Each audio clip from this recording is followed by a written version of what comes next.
Forward, Police and Power in America. What are police for? Everybody thinks they know. But to assume that the police exist to enforce the law or fight crime is akin to beginning an analysis of military policy with the premise that armies exist to repel invasions.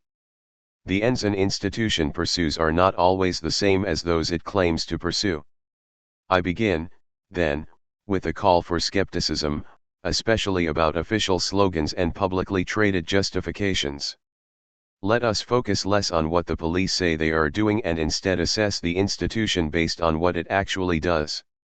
We should ask, always, who benefits and who suffers. Whose interests are advanced, and who pays the costs. Who is protected and served? Who is bullied and brutalized? The answers will tell us something of the forces directing the police, both in specific circumstances and in the larger historical sense. They will also reveal the interests the institution serves and the ends it promotes. This book discusses much of what is worst about the police. It describes their actions largely in terms of intolerance, corruption, political repression, and violence. The first chapter, Police Brutality in Theory and Practice, offers an overview of police violence, its prevalence, causes, and consequences. It is followed by a history of the modern police institution, beginning with the origins of American policing in Chapter 2. That section traces the lineage of our modern police back to the slave patrols and other earlier forms, while Chapter 3, The Genesis of a Police Society, weighs the significance of the new institution and the changing role of the state. Chapters 4 and 5, Cops and Clan, Hand in Hand and the Natural Enemy of the Working Class, continue this examination with a look at the use of police to stifle the social ambitions of racial minorities, especially African Americans, and workers. The sixth chapter, Police Autonomy and Blue Power, discusses efforts to reform policing, especially during the 20th century, and analyzes the relationship between reform movements and the emergence of the police as a political force. Then, Secret Police, Red Squads, and the Strategy of Permanent Repression and Riot Police or Police Riots. Chapters 7 and 8, detail intelligence operations and crowd control strategies. Chapter 9, Your Friendly Neighborhood Police State, brings the discussion up to the present, focusing on current trends such as militarization and community policing. And the afterword, Making Police Obsolete, considers community-based alternatives to policing, especially those connected to resistance movements here and abroad. Throughout, the focus is on police in their modern form, particularly in urban departments in the United States. Some discussion of earlier models will be featured as background, and conditions in other countries are sometimes described by way of comparison. Likewise, the mention of other law enforcement authorities, federal agencies, county sheriffs, private guards, and the like will be unavoidable to the degree that they influence, resemble, or take on the duties of the municipal police. Point 1. As the narrative progresses, several related trends become discernible. The first is the expansion of police autonomy and the subsequent growth of their political influence. The second is the continual effort to make policing more proactive, with the aim of preventing offenses.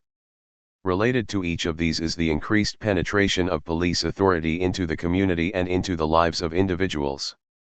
These trends are related to larger social conditions: slavery and segregation, the rise and fall of political machines, the creation of municipal bureaucracies, the development of capitalism, and so on.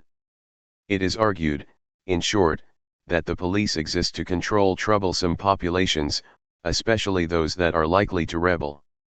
This task has little to do with crime, as most people think of it, and much to do with politics, especially the preservation of existing inequalities. To the degree that a social order works to the advantage of some and the disadvantage of others, its preservation will largely consist of protecting the interests of the first group from the demands of the second. And that, as we shall see, is what the police do. Robert Reiner claims that to a large extent, a society gets the policeman it deserves too. It is hard to know whether Mr. Reiner is extremely optimistic about the police or extremely cynical about society. But undeniably, the history of our society is reflected in the history of its police. Much of that history clashes with our nation's patriotic self-image. The history of America's police is not the story of democracy so much as it is the story of the prevention of democracy. Yet there is another story, an ever-present subtext, the story of resistance.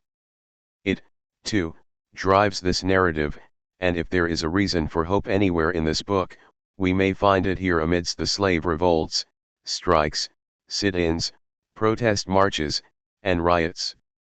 Preface, 2014. In the summer of 2014, as I was working on the revisions for this new edition, rioting erupted in a Midwestern suburb. The incident that sparked the unrest was, in most respects, sadly typical. A white cop confronted a black teenager over a trivial violation of the law, literally, an everyday occurrence. And, as has happened many times before, at the end of the encounter, the young man was dead. Michael Brown had been walking in the street with a friend when police confronted them. Police say that Brown attacked Officer Darren Wilson and tried to take his gun, but witnesses insist that he had his hands in the air when he was fatally shot.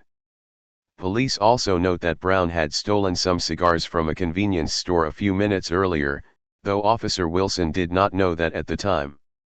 What is indisputable is that Wilson shot and killed Brown, and that Brown was not armed. Point 1. This story was painful, and familiar. In fact, the only reason we know these details, the reason it is a story and not simply a statistic, is because of what happened next. The people of Ferguson, Missouri fought back. Suburban warfare. Officer Darren Wilson shot and killed Michael Brown on August 9, 2014. The next night, August 10, marked the beginning of a cycle of antagonism and escalation, with police in riot gear and crowds looting stores.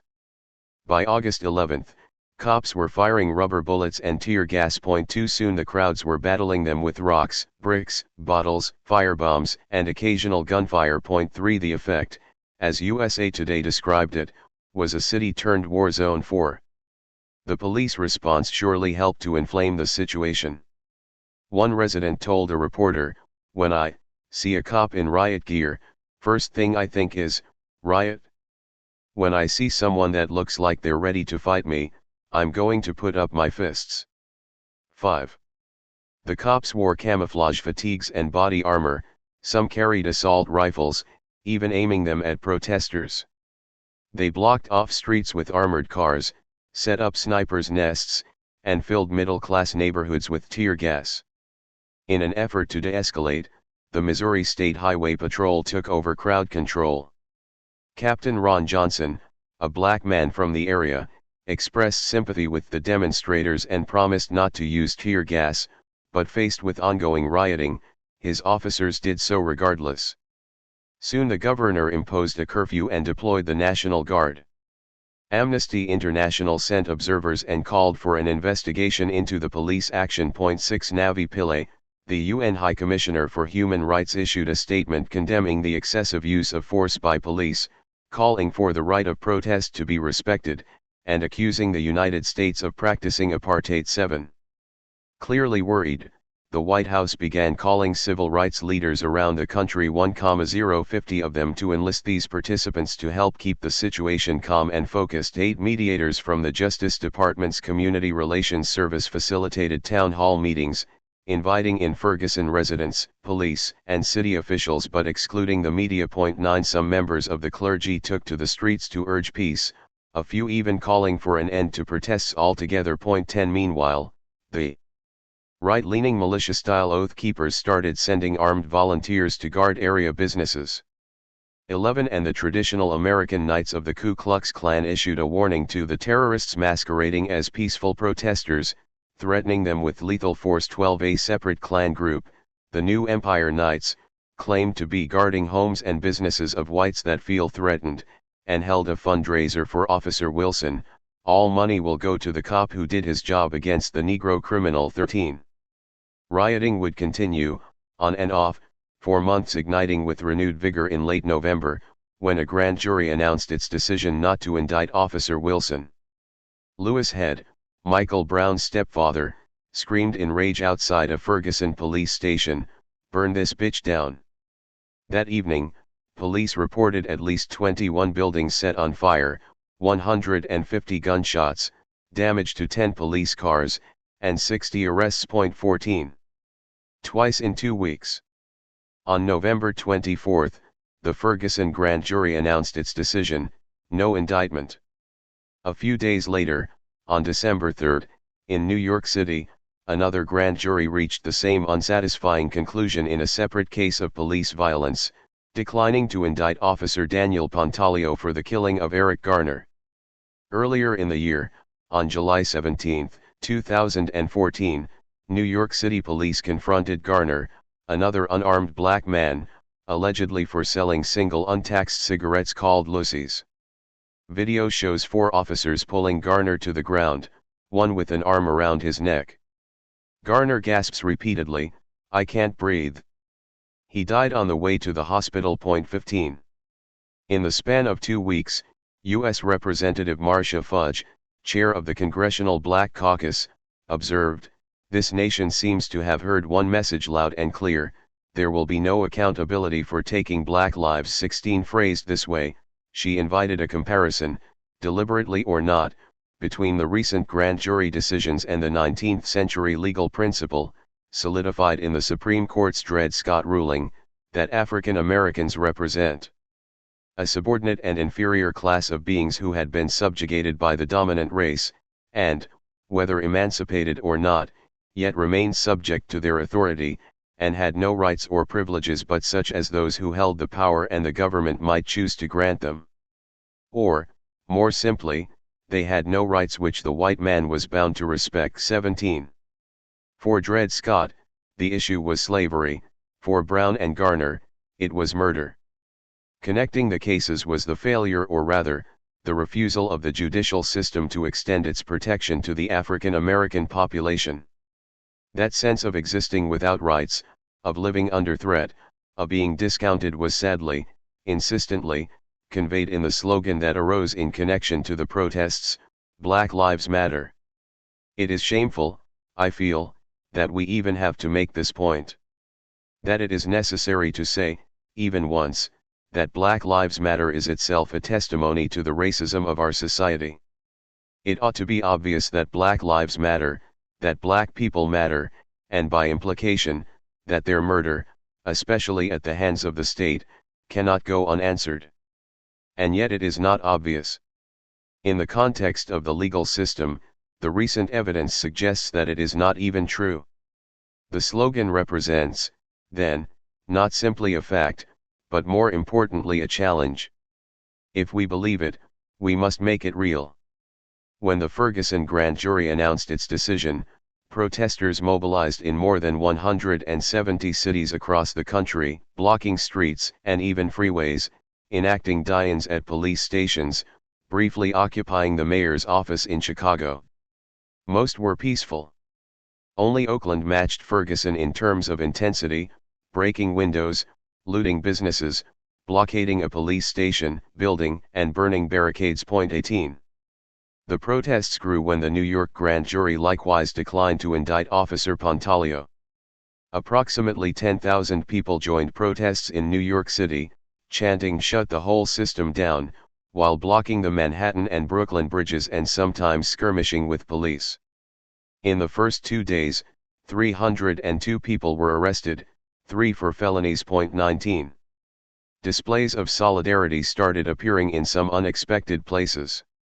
Across the country, individual athletes and sometimes entire teams, professional and college, men's and women's, began wearing "I Can't Breathe" t-shirts during their pre-game exercises. 20. And, in the rush of one of the busiest weeks on the congressional calendar, dozens of Capitol Hill staffers walked out of their offices, gathered on the Capitol steps, raised their hands in remembrance of Michael Brown, and prayed for forgiveness. 21. Officers down. In the midst of the turmoil, on December 20, a disturbed man named Ismael Brinsley approached 2 New York City police officers as they sat in their squad car. Brinsley shot both officers, Vengean Liu and Rafael Ramos, firing at point-blank range and killing them instantly. He then killed himself. He had posted messages on the internet earlier that morning announcing a plan for putting wings on pigs to avenge Eric Garner. They take one of ours. Let's take two of theirs. 22. Naturally, police and politicians, from New York Police Commissioner William Bratton and Mayor Bill de Blasio to U.S. Attorney General Eric Holder and President Barack Obama, were quick to condemn the shooting and express sympathy and support for the police, as did prominent civil rights leaders and Eric Garner's family. Patrick Lynch, the head of the Patrolmen's Benevolent Association, PBA, however, put the blame on the cops' political enemies. There is blood on many hands, he said, from those that incited violence under the guise of protest. To the steps of City Hall in the office of the mayor. He later repeated, "The mayor's hands are literally dripping with our blood because of his words, actions, and policies."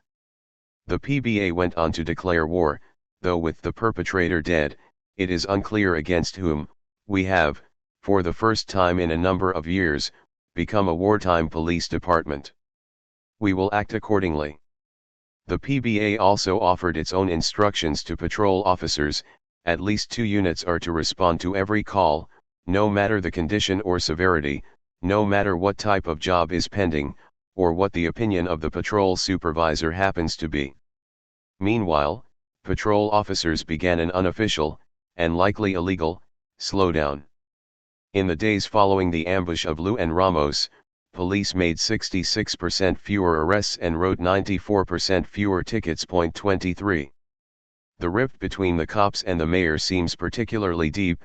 Lynch has complained repeatedly of a lack of support after Garner's death, in part because Mayor de Blasio spoke publicly about a conversation in which he advised his biracial son to take special care when interacting with police.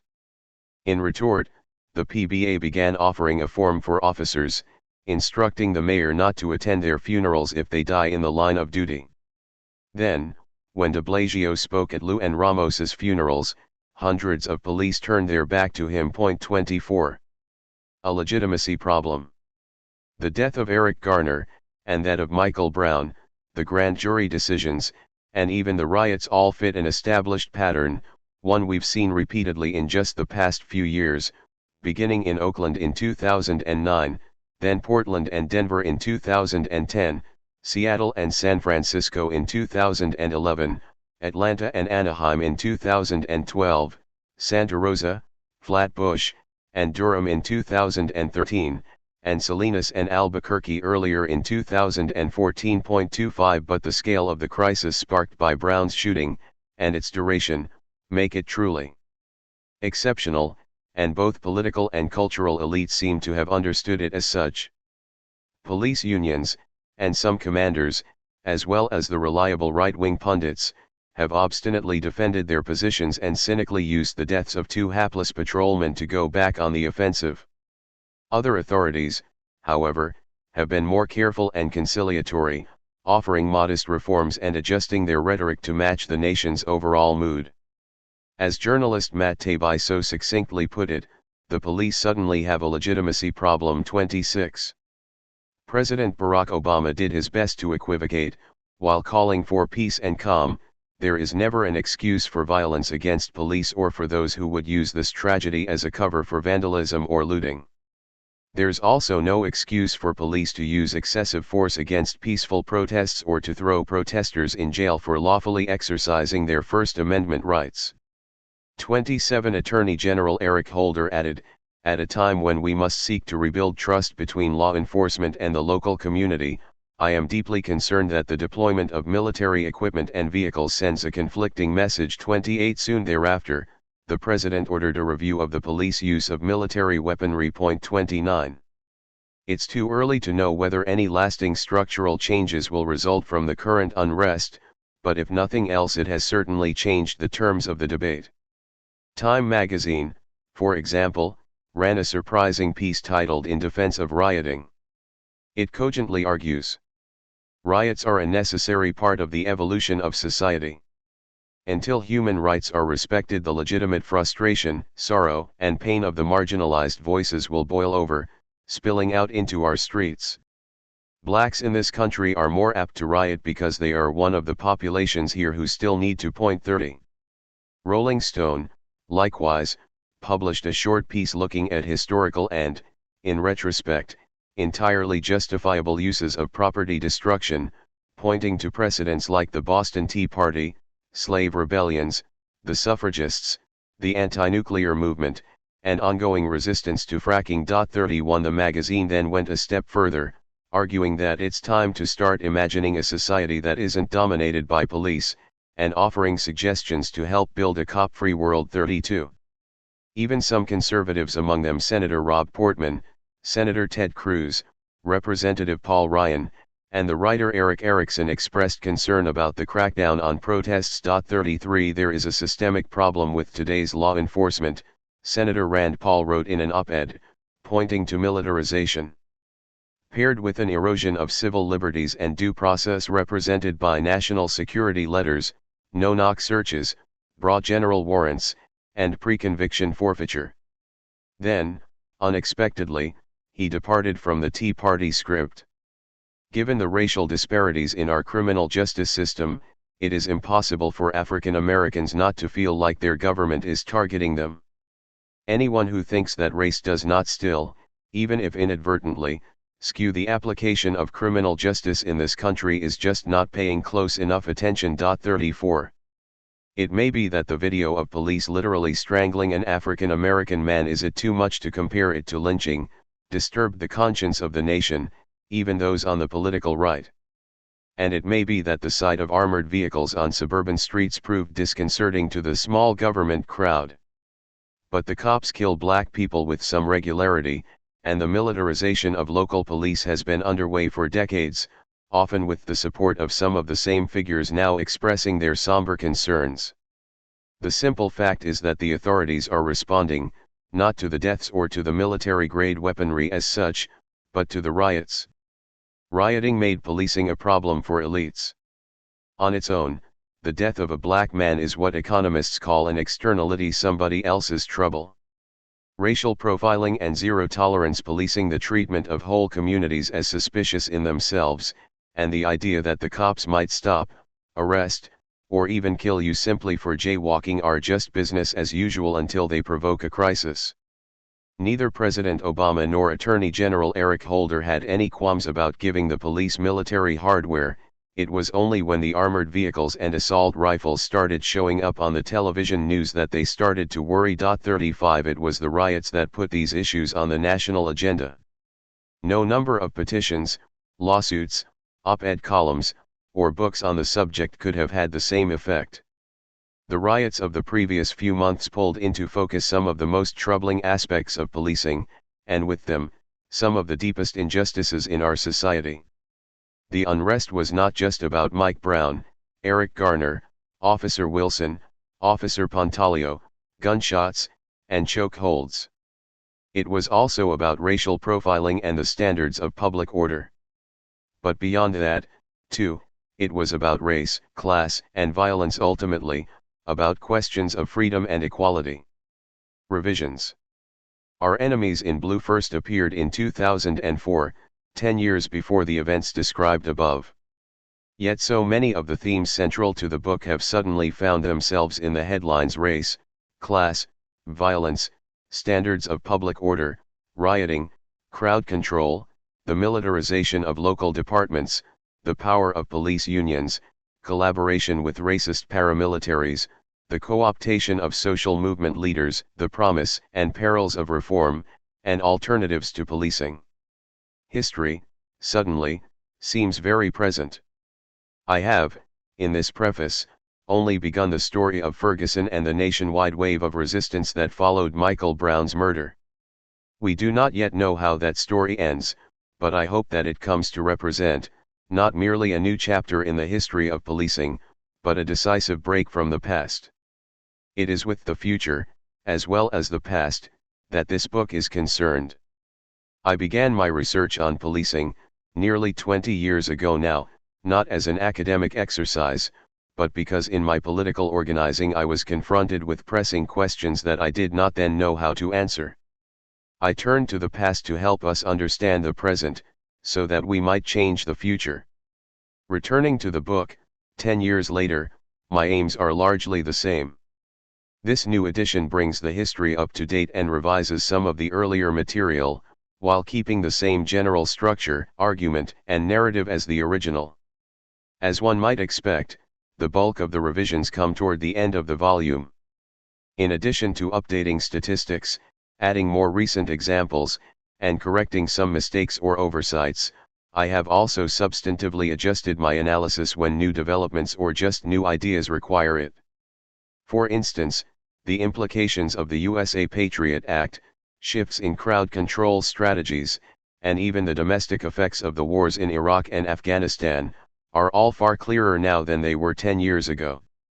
Fortunately, the decade's changes are not all in the same direction. As policing intensifies, resistance also seems to be growing not only in the recent riots, but in the immigrants' rights movement, in the short-lived, but long reverberating, Occupy encampments, and in a marked increase in experiments with community alternatives to the criminal legal system. I have tried to incorporate all of those developments into this new edition. There is much, still, that I could have added. Historical accounts are by their very nature incomplete. There are other stories that could be told, other histories still to be uncovered, and, with each new day, more that could be said. So I begin, here, not at the end, but in the midst of a crisis. We can see in these moments of rebellion, and this is true, however, they turn out not only anger and grief, but also an almost instinctual feeling for the demands of justice, an urgent recognition of the humanity of the oppressed, and a sense of possibility, however vague or distant, for a different kind of life, a new society. The fires of rebellion burn with rage, but they shine with the light of hope. Kristian Williams. Portland, Oregon. December 31, 2014. Introduction by Andrea J. Ritchie. Broken Windows, Broken System. As the original edition of Our Enemies in Blue would predict, not much has changed in terms of how policing functions in the United States since it was first published. This reality, in and of itself, underscores the unique contribution and critical importance of this book, and of its timely update.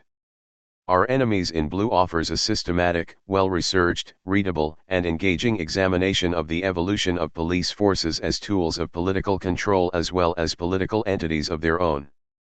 Tracing the roots of policing from imposition of colonial order in England, Ireland, and the Americas to slave patrols and urban watches allows us to see the skeleton underlying the present shape of policing, illuminates the social forces that drive policing paradigms, and charts the complicity of community members, from the Klan through George Zimmerman, in the project of controlling black, immigrant, and working class people.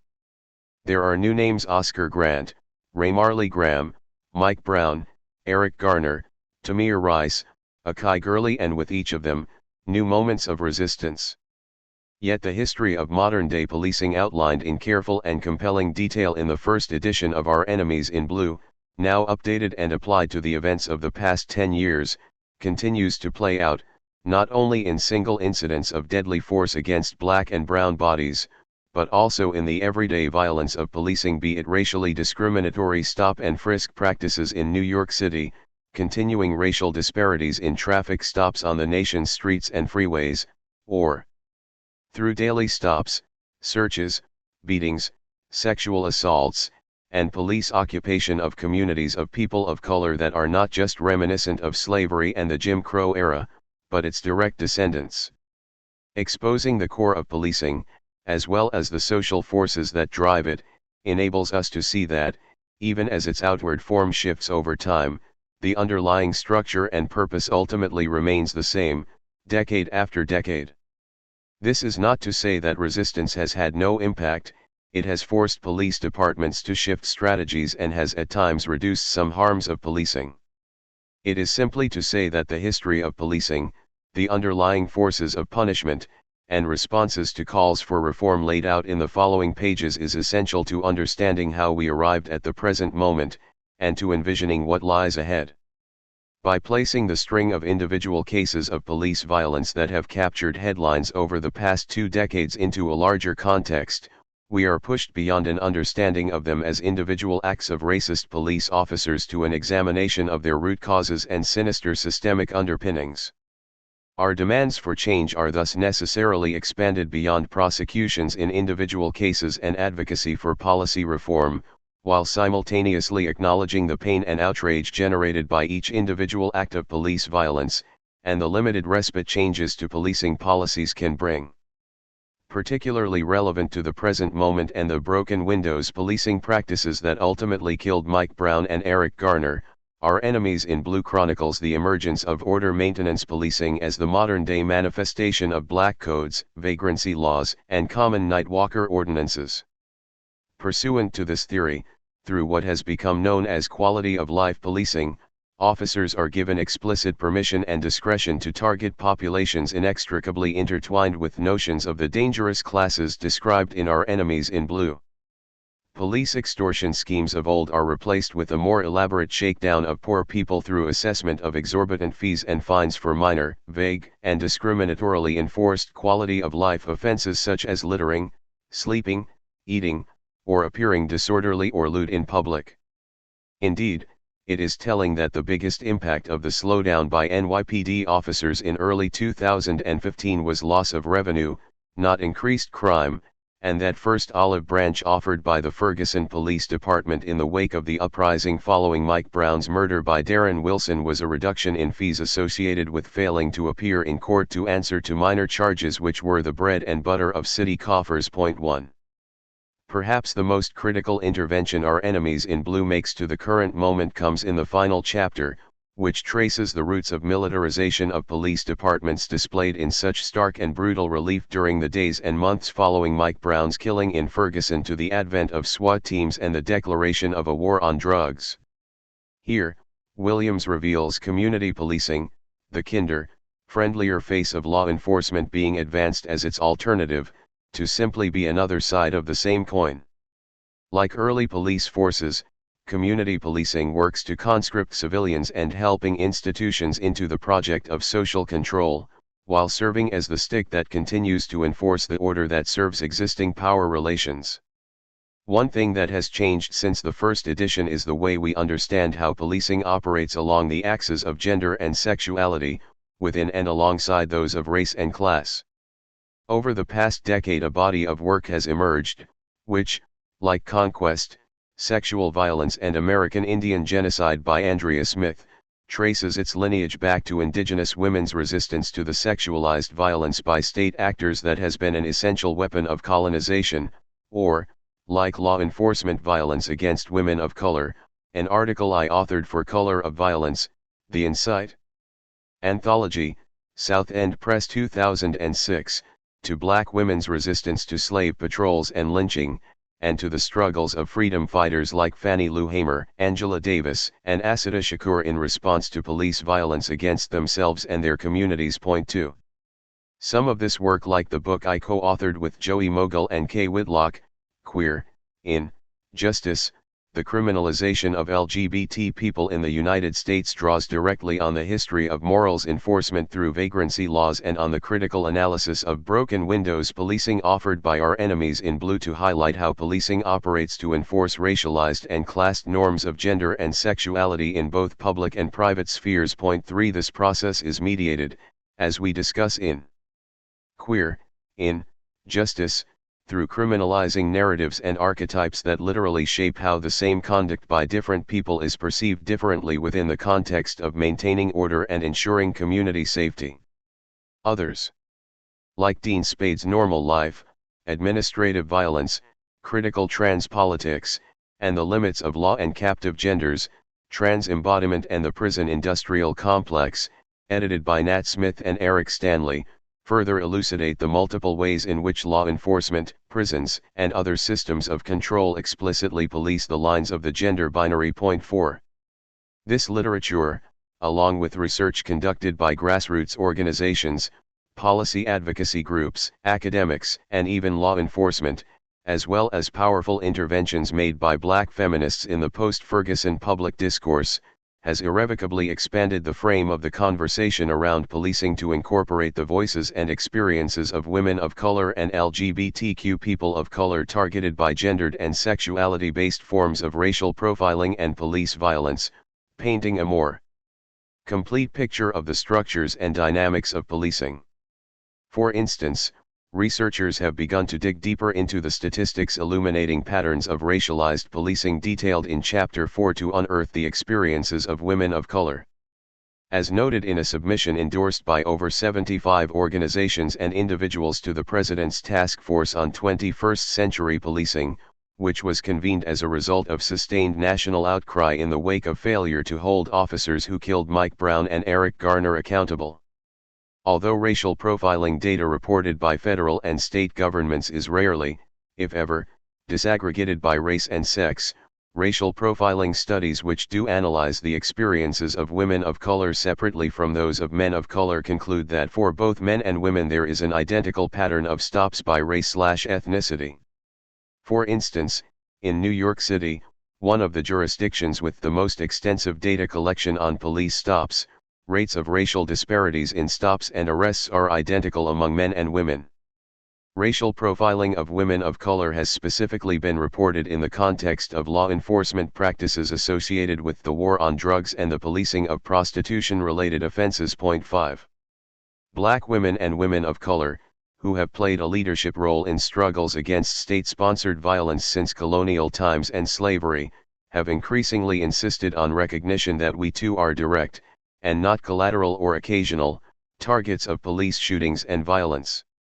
As pointed out to the task force, black women and women of color also experience excessive force up to and including police shootings, including most recently Jessie Hernandez, a 16-year-old queer Latina killed by Denver police as the submission was being prepared, Ora Rosser, a 40-year-old black woman killed by Ann Arbor police, and Tanisha Anderson, a 37-year-old black woman killed by Cleveland police, all of whom were killed in the short period of time since this task force was established. In the weeks following Eric Garner's killing in New York City, an NYPD officer put Roseanne Miller, a black 27-year-old 5-month pregnant woman in a chokehold as they attempted to arrest her for grilling on the sidewalk. Denise Stewart, a black grandmother who also had asthma, was dragged naked into a hallway by officers who falsely assumed she was abusing her children. A woman perceived by NYPD officers to be queer was thrown to the ground and beaten after being accused of jaywalking in the West Village, and another pregnant mother was thrown to the ground in Sunset Park by NYPD officers who then used a taser on her stomach. These are but a few examples of the excessive force to which women of color are submitted on a routine basis, and which must also be at the center of national debates surrounding police shootings and use of excessive force against people of color. 6. As our enemies in blue points out early on, what is defined as police brutality is normatively constructed. The common construction excludes not only women and LGBT people of color's experiences of what is normatively defined as police brutality, physical violence up to and including murder of black and brown men, but also gender and sexuality-specific forms of racialized and poverty-based police violence. For instance, since the time of colonial armies to the present day, sexual violence has been an unacknowledged but essential weapon of institutionalized policing so clearly described in these pages. The submission to the task force goes on to note. In 2010, the Cato Institute's National Police Misconduct Statistics and Reporting Project found sexual assault and misconduct was the second most frequently reported form of police misconduct after excessive force, representing 9.3% of complaints analyzed. Over half of the officers involved in reported misconduct were alleged to have engaged in forcible non-consensual sexual conduct while on duty. Over half of incidents analyzed alleged police sexual misconduct with minors. Rates of sexual assault rising to the level of FBI index crimes were found to be significantly higher among law enforcement officers than the general population. Other studies found that up to 2 in 5 young women reported sexual harassment by law enforcement, and that young women of color, low-income women, lesbian and transgender women, and otherwise marginalized women as well as men and transgender people are particularly vulnerable to sexual misconduct by law enforcement. Sexual harassment and assault have been reported to be particularly pervasive during traffic stops and in the context of police cadet programs intended to engage youth from the community. It is also reported to take place with alarming frequency in the context of responses to requests for assistance or investigation of domestic violence or sexual assault. Sexual harassment and assault by law enforcement officers may take many forms, ranging from sexual comments, to unwarranted callbacks to crime victims, to extorting sexual favors in exchange for leniency, to unlawful strip searches, including searches to assign gender, to forcible or coercive sexual conduct, including rape. 7 It is by no means an isolated phenomenon, and while not an officially sanctioned law enforcement activity, is facilitated by the authority vested in law enforcement officers. Point 8. Similarly, separate testimony submitted to the task force on behalf of over 45 LGBT organizations pointed out that, as noted by the NAACP's recently released report, Born Suspect, LGBTQ people of color experience gender and sexuality-specific forms of racial profiling and police brutality. Additionally, LGBTQ people, particularly LGBTQ youth and people of color, also experience pervasive profiling and discriminatory treatment by local, state and federal law enforcement agents based on actual or perceived sexual orientation, gender identity or expression, or HIV status.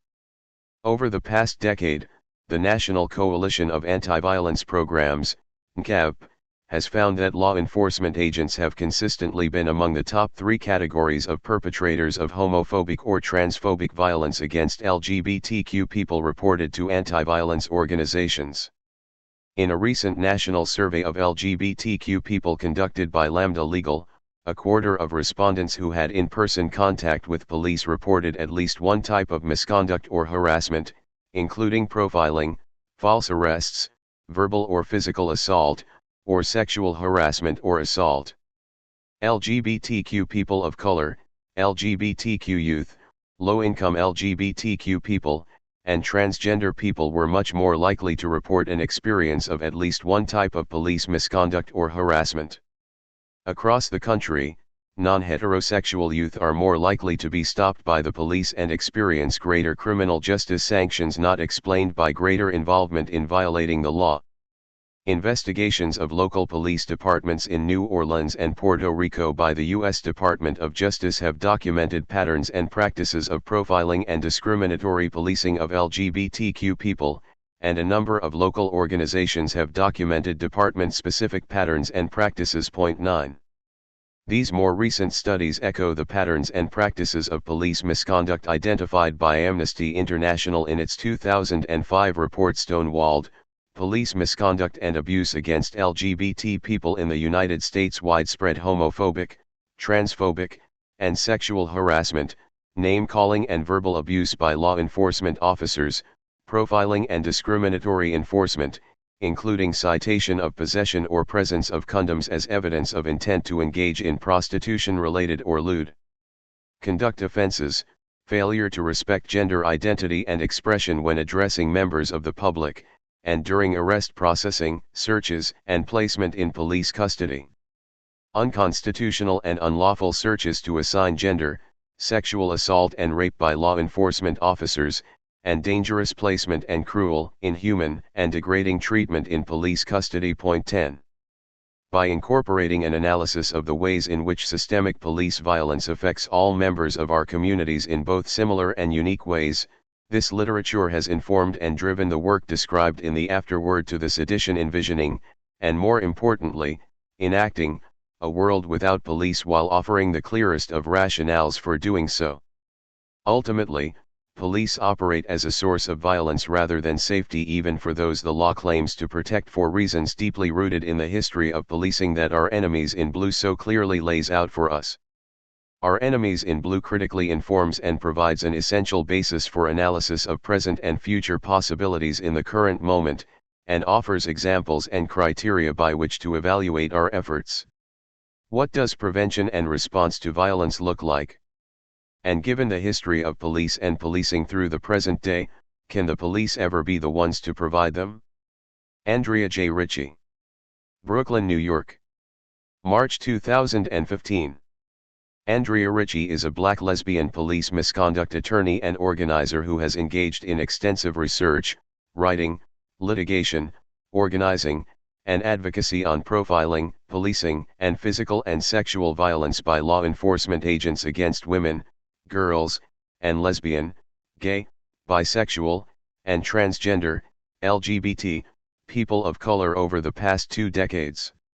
She was recently awarded a Soros Justice Fellowship to engage in documentation and policy advocacy around the experiences of women of color, trans and not trans, queer and not queer, of profiling and policing. Ritchie helped found and coordinate Streetwise and Safe, SAS, a leadership development initiative aimed at sharing Know Your Rights information, strategies for safety and visions for change among LGBT youth of color who experience of gender, race, sexuality and poverty-based policing and criminalization, and now serves as the organization's senior policy counsel. Ritchie is co-author of Queer, in, Justice, the Criminalization of LGBT People in the United States, Beacon Press, 2011, and serves on the Steering Committee of Communities United for Police Reform, CPR. 1. Police Brutality in Theory and Practice. In the first hours of 2009, police boarded a Bay Area rapid transit train, responding to a call about a fight. They detained several young men, most of them black, among them one named Oscar Grant. As Grant was lying face down on the platform being handcuffed, one officer, Johannes Mesorel, drew his gun, shot him in the back, and killed him. The entire incident was recorded on video from multiple angles. Several witnesses were filming with their cell phone cameras when Grant was shot. Afterward, they hid the cameras from police, and then posted the footage on the internet. Within days, demonstrations were organized in Oakland, and quickly escalated into riots, beginning with an attack on a police car parked in front of the BART headquarters. More than 300 businesses and hundreds of cars were damaged in the unrest. Police responded with tear gas, rubber bullets, an armored personnel carrier, and more than 100 arrests, but demonstrations continued for weeks. 1 A year later, Mesorel was tried and convicted, but of manslaughter rather than murder. Rioting resumed. Damages were estimated at $750,000.20. While clearly a limited victory, the Mesorel verdict remains remarkable. Looking back over the 15 previous years, the San Francisco Chronicle could find only 6 cases in which police were charged for on-duty shootings, and none of the 13 officers involved were convicted. 3 If there's one lesson to take from this, a participant in the unrest was later to conclude, it's that the only reason Mesorel was arrested is because people tore up the city. It was the riot and the threat of future riots. 4.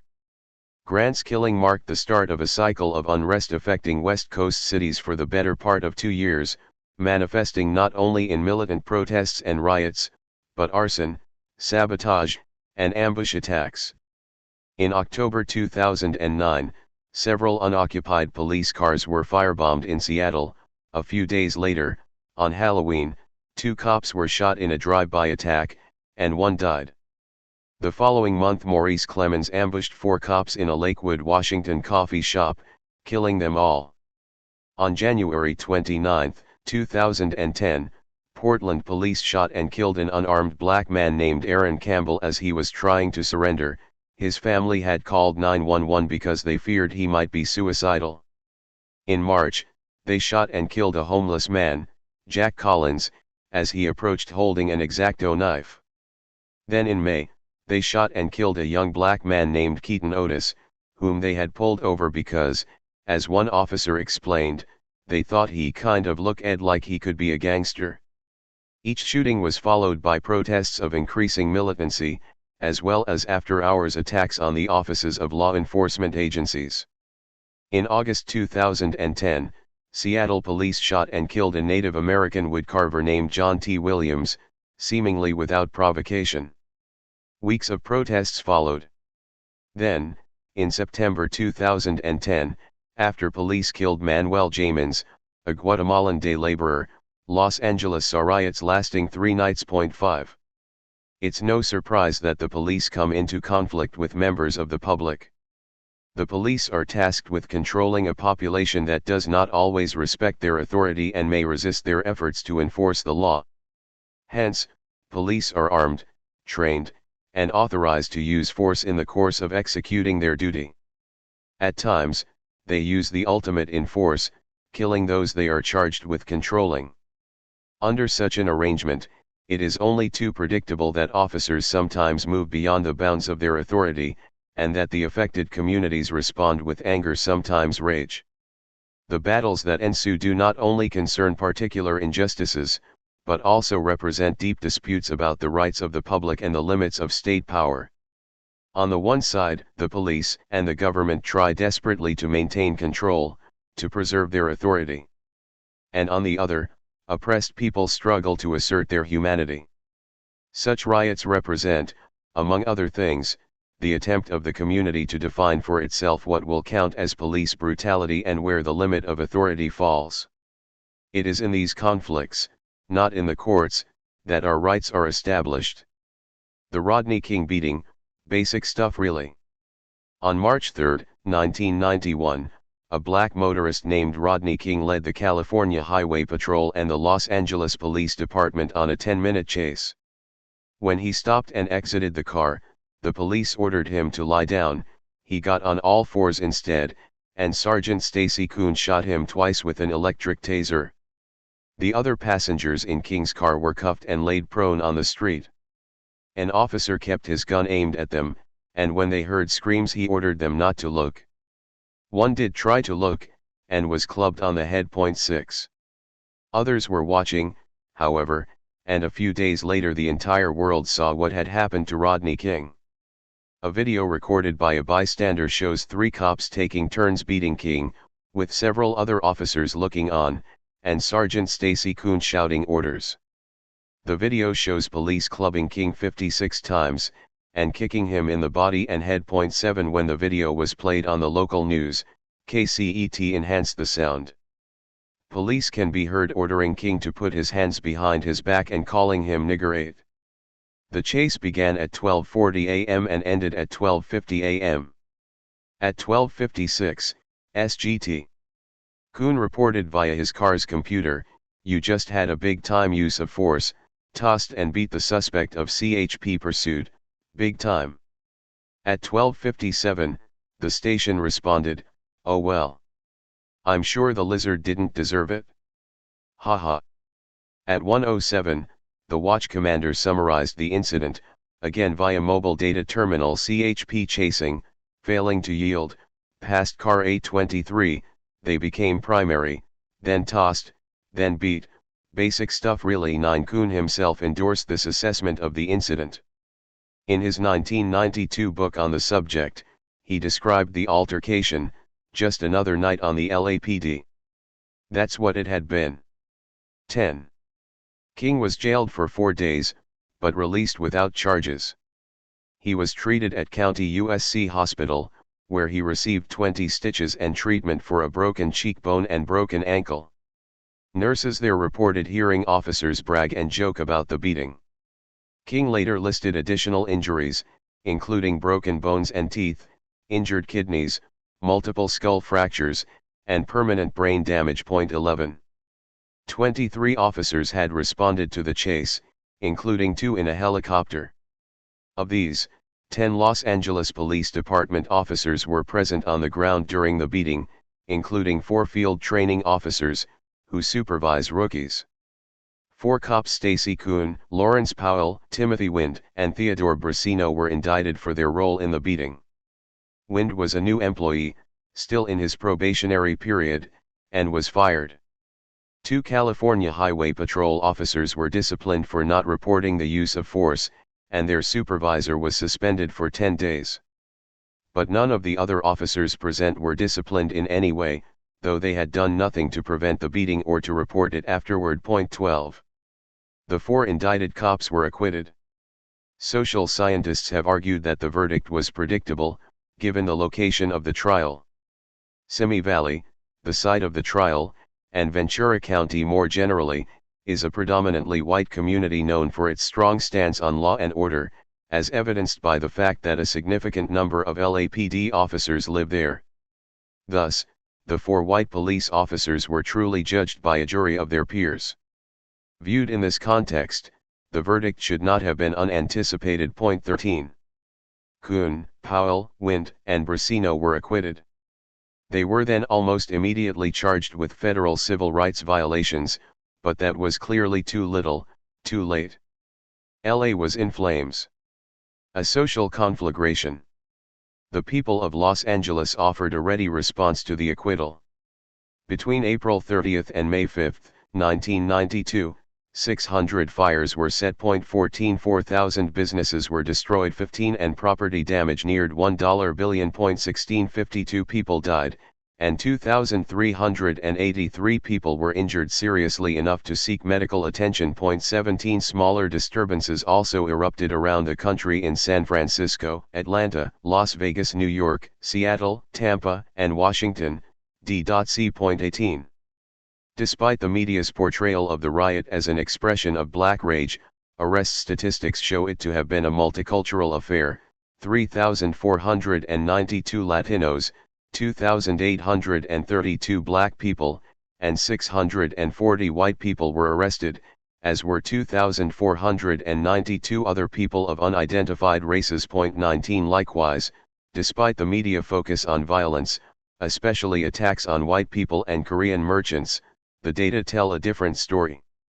Only 10% of arrests were for violent crime.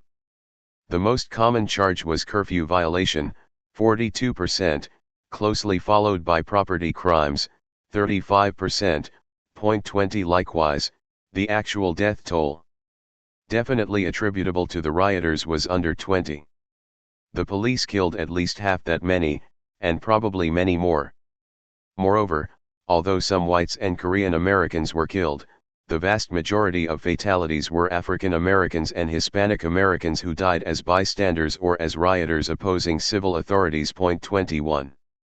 Depending on whom you ask, you will hear that the riots constituted a black protest, a bread riot, the breakdown of civilized society, or inter-ethnic conflict. 22 None of these accounts is sufficient on its own, but one thing is certain: the riots speak to conditions beyond any single incident. In the 5 years preceding the Rodney King beating, 2,500 claims relating to the use of force were filed against the LAPD. To describe just one, in April 1988, Luis Milton Morales, a 24-year-old Latino man, lost the vision in one eye because of a police beating. That incident also began with a traffic violation, followed by a brief chase. Morales crashed his car into a police cruiser and tried to flee on foot. The police caught him, clubbed him, and kicked him when he fell. They resumed the beating at the Rampart station. The attack involved a total of 28 officers. One commander described his subordinates as behaving like a lynch mob. Though the city paid $177,500 in a settlement with Morales, none of the officers were disciplined. 23. Such incidents, as well as the depressed economic conditions of the inner city, supplied the fuel for a major conflagration. The King beating, the video, and the verdict offer just the spark to set it off. 24. A lesson to learn and learn again. Rodney King's beating was unusual only because it was videotaped. The community that revolted following the acquittal seemed to grasp this fact, even if the learned commentators and pious pundits condemning them did not. By the same token, the revolt itself also fit an established pattern. In 1968, the National Advisory Commission on Civil Disorders, commonly called the Kerner Commission, examined 24 riots and reached some remarkable conclusions. Our examination of the background of the surveyed disorders revealed a typical pattern of deeply held grievances which were widely shared by many members of the Negro community. The specific content of the expressed grievances varied somewhat from city to city. But in general, grievances among Negroes in all cities related to prejudice, discrimination, severely disadvantaged living conditions and a general sense of frustration about their inability to change those conditions. Specific events or incidents exemplified and reinforced the shared sense of grievance. With each such incident, frustration and tension grew until at some point a final incident, often similar to the incidents preceding it, occurred and was followed almost immediately by violence. As we see it, the prior incidents and the reservoir of underlying grievances contributed to a cumulative process of mounting tension that spilled over into violence when the final incident occurred. In this sense, the entire chain, the grievances, the series of prior tension heightening incidents, and the final incident was the precipitant of disorder. 25. The Kerner report goes on to note, almost invariably the incident that ignites disorder arises from police action. Harlem, Watts, Newark, and Detroit, all the major outbursts of recent years were precipitated by routine arrests of Negroes for minor offenses by white officers. 26. A few years earlier, in his essay Fifth Avenue, Uptown, a letter from Harlem, James Baldwin had offered a very similar analysis. The only way to police a ghetto is to be oppressive. None of the police commissioner's men, even with the best will in the world, have any way of understanding the lives led by the people they swagger about in twos and threes controlling. Their very presence is an insult, and it would be, even if they spent their entire day feeding gumdrops to children. They represent the force of the white world, and that world's real intentions are, simply, for that world's criminal profit and ease, to keep the black man corralled up here, in his place. One day, to everyone's astonishment, someone drops a match in the powder keg and everything blows up. Before the dust has settled or the blood congeals, editorials, speeches, and civil rights commissions are loud in the land, demanding to know what happened. What happened is that Negroes want to be treated like men. 27. Baldwin wrote his essay in 1960. Between its publication and that of the Kerner report, the U.S. witnessed civil disturbances of increasing frequency and intensity. Notable among these was the Watts riot of 1965. The Watts Rebellion has been said to divide the 60s into its two parts: the classic period of the civil rights movement before, and the more militant Black Power movement after. 28. Like the riots of 1992, the Watts disturbance began with a traffic stop. Marquette Fry was pulled over by the California Highway Patrol near Watts, a black neighborhood in Los Angeles. A crowd gathered, and the police called for backup. As the number of police and bystanders grew, the tension increased accordingly. The police assaulted a couple of bystanders and arrested Fry's family. As the cops left, the crowd stoned their cars. They then began attacking other vehicles in the area, turning them over, setting them on fire. The next evening, the disorder arose anew, with looting and arson in the nearby commercial areas. The riot lasted 6 days and caused an estimated $35 million in damage. Almost 1,000 buildings were damaged or destroyed. 1,000 people were treated for injuries, and 34 were killed. 29. 14 years after Watts, and 13 years before the Rodney King verdict, a similar drama played out on the other side of the country, in Miami.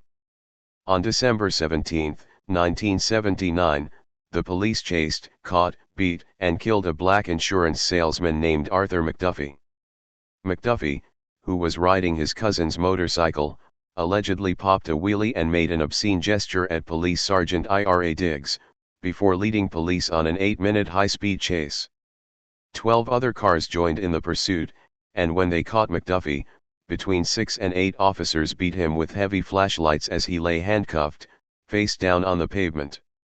4 days later, he died. 30. 3 officers were charged with second-degree murder, and 3 others agreed to testify in exchange for immunity. Judge Lenore Nesbitt called the case a time bomb and moved it to Tampa, where an all-white jury had recently acquitted another officer accused of beating a black motorist. The defense then used its peremptory challenges to remove all black candidates from the jury. The outcome was predictable: the cops were acquitted. Crowds then looted stores, burned buildings, and attacked white passers-by. Crowds also laid siege to the police station, breaking its windows and setting fire to the lobby. When calm returned, 17 people were dead, 1,100 had been arrested, and $80 million in property had been damaged. 417 people were treated in area hospitals, the majority of them white. 31. Here was a key difference. In Miami, the typical looting and burning of white-owned property were matched with attacks against white people. In the disorders of the 1960s, attacks against persons had been relatively rare. In 3 of the 60's largest riots, those of Watts, Newark, and Detroit, the crowd intentionally killed only 2 or 3 white people. Bruce Porter and Marvin Dunn comment. What was shocking about Miami was the intensity of the rage directed against white people, men, women, and children dragged from their cars and beaten to death, stoned to death, stabbed with screwdrivers, run over with automobiles, hundreds more attacked in the street and seriously injured. In Miami, attacking and killing white people was the main object of the riot. 32. Among those injured in the riots was an elderly white man named Martin Weinstock. Weinstock was hit in the head with a piece of concrete and suffered a fractured skull. He was hospitalized for 6 days. Still, he told an interviewer, "They should only know that I agree with their anger. If the people who threw the concrete were brought before me in handcuffs, I would insist that the handcuffs be removed, and I'd try to talk to them. I would say that I understand and that I'm on their side. I have no anger at all. But they'll never solve their problems by sending people like me to the hospital." 33. Weinstock is right. Violence directed against random representatives of some dominant group is hardly strategic, much less morally justifiable. But if such attacks are, as Porter and Dunn insist, shocking, it can only be because black anger has so rarely taken this form. White violence against black people has never been limited to the destruction of their property. Even in Miami, black people got the worst of the violence. Of the 17 dead, 9 were black people killed by the police, the National Guard, or white vigilantes. 34. Are these deaths somehow less shocking than those of white people? Yet how loudly white people denounce prejudice when it is directed against them, and how quietly they accept it as it continually bears down on people of color. They indignantly point out the contradiction when those who object to prejudice employ it, and all the while adroitly ignore their own complicity in the institutions of white supremacy. James Baldwin, again in his letter from Harlem, imagines the predicament of a white policeman patrolling the ghetto. He too believes in good intentions and is astounded and offended when they are not taken for the deed. He has never, himself, done anything for which to be hated. But, Baldwin asks, which of us has? 35. The basics.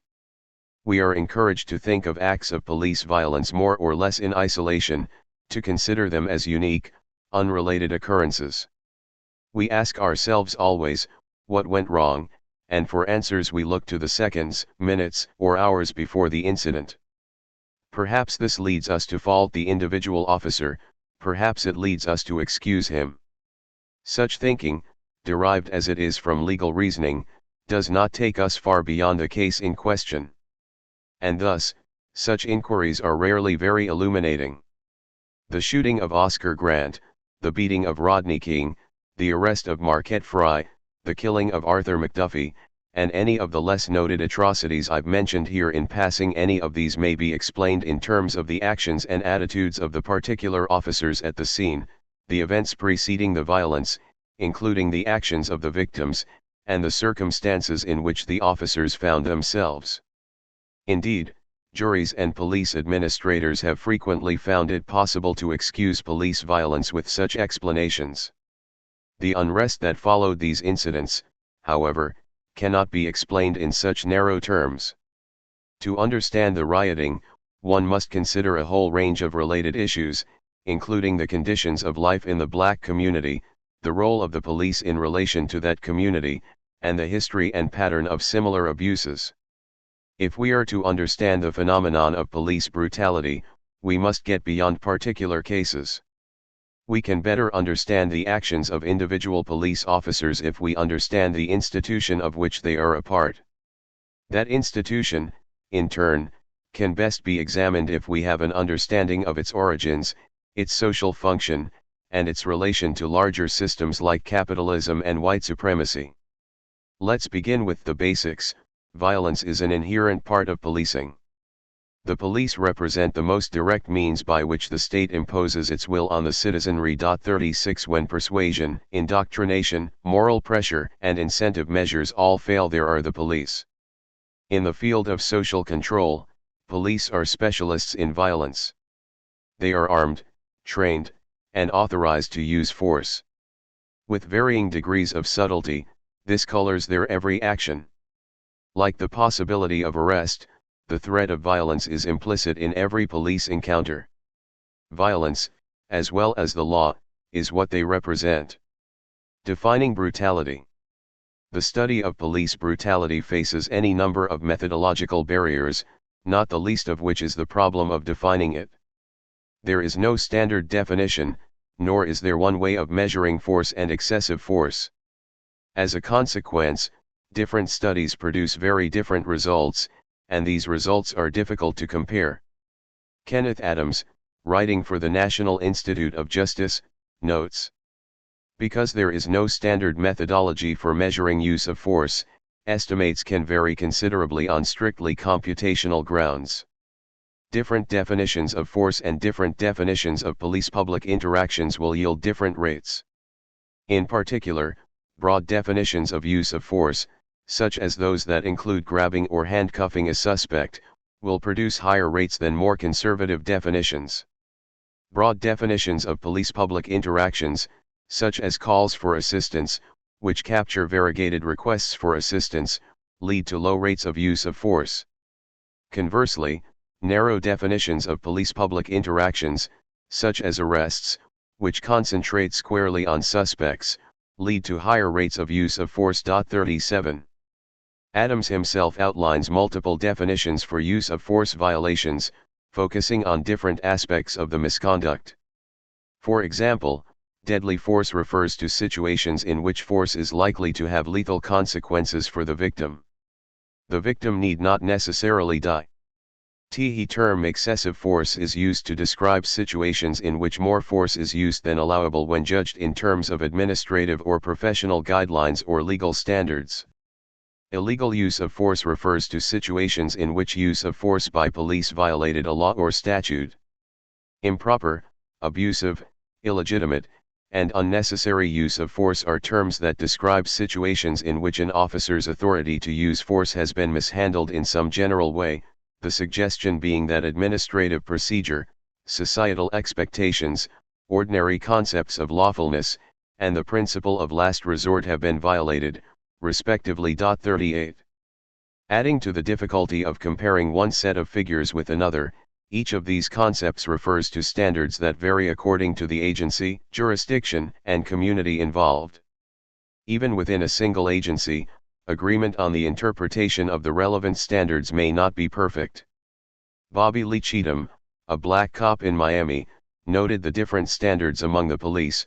To white officers, police brutality is going up and just hitting on someone with no reason. To me, it's when a policeman gets in a situation where he's too aggressive or uses force when it isn't needed. Most of the time the policeman creates the situation himself. 39. Even where the facts of a case are agreed upon, which is rare enough, there may yet be intense disagreement about the relevant standards of conduct and their application to the particular circumstances. For example, in October 1997, sheriff's deputies in Humboldt County, California, swabbed pepper spray fluid directly into the eyes of nonviolent anti-logging demonstrators locked together in an act of civil disobedience. Amnesty International called the tactic deliberately cruel and tantamount to torture. A federal judge refused to issue an injunction against the practice, however, claiming that it only caused transient pain. 40. This case highlights the disparate judgments possible, even given the same facts. A great many people feel about police brutality as Justice Potter Stewart felt about pornography: they can't define it, but they know it when they see it. Unfortunately, they might not know it when they see it. Many police tactics, the use of pressure points, the fastening of handcuffs too tightly, and the direct application of pepper spray, for example, really don't look anything like they feel. More to the point, in most cases, nobody sees the brutality at all, except for the cops and their victims. The rest of us have to rely on secondary information, usually taking one side or the other at their word. Things get even stickier when general patterns of violence are scrutinized, even where no particular encounter rises to the level of official misconduct. As one Justice Department study explains, use of excessive force means that police applied too much force in a given incident, while excessive use of force means that police apply force legally in too many incidents. 41 While the former is more likely to grab headlines, it is the latter that makes the largest contribution to the community's reservoir of grievances against the police. But, since the force in question is within the bounds of policy, the excessive use of force is more difficult to address from the perspective of discipline and administration. All of this controversy and confusion points to a very simple fact: police brutality is a normative construction. It involves an evaluation, a judgment, and not simply a collection of facts. David Bailey and Harold Mendelson explain. Police brutality is not just a descriptive category. Rather, it is a judgment made about the propriety of police behavior. Since the use of the phrase implies a judgment, people may disagree profoundly about whether a particular incident, even though it involves the obvious use of force, is a case of brutality. Any discussion of police brutality is therefore encumbered by confusion about whether it applies to more than physical assaults, and also by disagreement over what circumstances absolve the police from blame. 42. In short, the technical distinctions between, say, excessive force and illegal force, while bringing some measure of precision to the discussion, lead us no nearer to a resolution of these disputes. That's because, at root, the disagreement is not about whether a rule was broken, or a law violated. The real question is one of legitimacy. The larger conflict is a conflict of values. Let's consider this problem anew. The trouble, or part of it, comes in discerning the legitimate and illegitimate uses of violence. Abuses of authority may look very much like their less corrupt counterparts. Or, stated from a different perspective, the application of legal force often feels quite a lot like abuse. But there is no paradox here, not really. The state, claiming a monopoly on the legitimate use of force, needs to distinguish its own violence from other, allegedly less legitimate, uses of force. 43 In non-totalitarian societies, authority exists within carefully prescribed, if vague, one might suggest, intentionally vague, boundaries. Action within these limits is legitimate, similar action outside of such limits is abuse. But in the case of police violence, legitimate and excessive force exist as part of the same continuum, rather than as distinct species of action. Even the term excessive force implies this. Hence, where you or I see brutality, the cop sees only a day's work. The other authorities more often than not side with the policeman, even where he has violated some law or policy. That is, in a sense, only fair, since the police officer, unless he engages in mutiny, nearly always sides with them. The main difference, then, between policing and police abuse is a rule or law that usually goes unenforced. The difference is the words. Why we know so little about police brutality. The preceding observations provide a framework for understanding police brutality, but tell us almost nothing about its prevalence, its forms, its perpetrators, or its victims. Solid facts and hard numbers are very difficult to come by. This dearth of information may say something about how seriously the authorities take the problem. Until very recently, nobody even bothered to keep track of how often the police use force, at least not as part of any systematic, national effort. In 1994, Congress decided to require the Justice Department to collect and publish annual statistics on the police use of force. But this effort has been fraught with difficulty. Unlike the Justice Department's other major data collection projects, the Uniform Crime Reports provide a useful contrast. The examination of police violence has never received adequate funding, and the reports appear at irregular intervals. Furthermore, the data on which the studies are based are surely incomplete. Many of the reports rely on local police agencies to supply their numbers, and reporting is voluntary. 44 Worse, the information, once collected and analyzed, is often put to propagandistic uses. Its presentation is sometimes heavily skewed to support a law enforcement perspective. But despite their many flaws, the Justice Department reports remain one of the most comprehensive sources of information about the police use of force. These reports represent various approaches to the issue. They measure the use of force as it occurs in different circumstances, such as arrests and traffic stops. They examine both the level of force used and the frequency with which it is employed. And some studies collect data from victims as well as police. Unfortunately, underreporting handicaps every means of compiling the data. One report states frankly, the incidence of wrongful use of force by police is unknown. Current indicators of excessive force are all critically flawed. 45 The most commonly cited indicators are civilian complaints and lawsuits. But few victims of police abuse feel comfortable complaining to the same department under which they suffered the abuse, and lawyers usually only want cases that will win. In other words, cases where the evidence is clear and the harm substantial. 46 Many people fail to make a complaint of any kind, either because they would like to put the unpleasant experience behind them, because they fear retaliation, because they suspect that nothing can be done, or because they feel they will not be believed. 47 One survey from the Bureau of Justice Statistics found that less than 5% of persons who believed the police had not behaved properly filed a complaint. 48 Hence, measures that depend on victim reporting are likely to represent only a small fraction of the overall incidence of brutality. Naturally, the victim is not always the best judge as to whether force was excessive, but in some cases, he or she may be the only source willing to admit that force was used at all. This fact provides another reason to separate questions concerning the legitimacy of violence from those concerning its prevalence. One report notes, the difficulties in measuring excessive and illegal force with complaint and lawsuit records have led academics and practitioners to redirect their attention to all use of force incidents. The focus then becomes one of minimizing all instances of police use of force, without undue concern as to whether force was excessive. From this perspective, other records, such as use of force reports, arrest records, injury reports, and medical records, become relevant to measuring the incidence of the problem. 49. Of course, these indicators also have their shortcomings. Arrest records, medical records, and the like will surely reveal uses of violence that have not resulted in lawsuits or formal complaints. But they will still underestimate the overall incidence of force, since not every case will be accurately recorded.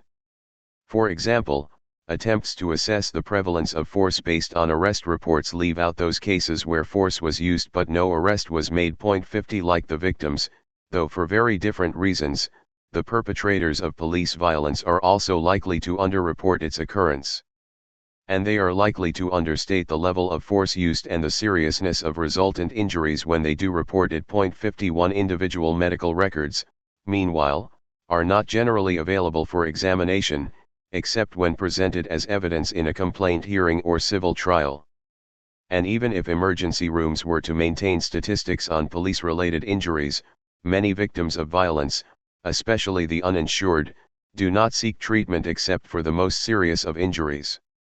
Other indicators, such as media reports and direct observation, are similarly flawed.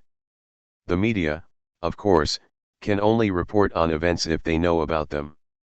Furthermore, they are unlikely to report on routine uses of force because it is routine. 52 Direct observation is limited by the obvious fact that no one can observe everything, everywhere, all the time.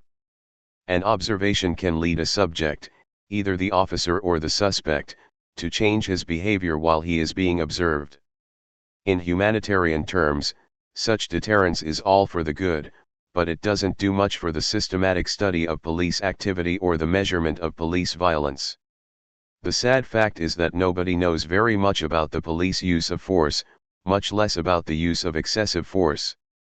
Its prevalence, frequency, and distribution remain, for the most part, unmeasured, and there is only limited information available concerning its perpetrators, victims, forms, and causes. Nevertheless, some information is available through the sources mentioned above. And, imperfect though they are, the statistics they produce may point to a reliable baseline, an estimated minimum to which we can refer with a fair amount of certainty. With that aim in mind, and with more than a little trepidation, we should turn our attention to the data that is available, and consider what it indicates. Point 53. A look at the numbers. According to a Justice Department survey, 19% of American adults, 43.5 million people, had direct face-to-face contact with the police in 2005. Of those surveyed, 1.6% reported the use of force or its threat. In other words, out of every 100 people the police come into contact with, they will threaten or hurt one or two of them.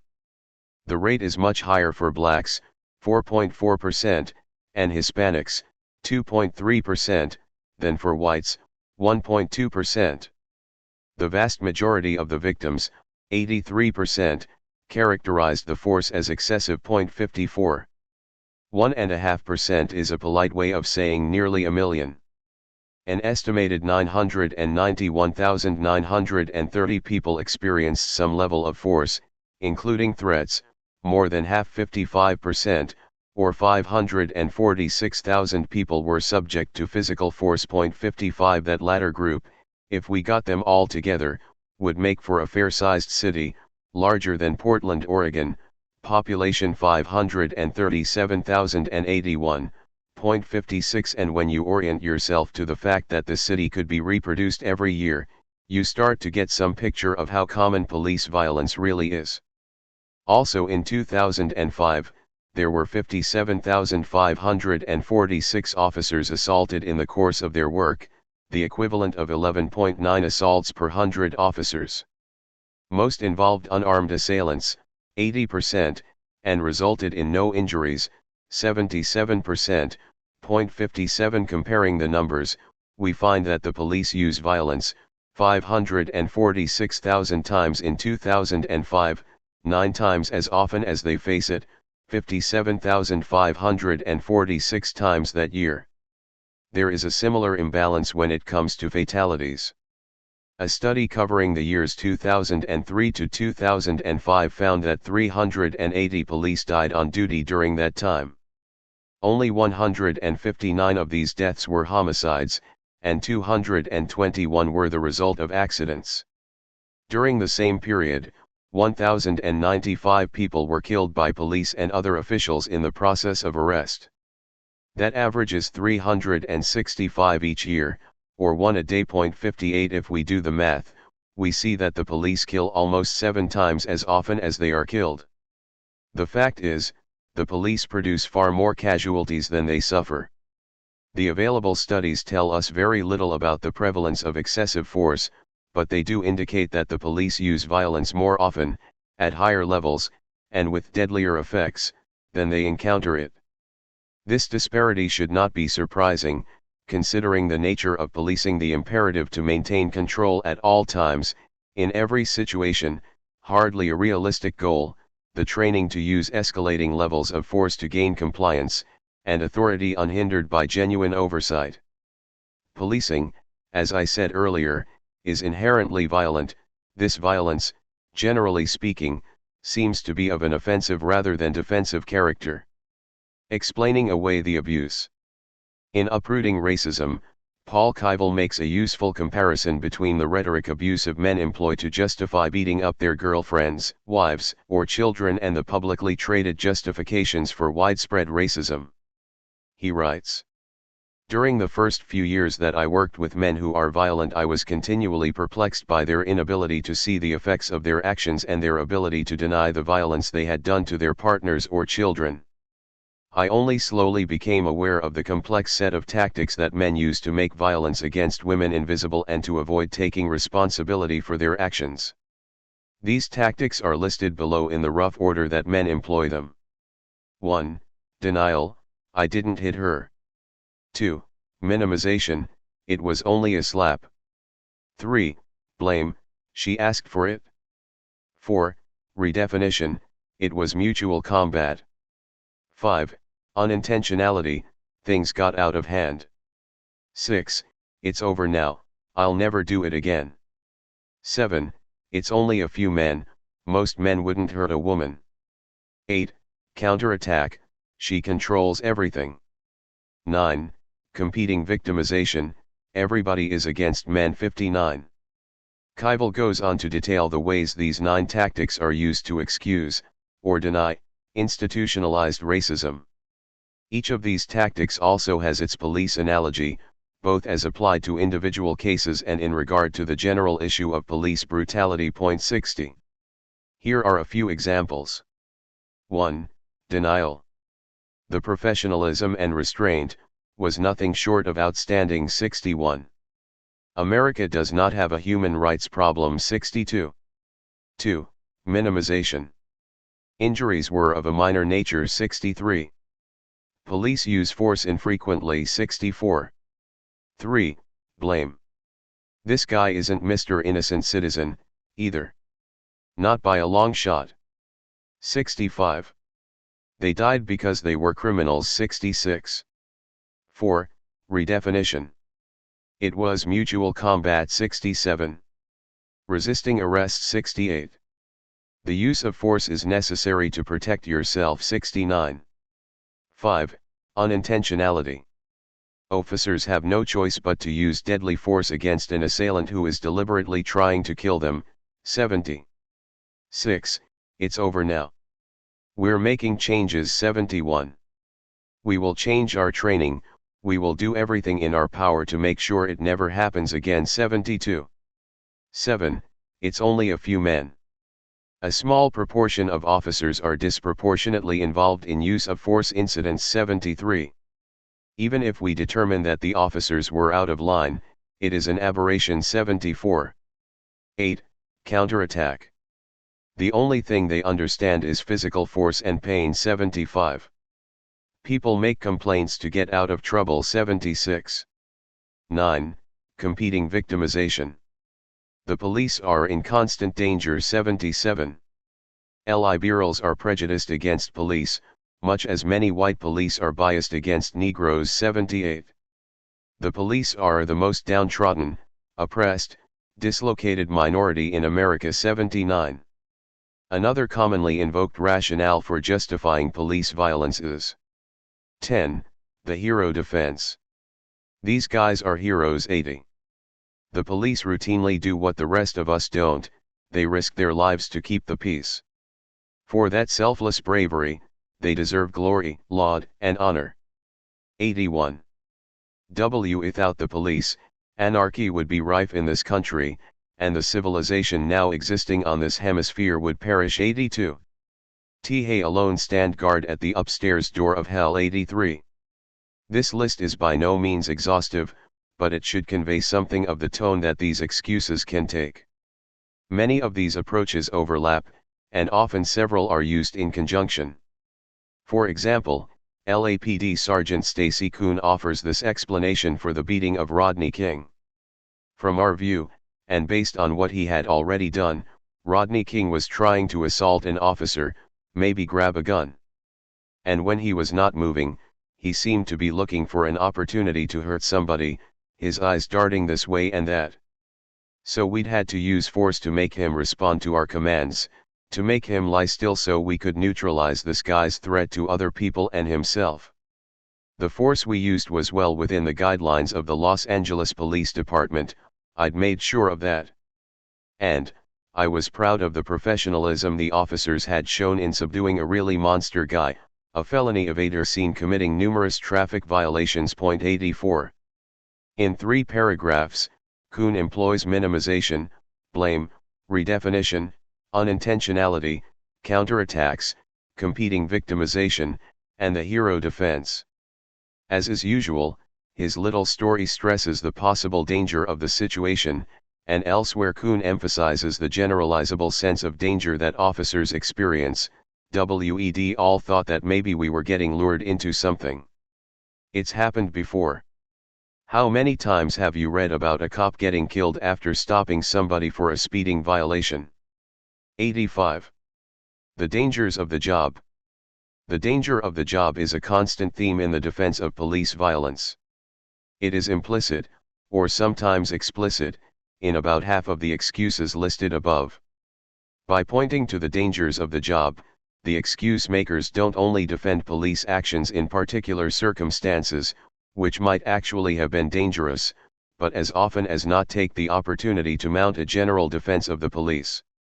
This is a clever bit of sophistry, as cynical as a Memorial Day speech during wartime. It's one thing to make a banner of the bloody uniform when discussing a case where the cops actually were in danger, but quite another to do so when they might have been in danger, or only thought that they were. The fact that policing is risky, by this view, seems to justify in advance whatever measures the police feel necessary to employ. This point lies at the center of the hero defense. Its genius is that it is so hard to answer.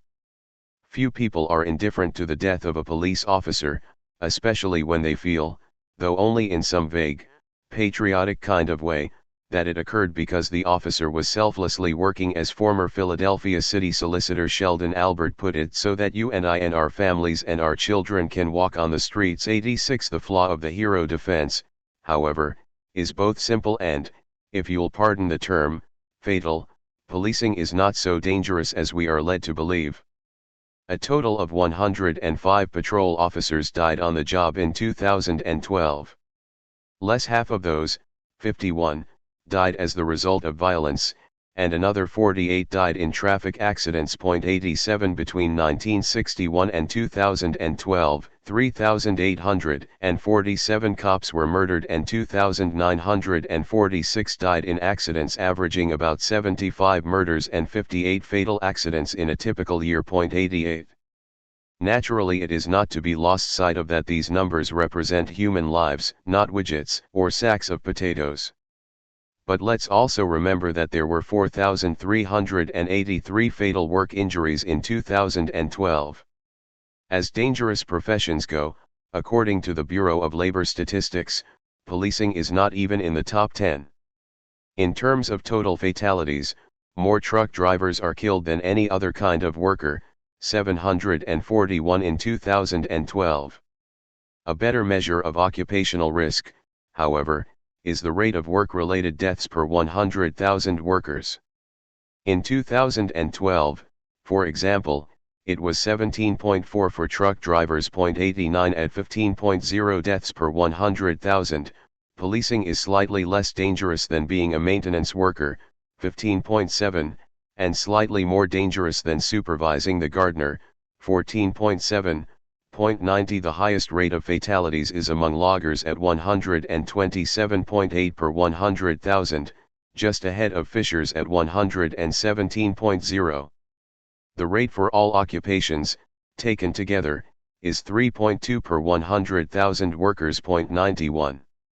Where are the headlines, the memorials, the honor guards, and the sorrowful renderings of taps for these workers? Where are the mayoral speeches, the newspaper editorials, the sober reflections that these brave men and women died, and that others risked their lives daily, so that we might continue to enjoy the benefits of modern society? Policing, it seems, is the only profession that both exaggerates and advertises its dangers. It has done so at a high cost, and to great advantage, though, as is so often the case, the costs are not borne by the same people who reap the benefits. 92. The overblown image of police heroism, and the obsession with officer safety, Rodney Stark's term, do not only serve to justify police violence after the fact, by providing such justification, they legitimize violence, and thus make it more likely. 93. Institutionalized brutality. Given the pervasive nature of police violence, it is astonishing that the public discourse so frequently focuses on the behavior of individual officers.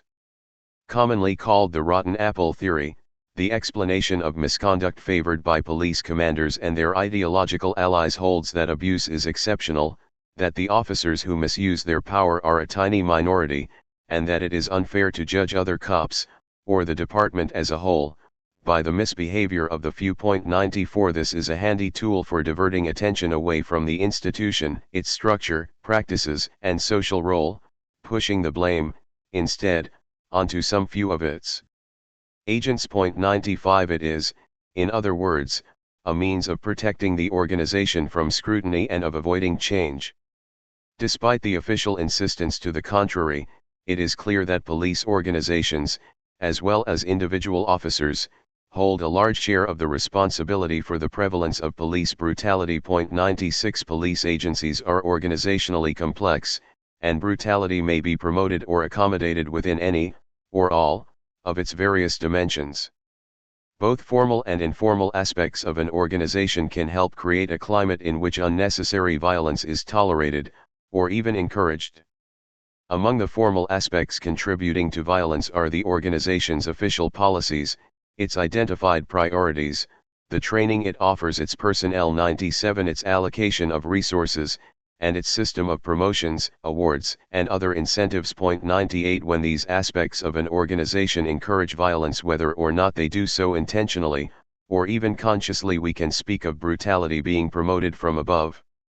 This understanding has been well applied to the regimes of certain openly thuggish leaders: Bull Connor, Richard Daley, Frank Rizzo, 99 Daryl Gates, Rudolph Giuliani, Joe Arpaio, to name just a few, but it needn't be so overt to have the same effect.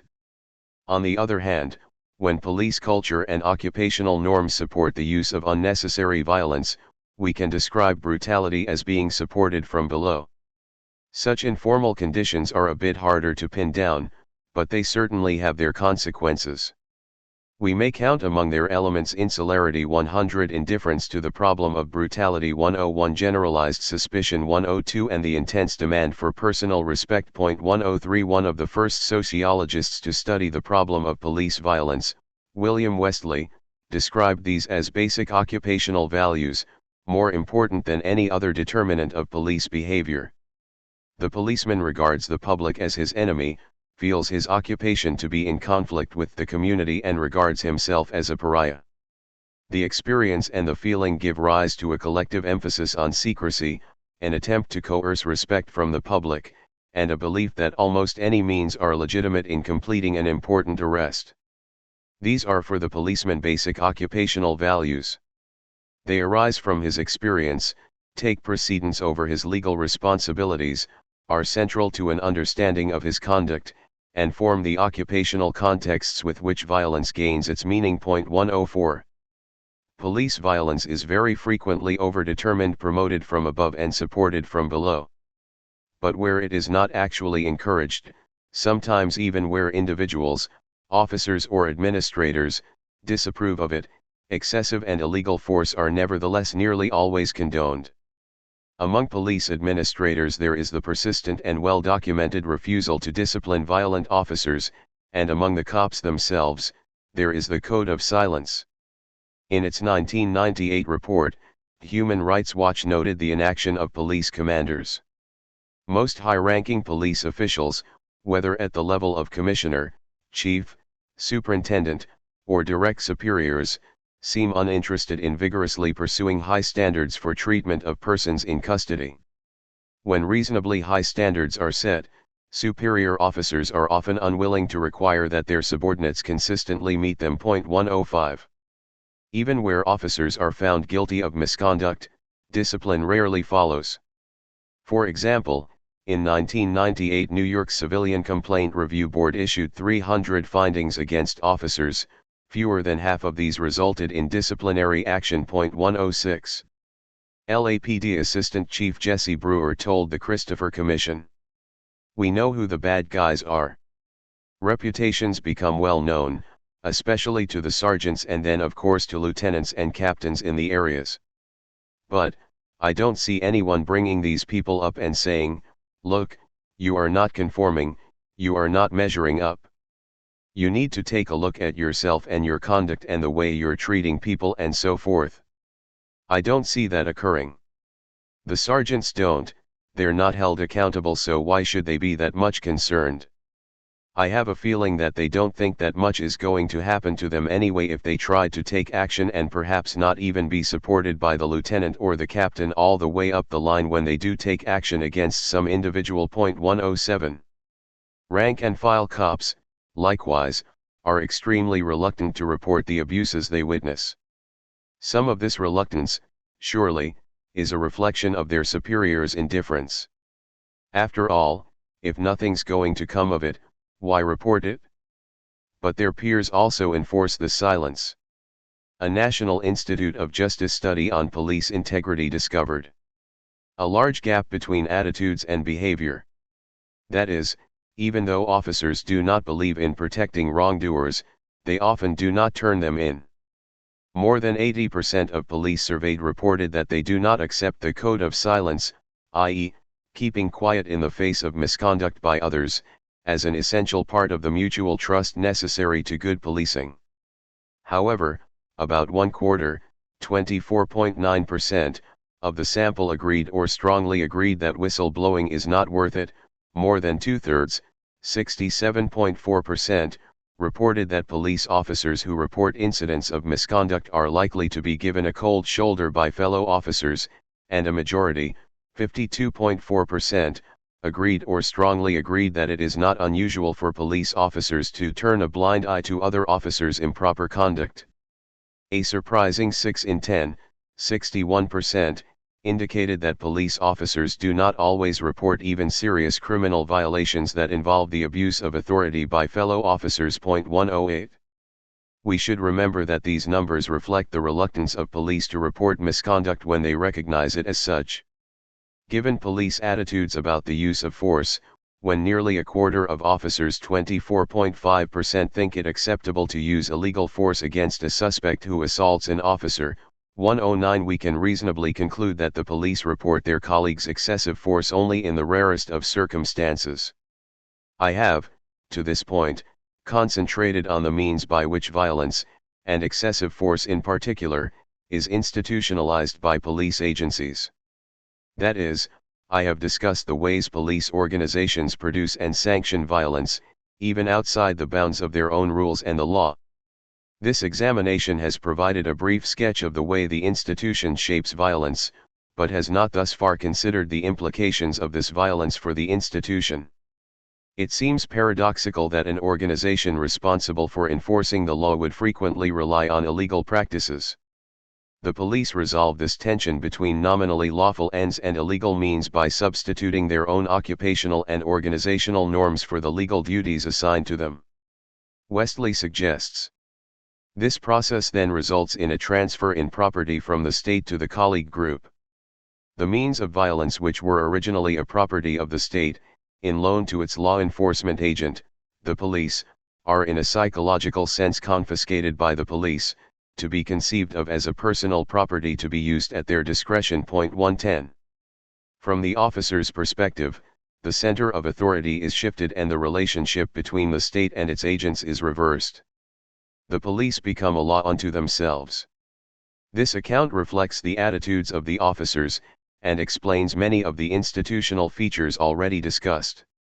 It also identifies an important principle of police ideology, one that, as we shall see in later chapters, has guided the development of the institution, especially in the last half-century. But Westley's theory also raises some important questions. Chief among these, why would the state allow such a coup? The police, the state, and social conflict. We might also ask, to what degree is violence the property of the state to begin with? At what point does the police co-optation of violence challenge the state's monopoly on it? When do the police, in themselves, become a genuine rival of the state? Are they a rival to be used, as in a system of indirect rule, or a rival to be suppressed? Is there a genuine danger of the police becoming the dominant force in society, displacing the civilian authorities? Is this a problem for the ruling class? Might such a development, under certain conditions, be to their favor? These are important questions, and we will get to them. For now, let us concentrate on the question of why the state, meaning, here, the civil authorities, would let the police claim the means of violence as their own. Police brutality does not just happen, it is allowed to happen. It is tolerated by the police themselves, those on the street and those in command. It is tolerated by prosecutors, who seldom bring charges against violent cops, and by juries, who rarely convict. It is tolerated by the civil authorities, the mayors and the city councils, who do not use their influence to challenge police abuses. But why? The answer is simple: police brutality is tolerated because it is what people with power want. This surely sounds conspiratorial, as though orders issued from a smoke-filled room are circulated at roll call to the various patrol officers and result in a certain number of arrests and a certain number of gratuitous beatings on a given evening. But this isn't what I mean. Rather than a conspiracy, it is merely the normal functioning of the institution. It's just that the apparent conflict between the law and police practices may not be so important as we tend to assume. The two may, at times, be at odds, but this is of little concern so long as the interests they serve are essentially the same. The police may violate the law, as long as they do so in the pursuit of ends that people with power generally endorse, and from which such people profit. When the police enforce the law, they do so unevenly, in ways that give disproportionate attention to the activities of poor people, people of color, and others near the bottom of the social pyramid. 111 And when the police violate the law, these same people are their most frequent victims. This is a coincidence too large to overlook. If we put aside, for the moment, all questions of legality, it must become quite clear that the object of police attention, and the target of police violence, is overwhelmingly that portion of the population that lacks real power.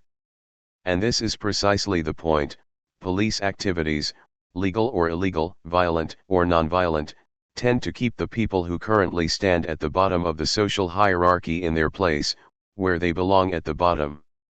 This is why James Baldwin said that policing was oppressive and an insult. Put differently, we might say that the police act to defend the interests and standing of those with power, those at the top. So long as they serve in this role, they are likely to be given a free hand in pursuing these ends and a great deal of leeway in pursuing other ends that they identify for themselves.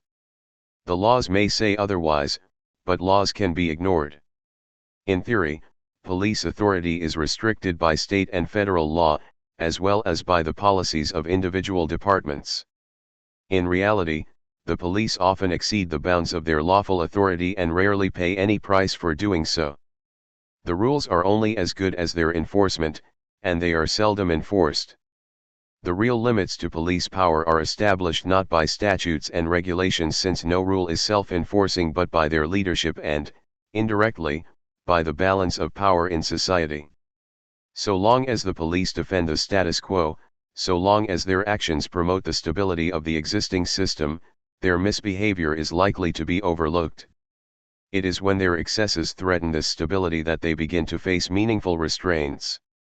Laws and policies can be ignored and still provide a cover of plausible deniability for those in authority. But when misconduct reaches such a level as to prove embarrassing, or so as to provoke unrest, the authorities may have to tighten the reins for a while. Token prosecutions, minimal reforms, and other half measures may give the appearance of change, and may even serve as some check against the worst abuses of authority, but they carefully fail to affect the underlying causes of brutality. It would be wrong to conclude that the police never change. But it is important to notice the limits of these changes, to understand the influences that direct them, and to recognize the interests that they serve. Police brutality is pervasive, systemic, and inherent to the institution. It is also anything but new. 2. The origins of American policing.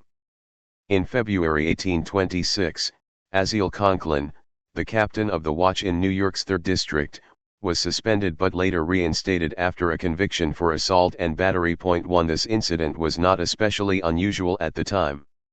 Even now, it would only stand out because cops are so rarely convicted, regardless of the evidence against them. Yet if the licensed use of violence is not new, the system employing it today looks very different than that of the 1820s. And if the abuse of authority is itself a constant feature of government, the nature of that authority has undergone substantial changes. Characteristics of modern police. Policing itself is not a distinctly modern activity too. It has existed in some form, under numerous political systems, in disparate locations, for centuries. Yet most of the institutions historically responsible for law enforcement would not be recognizable to us as police. Colonial America, for example, had nothing like our modern police departments. David Bailey writes, "The earliest specialized police were watchmen. However, although their function was certainly specialized, it is not always clear that it was policing. Very often they acted only as sentinels, responsible for summoning others to apprehend criminals, repel attack, or put out fires. 3. It was not until the middle of the 19th century that most American cities had police organizations with roughly the same form and function as our contemporary departments. Though historians generally agree it was in the mid-1800s that police forces throughout the United States converged into a single type, it has been surprisingly difficult to enumerate the major features of a modern police operation. Bailey defines the modern police in terms of their public auspices, specialized function, and professionalism, for though he does also mention their non-military character 5 and their authority to use force. 6 Richard Lundman offers 4 criteria: full-time service, continuity in office, continuity in procedure, and control by a central governmental authority. 7 Selden Bacon, meanwhile, suggests 6 characteristics. 1. Citywide jurisdiction. 2. 24-hour responsibility. 3. A single organization responsible for the greater part of formal enforcement. 4. Paid personnel on a salary basis. 5.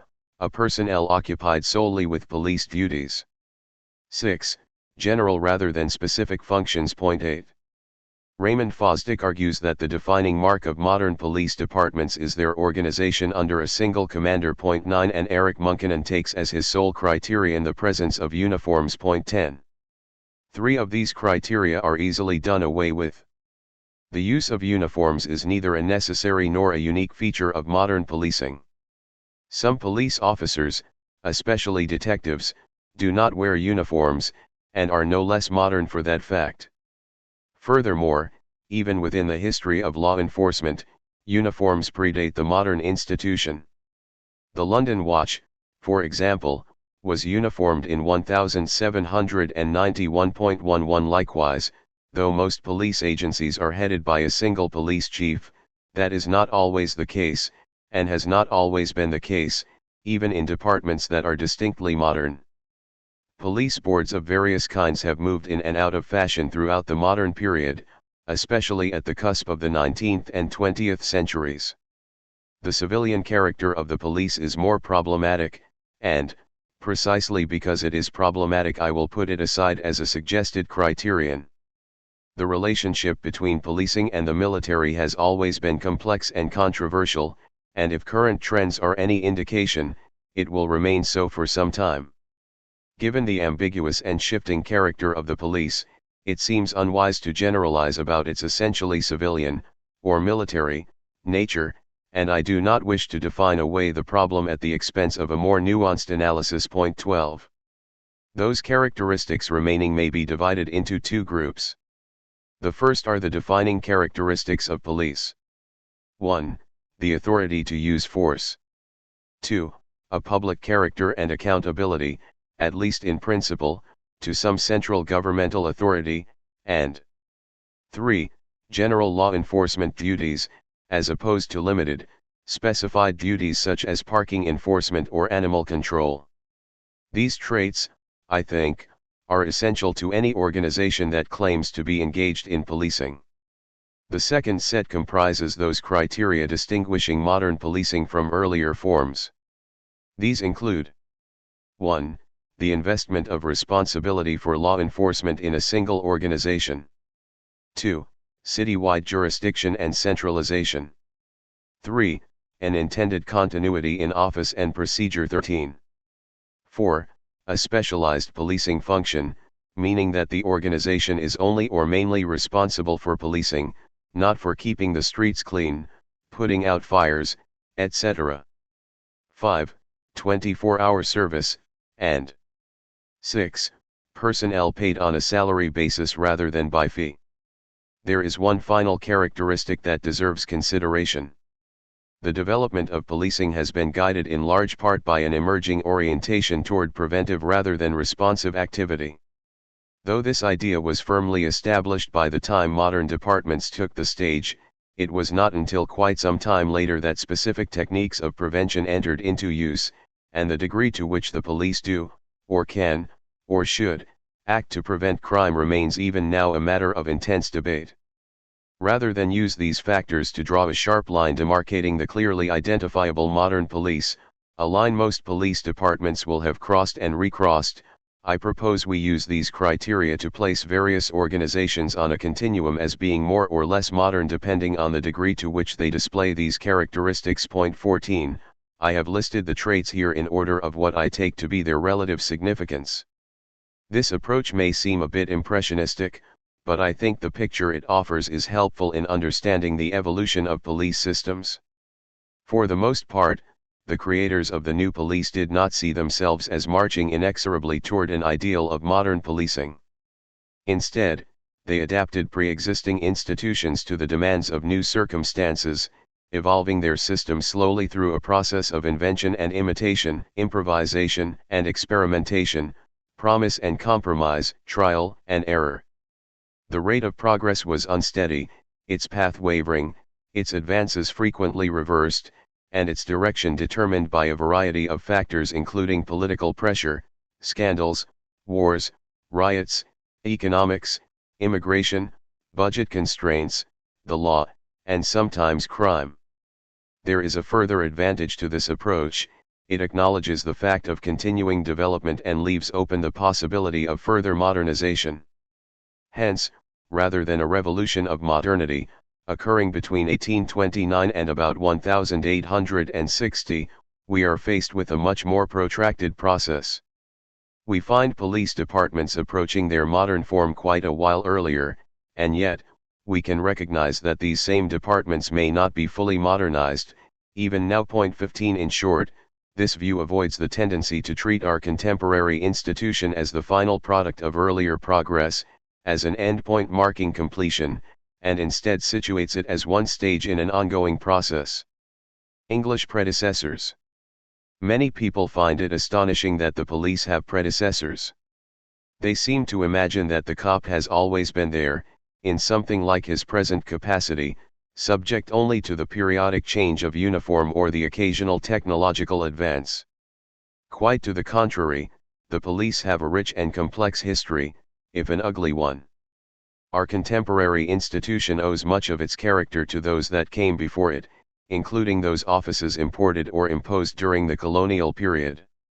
These in turn have their own stories, closely linked to the creation of modern states.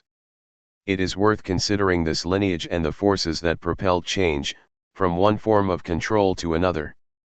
During the time between the fall of Rome and the rise of modern states, policing like political authority became quite decentralized. Point 16. Policing initially took an informal mode, such as that of the franc pledge system in England. Point 17. Under the system, families grouped themselves together in sets of 10, called tithings, and collections of 10 tithings, called hundreds. The heads of these families pledged to one another to obey the law. Together they were responsible for enforcing that pledge, apprehending any of their own who violated it, and combining for mutual protection. If they failed in these duties, they were fined by the sovereign. Point 18. Under the franc pledge system, the responsibility for enforcing the law and maintaining order fell to everyone in the community. Bruce Smith writes, "Our extremely modern concept of a specialized police force did not then exist. Neither was there any public means for repressing or preventing crime, as distinguished from its detection and the apprehension of offenders. The members of each tithing were simply bound to a mutual undertaking to apprehend, and present for trial, any of their number who might commit an offense. 19. This arrangement relied on the social conditions present in small communities, especially the sense of interpersonal connection and interdependence. But we should be careful of romanticizing this idyllic scenario. The franc pledge system was imposed by the Norman conquerors as a means of maintaining colonial rule. Essentially, they forced the conquered communities to enforce the Norman law. 20. Still, the system was rather limited in its authoritarian uses, as it depended on a common acceptance of the law. Hence, English sovereigns later found it necessary to supplement the franc pledge with the appointment of a shire reeve, or sheriff, to act in local affairs as a general representative of the crown. The sheriff was responsible for enforcing the monarch's will in military, fiscal, and judicial matters, and for maintaining the domestic peace. Sheriffs were appointed by and directly accountable to the sovereign. They were responsible for organizing the tithings and the hundreds, inspecting their weapons, and, when necessary, calling together a group of men to serve as a posse comitatus, pursuing and apprehending fugitives. The sheriffs were paid a portion of the taxes they collected, which led to abuses and made them rather unpopular figures. Eventually, following a series of scandals and complaints, the sheriff's powers were eroded and some of his responsibilities were assigned to new offices, including the coroner, the justice of the peace, and the constable. 21. According to the 1285 Statute of Winchester, the constable was responsible for acting as the sheriff's agent. 2 constables were appointed for every 100, thus providing more immediate supervision of the tithings and hundreds. 22 as Smith describes. The constable's early history is closely intertwined with military affairs and with martial law, for after the conquest the Norman marshals, predecessors of the modern constable, held positions of great dignity and were drawn for the most part from the baronage. As leaders of the king's army they seem to have exercised a certain jurisdiction over military offenders, particularly when the army was engaged on foreign soil, and therefore beyond the reach of the usual institutions of justice. The disturbed conditions attending the Wars of the Roses brought the constables further powers of summary justice, as in cases of treason and similar state crimes. They therefore came to be a convenient means by which the English kings from time to time overrode the ordinary safeguards of English law. These special powers, originating in the law martial, were expanded until they came to represent what we know as martial law. 23. Beyond his original military function, and the additional job of serving the sheriff, the constable was also responsible for a host of other duties, including the collection of taxes, the inspection of highways, and serving as the local magistrate. Ironically, as the posse comitatus came increasingly to act as a militia, the constable was without assistance in policing. 24 By the end of the 13th century, the constable was no longer connected to the tithing, he acted instead as an agent of the manor and the crown. 25 By the beginning of the 16th century, the constable's function was quite limited. Constables only made arrests in cases where the justice of the peace issued a warrant. 26.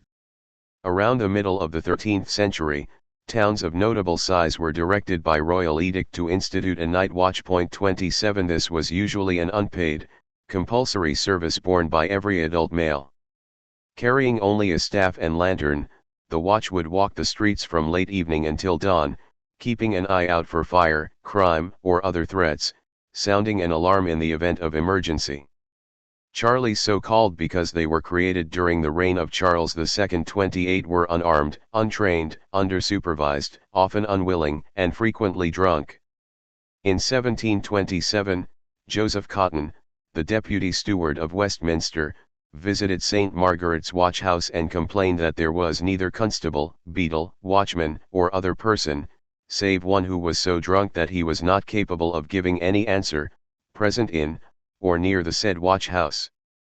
A few years later, in 1735, John Goland of Bond Street complained to the burgesses that he had been robbed 3 times in 5 years, noting that he generally finds the watchman drunk, and wandering about with lewd women. 29.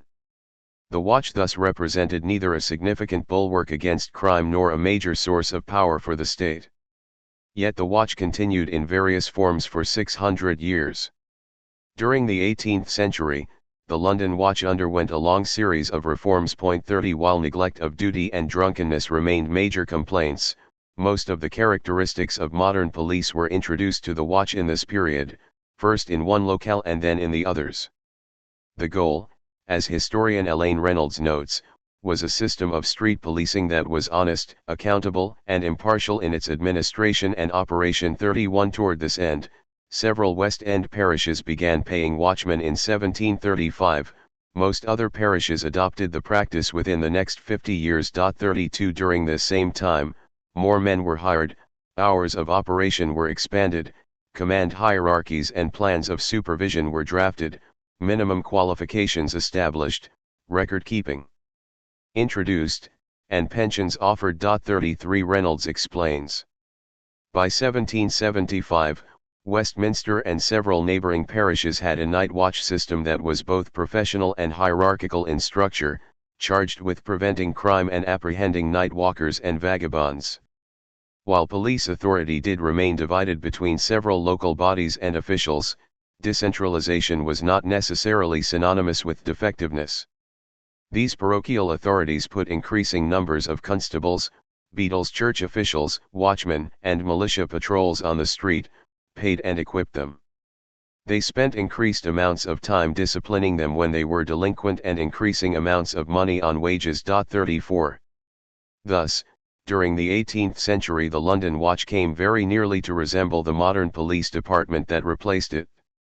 The watch was also supplemented by various private efforts, including a river police created by local merchants and taken over by the government in 1800.35. During the first 3 decades of the 19th century, London was what one historian describes as a patchwork of public and private police forces, dependent for their authority on a wide array of institutions and officials, including vestries, church wardens, boards of trustees, commissioners, parishes, magistrates, and courts leet.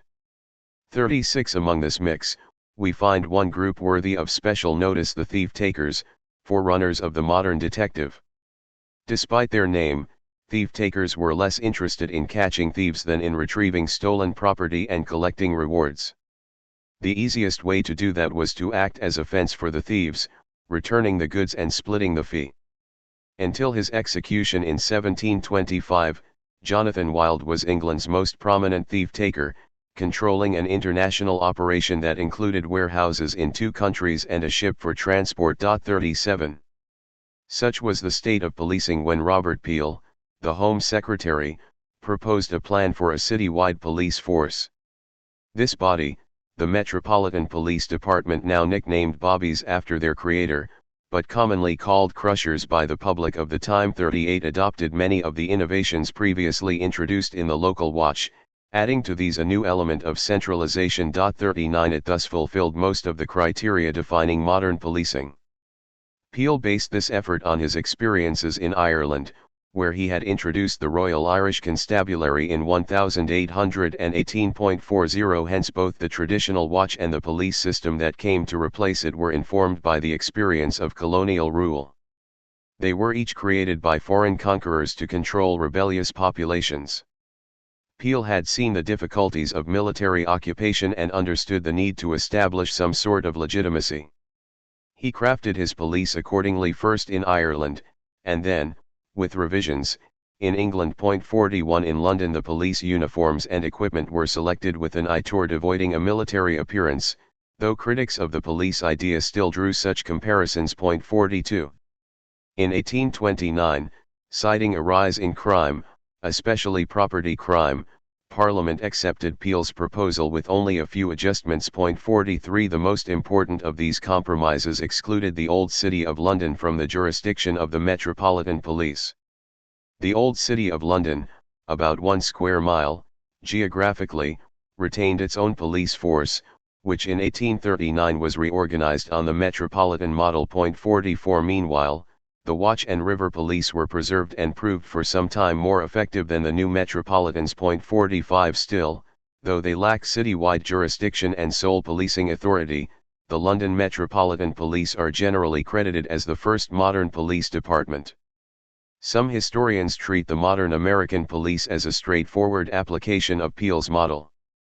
As we shall see, however, policing in the United States followed a separate course, motivated by different concerns and producing unique institutional arrangements. In fact, I shall argue that American policing systems, especially those designed for slave control, neared the modern type well before Peel's reforms. Colonial forerunners. The American colonies mostly imported the British system of sheriffs, constables, and watches, though with some important differences. Sheriffs at first were appointed by governors, and made responsible for apprehending suspects, guarding prisoners, executing civil processes, overseeing elections, collecting taxes, and performing various fiscal functions. Corruption in all of these duties was quite common, with sheriffs accepting bribes from suspects and prisoners, neglecting their civil duties, tampering with elections, and embezzling public funds. 46 The sheriff was empowered to make arrests when issued a warrant, or without one in certain circumstances, and was given additional duties during emergencies, but during the colonial period the office was only tangentially concerned with criminal law. 47 The constable's duties were similarly varied. He was charged with summoning citizens to town meetings, collecting taxes, settling claims against the town, preparing elections, impressing workers for road repair, serving warrants, summoning juries, delivering fugitives to other jurisdictions, and overseeing the night watch. In addition, he was, in theory, expected to enforce all laws and maintain the Crown's peace. 48 In practice, however, constables were paid by a system of fees, and tended to concentrate on the better-paying tasks. 49 In the 17th and 18th centuries, both the sheriff and the constable were elected positions. 50 Still, they were not popular jobs. Many people refused to serve when elected. 51 And the authority of each office was commonly challenged, sometimes by violence. In 1756, for example, Sheriff John Christie was killed when trying to make an arrest. James Wilkes was convicted, but was soon pardoned by Governor Sir Charles Hardy, who reasoned that Wilkes had imbibed and strongly believed a common error generally prevailing among the lower class of mankind in this part of the world, that after warning the officer to desist and bidding him to stand off at his peril, it was lawful to oppose him by any means to prevent the arrest. 52 The fact that such a view would be respected, despite its legal inaccuracy, says a great deal about the weakness of the sheriff's position. 53 Neither of these offices was designed for what we now consider police work, and neither ever fully adapted itself to that function. 54 Constables survived into the 20th century, though only as a kind of rural relic. 55 Sheriffs, meanwhile, retained many of their original duties, especially those concerning jails, and in some places still patrol the unincorporated areas of counties, though even in this respect state police forces sometimes supersede them. Rather than invest much authority in these offices, the colonial government relied primarily on informal means of policing. As difficulties arose concerning the behavior of slaves, the delivery of goods, sanitation, street use, gambling, and the like, the local government responded by instituting regulations, which were generally ignored. To remedy this deficiency, the civil authorities called on the family and church to use their influence to bring about compliance. Where that failed, they would institute a system of fines, for violators, and rewards, for informers. They might then direct the constable to enforce the laws, or else appoint special informers concerned only with that particular law. Eventually towns began consolidating these positions and appointing general officers called marshals. 56 Citizens were further expected to participate in law enforcement through the night watch. As Douglas Greenberg explains, the character of the night watch varied from time to time. Sometimes it was composed entirely of civilians forced to take their regular turn as watchmen or pay for a substitute to replace them. At other times, especially during the intercolonial wars, the militia took over the watch. At still other times, a paid constable's watch was used, or citizens themselves were paid to guard the city. 57 As in England, the watch was charged with keeping order, reporting fires, sounding an alarm when crimes were discovered, detaining suspicious persons, and sometimes suppressing riots and lighting street lamps. 58. The Boston Watch was in many respects typical. All men over 18 years old were required to serve in person or provide a substitute, though clergy and certain public officials were exempted from duty. The state legislature ordered the watchmen to see that all disturbances and disorders in the night shall be prevented and suppressed, and gave them the authority to examine all persons, whom they have reason to suspect of any unlawful design, and to demand of them their business abroad at such time, and whither they are going, to enter any house of ill fame for the purpose of suppressing any riot or disturbance. 59. They were further instructed to walk in rounds in and about the streets, wharves, lanes, and principal inhabited parts, within each town, to prevent any danger by fire, and to see that good order is kept, taking particular observation and inspection of all houses and families of evil fame. 60. New York City provided similar instruction in 1698. The watchmen were told to go round the city each hour in the night with a bell, and there to proclaim the season of the weather and the hour of the night, and if they meet in their rounds any people disturbing the peace or lurking about any person's house or committing any theft, they take the most prudent way they can to secure the said persons. 61. Like police, the colonial watch was public in character and accountable to a central authority, usually either a town council or state legislature. Unlike the modern police, however, the watch had only limited authority to use force, with no training and usually no equipment for doing so. As far as modern characteristics go, the watch shared responsibility for enforcement with the constables, sheriffs, and sometimes other inspectors. Thus it was not the major body responsible for law enforcement. Its personnel rotated with deliberate frequency, and many places it only patrolled part of the year. Hence, it lacked continuity in office and procedure. While the watch was concerned with crime, it was often more concerned with other dangers, especially fire and military attack, thus it lacked the specialized policing function. Except in times of emergency, the watch only patrolled at night. And for the most part, its personnel were not paid. In sum, by our criteria, the colonial watch may be counted as a policing effort, but in no way did it constitute a modern police agency. The standard story in the history of policing, if we may speak of such a thing, presents the modern American police force as a direct adaptation of the night watch, following the English pattern. 62. But this story leaves out significant stages in the development of American policing. Or, put differently, it omits an entire branch of the American police family tree. As Dennis Rousey recounts, the first major reform of the traditional system did not occur in any of the big northwestern cities in the mid-1800s, but in the cities of the Deep South in a much earlier period. As early as the 1780s, Charleston introduced a paramilitary municipal police force primarily to control the city's large population of slaves. In later years, Savannah, New Orleans, and Mobile did the same. 63.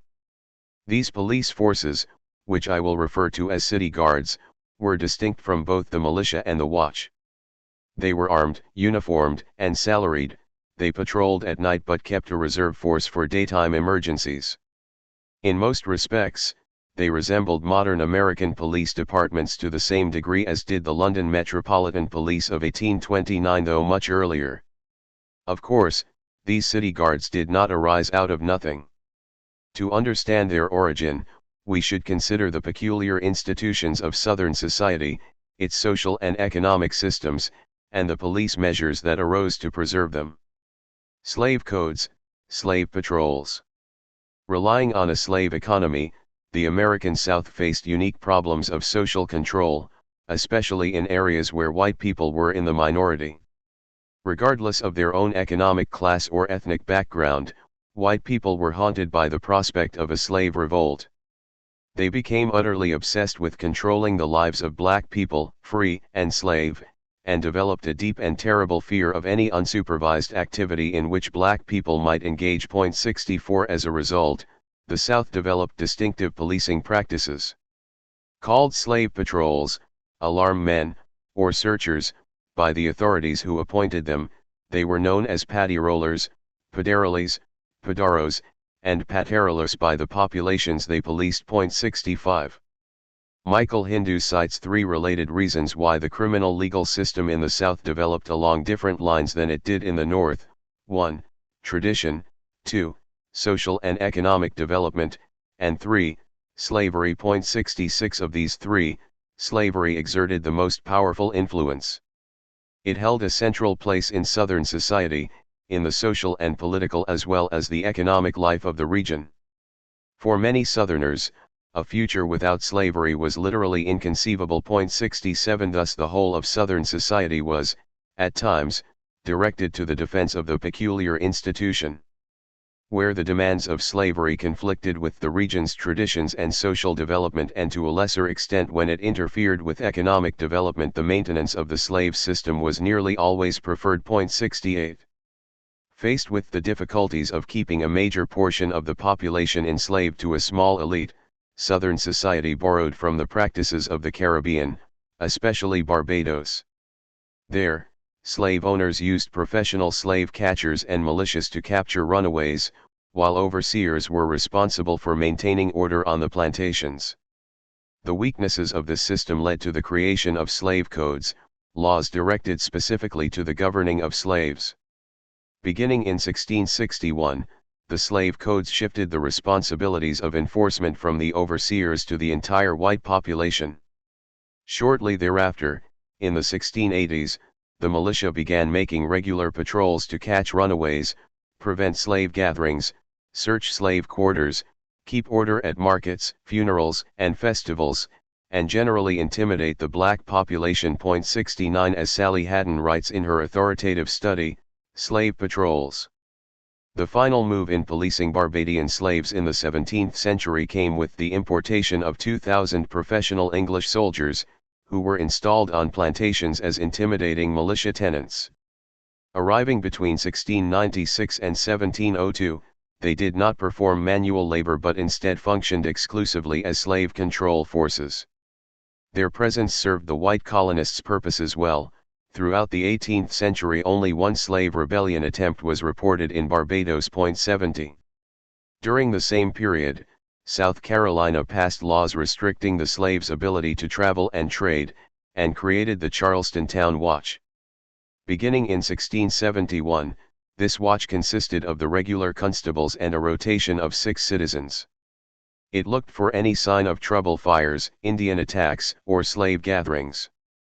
The laws also established a militia system, with every white man between 16 and 60 years old required to serve. 71. In 1686, South Carolina passed a law enabling any white person to apprehend and punish runaway slaves. 72. A few years later, the 1690 Act for the Better Ordering of Slaves required all persons under penalty of 40 shillings to arrest and chastise any slave out of his home plantation without a proper pass. 73. Those who captured runaways would receive a reward. In 1704, fears of a Spanish invasion, combined with the ever-present threat of a slave revolt, led South Carolina to form its first official slave patrols. The colony faced 2 types of danger and divided its military capacity accordingly. Henceforth, the militia would guard against outside attack, and the patrol would be left behind to protect against insurrection. 74. Patrollers would gather from time to time and, as instructed by the law, ride from plantation to plantation, and into any plantation, within the limits or precincts, as the general shall think fit, and take up all slaves which they shall meet without their master's plantation which have not a permit or ticket from their masters, and the same punish. 75. In 1721, the law was revised to shift its focus from runaways to revolts. The new law ordered the patrols to prevent all caballings amongst Negroes sick, by dispersing of them when drumming or playing, and to search all Negro houses for arms or other offensive weapons. 76. Books and paper were often confiscated as well, education itself being deemed subversive. The patrollers also seized other goods, especially linen, china, and horses, alleging them to be stolen, and were permitted to keep for their own whatever they took. 77. Racist contradictions. The patrol was essentially an institutionalized extension of the more informal system described by the 1686 law. The law's intention was, foremost, to divide the means of protecting the city so that both internal and external threats could be met simultaneously. It did not represent an effort to specialize slave control, or to reduce the obligations of each white citizen, or to interfere with the personal authority of the slave owner. But whatever the intention behind it, the law did, or threatened to do, all three. Haddon explains. Reform required increasing the amount of time each man devoted to protecting the safety and property of others, which was repugnant to Southern white ideas of individual freedom and, indirectly, their sense of personal honor. No white man should have to cower before slaves, it was thought, and patrols were an unequivocal manifestation of white fear. Southern honor required the individual to protect his name and family without the assistance of courts or the community. Patrols, by their very nature, were communal, intrusive in the master-slave relationship, and implied that the individual alone could not adequately control his bondsman. 78. The slave patrols represented a departure from the traditional values of Southern culture, and though the patrols were created to defend slavery, their efficacy was limited by the same ideology that justified the slave system. Rather than develop more formal means of control, Southern ideology encouraged a reliance on informal systems rooted in racism. 79. While the rest of the country developed systems of authority that were formal, legalistic, and centered on the state, the South maintained a unique commitment to a system that was informal, personalistic, characterized by deference and paternalism, diffused, and in which the state was kept deliberately weak. When compared to northern cities of the 19th century, plantation life seems positively feudal. As H.M. Henry described it, the plantation was a sort of governmental unit as to the police control of the slave, and to its head, the slave owner, was given in large measure the sovereign management of its affairs under certain restrictions. The arrangement was, in the fullest, traditional sense of the word, patriarchal. Not only slaves, but also white women and children were subject to the personal authority of male heads of households. 81. Any intercession in these relationships was apt to be viewed negatively. Slave owners felt that any outside intervention, especially that of the state, represented not only a usurpation of their authority but also a personal slight, implying that the master was not up to the task of controlling his slaves. 82. This sentiment, an important aspect of Southern honor, created a major impediment to the effective control of the black population. It discouraged white elites from enhancing the means of social control. Haddon writes, "Only the state, through the agency of the courts, councils, and militia, could force whites to act in concerted fashion to protect their own self-interest. And some state legislatures, like South Carolina's, simply refused to reform patrol practices in order to coerce more public service from their constituents." 83. Slave patrols were both a product of white racism, vital to the survival of slavery, and a manifest contradiction of the ideology and culture it was meant to protect. As Haddon put it, to admit that danger existed was to concede the possibility of fear.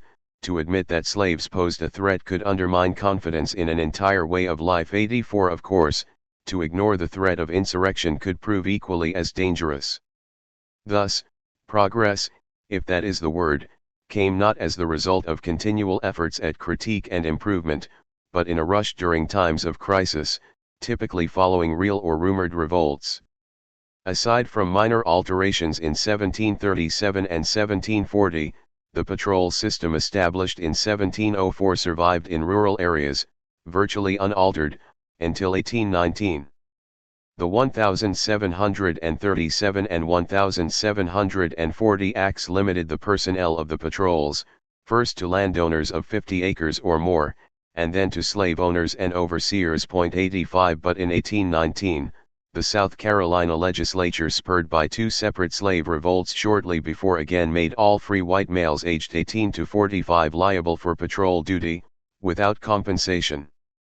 Substitutes could be sent, for a fee, and discipline came in the form of fines. 86 After this revision, the structure and activities of the patrols remained relatively unchanged until the Civil War. 87 Across the South. While the South Carolina patrols, in the estimation of Philip Reichel, were the oldest, most elaborate, and best documented, other colonies followed suit. Georgia, Tennessee, Kentucky, and Mississippi all had similar arrangements, with variations. In Georgia, slave patrols were also responsible for disciplining disorderly white people, especially vagrants. 88 In Tennessee, the law required slave owners to provide patrols on the plantations themselves, in addition to those that rode between plantations. In Kentucky, after a series of revolts, some cities established round-the-clock patrols. And in Mississippi, the first patrols were federal troops. These were gradually replaced by the militia, and then by groups appointed by county boards. 89 Until 1660, Virginia relied more on indentured European servants than on African slaves, though both groups sought to escape their bonds. Initially, the colonists used the hue and cry to mobilize the community and recapture runaways. In 1669, the colonial legislature began offering a reward, paid in tobacco, to anyone who returned a runaway. And in 1680, as the slave population grew, slaves were required to carry passes, as debtors and Native Americans already had been. Slaves were singled out for special enforcement measures beginning in 1691, when the legislature required sheriffs to raise posses for their recapture. In 1727, this responsibility was transferred to the militia, creating the colony's first slave patrol. At first the militia only patrolled as needed, but after a failed rebellion in 1730, it began regular patrols 2 or 3 times each week. In 1754, county courts began paying patrollers and requiring reports from their captains. After that point, Virginia's patrols remained essentially the same until the Civil War. 90 North Carolina's system developed along similar lines, driven by the same concerns. The colony required passes for slaves, debtors, and Native Americans beginning in 1669. In 1753, patrols were instituted. Called searchers, the patrols were initially responsible for searching the slaves' homes, but couldn't stop them between plantations. This function reflected the motives behind their creation. The lawmakers were more afraid of revolts than escapes. In 1779, paid patrols were established, with expanded powers for searching the homes of white people and stopping slaves whenever they were off the plantation. 91 With this they came to closely resemble the patrols already in place elsewhere, and after 1802 they were placed under the auspices of the county court, rather than the militia. 92 Whether supervised by the militia or the courts, whether chiefly concerned with escapes or revolts, whether paid or conscripted, whether slave owners or poor white people, the rural patrols all engaged in roughly the same activities and served the same function. Throughout all of the southern states during the antebellum period, Robert Wintersmith writes, roving armed police patrols scoured the countryside day and night, intimidating, terrorizing, and brutalizing slaves into submission and meekness. 93 They patrolled together in beat companies, on horseback and usually at night. 94 Along the roads they would stop any black person they encountered, demand his pass, beat him if he was without one, and return him to the plantation or hold him in the jail.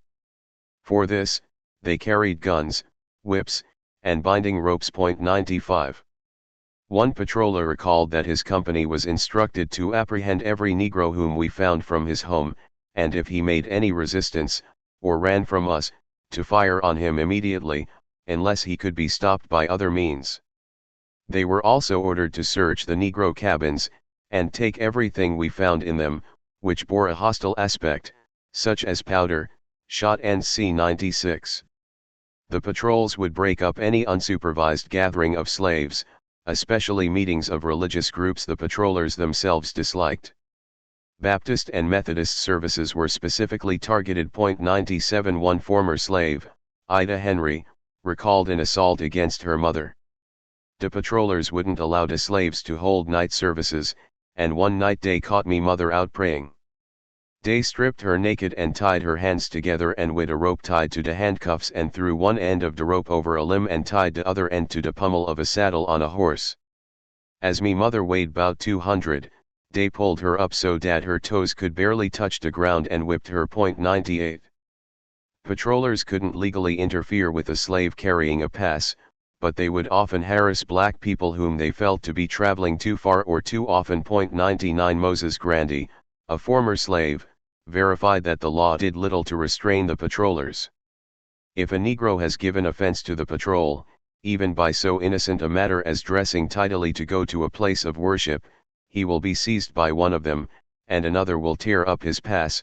While one is flogging him, the others will look another way, so when he or his master makes complaint of his having been beaten without cause, and he points out the person who did it, the others will swear they saw no one beat him. 100. Other abuses were also common. Black women faced sexual abuse at the hands of patrollers, both when they were found on the road and during searches of their homes. 101 Patrollers sometimes kidnapped free black people and sold them as slaves. 102 They also frequently threatened black people with mutilation, sometimes with a basis in law. Between 1712 and 1740, South Carolina law required escalating tortures for captured runaways, from slitting the nose to severing one foot. 103 Masters sometimes complained about the abuses directed against the slaves, but courts were generally reluctant to award damages or discipline the patrollers, for fear of undermining the patrol system. 104 The main restraint on the actions of patrollers was the economic value of the slave's life. Slaves were rarely killed, since the local government would then have to compensate the owner. 105 In general, however, the patrols were invested with vast authority and wide discretion, as a North Carolina court explained in 1845. Patrols partake of a judicial or quasi-judicial and executive character. Judicial, so far as deciding upon each case of a slave taken up by them, whether the law has been violated by him or not, and adjudging the punishment to be inflicted. Is he off his master's plantation without a proper permit or pass? Of this the patrol must judge and decide. If punishment is to be inflicted, they must adjudge, decide. As to the question, 5 stripes may in some cases be sufficient, while others may demand the full penalty of the law. 106 To summarize, the state control of slave behavior advanced through 3 stages. First, legislation was passed restricting the activities of slaves. Second, this legislation was supplemented with requirements that every white man enforce its demands. Third, over time this system of enforcement gradually came to be regulated, either by the militia or by the courts. The transition between these second and third steps was a slow one. Each colony tried to cope with the unreliable nature of private enforcement, first by applying rewards and penalties, and later by appointing particular individuals to take on the duty. Volunteerism was eventually replaced with community-sanctioned authority in the form of the slave patrols. Among the factors determining the rate of this transition, and the eventual shape of the patrols, were the date of settlement, the size of the slave population, the size of the white population, threats of revolt, geography, and population density. 107 As this fact suggests, slave patrols developed differently in the cities than in the countryside. City guards. Slave control was no less a priority for white urbanites than for their country kin. The growing numbers of black people in cities were of obvious concern to the white population, and their concentration in distinct neighborhoods presented an unnerving reminder of the possibility of revolt. In many respects, the cities followed the lead of the plantations. There, too, black people, slaves especially, but free blacks as well, were singled out by the law, and specialized enforcement mechanisms arose to ensure compliance.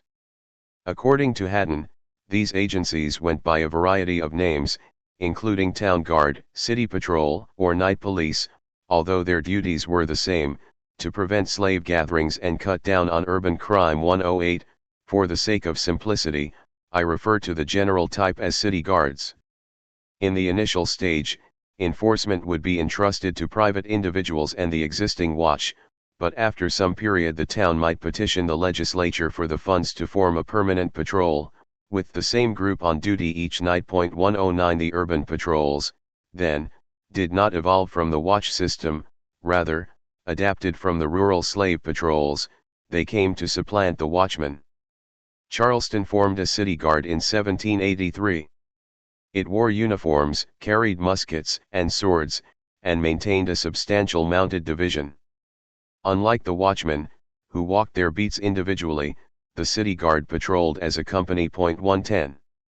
Louis Tassistro, who traveled through Charleston in the 1840s, described the patrol: the city suddenly assumes the appearance of a great military garrison, and all the principal streets become forthwith alive with patrolling parties of 20s and 30s, headed by fife and drum, conveying the idea of a general siege. 111 A few years later, in the early 1850s, J. Benwell, an English visitor to Charleston, described the reaction of the black population to the mounting of the guard. It was a stirring scene, when the drums beat at the guardhouse in the public square, to witness the Negroes scouring the streets in all directions, to get to their places of abode, many of them in great trepidation, uttering ejaculations of terror as they ran. 112. Throughout the first part of the 19th century, similar urban patrols were created in Savannah, Mobile, and Richmond. The Savannah Guard carried muskets and wore uniforms as early as 1796.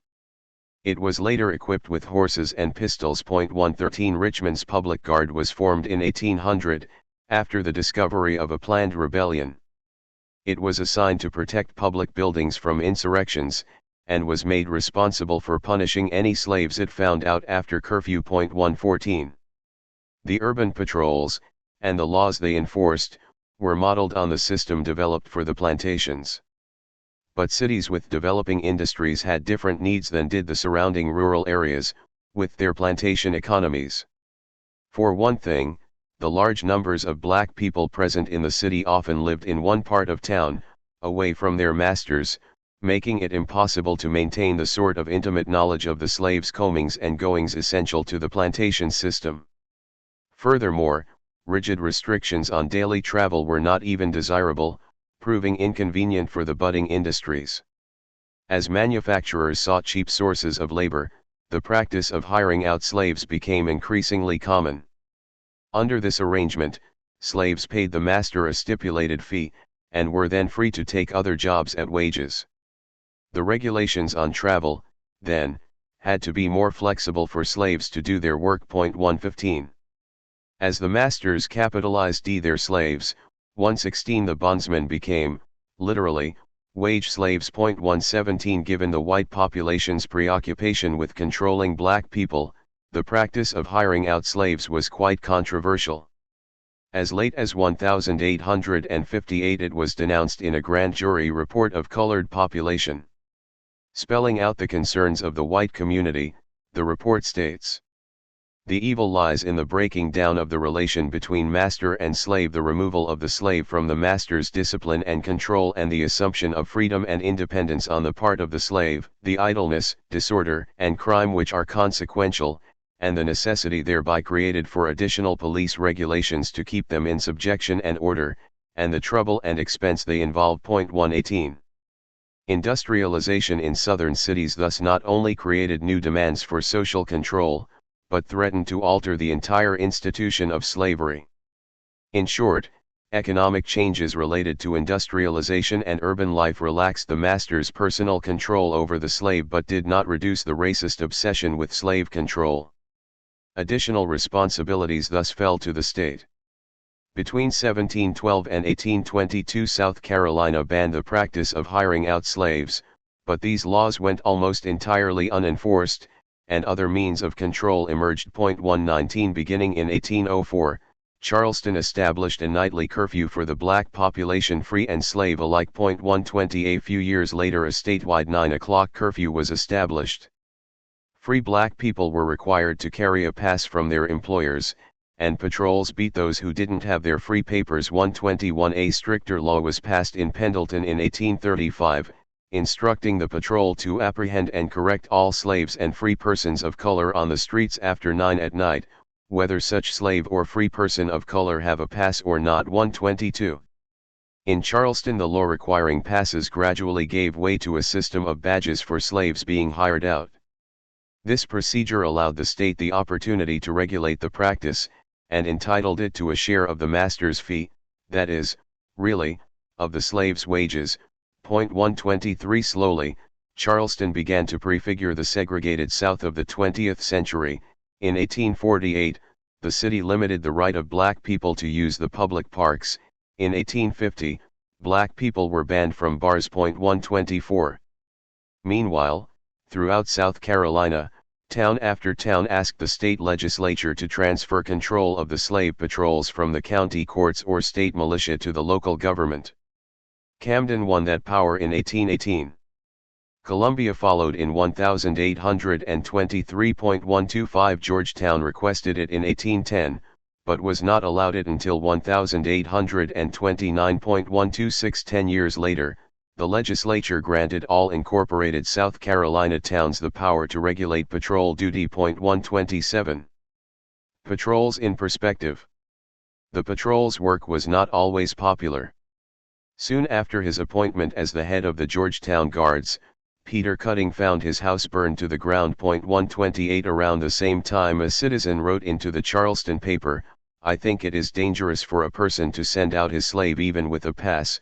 129. But the most common complaint was that the guards did not do their jobs. Grand juries frequently cited them for shameful neglect of patrol duty, a term covering absenteeism, drinking on the job, and patrolling in a slipshod fashion. 130. Whatever the faults of these patrols, the white citizens of the American South relied on them to alleviate their anxieties about slave rebellions. These anxieties changed with the growth of the urban population, and the patrols changed with them, eventually approaching the model of a modern police force. Still, though they provided a transition between the militia and the police, and despite their resemblance to other functionaries responsible for slave control, the patrols represented a distinct mode of policing. While originally bound up with the militia system, the patrols served in a specialized capacity, distinguishing them from the rest of the militia. Furthermore, the authority over the patrols came more and more to shift from the militia to the courts, and then to the city government, implying that patrolling was regarded as a civil rather than military activity. 131. The patrols also, in certain respects, resembled the watch. The watch, even in northern cities, was issued specific instructions concerning the policing of the black population. Boston, for example, instituted a curfew for black people and Native Americans, beginning in 1703. 132. In 1736 the watch was specifically ordered to take up all Negro and mulatto sick servants, that shall be unseasonably absent from their masters' sick families, without giving sufficient reason therefor. 133. But while the watch was told to keep an eye on black people along with numerous other potential sources for trouble, the slave patrols, and later, the city guards, were more specialized, focusing almost exclusively on the black population. In fact, it is this racist specialization that more than anything else distinguished the slave patrols from other police types and accelerated their rate of development. Haddon writes, "The reliance upon race as a defining feature of this new colonial creation reveals the singular difference that set slave patrols apart from their European antecedents. Although slave patrols also supervised the activities of free African Americans and suspicious whites who associated with slaves, the main focus of their attention fell upon slaves. Bondsmen could easily be distinguished by their race and thus became easy and immediate targets of racial brutality. As a result, the new American innovation in law enforcement during the 18th and early 19th centuries was the creation of racially focused law enforcement groups in the American South. 134. With this specialization came expanded powers to search the homes of black people, to mete out summary punishment, and to confiscate a broad range of valuables without need to demonstrate further suspicion. Moreover, their relationship to the militia meant that patrols generally carried firearms, whereas the watch did not. 135. While the slave patrols did anticipate the creation of modern police, it must still be remembered that they were not themselves modern police. Of the two sets of criteria listed earlier, the slave patrols satisfy those of a police endeavor. They were public, authorized, indeed, instructed, to use force, and had general enforcement powers, if only over certain segments of the population. They do not, however, seem very modern, by the second set of criteria. They were certainly not the main law enforcement body, and they usually only operated at night. Arrangements for pay and continuity of service varied by location, but they were generally no more advanced than was typical of the watch. The patrols did have citywide, and sometimes broader, jurisdiction, and they were accountable to either the militias or the courts, or later, to special committees. Point 136. And perhaps more than any police force before them, the patrols had a preventive orientation. Rather than respond to slave revolts, as the militia had done, or take off after runaways, like the professional slave catchers, the patrol aimed to prevent rebellions and sometimes endeavored to keep the slaves from even leaving the plantation. The slave patrol, which began as an offshoot of the militia, and came to resemble modern police, thus provides a transitional model in the development of policing. As the militia adapted to the needs of a rural, agrarian, slave society, it evolved into a new form that surpassed the original. The slave patrols, when confronted with the conditions of a proto-industrialized city, where slavery itself was facing obsolescence, underwent a similar metamorphosis. Charleston, keeping down the niggers. 137. In 1671, South Carolina's Grand Council created a watch for Charlestown, consisting of the regular constables and a rotation of 6 citizens. They guarded the city against fire, Indians, slave gatherings, and other signs of trouble, and detained lawbreakers until the next day. 138. The law creating the watch was renewed in 1698, with an addendum citing the increase in the black population.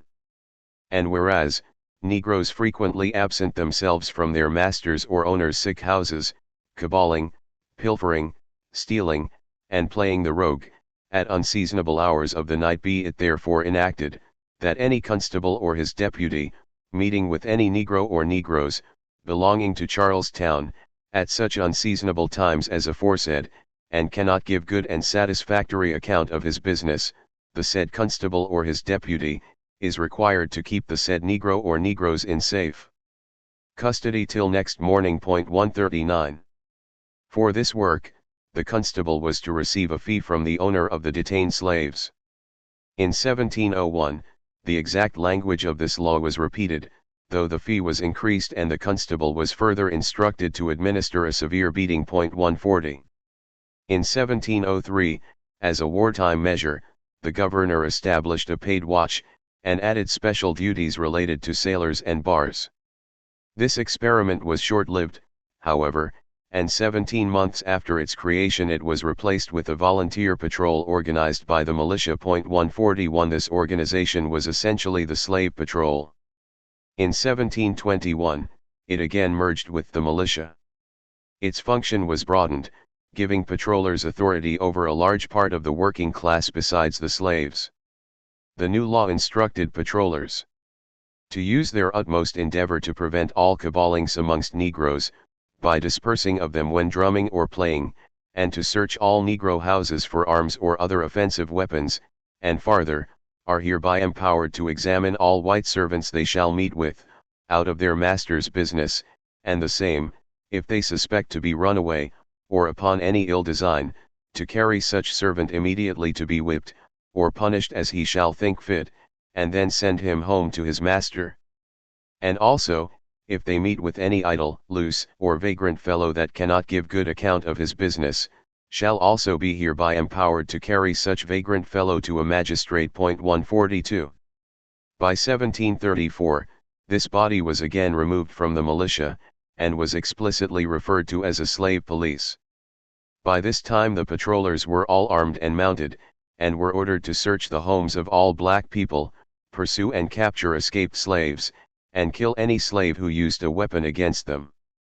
Until the end of the colonial period, The parish of St. Philip, which includes Charleston, had two separate patrols, the two largest in the state. 143. By 1785, these patrols were incorporated into the Charleston Guard and Watch. This body was responsible for arresting vagrants and other suspicious persons, preventing felonies and disturbances, and warning of fires. 144. But one guard described his job succinctly as keeping down the niggers. 145. Indeed, slave control was the aspect of their work most emphasized by the public officials, and given highest priority by the guard itself. As Selden Bacon put it, with very minor differences, their orders here were a summation of those given the rural patrols in the preceding 100 years, with the major and natural exception that they did not inspect plantations. 146. The organization of the Charleston Guard and Watch represented a significant advance in the development of policing. 147. The force contained a developed hierarchy and chain of command, consisting of a captain, a lieutenant, 3 corporals, 58 privates, and a drummer. Each was given a gun, bayonet, rattle, for use as a signal, and uniform coat. Some acted as a standing guard, the rest were divided into 2 patrols, one for St. Philip's Parish, and the other for St. Michael's. The captain issued daily reports, and all the men were paid. 148. The same group patrolled every night, and discipline and morale received a level of attention unique at the time. 149. By our earlier criteria, there can be no question that the Charleston Guard and Watch were involved in policing. They were authorized to use force, had general enforcement responsibilities, and were publicly controlled. They were also exceptionally modern. The Guard was the principal law enforcement agency in Charleston, enjoyed a jurisdiction covering the entire city, and some of the surrounding countryside, served a specialized police function, and had a preventive orientation. It also established organizational continuity and paid its personnel by salary. In fact, lacking only 24-hour service, the Charleston Guard and Watch may count as the first modern police department, predating the London Metropolitan Police by more than 30 years. Charleston, being subject to the pressures of maintaining a slave system in an urban area with an industrializing economy, underwent an intense period of innovation, just around the time of the American Revolution. Its efforts to control the black population put it in the lead in the development of modern policing. But once policing mechanisms were in place, the authorities felt little need to tamper with them. When change again appeared on the agenda following the discovery of a plan for insurrection in 1822, the authorities instituted reforms that had been developed previously in other cities. 150. During the intervening years, Charleston's advances were surpassed by those of another southern city, facing similar but distinct social pressures. New Orleans, barbarism, despotism, and a system of violence. Occupying a strategic position for both economic and military uses, the city of New Orleans has changed hands numerous times. But, until the Civil War, each subsequent regime agreed on one basic principle: the utter suppression of the black race. In succession, the French, Spanish, and American governments enacted very nearly the same set of laws for this purpose, controlling the social, economic, and political life of the black community and regulating the work, travel, education, and living arrangements of black people in the city. Louis XIV instituted a Code Noir in 1685, which Sieur de Bienville, the founder of the French colony of Louisiana, copied. The Spanish retained it as their own while they controlled the city, and the Americans reenacted it as the Black Code 151. In 1804, as the black population nearly equaled that of the white 152, New Orleans sought out special mechanisms for enforcing these laws. At the time, 2 separate night patrols were in effect: a militia guard to protect against outside attack, and a watch, called the Serranos, whose primary duty was lighting the street lamps. But in 1804 the militia organized a mounted patrol specifically to enforce the Black Codes. 153. This unit only survived a few months, however. After repeated conflicts between the English-speaking militia guard and the French-speaking army, the patrol was disbanded in 1805, replaced with the gendarmerie. The gendarmerie, while nominally a military unit, functioned more as a slave patrol than anything else. The law establishing it made this purpose clear. They will make rounds in suspected places where slaves can congregate, particularly on Sundays.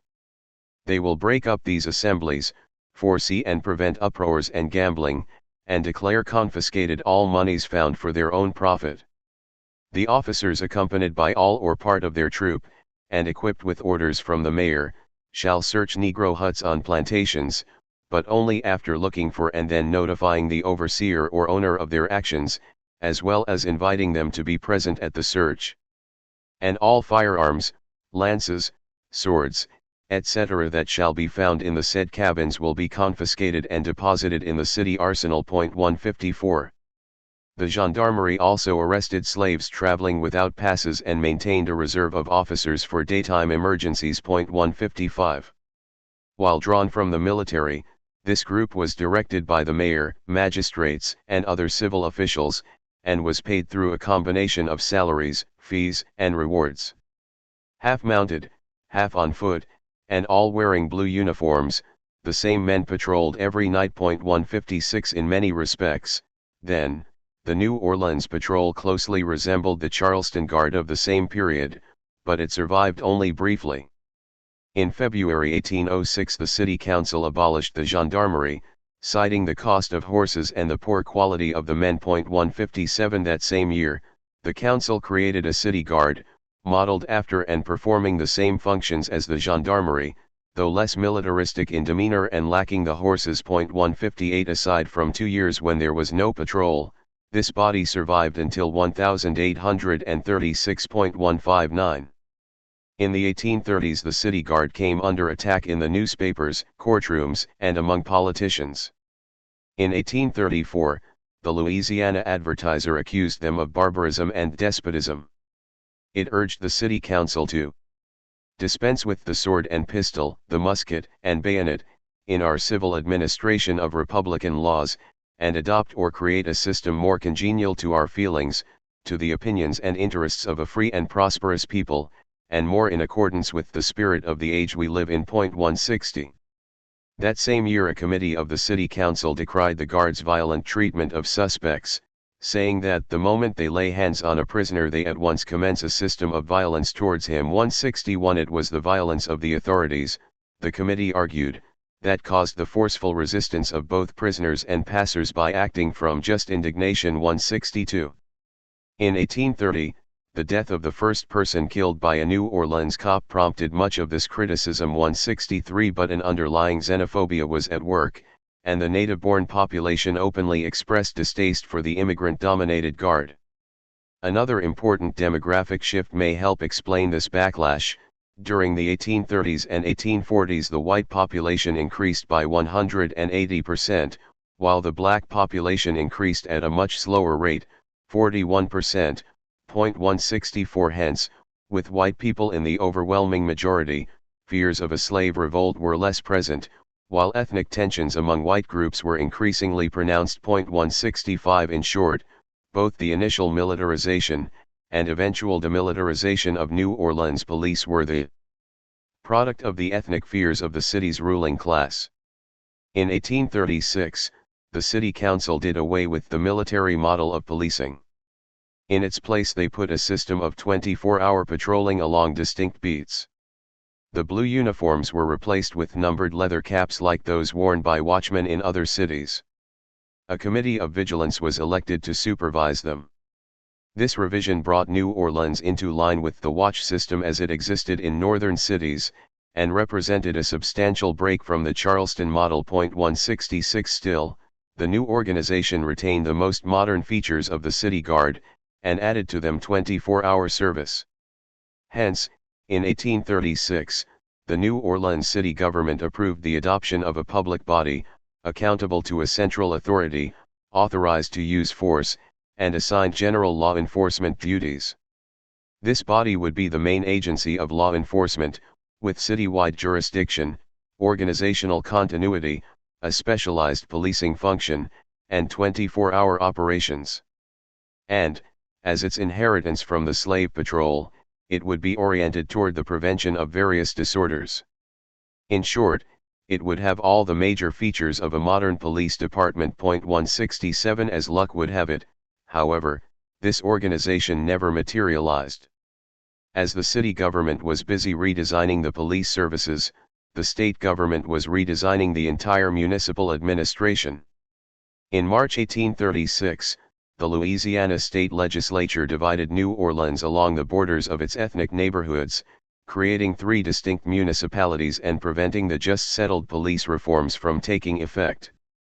Motivated by ethnic and economic rivalries, the plan maintained a common mayor and grand council, but divided the administration of services including the police.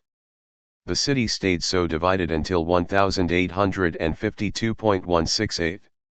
Each department adopted a new, non-military approach, and retained some features of the old city guard, namely, its public character, its authority to use force, its general law enforcement duties, 24-hour patrols, the goal of organizational continuity, its specialized police function, and its preventive orientation.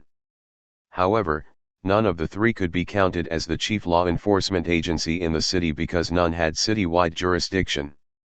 Furthermore, while in theory each police force was accountable to the General Council, in practice they were solely controlled by the district government and little effort was made to coordinate among them. 169. The General Council met only once each year, leaving the practical management of the city's affairs to municipal councils. 170 This arrangement actually exacerbated the ethnic tensions that led to the city's division in the first place, and neighborhood rivalries now found official expression in the structure of government. 171 In effect, the 2 sets of changes, fragmentation of the city government and restructuring of the police, laid the groundwork for the development of neighborhood-based and ethnocentric political machines, with the police taking a central role. 172 Even after formal consolidation in 1852, the police functioned as separate, district-based organizations, controlled more by local political bosses than the general city government. 173. The machine's influence was palpable. For example, when the American Party, the Know-Nothings, gained control of the city in March 1855, they immediately removed all immigrants from the police force, reducing it from 450 to 265 members. After that, the police stood aside while Know-Nothings prevented immigrants from voting, and sometimes aided in the effort. Opposition parties likewise fought for control of the polls. In the election of June 1858, a vigilance committee seized the state arsenal and police headquarters, with the stated purpose of ensuring a fair election. 174 Similar actions were taken in 1888 by the Young Men's Democratic Club, who armed with rifles surrounded the polls to prevent Know-Nothings and police from interfering with Democratic Party voters. 175. Corruption didn't end at the polls. Less politically driven misconduct was also common. Naturally, vice laws created opportunities for corruption at all levels, and throughout the 19th century scandals were common. In 1854, a new chief, William James, began a vigorous campaign to enforce the laws against gambling, liquor, and other vice crimes. As his reward, the Board of Police fired him and eliminated his office. 176. Meanwhile, though state law forbade carrying concealed weapons and made no exception for police, many cops did begin carrying guns, especially revolvers, illicitly. This practice was condoned and sometimes advocated by supervisors, and eventually gained the mayor's approval as well. Predictably, a lack of training led to numerous accidents, often with police casualties. 177. Brutality and violence were also common, and during the 1850s several New Orleans cops were tried for murder.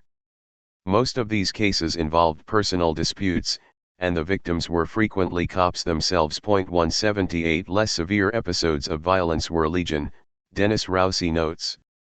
In a sample of cases covering a 21-month period during 1854 to 1856, the Board of Police adjudicated 43 cases of assault, and battery, or brutality by policemen, dismissing 13 of the accused from the force and penalizing 9 others with fines or loss of rank. 179. Of course, it is still worth noting that, Of the 672 cases adjudicated by the Board of Police during this same period, the majority of them 59.2% dealt with the dereliction of duty. Abuses of authority came at a distant second, comprising 17.4% of the cases. 180. Ironically, both sorts of complaints may have resulted from the same features of the job. Lack of discipline was certainly a factor of each. But the complaints may also reflect public disagreement about what it was the police were supposed to be doing. Respectable middle-class Protestants and temperance crusaders were eager to have the cops enforce laws regulating gambling, prostitution, drinking, and other vice and public order offenses. The lower class and immigrant communities were on the whole more tolerant of disorder and thus apt to feel that the police were intruding where they weren't wanted or needed. The poor complained that they were treated unfairly or with unnecessary force. The respectable classes felt that the police weren't doing their jobs so long as such vice persisted. This dispute directly reflects the struggle for control over the municipal government, and in a different sense, the debate about the nature of democracy, neither of which was resolved in the 19th century. New Orleans, in a sense, made the transition from Southern plantation politics to Northern machine politics, with the police occupying a central role in the process. Indeed, this transition was in many respects aided by the simultaneous shift from a distinctly Southern model of policing, based on the slave patrol, to a Northern style, resembling the watch. 181. This shift was significant, but not absolute. As a result, New Orleans foreshadowed many of the qualities of the modern police, qualities that finally crystallized in New York. New York, almost every conceivable crime. In New York, as in New Orleans, the move toward modern policing was closely tied to the reconstitution of city government. In 1830, the state legislature divided the city's common council into a board of aldermen and a board of assistant aldermen, each elected annually by ward. Distinct executive departments were formed, and the mayor was assigned the responsibility to see that the laws were enforced. A year later, the council gave him some of the authority he needed to meet that demand, putting him at the head of the watch. 182. In the spring of 1843, Mayor Richard H. Morris proposed another round of reforms designed to reorganize the city government and consolidate the police. The state legislature authorized the city to create and manage a single, centralized police department, specifically a day and night police consisting of 800 officers. Under this plan, each ward would have its own patrol, and the officers had to live in the wards where they worked. The councilors would nominate officers from their ward, and the mayor would appoint them. This plan was finally accepted in May 1845.183.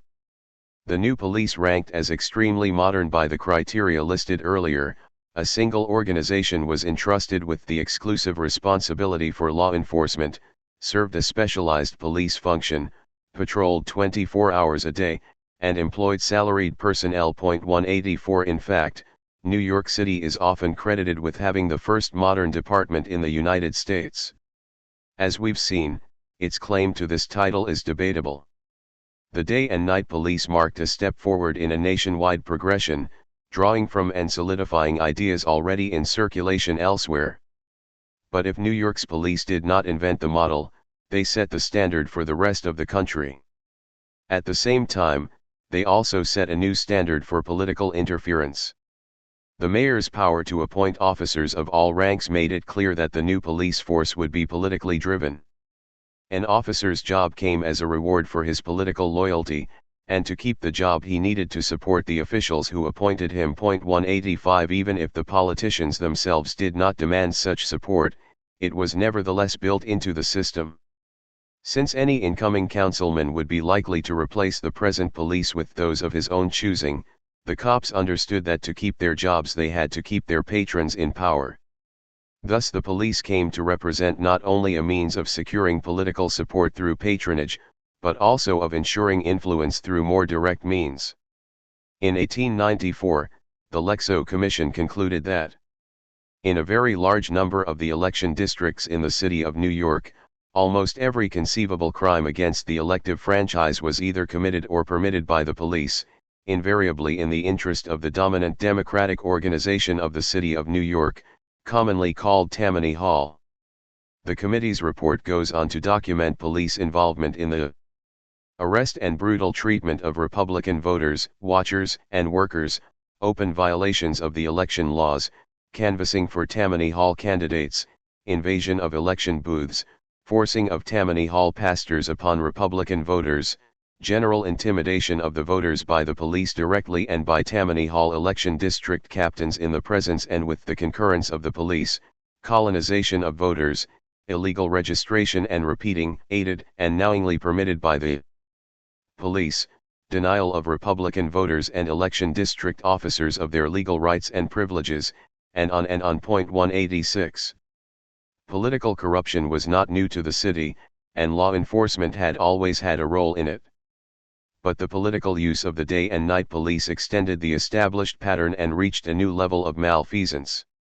The watch had previously been used as a source of patronage, as political parties filled its ranks with their supporters. Point 187. But the watch offered only a hint of the political uses to which the police could be put. A more developed example was provided by the marshals.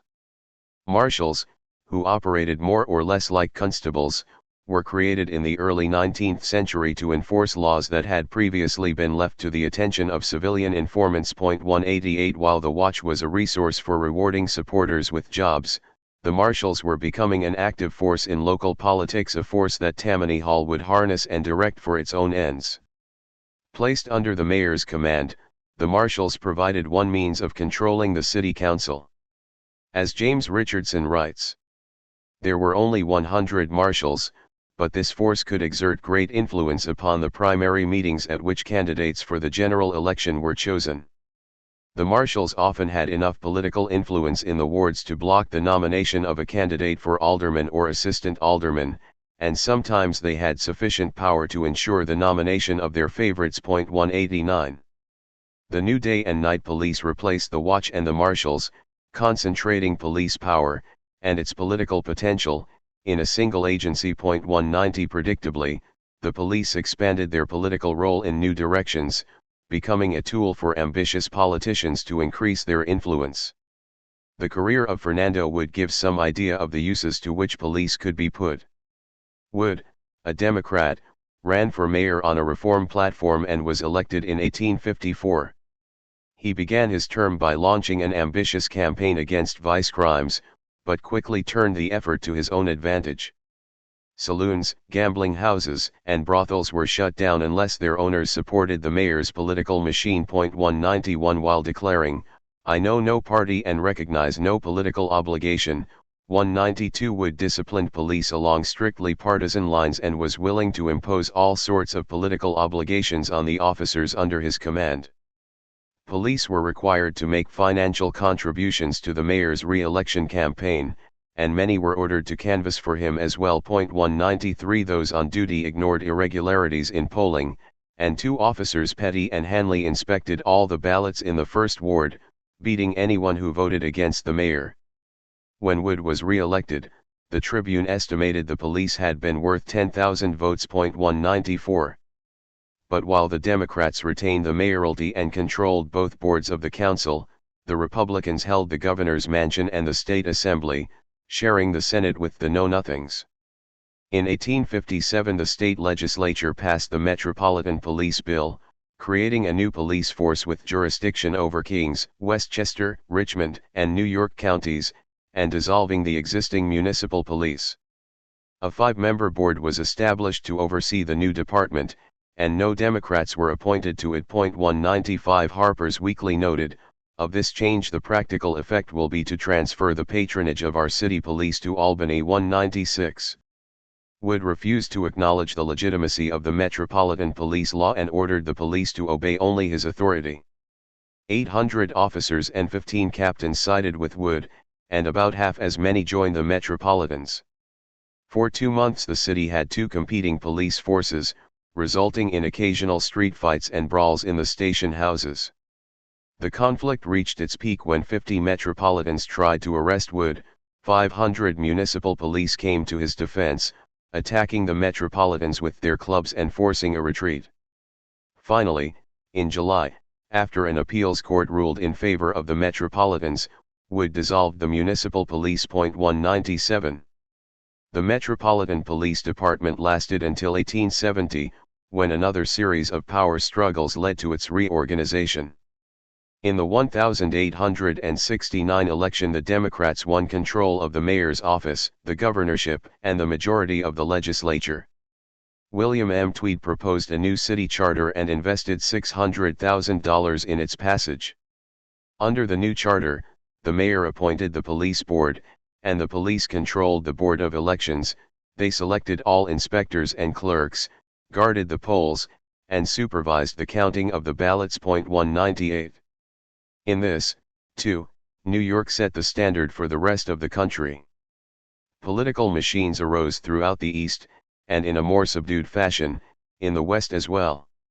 In every case, the police department served as the strong arm of the machine regardless of which party held power, or whether the department answered to the city or state government.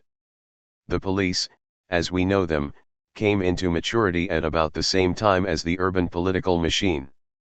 And while the machine's growth depended crucially on the police, their relationship was not that of equals. The cops were the tools of the machine. As tools they were used, as tools they were refined, and as very important tools they were fought over. Neither the political machines nor any part of them invented the police for this purpose, but they were well adapted to it, and without submitting to teleological reasoning we should consider the implications of this fact for policing, and for political authority. 3. The genesis of a police society. In the context of 19th-century municipal government, New York's Tammany Hall was exceptional only in the level of its success. Similar machines emerged in nearly every American city. Powerful neighborhood bosses arose and affiliated, gaining control through a system of patronage and protection, keeping it through increased application of the same means, and administering civil affairs along lines that were not merely partisan, but personalistic as well. Favoritism became the central principle of local government. 1.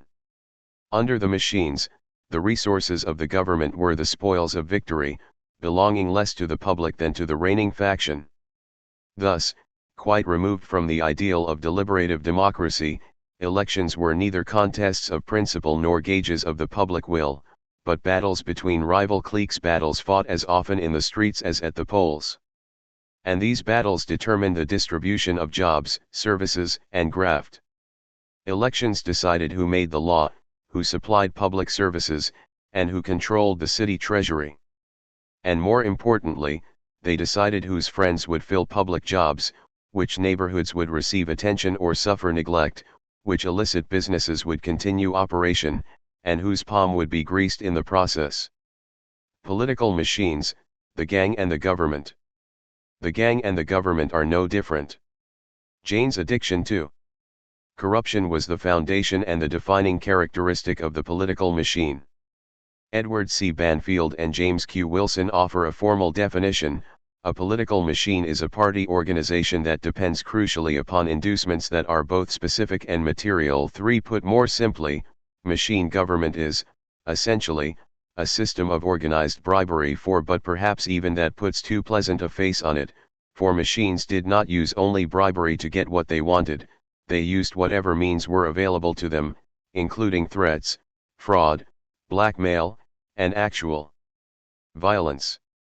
Machines were concerned about power and resources, not principles, and certainly not democracy. 5. Principles were espoused, of course, as justification for their actions, to differentiate one party from another, and to gain and maintain the allegiance of a constituency committed to such values.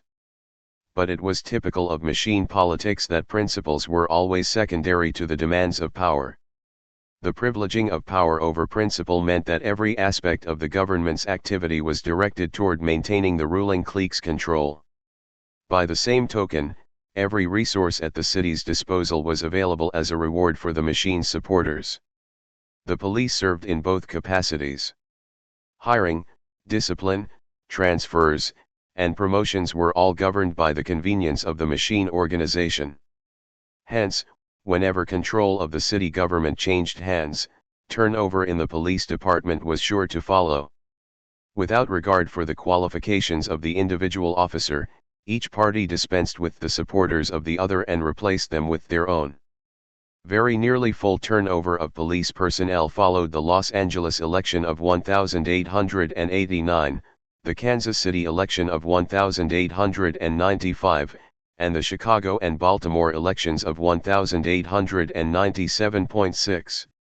In the 1907 Louisville election, when a Republican was unexpectedly elected mayor, every captain was reduced to a patrolman, and Republicans, many lacking in police experience, were appointed in their place.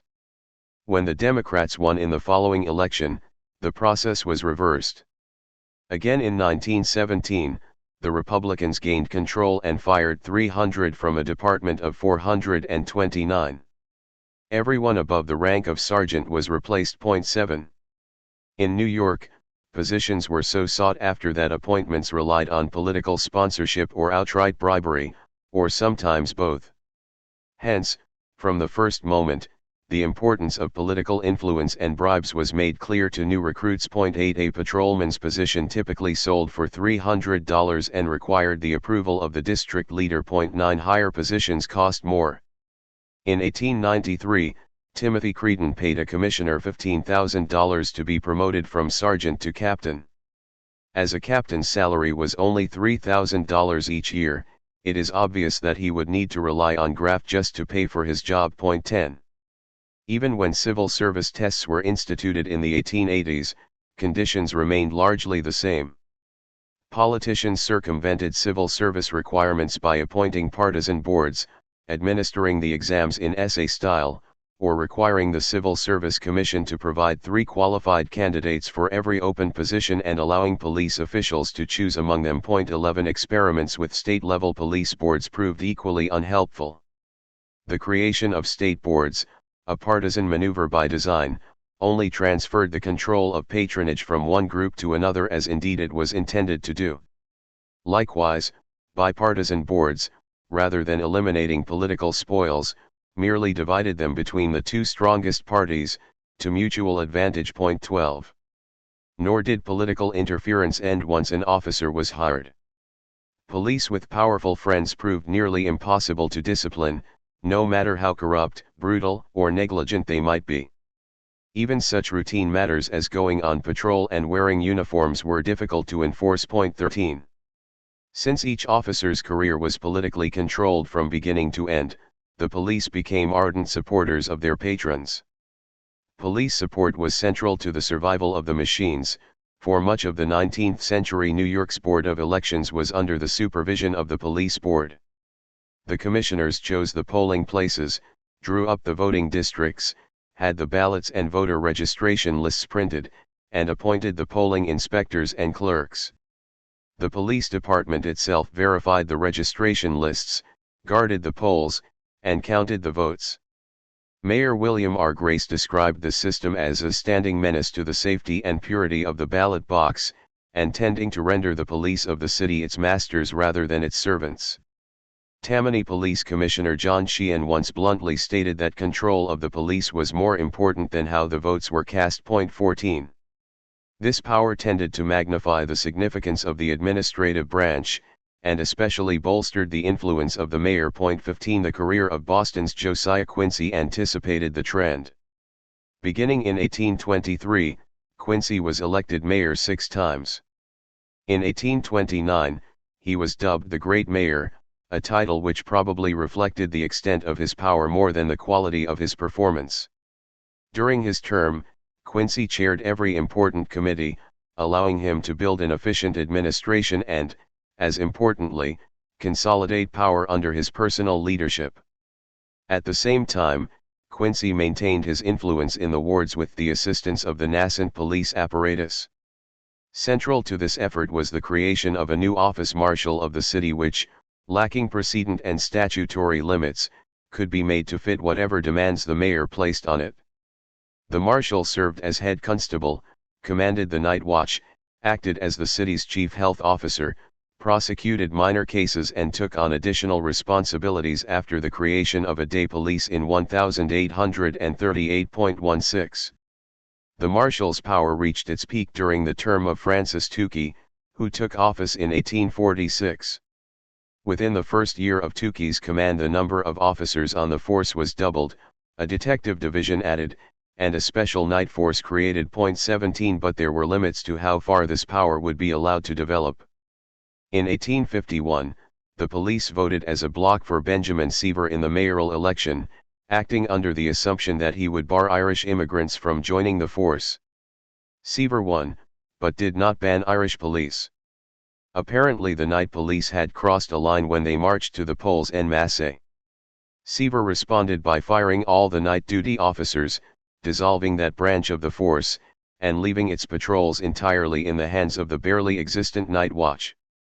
Over the course of the next year, power was systematically moved away from the marshal and toward the mayor and the alderman.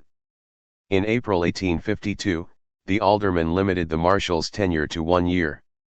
2 months later, they replaced the position with that of chief of police.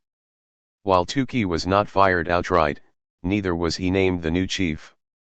The Boston Semi-Weekly Atlas drew a comparison: the great Caesar fell for his ambition. 18 The lesson was clear: the police were a tool for the political machine, they would not be allowed to develop as a political force in their own right. This balance could be difficult to maintain, though, since police were so central to the functioning of the machines.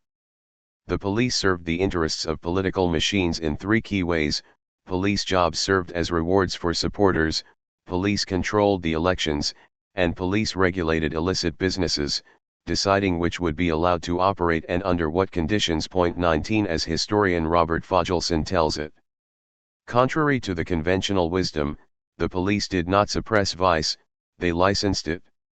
From New York's Tenderloin to San Francisco's Barbary Coast and from Chicago's Levee to New Orleans' French Quarter, they permitted gamblers, prostitutes, and saloon keepers to do business under certain well-understood conditions. These entrepreneurs were required to make regular payoffs, which ranged, according to the enterprise and the community, from a few dollars to a few $100s per month, and to stay inside the lower and lower middle class neighborhoods. 20. In this way vice laws, and liquor laws especially, proved a useful tool for political machines to enhance their power. Protection money provided a source of funding, and selective enforcement allowed political bosses to discipline their supporters and put their competitors out of business. 21.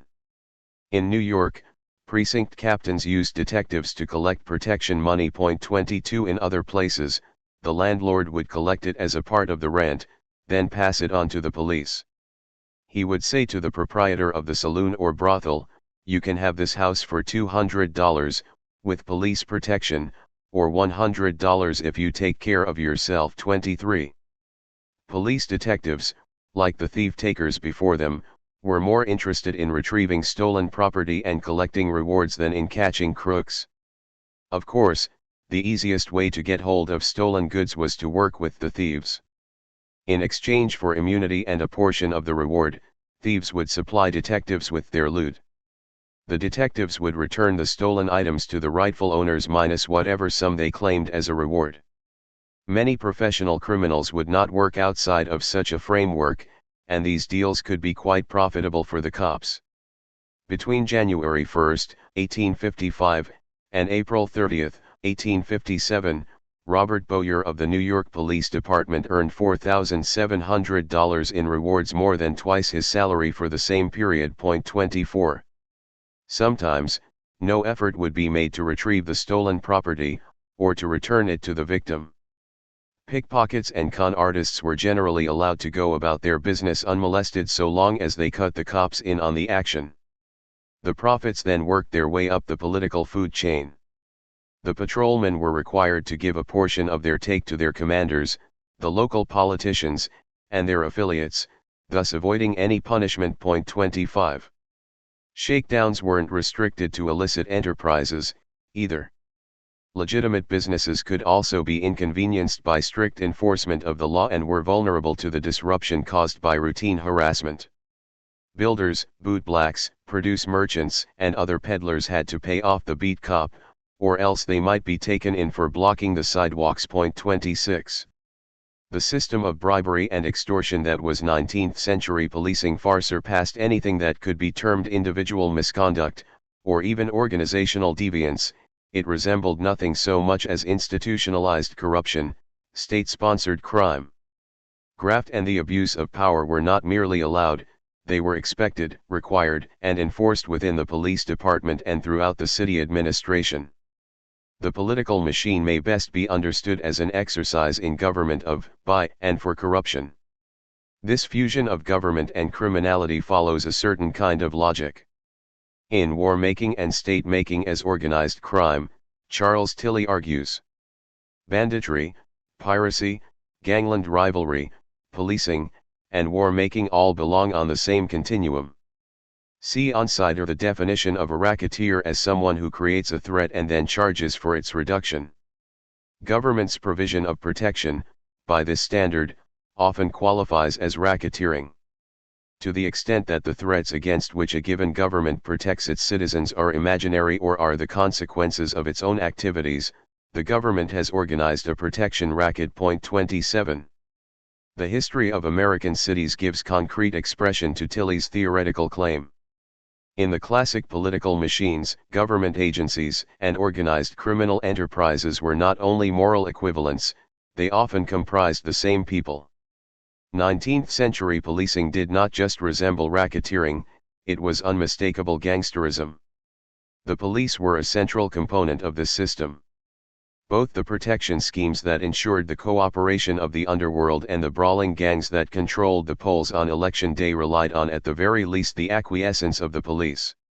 In many respects the development of the political machines depended upon the simultaneous development of the modern police. At the same time, the modernization of policing made possible important advances in municipal government. In particular, the police provided the means by which the power of local government could be consolidated into a single coherent system. In this respect, the rise of political machines resembled the earlier rise of the state itself. A brief comparison of these processes may tell us something about the engineering of power and the uses of policing in establishing its claims. Machine politics, state power, and monopolies of violence. In general terms, we can discern a common principle underlying the creation of local political machines and that of national states.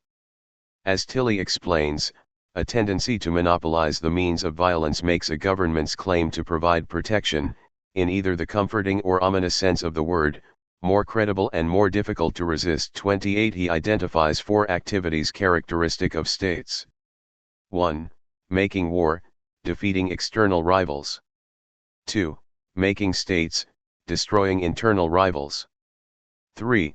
Protection, defending clients from their enemies, and 4. Extraction, acquiring the resources to do the other three. 29. Cities have not, since the colonial period, usually been forced to contend with external rivals, and thus have not been concerned with making war. But the other three tasks find clear analogies in the processes of municipal government, especially during the machine period. And at both the national and the municipal levels all these activities depend on the state's tendency to monopolize the concentrated means of coercion. 30. Philadelphia's history illustrates some more specific parallels. In the first half of the 19th century, urban growth had spread beyond the city's jurisdiction, practically uniting it with nearby townships over which it had no authority. The urban area was divided between several municipalities, and these were themselves divided geographically into neighborhoods, politically into wards, and socially along religious and ethnic lines with a strong correlation between these sets of divisions. It was nearly impossible to keep order. Catholics and Protestants fought in the streets, white mobs attacked black people and abolitionist speakers, and the city government could do practically nothing, even within the limited area of its authority. 31. The localized, ward-based system of city politics inhibited the government's ability to enforce its will within the neighborhoods. Yet, in the course of a few years, Philadelphia was transformed from a fragmented megalopolis with only a nominal central authority to a modern city with a unified government, a citywide political machine, and a police system to enforce the will of each. Much of the disorder in 19th-century Philadelphia was perpetrated by the city's volunteer fire departments. Neighborhood-based fire companies adopted the ethnic and religious identities of their members, and often saw themselves as the champions of their neighborhood's traditional culture and honor. Firefighting became a source of neighborhood pride, and offered an opportunity to settle scores against rival groups. Demographic shifts and overlapping jurisdictions led to frequent turf wars. Firemen would often fight one another while a blaze continued unabated. When opportunities for battle did not present themselves, they were sometimes created.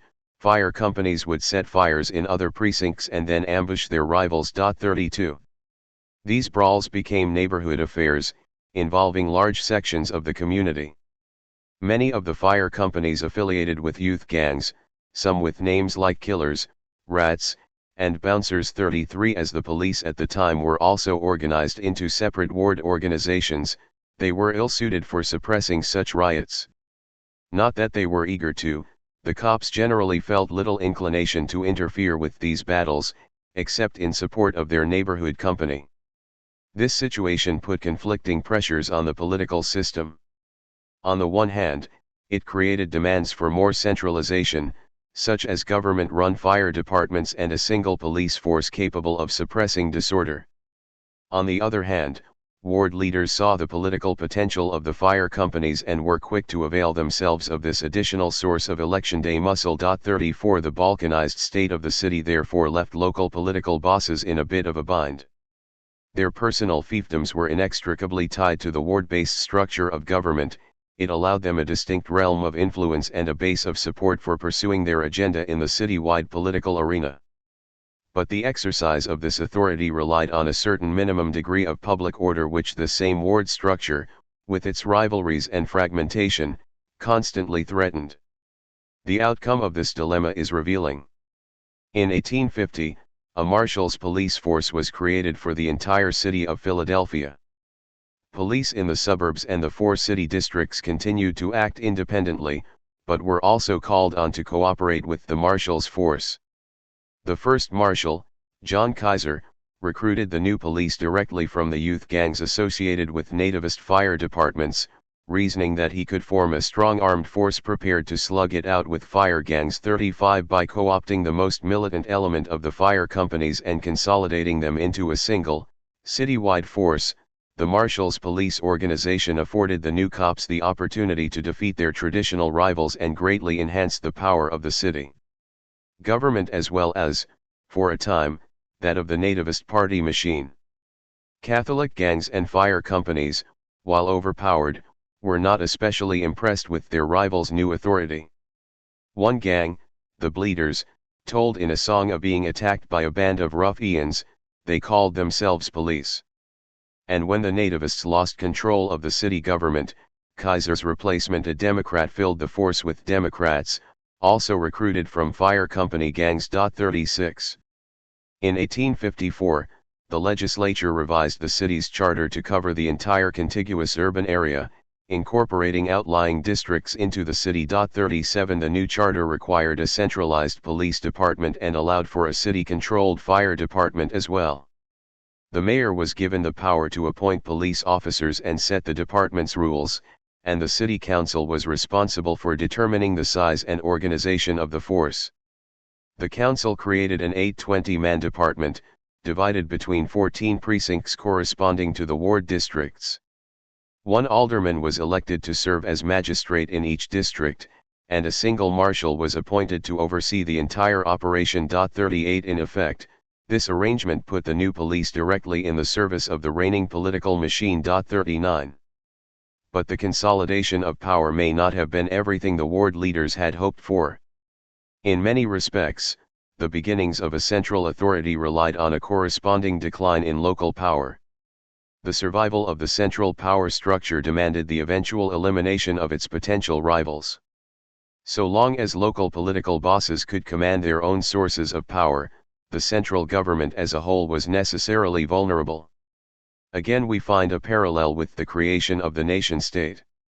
In one way or another, Tilly writes, every European government before the French Revolution relied on indirect rule via local magnates. The magnates collaborated with the government without becoming officials in any strong sense of the term, had some access to government-backed force, and exercised wide discretion within their own territories. Yet the same magnates were potential rivals, possible allies of a rebellious people. Eventually, European governments reduced their reliance on indirect rule by means of two expensive but effective strategies: a. Extending their officialdom to the local community, and b. Encouraging the creation of police forces that were subordinate to the government rather than to individual patrons, distinct from war-making forces, and therefore less useful as the tools of dissident magnates. 40. So, too, in Philadelphia, so long as the central government was dependent upon the cooperation of the ward bosses, the government's influence was quite limited and no one faction could be assured of permanent dominance. Faced with difficulties resembling those of the early European states, Philadelphia's local government followed a similar course. In England, Tudor demilitarization of the great lords entailed 4 complementary campaigns: eliminating their personal bands of armed retainers, razing their fortresses, taming their habitual resort to violence for the settlement of disputes, and discouraging the cooperation of their dependents and tenants. 41. In Philadelphia, all 4 aims were accomplished with one masterstroke: the creation of a city-wide police force allowed the limited consolidation of the city government. The ward-based militants were either co-opted into the police or defeated by them. While no fortresses existed to be pulled down, the ward leaders were made increasingly vulnerable politically. Their position came to depend as much on their status within the machine, citywide, as on their influence in their own ward. Interward battles were either avoided by the new system or forcibly resolved by the new police. And the cooperation and loyalty of ward residents, once owed to their local boss, became attached to the new city-wide machine. Philadelphia did not become a nation-state, of course, or even a city-state. But the authority of the city government was produced by very similar means, and in this process the creation of modern policing played a central role. The new police were not simply one aspect of a modernizing city government, they also represented a means of consolidating power within the modernizing government. But as the city consolidated power, it embarked on the first of a series of adaptations that would strengthen the government itself at the expense of the local leaders, eventually leading to the decline of the machine system. 42. Centralization, even in meager form, not only changed the distribution of power, but also tended to transform the institutions that shared power. The modernization of the police allowed for a major advance in the organization and efficiency of the political machine, and with it the power of the municipal government. With a single police force in place, power could be, if not quite centralized, at least somewhat solidified. This step proved a major boon to the reigning machine, and provided one means for the machine to exert influence in wards where popular support was weak. As it did, however, it began the process by which control was shifted both upward and toward the center. 43.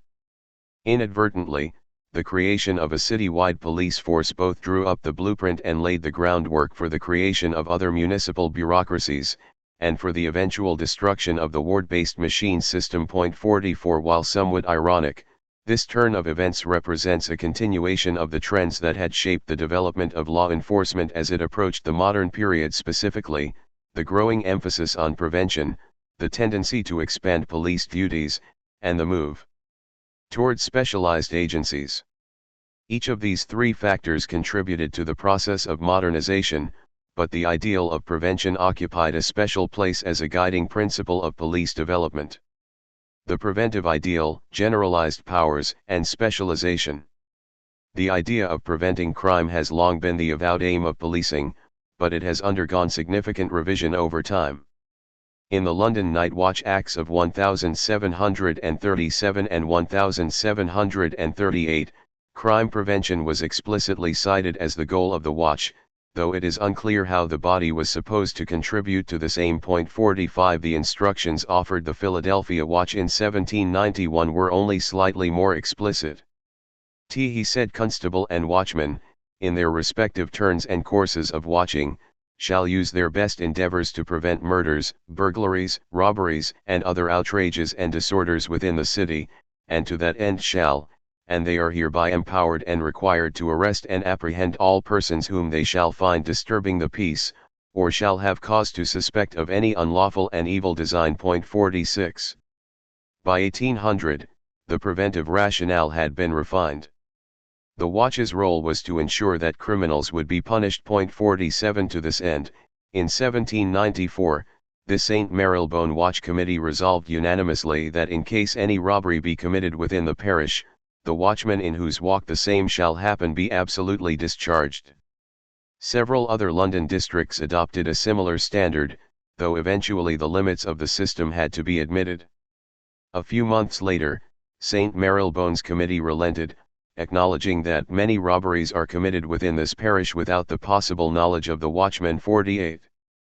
Watchmen were thought to deter crime by their mere presence, and they could detain people they suspected of criminal acts, but the watch was not a detective force and had no means for discovering the culprits after a crime was committed. 49. The odds, then, were against apprehension. While the idea behind the watch was preventive, the watch's methods were essentially reactive, and even their reactive capabilities were quite limited.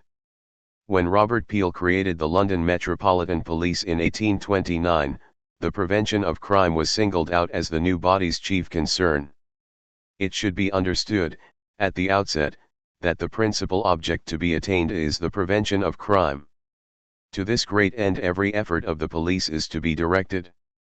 The security of person and property, the preservation of the public tranquility, and all the other objects of a police establishment, will thus be better effected than by the detection and punishment of the offender, after he has succeeded in committing the crime. 50.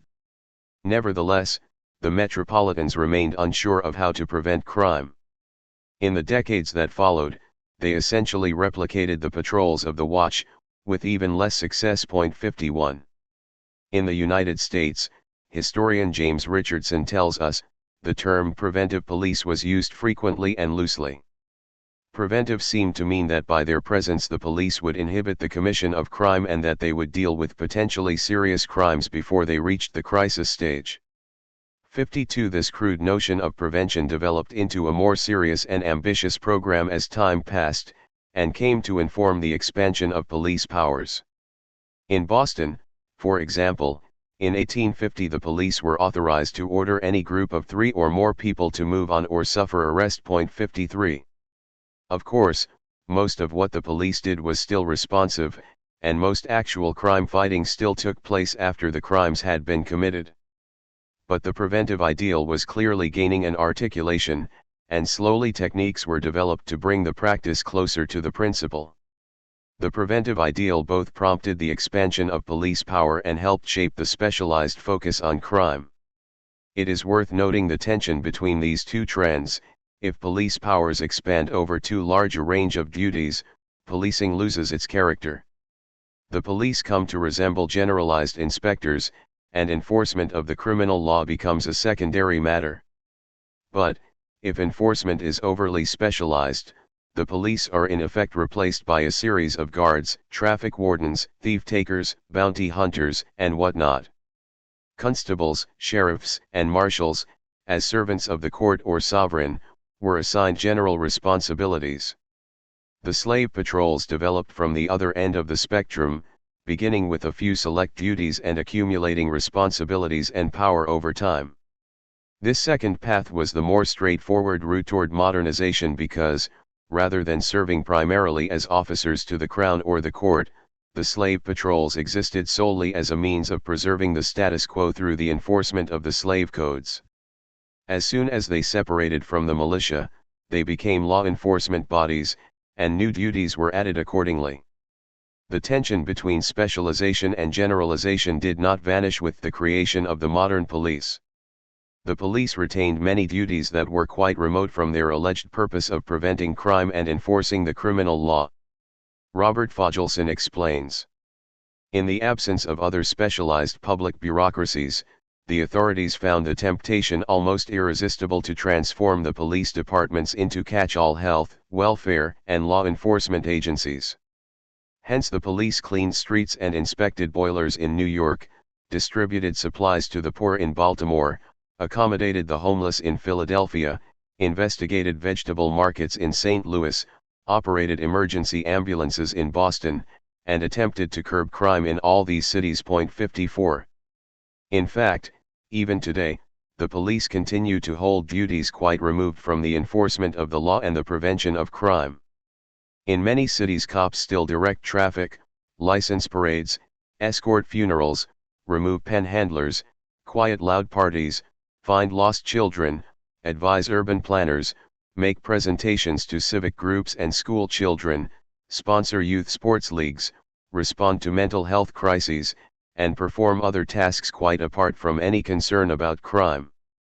As Foggelson implies, this tendency developed in part because the police offered a means for the local government to impose its will, regulate the behavior of the citizens, and generally keep an eye on things with unprecedented efficiency and regularity. It thus became a constant temptation to use this power in new and expanding ways, often to the detriment of the specialized law enforcement function. Further specialization then relied on the development of additional bureaucracies to take on these extraneous duties. As historian Roger Lane writes, the police were valued especially for the flexibility which made them adaptable to new demands. But when better machinery was developed, the government did not hesitate to transfer their responsibilities. The creation of the sewer, health, street, and building departments all diminished the role of the police in local administration. 55. Policing is thus tied to a more general trend in government administration, namely, the rise of bureaucracies.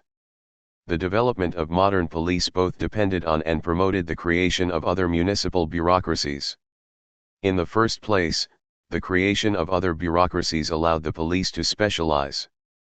Second, the consolidation of police forces facilitated a more general move toward bureaucratization by providing a model for these same bureaucracies to adopt.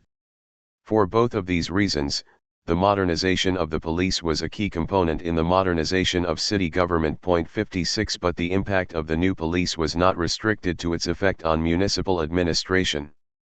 Policing was also closely connected to the economic conditions attending widespread industrialization, and the consequent expansion of the cities themselves. Urbanization and industrialization. When the modern police first appeared, East Coast cities were experiencing a wave of expansion, fueled by industrialization. It is no accident that industrial society produced new means of social control, since it also created new risks for disorder. Put simply, in an increasingly complex society, there was more that could go wrong. While the sheer numbers and diversity of the population contributed to this complexity, specialization, especially in the production and distribution of goods, and increased social stratification were probably more important. These factors acted together to depress or reduce the standard of living for the greatest portion of the city's residents, creating conflict between economic classes and increasing friction between ethnic and religious groups. 57 Selden Bacon suggests. These three factors of social change, the rise in specialization, the stratification of classes, and the lowering of standards and consequent limitation of activities brought about by increasing numbers, all created problems in the maintenance of a harmonious and secure society. The techniques of enforcement present in the 16th, 17th, and 18th centuries were unable to meet these problems. The family, the local church, the neighborhood, and the existing governmental agencies could not cope with the situation. In fact, there is a good deal of evidence to show that the changes were weakening all these institutions, especially as they helped bring about the mobility and individualism so characteristic of American society. 58. Cyril D. Robinson and Richard Scaglione argue along similar lines, placing the advent of modern policing in the context of the emerging capitalist system. They present four interdependent propositions. 1. The origin of a specialized police function depends upon the division of society into dominant and subordinate classes with antagonistic interests. 2. Specialized police agencies are generally characteristic only of society's politically organized estates. 3. In a period of transition, the crucial factor in delineating the modern specialized police function is an ongoing attempt at conversion of the social control, policing, mechanism from an integral part of the community structure to an agent of an emerging dominant class, and 4. The police institution is created by the emerging dominant class as an instrument for the preservation of its control over restricted access to basic resources, over the political apparatus governing this access, and over the labor force necessary to provide the surplus upon which the dominant class lives. 59. There is much to recommend this as a general scheme. Though it seems to exaggerate the role of elite foresight and planning at the expense of after-the-fact opportunism. It does more to characterize the result than the process, assuming that the outcome corresponds with some original intention. Robinson and Scalione's account offers a useful outline of the preconditions necessary for the creation of the modern police, but the long and complex process of transition from pre-modern to modern policing suggests a more complicated picture than their theory would indicate, especially in regard to the relationship between economic elites and the state. While it is certainly true that the ruling class came to use the police as an instrument for the expansion and preservation of their power, it seems like a stretch to say that they created the institution for that end. As we have seen, the first significant advances toward modern police appeared in the South, where elite attitudes about the state were characteristically ambivalent. The maintenance of slave laws originally relied upon informal, universal enforcement requirements reminiscent of the Frank Pledge. Every white member of the community had the responsibility to uphold the law. The Southern system of slave control underwent a full transition from this informal policing system, through various stages of specialization, to its apex in the creation of the quite modern Charleston police force. 60 Clearly this transformation relied on social stratification, the existence of a political state, and the use of the policing function to maintain the racial and economic status quo, that is, to protect the interests of the slave owners. However, while police powers were intentionally divorced from the community and invested in a specialized group, this change was not, as Robinson and Scalione's model might imply, instigated at the behest of the slave owners, but to some degree accomplished over their objections and despite their resistance. It was instead political elites who created slave patrols as a guard against the political threat of revolt more than against the economic dangers of escape. While the state functioned in the interests of the ruling class, it was not yet an agent of the ruling class but a competing nexus of power, and a challenge to the aristocratic pretensions of the slave owners. In cities, industrialization and its accompanying entourage of social changes led to the breakdown of the informal means of social control that had proved, mostly, sufficient to that point. 61 Cities thus produced advances in social control that the plantation system hadn't needed and likely would have eschewed. In southern cities like Charleston, the city guards picked up where the patrols had fallen short, in the control of slaves, and free black people, on hire. In northern cities, industrialization produced similar needs to control the workforce. Rather than rely on personal authority and social deference, as on the plantation, or on the influence of the family and church, as in smaller New England towns, industrial cities of the North created governmental systems that were universalistic and routinized. 62.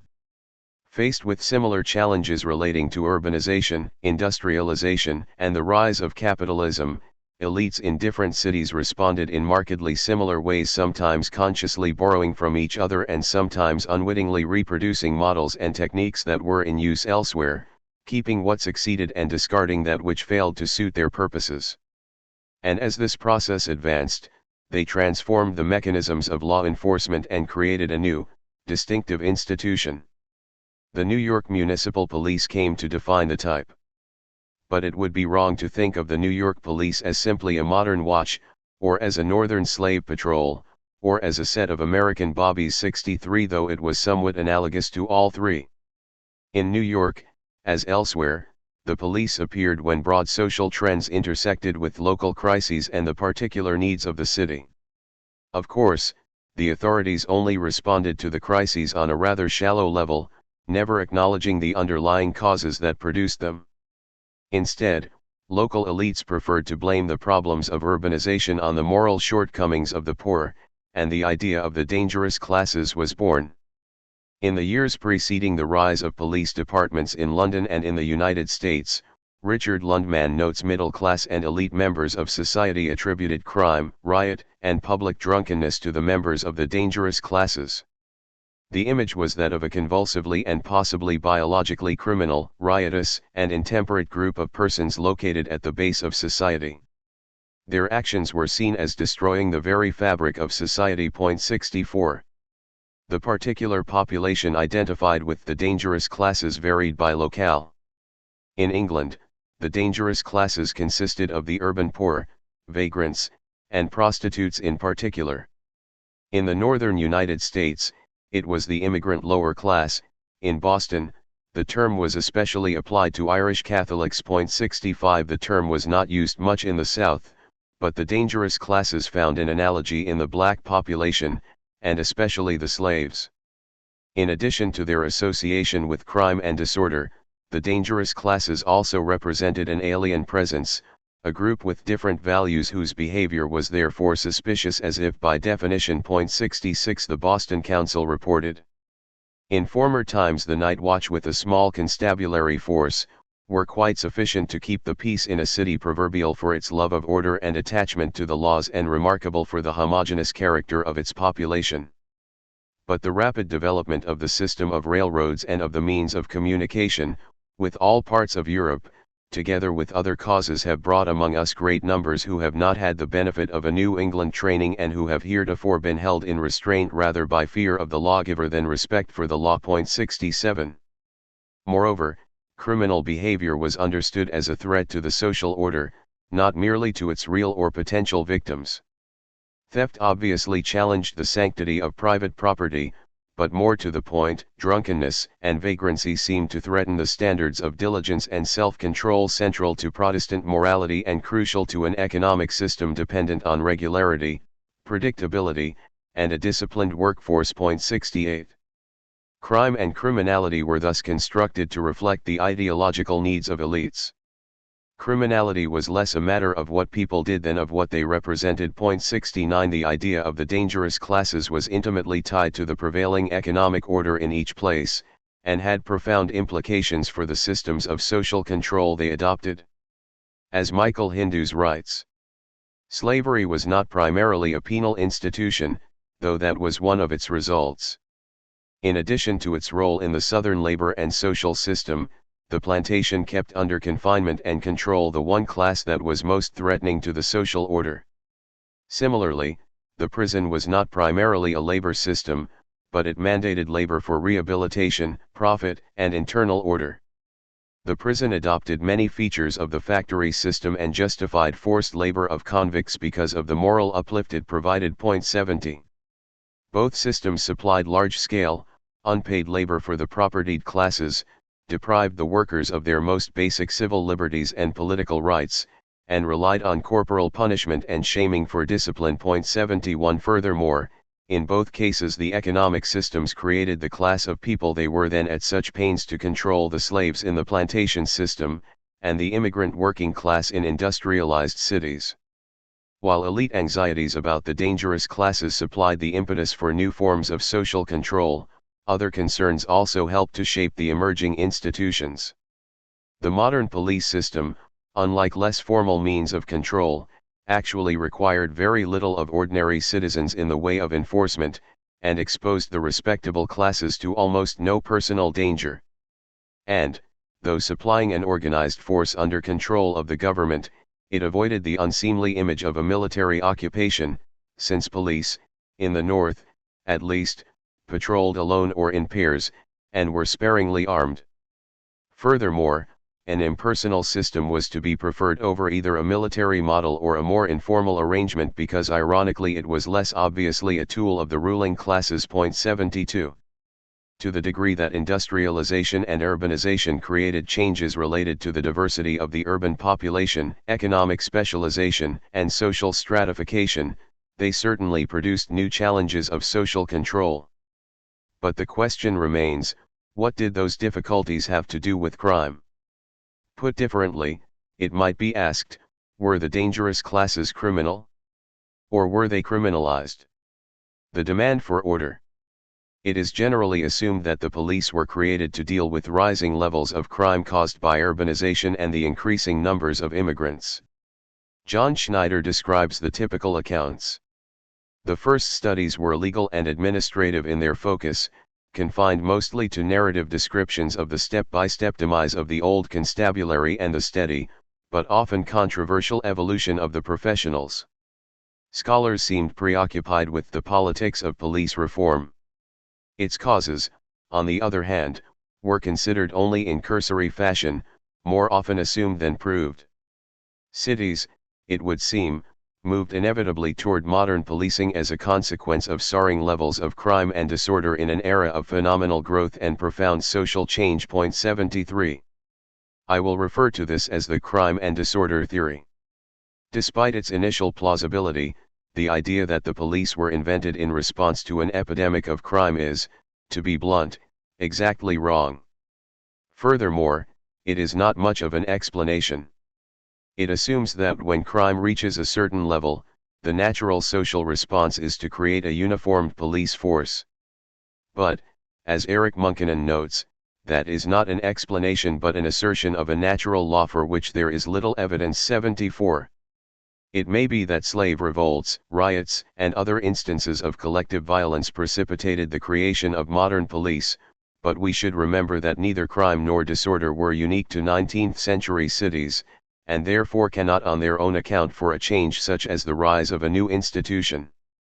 Riotous mobs controlled much of London during the summer of 1780, but the Metropolitan Police did not appear until 1829. Public drunkenness was a serious problem in Boston as early as 1775, but a modern police force was not created there until 1838.75. So the crime and disorder theory fails to explain why earlier crime waves didn't produce modern police. It also fails to explain why crime in the 19th century led to policing, and not to some other arrangement. 76. Furthermore, it is not at all clear that crime was on the rise. In Boston, for example, crime went down between 1820 and 1830-77 and continued to drop for the rest of the 19th century. 78. In fact, crime was such a minor concern that it was not even mentioned in the Marshal's report of 1824.79. The city suffered only a single murder between 1822 and 1834.80. Whatever the real crime rate, after the introduction of modern policing the number of arrests increased. 81. The majority of these arrests were for misdemeanors, and most were related to victimless crimes or crimes against the public order. They did not generally involve violence or the loss of property, but instead concerned public drunkenness, vagrancy, loitering, disorderly conduct, or being a suspicious person. 82. In other words, the greatest portion of the actual business of law enforcement did not concern the protection of life and property, but the controlling of poor people, their habits, and their manners. 83. The suppression of such disorderly conduct was only made possible by the introduction of the modern police. For the first time, more arrests were made on the initiative of the officer than in response to specific complaints. 84. Though the charges were generally minor, the implications were not. The change from privately initiated to police-initiated prosecutions greatly shifted the balance of power between the citizenry and the state. A critic of this view might suggest that the rise in public order arrests reflected an increase in public order offenses, rather than a shift in official priorities. Unfortunately, there is no way to verify this claim. The increase in arrests does not provide very good evidence, since it is precisely this increase the hypothesis seeks to explain. However, if the tolerance for disorder was in decline, this fact, coupled with the existence of the new police, would be sufficient to explain the increase in arrests of this type. 85. The Cleveland police offered a limited test of this hypothesis. In December 1907, they adopted a golden rule policy. Rather than arrest drunks and other public order offenders, the police walked them home or issued a warning. In the year before the policy was established, Cleveland police made 30,418 arrests, only 938 of which were for felonies. In the year after the Golden Rule was instituted, the police made 10,095 arrests, 1,000 of which were for felonies. 86 other cities implemented similar policies in some cases, reducing the number of arrests by 75%. 87. Cleveland's example demonstrates that official tolerance can reduce arrest rates. This fact suggests an explanation for the sudden rise in misdemeanor arrests during the previous century. If official tolerance can reduce arrest rates, it makes sense that official intolerance could increase the number of arrests. In other words, during the 19th century crime was down, but the demand for order was up, at least among those people who could influence the administration of the law. 88. New York City's campaign against prostitution certainly followed this pattern. During the first half of the 19th century, the official view on prostitution transformed from one of complacency to one of moral panic. Beginning in the 1830s, when reform societies took an interest in the issue, it was widely claimed that prostitution was approaching epidemic proportions. Probably the number of prostitutes did increase. The Watch estimated that there were 600 prostitutes working in 1806, and 1,200 in 1818. In 1856, Police Chief George Matsell set the figure at 5,000. But given that the population of the city increased by more than 6 times between 1820 and 1860, the official estimates actually showed a decrease in the number of prostitutes relative to the population. 89. Enforcement activities, however, increased markedly during the same period. In 1860, 90 people were committed to the 1st District Prison for keeping a disorderly house. This figure was 5 times that of 1849, when 17 people were imprisoned for the offense. Likewise, prison sentences for vagrancy rose from 3,173 for the entire period covering 1820 to 1830, to 3,552 in 1850 and 6,552 in 1860. As prostitutes were generally cited for vagrancy, since prostitution itself was not a statutory offense, the proportion of female vagrants steadily rose. Women comprised 62% of those imprisoned for vagrancy in 1850 and 72% in 1860.90. This analysis does not solve the problem, but merely relocates it. If it was not crime but the standards of order that were rising, what caused the higher standards of public order? For one thing, the relative absence of serious crime may have facilitated the rise in social standards and the demand for order. Lane observes, a fall in the real crime rate allows officially accepted standards of conduct to rise. As standards rise, the penal machinery is extended and refined. The result is that an increase in the total number of cases brought in accompanies a decrease in their relative severity. 91. Once established, the police themselves may have helped to raise expectations. In New York, Chief Matsell actively promoted the panic over public disorder, in part to quiet criticism of the new police. 92. More subtly, the very existence of the police may have suggested the possibility of urban peace and made it seem feasible that most laws would be enforced not indirectly by the citizenry, but directly by the state. 93. And the new emphasis on public order corresponded with the morality of the dominant Protestant class and the demands of the new industrialized economy. Ensuring elite support for policing.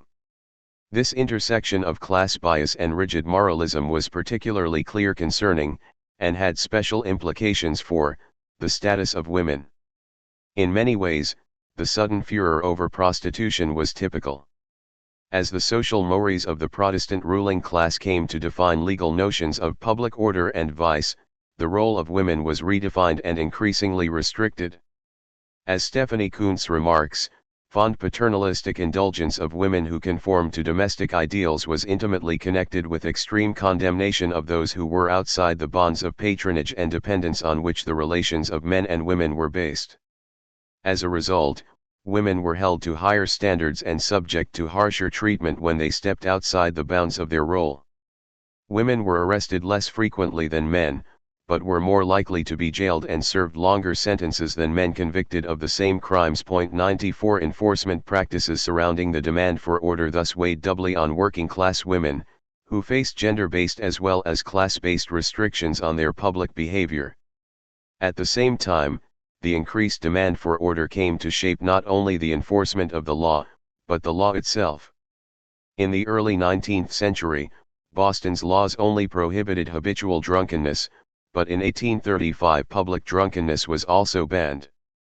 Alcohol-related arrests increased from a few hundred each year to several thousand. 95 In 1878, police powers were extended even further, as they were authorized to arrest people for loitering or using profanity. 96 In Philadelphia, after the new police law took effect, as historian Alan Steinberg has documented, the doctrine of arrest on suspicion was tacitly extended to the arrest and surveillance of people in advance of a crime. 97. Police scrutiny of the dangerous classes was at least partly an outgrowth of the preventive orientation of the new police. Built into the idea that the cops could prevent crime is the notion that they can predict criminal behavior. This preventive focus shifted their attention from actual to potential crimes, and then from the crime to the criminal, and finally to the potential criminal. 98 Profiling became an inherent element of modern policing. So, contrary to the crime and disorder explanation, the new police system was not created in response to escalating crime rates, but developed as a means of social control by which an emerging dominant class could impose their values on the larger population. This shift can only be understood against a backdrop of much broader social changes. Industrialization and urbanization produced a new class of workers and, with it, new challenges for social control. They also produced opportunities for social control at a level previously unknown. The police represented one aspect of this growing apparatus, as did the prison, and sometime later, the public school. Furthermore, the police, by forming a major source of power for emerging city governments, and for those who would control them, also contributed to the development of other bureaucracies and increased the possibilities for rational administration. The reasons for these developments have been made fairly clear, but the means by which the police idea evolved and spread deserves further explication. Imitation, experimentation, evolution. Studies of police history that focus on the experience of a particular city often inadvertently imply that the police in New York, for example, or Philadelphia, or Boston, developed independently based on the unique needs and specific circumstances of that city. 99 This perspective obscures a very important aspect of police development, namely the degree to which city administrators consciously watched the innovations of other cities, drawing from them as suited their needs.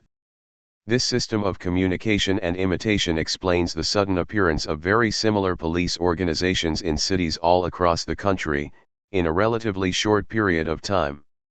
For though it took a very long time for the characteristics of modern policing to develop, once they crystallized into a coherent form, the idea spread very quickly. 100.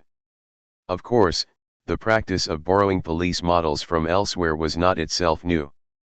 American cities borrowed their earliest law enforcement mechanisms from European cities, especially London and Paris. 101 Georgia modeled its slave patrols on those already established in South Carolina, which were themselves copied from similar systems in Barbados. Later it became common for towns to copy the patrolling techniques of others nearby. 102 Thus it is not especially surprising that New York, Philadelphia, Baltimore, Boston, and Washington, D.C., all took inspiration from the Metropolitan Police of London. 103. But, the English influence on American policing should not be overstated. Imitation occurred, but it was not total. Instead, Richardson argues, America's borrowing from England was selective. The general form of innovation came from England, although Americans modified and transformed English patterns to fit their particular culture. 104 Hence, the two countries prescribed very different relationships between the officers and the communities they patrolled. In England, the bobbies were recruited from the countryside and from the lower ranks of the army. They were housed in barracks, denied the vote, and made accountable to Parliament rather than to the local authorities. In the United States, the police were expected to be a part of the communities they served. They were to act not only as police, but as citizens and neighbors as well. 105 A more telling difference lay in the extent and nature of local political influence in policing. In America, Richardson writes, political parties contested vigorously to control police patronage and power, which precluded American departments from following exactly their supposed model, the London Metropolitan Police 106. American cities also looked to each other for ideas. When Boston resolved to imitate, as far as may be, the system of London, it also mentioned the reforms of New York and Philadelphia, and noted that Baltimore, Brooklyn, and other cities were moving in the same direction. 107 And in 1843, the Legislative Committee investigating better means of policing riots in Philadelphia spent 2 months collecting ideas from other cities. 108. While less well documented, innovations originating in particular districts, or in the countryside, came to be incorporated into the practices of city police. This certainly occurred in Charleston, where the police had a direct lineage from the rural slave patrols.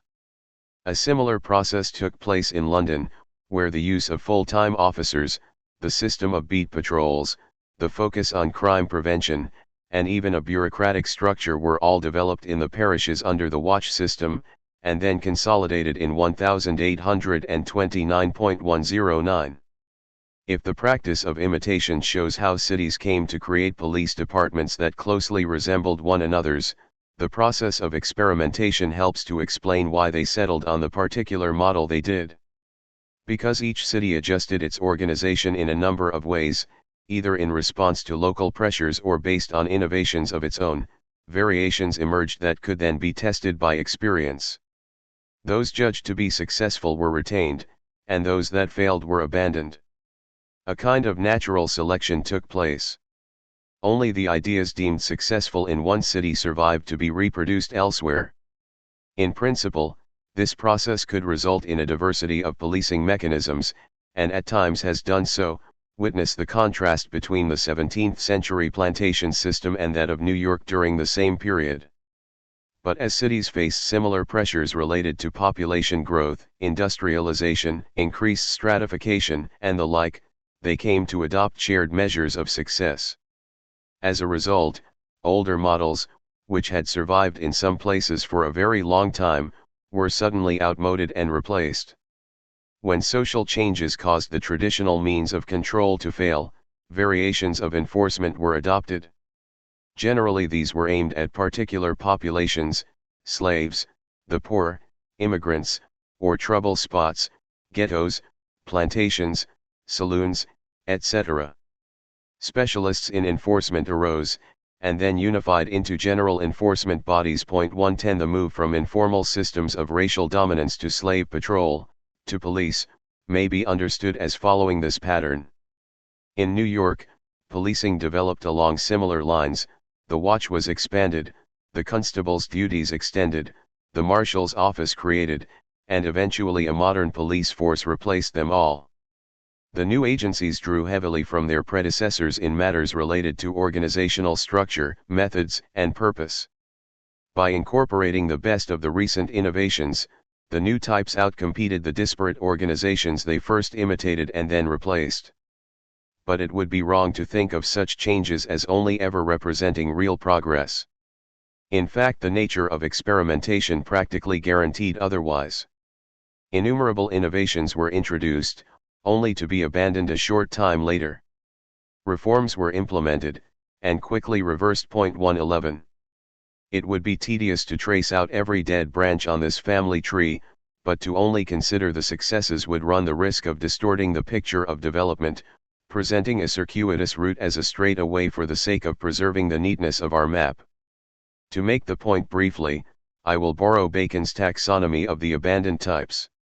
Some of the variations in enforcement brought about by the failure of the primary groups, particularly the failure of the family, to maintain order and security may be noted: the use of religious officers, such as the tithingman and warden, the use of the military, the attempt to secure order by having legislators and justices act as police, the trial of policing by posse, by citizen watch, by citizen informer, the practice of employing special men paid by fee, the experiments with private police and substitutes, for the most part, these all failed. 112.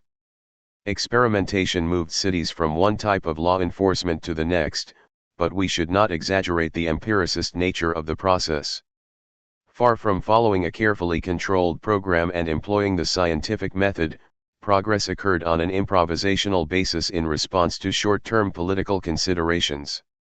Many adaptations were accepted, or abandoned, not on their practical merits but for strictly partisan reasons.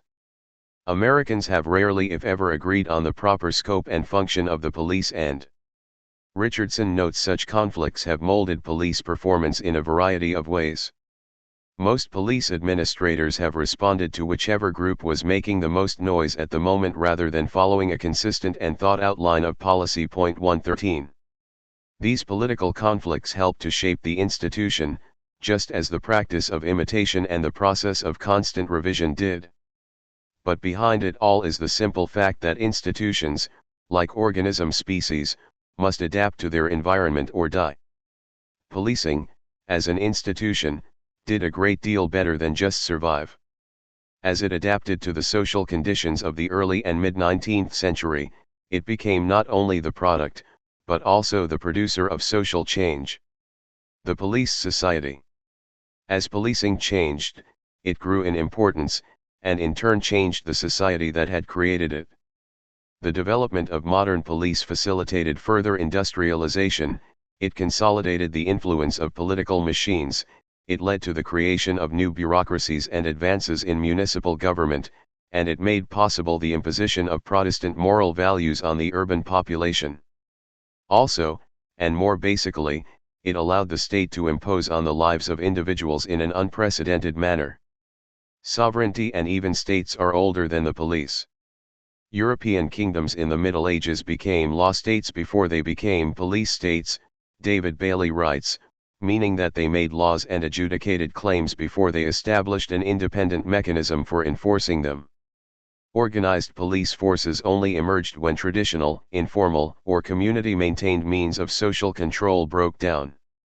This breakdown was in each case prompted by a larger social change, often a change that some part of the community resisted with violence, such as the creation of a national state, colonization, or the enslavement of a subject people. 114. It is at the point where authority is met with resistance that the organized application of force becomes necessary. 115. Each development detailed here has conformed to this general pattern: the creation of the offices of the sheriff and the constable, the establishment of the watch, the deployment of slave patrols, the transition to city guards, and finally the rise of the modern police.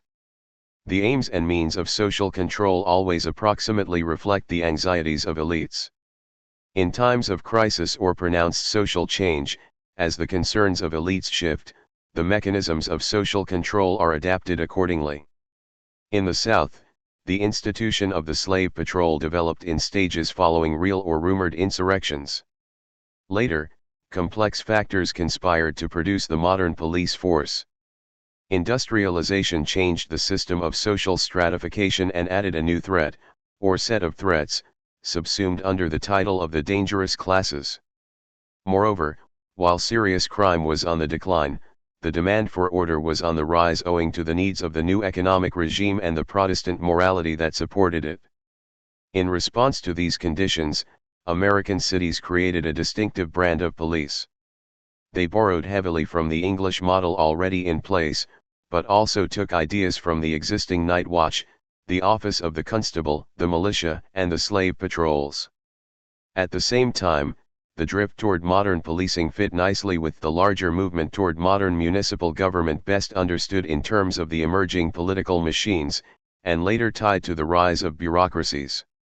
The extensive interrelation between these various factors, industrialization, increasing demands for order, fear of the dangerous classes, pre-existing models of policing, and the development of citywide political machines makes it obvious that no single item can be identified as the sole cause for the move toward policing. History is not propelled by a single engine, though historical accounts often are.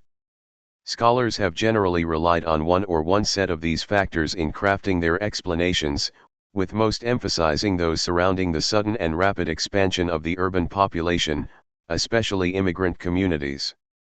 Urbanization certainly had a role, but not the role it is usually assumed to have had. Rather than producing widespread criminality, cities actually produced civility. As the population rose, the rate of serious crimes dropped. 116 The crisis of the time was not one of law, but of order, specifically the order required by the new industrial economy and the Protestant moralism that supplied, in large part, its ideological expression. The police provided a mechanism by which the power of the state, and eventually that of the emerging ruling class, could be brought to bear on the lives and habits of individual members of society. Lane reflects. The new organization of police made it possible for the first time in generations to attempt a wide enforcement of the criminal code, especially the vice laws. But while the earlier lack of execution was largely the result of weakness, it had served a useful function also, as part of the system of compromise which made the law tolerable. 117.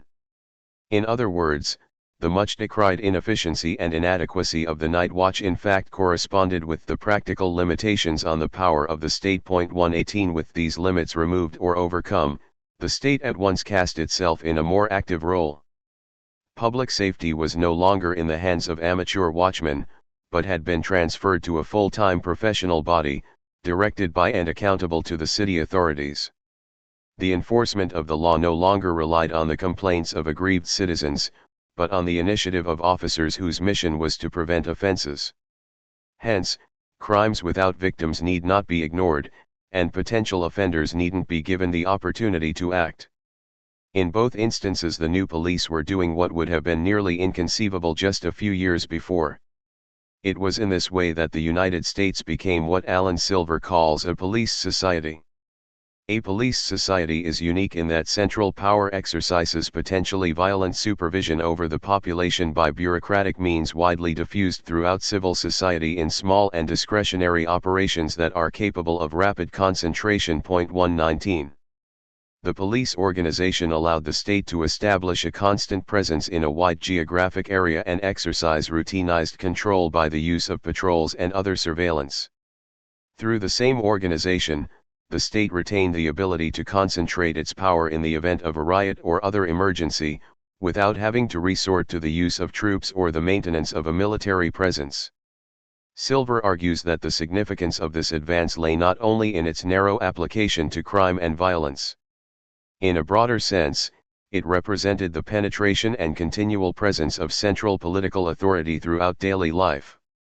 120 The populace as a whole, even if not every individual person, was to be put under constant surveillance. The police represent the point of contact between the coercive apparatus of the state and the lives of its citizens. Put this way, the characteristics of modern policing may come to sound more ominous: the specialized function, the concentration of power in a centralized organization, the constant application of that power over the entire city, the separation of the police from the community, and a preventive aim.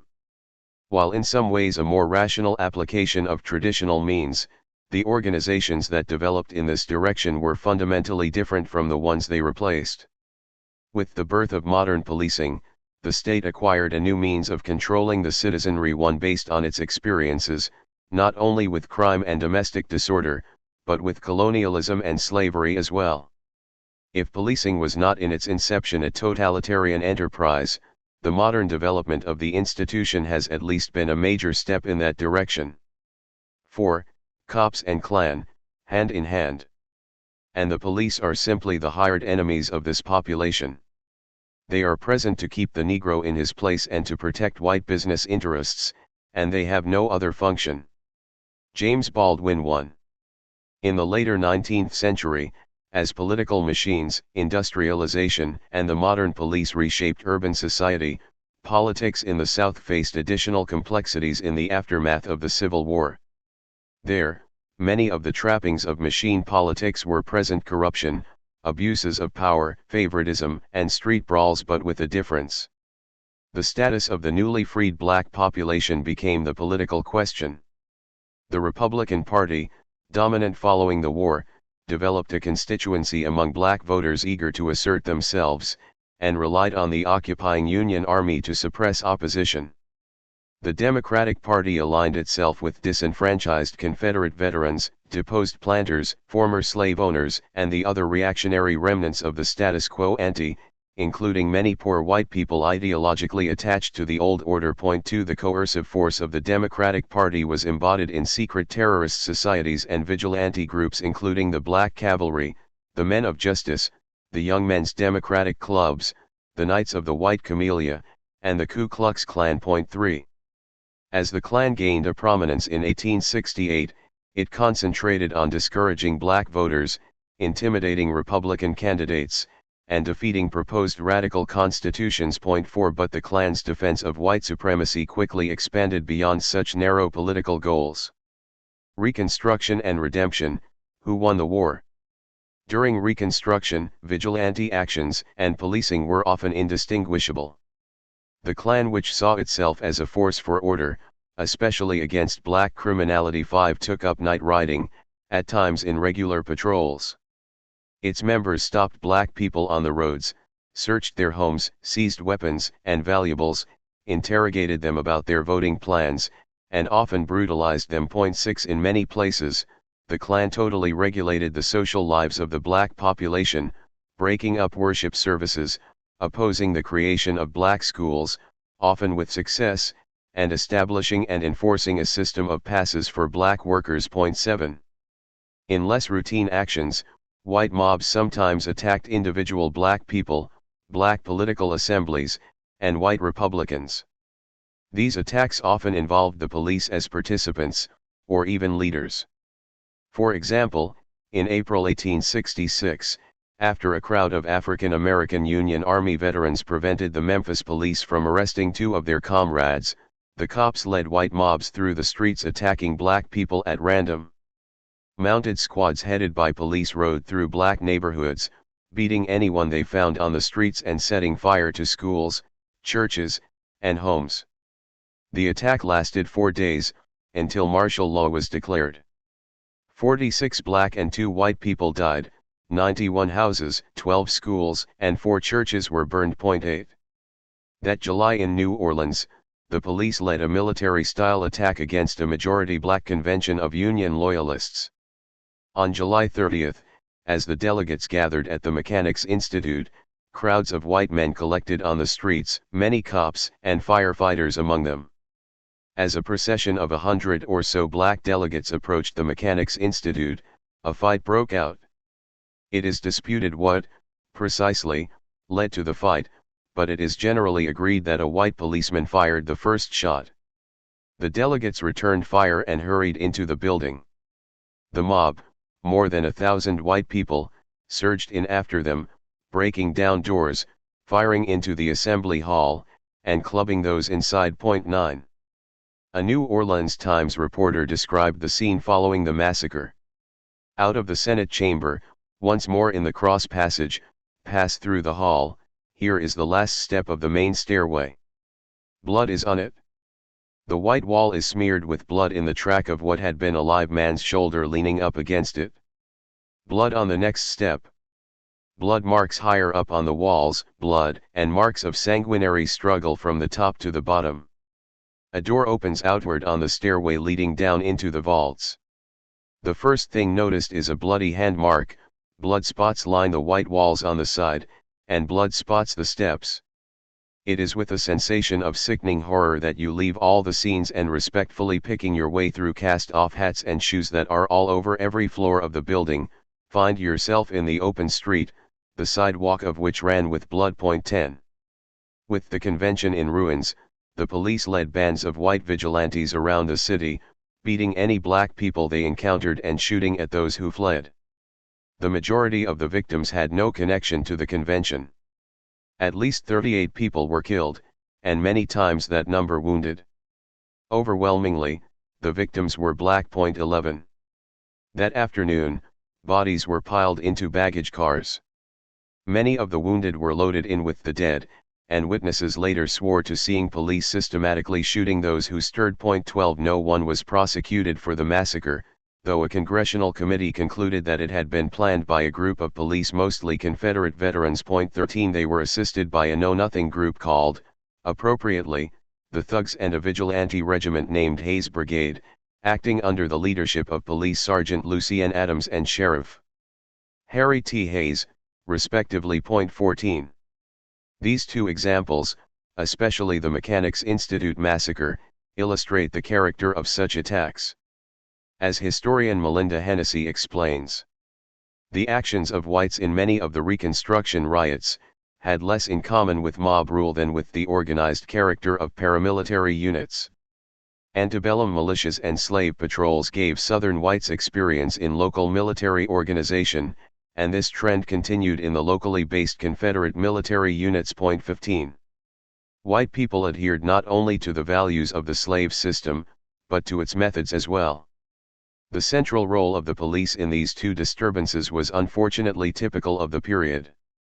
In her comprehensive study of Reconstruction-era unrest, Hennessy finds, in only 3 riots, including Mobile in 1867, Vicksburg in 1875, and Charleston in 1867, did the police or sheriff try to quell the disturbance, and in a third of the riots, the police or sheriff's posse led the violence. 16 examples of police-led violence include the election riots in Savannah in 1868, Baton Rouge in 1870, and Barber County, Alabama, in 1874. Perhaps the starkest case occurred in Camilla, Georgia, where in 1868 Sheriff Munford J. Poor deputized the town's entire adult white male population to prevent a black political procession.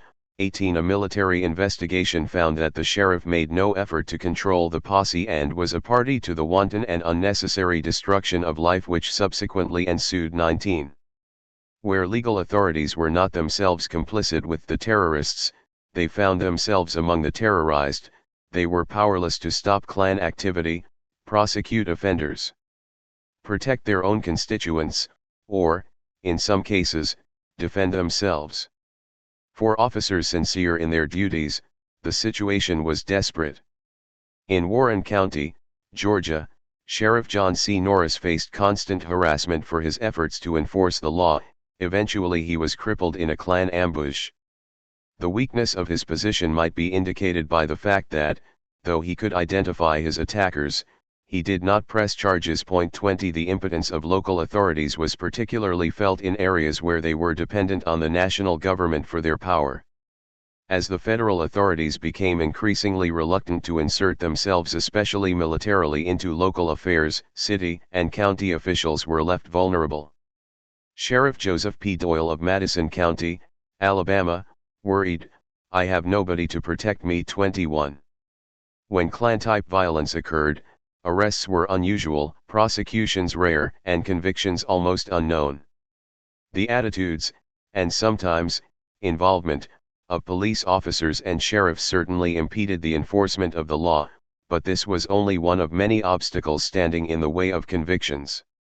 Prosecutors were unwilling to press such cases, and magistrates were often glad to dismiss them. Klansmen frequently dominated juries, including grand juries and coroner's juries. Witnesses and victims, like Sheriff Norris, were intimidated and refused to testify, while Klan members were eager to swear false alibis on one another's behalf. 22 The law, when it did oppose Klan activity, did so in times and places where the Klan was politically weak. As Alan Trelease notes, wherever Union men were numerous and sufficiently well organized to sustain the local authorities, Arkansas Governor Powell Clayton encouraged sheriffs to mobilize them as posses, and they were used to good effect. Thus the sheriff of Carroll County managed to quell the small-scale terror there, even if he failed to catch the criminals. In Fulton County, where the governor had to send in reinforcements from other counties and make use of Monk's Missouri volunteers, the policy contributed to a mutual escalation but was ultimately successful. 23 Even then, the usual form of conflict was not open warfare or even vigorous enforcement of the law, but a kind of rivalry or dual power. The police and the Klan became counterbalancing forces rather than outright antagonists. Under such conditions, police may have limited the Klan's worst atrocities, but they did little to protect black people from routine abuse and intimidation. 24 Likewise, the Klan, while not usually driving the sheriff out of town or making good on their threats against him, limited the scope of his authority and greatly restricted his agenda, especially where the sheriff was a Republican. In Homer, Louisiana, the sheriff gave up policing whole areas of the parish where the Klan was strongest. 25 One Texas sheriff found it impossible to raise a posse against Klan activity.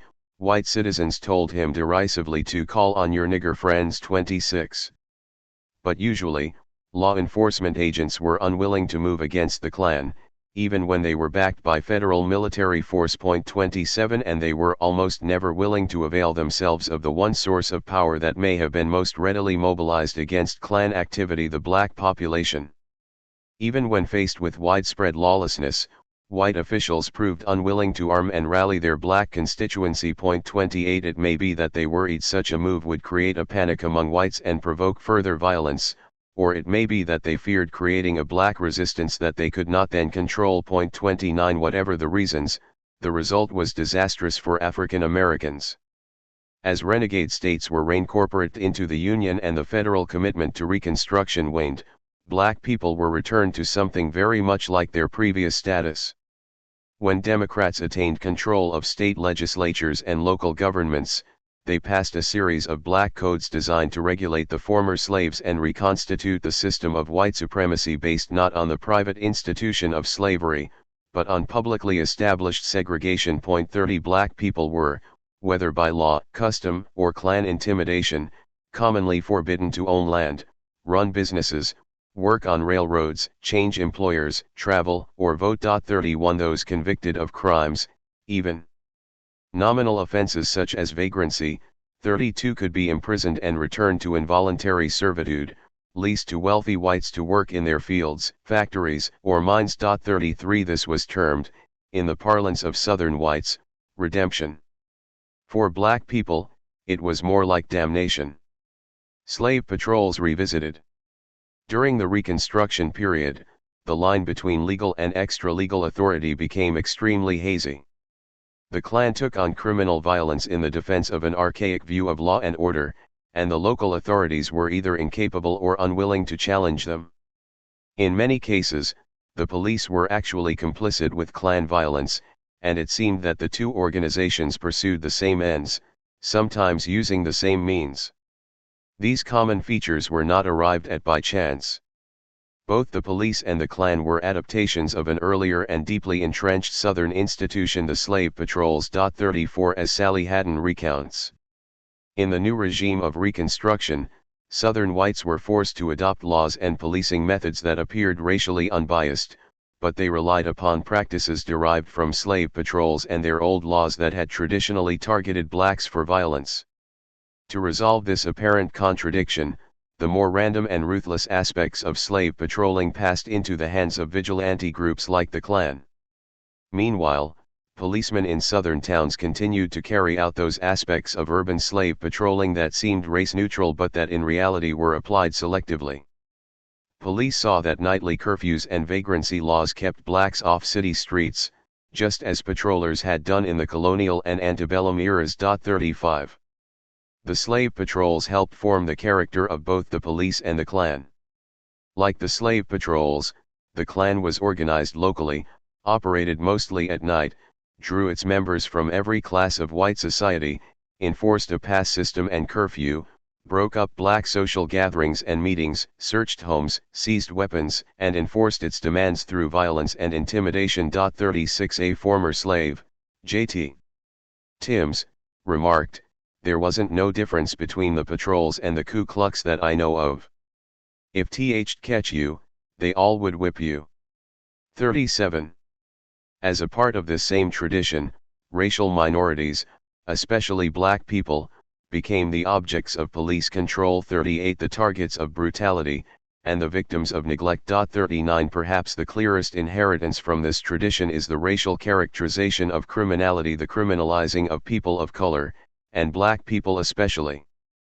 Presently understood in terms of profiling, the practice is much older than the current controversy.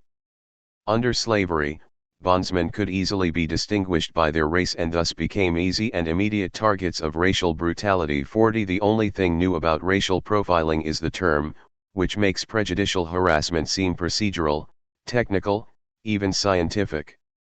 Profiles and prejudice. One critic of racial profiling, David Harris, defines the concept in terms of more general police techniques. He writes, "Racial profiling grew out of a law enforcement tactic called criminal profiling. Criminal profiling has come into increasing use over the last 20 years, not just as a way to solve particular crimes police know about but also as a way to predict who may be involved in as yet undiscovered crimes, especially drug offenses. Criminal profiling is designed to help police spot criminals by developing sets of personal and behavioral characteristics associated with particular offenses. By comparing individuals they observe with profiles, officers should have a better basis for deciding which people to treat as suspects. Officers may see no direct evidence of crime, but they can rely on non-criminal but observable characteristics associated with crime to decide whether someone seems suspicious and therefore deserving of greater police scrutiny. When these characteristics include race or ethnicity as a factor in predicting crimes, criminal profiling can become racial profiling. Racial profiling is a crime-fighting strategy, a government policy that treats African Americans, Latinos, and members of other minority groups as criminal suspects on the assumption that doing so will increase the odds of catching criminals. 41. Harris is right that racial profiling is a subset of criminal profiling, but he has the genealogy reversed. As we saw in previous chapters, long before the police used high-discretion tactics and vice laws to regulate the lives of the immigrant working class, their predecessors in law enforcement were using race as the sole factor directing their activities. Harris overlooks a crucial feature of this history: both the slave patrols and the laws they enforced existed for the express purpose of controlling the black population. There was no pretense of racial neutrality, and so there was less concern with the abstract aim of controlling crime than with the very concrete task of controlling black people.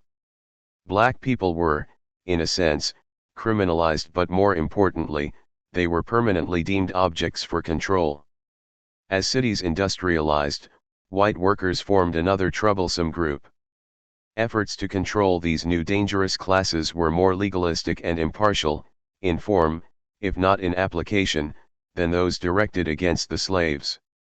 Laws against vagrancy, gambling, prostitution, loitering, cursing, and drinking, the 19th century equivalent of our current war on drugs, brought the habits of the poor into the jurisdiction of the police, and the police directed their suspicions accordingly. Thus, contrary to Harris's account, racial profiling gave birth to the broader category of criminal profiling, not the other way around. What may distinguish our contemporary notion of profiling from simple prejudice is the idea that suspicious characteristics can somehow be scientifically identified and formulated into a general type in order to rationally direct police suspicions. It is the war on drugs that has most recently popularized profiling, initially because of the work of Florida Highway Patrol officer, and later Volusia County Sheriff, Bob Vogel. Vogel formulated a list of cumulative similarities that he used in deciding whether to search a vehicle.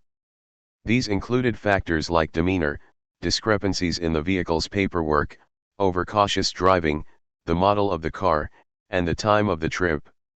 In the mid-1980s, after Vogel made several particularly impressive arrests, the DEA adopted similar techniques in its training of local law enforcement. 42. The scientific basis of Vogel's system is questionable. His cumulative similarities were based on a sample of 30 cases and its application even more worrisome. 43. While Vogel claims that race was never a factor in his approach, his deputies' behavior tells a different story. 44. Black people and Latinos represented 5% of the drivers on the roads his department patrolled.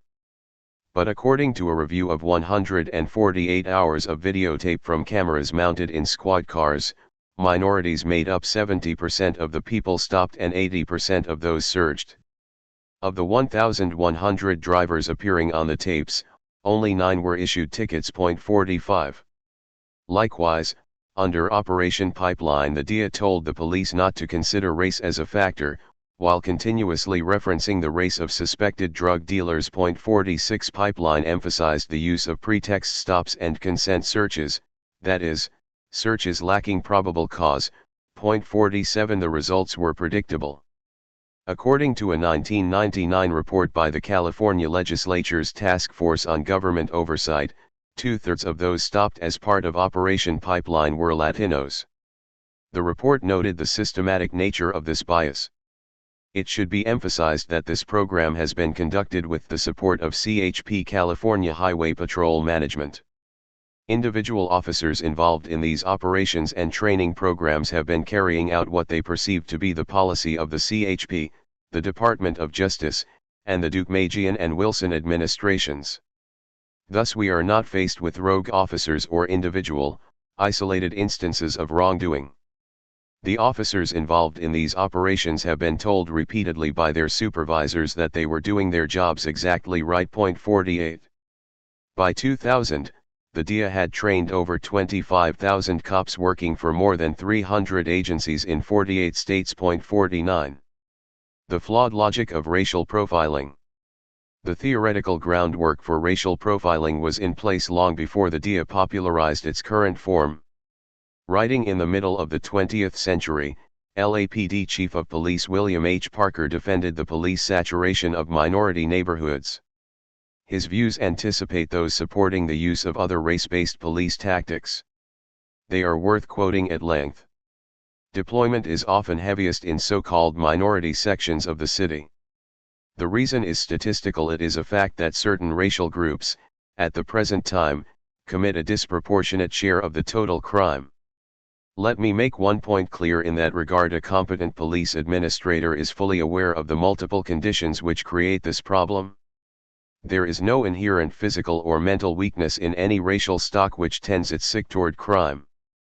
But, and this is a but which must be borne constantly in mind, police field deployment is not social agency activity. In deploying to suppress crime, we are not interested in why a certain group tends toward crime, we are interested in maintaining order. The fact that the group would not be a crime problem under different socio-economic conditions and might not be a crime problem tomorrow, does not alter today's tactical necessities. Police deployment is concerned with effect, not cause.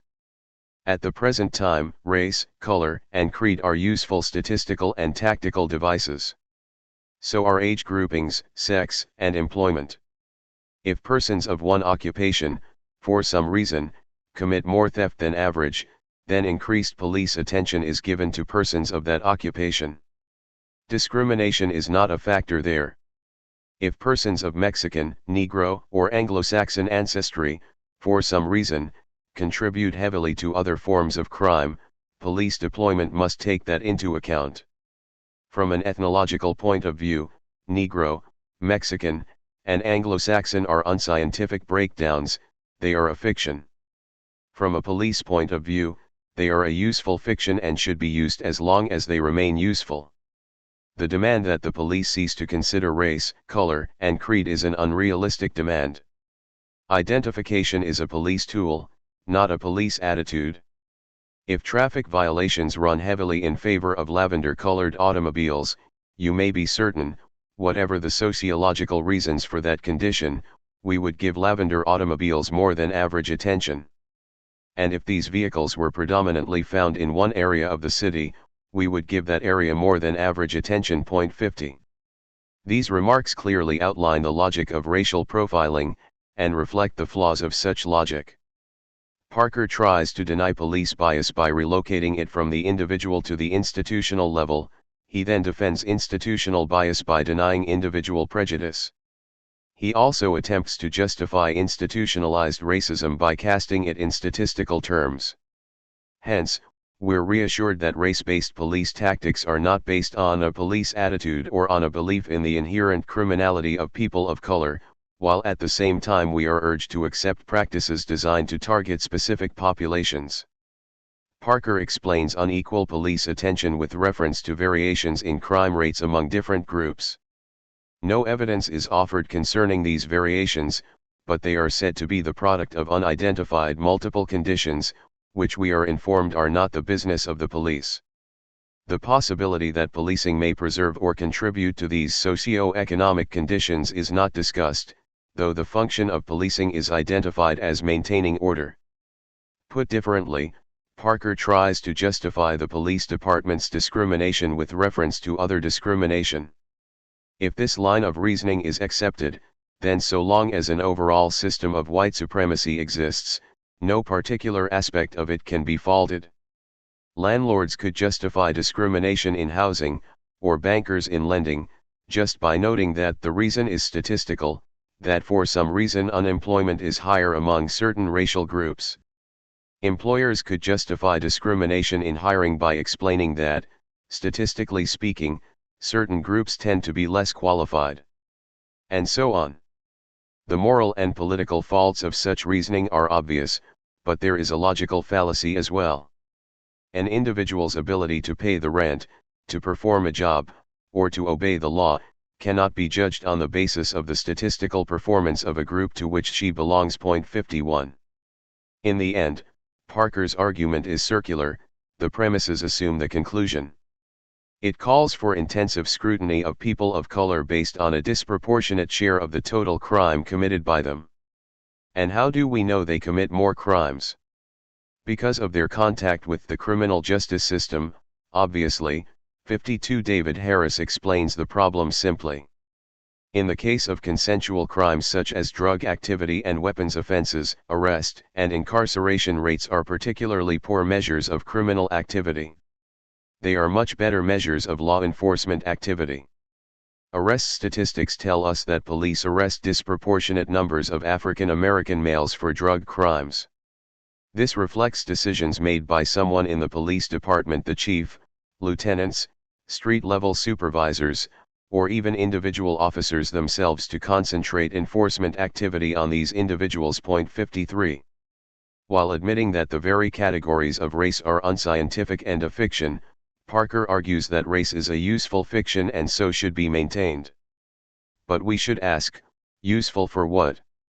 Presumably for identifying criminals, or rather for identifying suspects. That is, race is a useful fiction for delineating groups of people to be treated as suspects by the police. The analogy to the color of the car implies that the use of race as an indicator is something of an accident. Of course, it is nothing of the sort. 54. It is more paradigmatic than fortuitous, a matter of design rather than happenstance. Race, unlike car color, is used as a profiling tool because society as a whole uses race as a marker of privilege or privation. And according to Parker's theory, race-based tactics are useful in crime control for just that reason. Color by numbers. Today's law enforcement administrators still seek to justify police practices by appealing to racist conceptions of crime and criminality. In 1999, the New Jersey Attorney General's office issued a report showing that during the 2 previous years, 1997 and 1998, 40% of motorists stopped on the New Jersey Turnpike and 80% of those searched were minorities. According to Kristian Williams, the superintendent of the New Jersey State Police, that's because the drug problem is mostly cocaine and marijuana. It is most likely a minority group that's involved with that.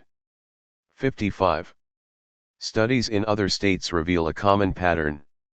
Following a 1995 lawsuit, the Maryland State Police were required to keep data on every traffic stop that led to a search. Temple University's John Lamberth analyzed the data from 1995 and 1996. He found that while black people represent 17% of Maryland's driving population and can be observed to drive no differently than white people, 72% of those stopped and searched were black. Fully 1/2 of the Maryland State Police traffic officers stopped black people in at least 80% of their stops. One officer stopped blacks in 95% of his stops, and 2 only stopped black people. 56. Likewise, a 1999 Ohio State legislators' review of 1996 and 1997 court records revealed that black drivers in Akron were 2.04 times as likely as all other drivers to receive tickets. In Toledo, they were 2.02 times as likely, and in Columbus and Dayton, 1.8 times. 57 Researchers with North Carolina State University found that in 1998, black people were 68% more likely than white people to be searched by the North Carolina Highway Patrol. 58 The Boston Globe analyzed 764,065 traffic tickets from the period April 2001 to November 2002 and found that black people and Latinos were ticketed at a rate twice that of their portion of the Massachusetts population. And once ticketed, blacks were 50% more likely than whites to have their cars searched. 59 The LAPD's statistics from July to November 2002 show that black motorists were stopped at rates far outstripping their portion of the local population. 18% of the drivers pulled over were black, while black people make up only 10.9% of the city's populace. Of those pulled over, black people and Latinos were significantly more likely to be removed from the car than were white drivers. 22% of black people and 22% of Latinos were removed from the vehicle, as opposed to 7% of white people. And once out of their cars, blacks and Latinos were more likely to be searched. 85% of black people and 84% of Latinos were searched, as compared to 71% of white people. 60. In Omaha, Nebraska, during the year 2011, blacks represented 21.6% of traffic stops, but only 12.2% of the local population. They were almost 3 times as likely to be searched as whites, 2% of black stops, as opposed to 0.7% of white. In Lincoln, blacks were 3.3% of the population, but 7.7% of the drivers stopped by police, and they were searched more than twice as often as whites, 3.5 and 1.7%, respectively. Hispanics in Lincoln were not particularly likely to be pulled over, 5% of population, 4.6% of traffic stops, but they were searched with disproportionate frequency, 2.7%, Hispanic drivers, 1.7%, white drivers. The Nebraska State Patrol, NSP, pulled over blacks and Hispanics at rates below their share of the population, but searched both groups more frequently than whites, 1.4% for black and Hispanic drivers, 0.8% for white drivers, 0.61. Interestingly, Native Americans were stopped below their population level in Omaha and Lincoln, and above it in state patrol stops, 1.1% of stops, 0.8% of state population, but all 3 agencies searched them at much higher rates than any other group. Native Americans were searched by the NSP 2.9% of the time, almost twice the rate of blacks and Hispanics, and more than 3 times the rate of whites. They were searched by police in Omaha in 4.2% of traffic stops, more than twice the rate of blacks, and 6 times the rate of whites. And they were searched by the Lincoln police in an astonishing 7.1% of stops, twice as often as blacks, more than 2.5 times as often as Hispanics, and more than 4 times as often was whites. Similar disparities were apparent in the arrests that sometimes follow from traffic stops. The State Patrol arrested 1.8% of the white drivers they stopped, 3.7% of Hispanics, 4% of African Americans, and 5.7% of Native Americans. The Lincoln police arrested 0.8% of whites, 2.1% of Hispanics, 4.1% of blacks, and 9.7% of Native Americans. The handcuff-happy Omaha police, meanwhile, arrested 11.9% of whites, 23.9% of Hispanics, 29.8% of blacks, and 31.4% of the Native American drivers they stopped. 62. Nationally, the most recent Justice Department study found that in 2011, relatively more black drivers, 13%, than white, 10%, and Hispanic, 10%, drivers were pulled over, 63, and blacks, 7%, and Hispanics, 6%, were ticketed at a higher rate than whites, 5%. More telling, cops were also twice as likely to end the stop without taking further action, writing a ticket, or even issuing a warning if the driver was black, 2%, than if he or she was white or Hispanic, 1% each, suggesting that blacks are more subject to arbitrary pretext stops. Likewise, while police only searched 2% of white drivers, they searched 6% of blacks and 7% of Hispanics. 64. The studies show that people of color are more likely than white people to be pulled over, removed from the car, and searched. But they reveal something else as well: race is useless as an indicator of criminality. While blacks and Latinos accounted for 78% of those searched at the south end of the New Jersey Turnpike during the year 2000, evidence was more reliably found by searching white people. 25% of white people searched had contraband, as compared to 13% of black people and 5% of Latinos. According to the North Carolina study, 26% of those black people searched and 33% of the white people searched were found to possess contraband. 65. In Massachusetts, 16% of white people searched were found to possess drugs, as compared to 12% of black people and 10% of Latinos. 66.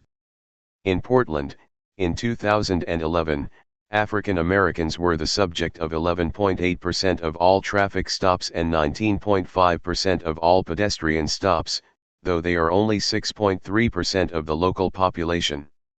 They were searched in 12.6% of these stops, which is 3.7 times the rate at which white people were searched. Latinos were stopped at a rate below their portion of the population, 6.2% of traffic and 6% of pedestrian stops, as opposed to 9.2% of the census total, but they were searched 8% of the time, 2.7 times the white rate. Again, police were more likely to find contraband on whites, 42.7% of searches, than blacks, 30.5%, or Latinos, 29.8%.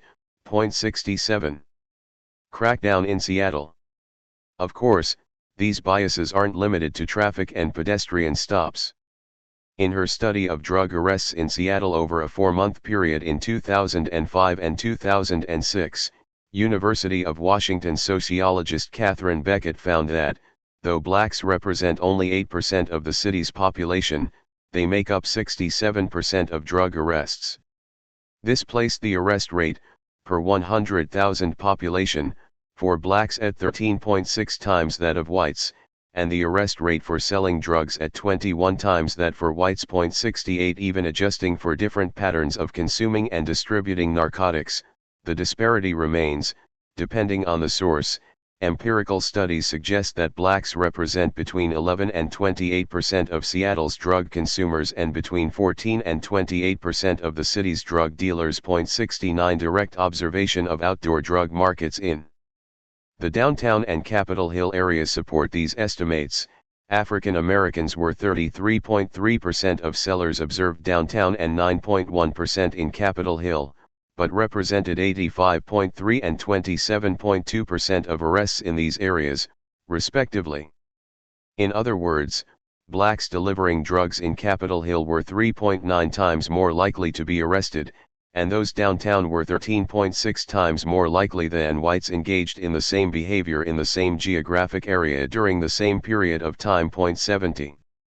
Beckett's study considers, tests, and eliminates a variety of possible explanations for the disparity, including different rates of drug use and participation in the drug economy, higher arrest rates for outdoor sales, the geographic concentration of enforcement activity in the downtown area, and the police focus on crack cocaine. 71 of these, only crack was a statistically significant factor. Of all the city's drug arrests, 72.9% were for crack, and 73.4% of those arrested for crack were African American. 72 Thus, if one recalculates leaving out crack-related arrests, the black rate drops from 21 times the white rate to a more modest February 8, 73. This correlation offers some support to the idea that the excessive focus on crack is driving the disproportionate arrest rate. But then the question arises, why the focus on crack? Looking at data concerning the frequency of crack sales, calls to police reporting drug dealers, public health considerations, and gun violence, Beckett could find no rational reason for the crack obsession. 74 She concludes, although colorblind on its face, the focus on crack cocaine does not appear to be a function of race-neutral considerations, and continues to produce an extraordinarily high degree of racial disparity in Seattle drug arrests. She also notes that it is not possible to rule out the theory that the SPD's focus on black suspects explains the preponderance of crack cocaine arrests, rather than the other way around. 75 In fact, even just looking at crack cases, blacks are still overrepresented, making up 72.9% of arrests, but, according to drug user surveys, 49.4% of dealers. 76. Whichever comes first, the focus on blacks or the focus on crack, it amounts to much the same thing. The result is a disproportionate number of African Americans in police custody. And the impulse behind each approach turns out to be a racist one. In an earlier study, looking at arrests from 1999 to 2001, Beckett drew a sharp conclusion: the focus on crack, like the overrepresentation of people of color among those arrested, reflects a racialized conception of the drug problem. The obsession with the drug most strongly associated with blackness suggests that law enforcement policies and practices are predicated on the assumption that the drug problem is, in fact, a black and Latino one, and that crack, the drug most strongly associated with urban blacks, is the worst. 77 A kind of double profiling takes place. By virtue of their association, the drug is racialized and blacks are criminalized. Stop and frisk, racial profiling on trial. On April 20, 2007, as David Floyd was walking home, 3 New York police officers approached and asked, "Excuse me, may I speak with you?" Floyd stopped, and the officers demanded to see his ID. He gave it to them, and then, though he explicitly told them he did not consent to a search, they patted him down and looked in his pockets. Finding nothing of interest, they gave him back his driver's license, warned him to get it updated, and left. 78 On the spectrum of police encounters, this incident hardly registers. It was completely banal, entirely routine, the sort of thing that happens all of the time, which is precisely the point. Between January 2004 and July 2012, the New York City Police made 4.4 million stops just like David Floyd's. In 52% of those stops, they frisked the subject. 8% of those 2.3 million searches were more extensive, opening jackets, looking in pockets. 86% of searches, like Floyd's, produced no contraband. Also, like David Floyd, 52% of the people stopped were black. 79. That's more than twice the African American portion of the local population, 23%. Altogether, 90% of those stopped were people of color. Hispanics, at 31%, were the second largest group. New York City's population is 29% Hispanic. Weapons, which are nominally the point of this exercise, were discovered in just 1.5% of searches. And as we've seen elsewhere, they were more often found on whites. 1.4% of whites had weapons, while 1.1% of Hispanics and 1% of blacks did. Whites were more likely to be carrying drugs or other contraband as well, 2.3%, compared to 1.8% of blacks and 1.7% of Hispanics. On the other hand, police report using force more often against people of color, in 24% of Hispanic stops, 23% of black stops, and 17% of white stops. Put differently, blacks were 30% more likely than whites to have force used against them, and Hispanics were 9% more likely. 6% of these stops led to arrest, and another 6% led to citations. 81 The arrest and citation rates were actually 8% lower for blacks than for whites, and lower still in majority black neighborhoods, suggesting, as a court later found, that blacks are likely targeted for stops based on a lesser degree of objectively founded suspicion than whites. 82 However, when accused of the same offenses, blacks were 30% more likely than whites to be arrested rather than Cited. 83. The most common charges were public consumption of alcohol and disorderly conduct, both violations, the legal equivalent of a parking ticket, and 42% of the citations were later dismissed. 84. The most common cause for arrest was possession of marijuana, which is troubling for separate reasons. Marijuana has been decriminalized in New York. Simple possession is treated as a violation unless it is in public view. In many of these cases, the public view only occurred because of the search. Police order a suspect to empty his pockets, the joint that was in his jacket is now in his hand, and a violation level charge becomes a misdemeanor. The search, in other words, literally produces the crime. 85. David Floyd, along with 11 other people, all blacks and Hispanics, sued. They argued that in 19 separate incidents they had been unfairly targeted because of their race and searched without any legal justification, thus violating their rights under the 4th and 14th Amendments to the U.S. Constitution. 86. In the spring of 2013, over the course of a 9-week trial, the City of New York and the New York Police Department tried to defend their stop and frisk policy. They argued that the focus on blacks and Hispanics was justified because blacks and Hispanics account for a disproportionate share of crime perpetrators. 87. One of the city's expert witnesses testified. Obviously, if particular racial or ethnic groups in New York participate in crime at a rate disproportionate to their share of the population, we would expect officers to conduct stops for such groups at rates higher than each group's respective share of the city's population. 88. The judge, Shira Skindlin, was unsparing in her assessment of the city's case. The city and its highest officials believe that blacks and Hispanics should be stopped at the same rate as their proportion of the local criminal suspect population. But this reasoning is flawed because the stopped population is overwhelmingly innocent, not criminal. Here is no basis for assuming that the racial distribution of stopped pedestrians will resemble the racial distribution of the local criminal population if the people stopped are not criminals. If the police are stopping people in a race-neutral way, the racial composition of the innocent people stopped should more or less mirror the racial composition of the areas where they are stopped, all things being equal. 89.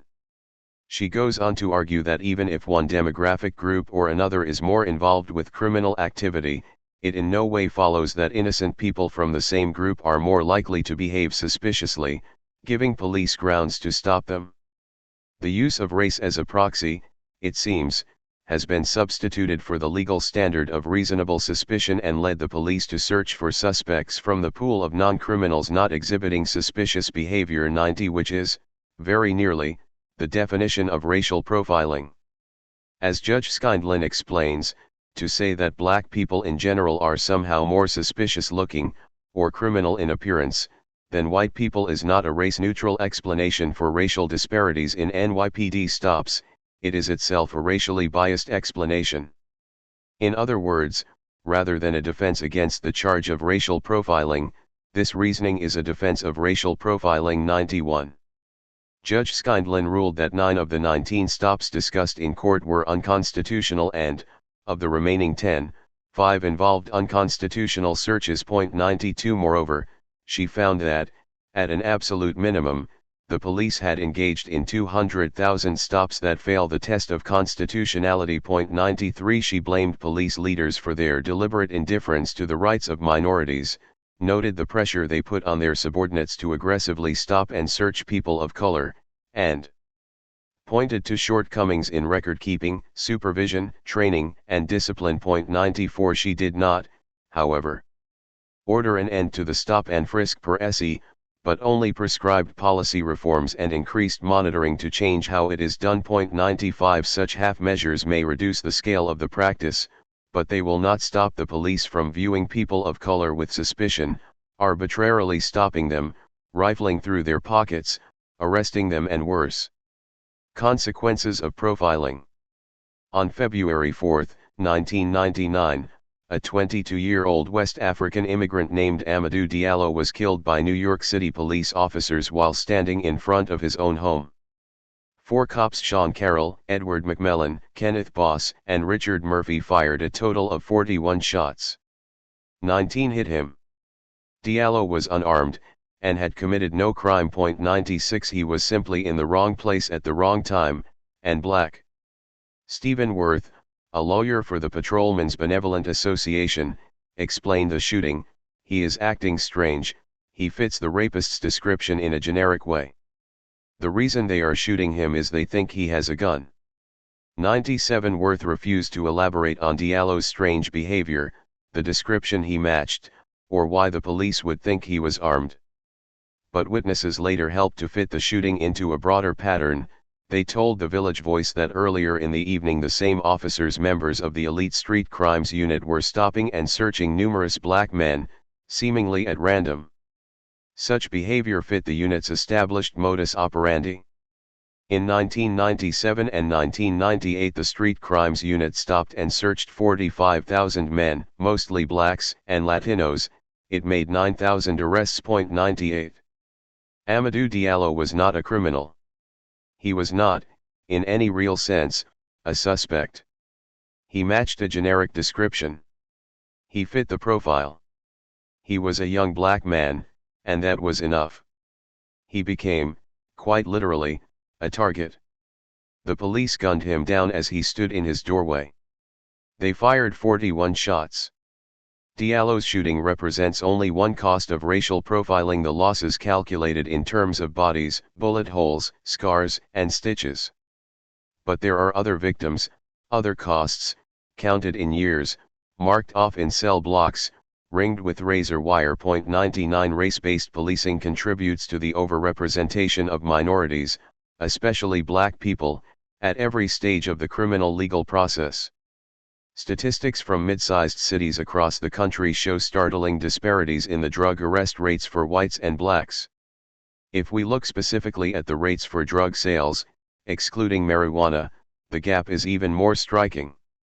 Arrest leads to court, and court leads to prison, and the disparities continue at each step. 102 According to the Bureau of Justice Statistics, at the end of 2010 there were 2,226,832 people in jail or prison in the United States, another 4,887,900 on probation or parole, for a total of 7.1 million in some way under the supervision of the correctional authorities.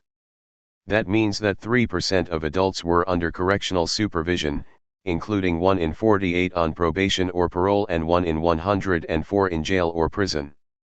Put differently, almost 1% of the adult population is behind bars, 962 per 100,000.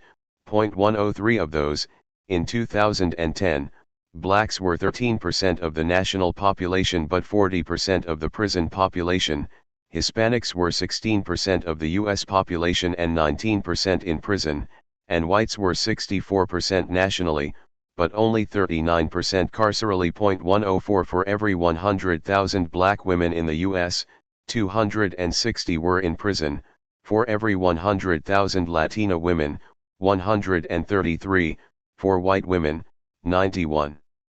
More startling still, for every 100,000 black men, 4,347 were in prison. For Latino men, 1,775, for white men, 678.105. Doing the math, we see that black women are almost 3 times as likely to go to prison as white women. 2.8 Latina women are almost half again as likely, 1.45. Black men are 6.4 times as likely to be imprisoned as white men, and Hispanic men nearly 3 times as likely, 2.6.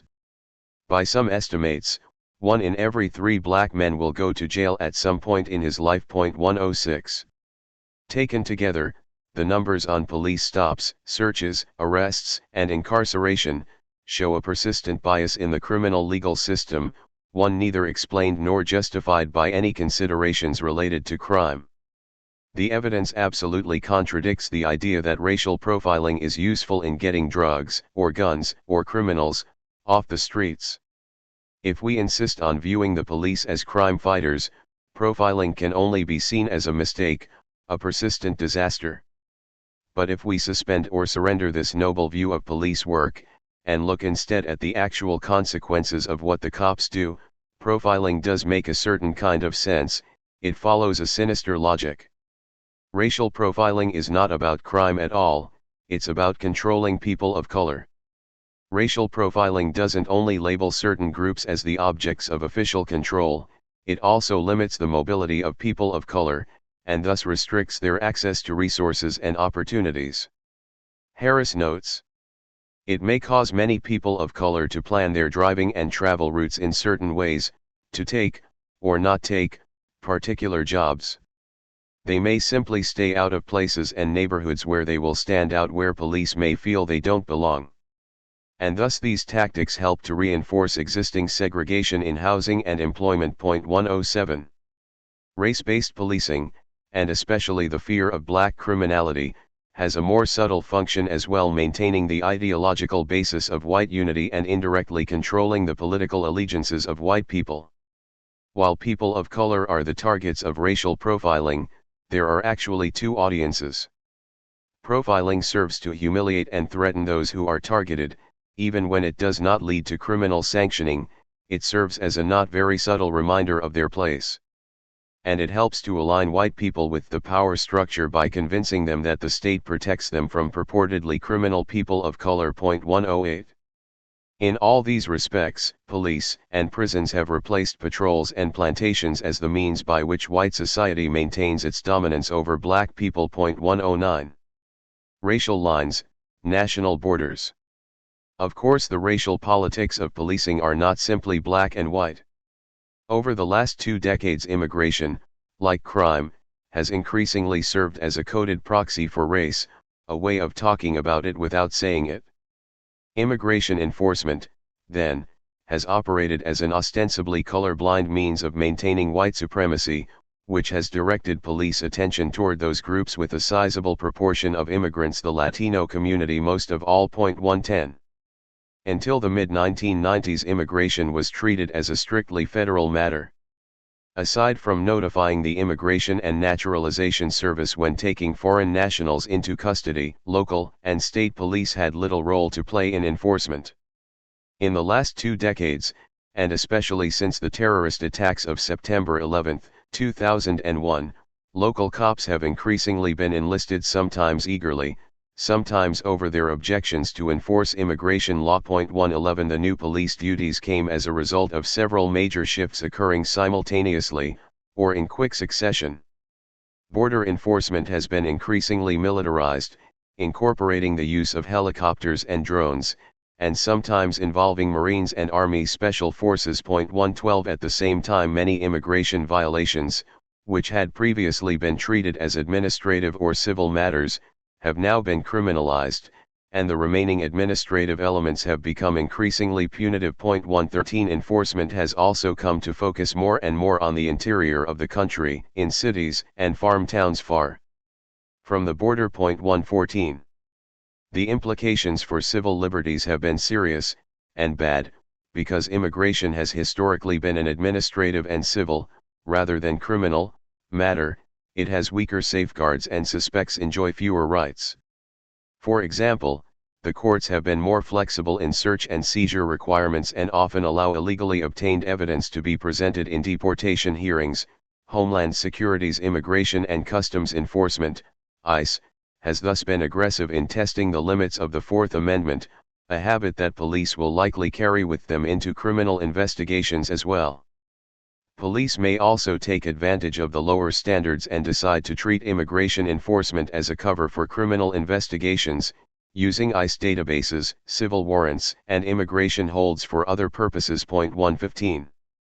Police involvement began in earnest in 2002, when Florida entered into an agreement with the federal authorities under which local cops would be trained and deputized as immigration officers. Such arrangements had been authorized by the Illegal Immigration Reform and Immigrant Responsibility Act of 1996, but the provision, Section 287(g), had never been used before. Soon others followed suit. Alabama in 2003, 6 more jurisdictions over the next 3 years. By 2013, 35 agencies in 18 states had some 287(g) agreement. 116. At the same time, other federally driven programs, such as the Criminal Alien Program and Secure Communities, have greatly increased the flow of information between agencies. When local police make an arrest, they now run the suspect's fingerprints, not only through federal criminal databases, but immigration databases as well. 117 In the first year of the Secure Communities program's implementation in California, it resulted in 19,109 deportations, 25% of which occurred without a conviction. 118. All of that has meant a great deal more scrutiny on the Latino community, including checkpoints, neighborhood sweeps, and workplace raids, as well as armed vigilante patrols along the U.S./Mexico border. 119 Undoubtedly the man who has personified the worst of these practices, or, as he would have it, the toughest, is Sheriff Joe Arpaio of Maricopa County, Arizona. Arpaio, who has served as sheriff since 1993, has always courted controversy and regularly shrugged off concerns about constitutionality. He first came to national notice when he erected an outdoor tent city to hold the county's prisoners and subjected them to a host of petty deprivations: no cigarettes, no coffee, no movies, no pornography, no hot lunches, no salt. He instituted chain gangs, even for juvenile offenders, dressed inmates in cartoonish black and white striped uniforms, and outfitted everything in the men's prisons: towels, sheets, underwear, handcuffs in Pepto-Bismol pink. 120, ostensibly the pink was to deter theft, but Arpaio admits there was the matter of embarrassing the prisoners. 121 His jail guards, meanwhile, gained a reputation for strapping inmates into restraint chairs and torturing them with tasers. 122. Beginning in 2006, Sheriff Joe, as he likes to be called, turned his attention to immigration. He started arresting immigrants as co-conspirators in human trafficking. He led deputies, as well as his 3,000-strong volunteer posse, on raids of workplaces looking for undocumented immigrants, including an after-hours raid to arrest the cleaning staff at the Mesa City Hall. It's always the staff, too. In only 3 cases has he arrested their white employers. And in the City Hall case, the workers turned out to be legal residents. Sometimes his raids target entire towns, as when deputies besieged the hamlet of Guadalupe with mounted patrols, a mobile command center, and helicopter coverage for 2 days in 2008. 123. A 2012 Justice Department investigation found that in Maricopa County, Latino drivers were between 4 to 9 times more likely to be stopped than similarly situated non-Latino drivers, with 20% of traffic stops failing to meet the legal standard of reasonable suspicion. It represented, in the estimation of one consultant, the most egregious racial profiling in the United States. 124 The Justice Department also expressed concern about the pervasive culture of discriminatory bias in the sheriff's office, including not just racial profiling, but racial slurs and racist jokes. 125. Phoenix Mayor Phil Gordon was blunt in expressing his views on Arpaio. The sheriff's method is to profile people with brown skin and to ignore the civil rights we should all be enjoying. It is unconstitutional and wrong. Citizens are being stopped because they are brown. Immigrants here quite legally, carrying their paperwork, are detained. These stories have nothing to do with green cards. They have everything to do with brown skin. They were about racism and nothing else. 126. Of course, it's not just Arpaio. 127 Police across Arizona search blacks and Latinos more than twice as often as whites, and search Native Americans 3 times as often. Likewise, in 2006, 2/3 of the law enforcement agencies in Texas reported searching the vehicles of Latino drivers at a higher rate than those of whites. More than a quarter searched Latinos at twice the rate of whites. 128 Racial profiling blessed by the Supreme Court. 129 is an inevitable result of proactive immigrant hunting. As Nancy Morowitz and Alina Das observed, writing for the Police Foundation, local officers will not be able to observe an immigration violation the way they might observe a violation of criminal law. Under such circumstances, there is a serious risk that the grounds for suspicion will in fact be nothing more than a series of assumptions that begin with a profile about people who speak another language or have a particular racial or ethnic profile. Such tactics may well be ingrained in certain federal immigration enforcement efforts. 130. Raymond Dolarch, a St. Louis attorney, describes a pattern he has seen in recent cases. Police pull over Latino drivers, usually on some pretext. Since undocumented immigrants cannot apply for a driver's license, they will be arrested for operating a vehicle without one.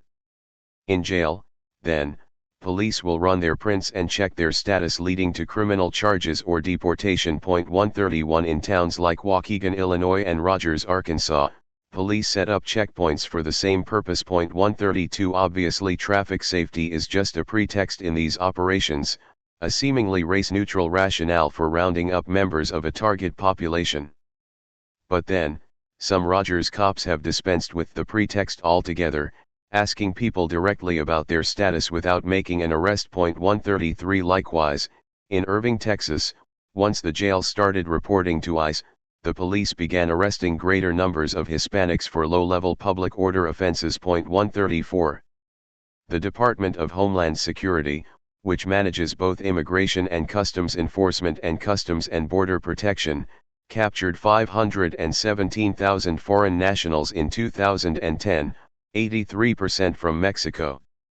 Of those 500,000 visitors, 363,000 were held in jail while waiting for a hearing. 135. That same year, 29,016 were charged with immigration violations in federal court, 12 times the 1994 level, 2,453, 136, and immigration violations accounted for 12% of the federal prison population, approximately 260,000 people. 137. Additionally, 387,000 immigrants were deported under a judicial order, and another 476,000 were returned without a hearing. 138.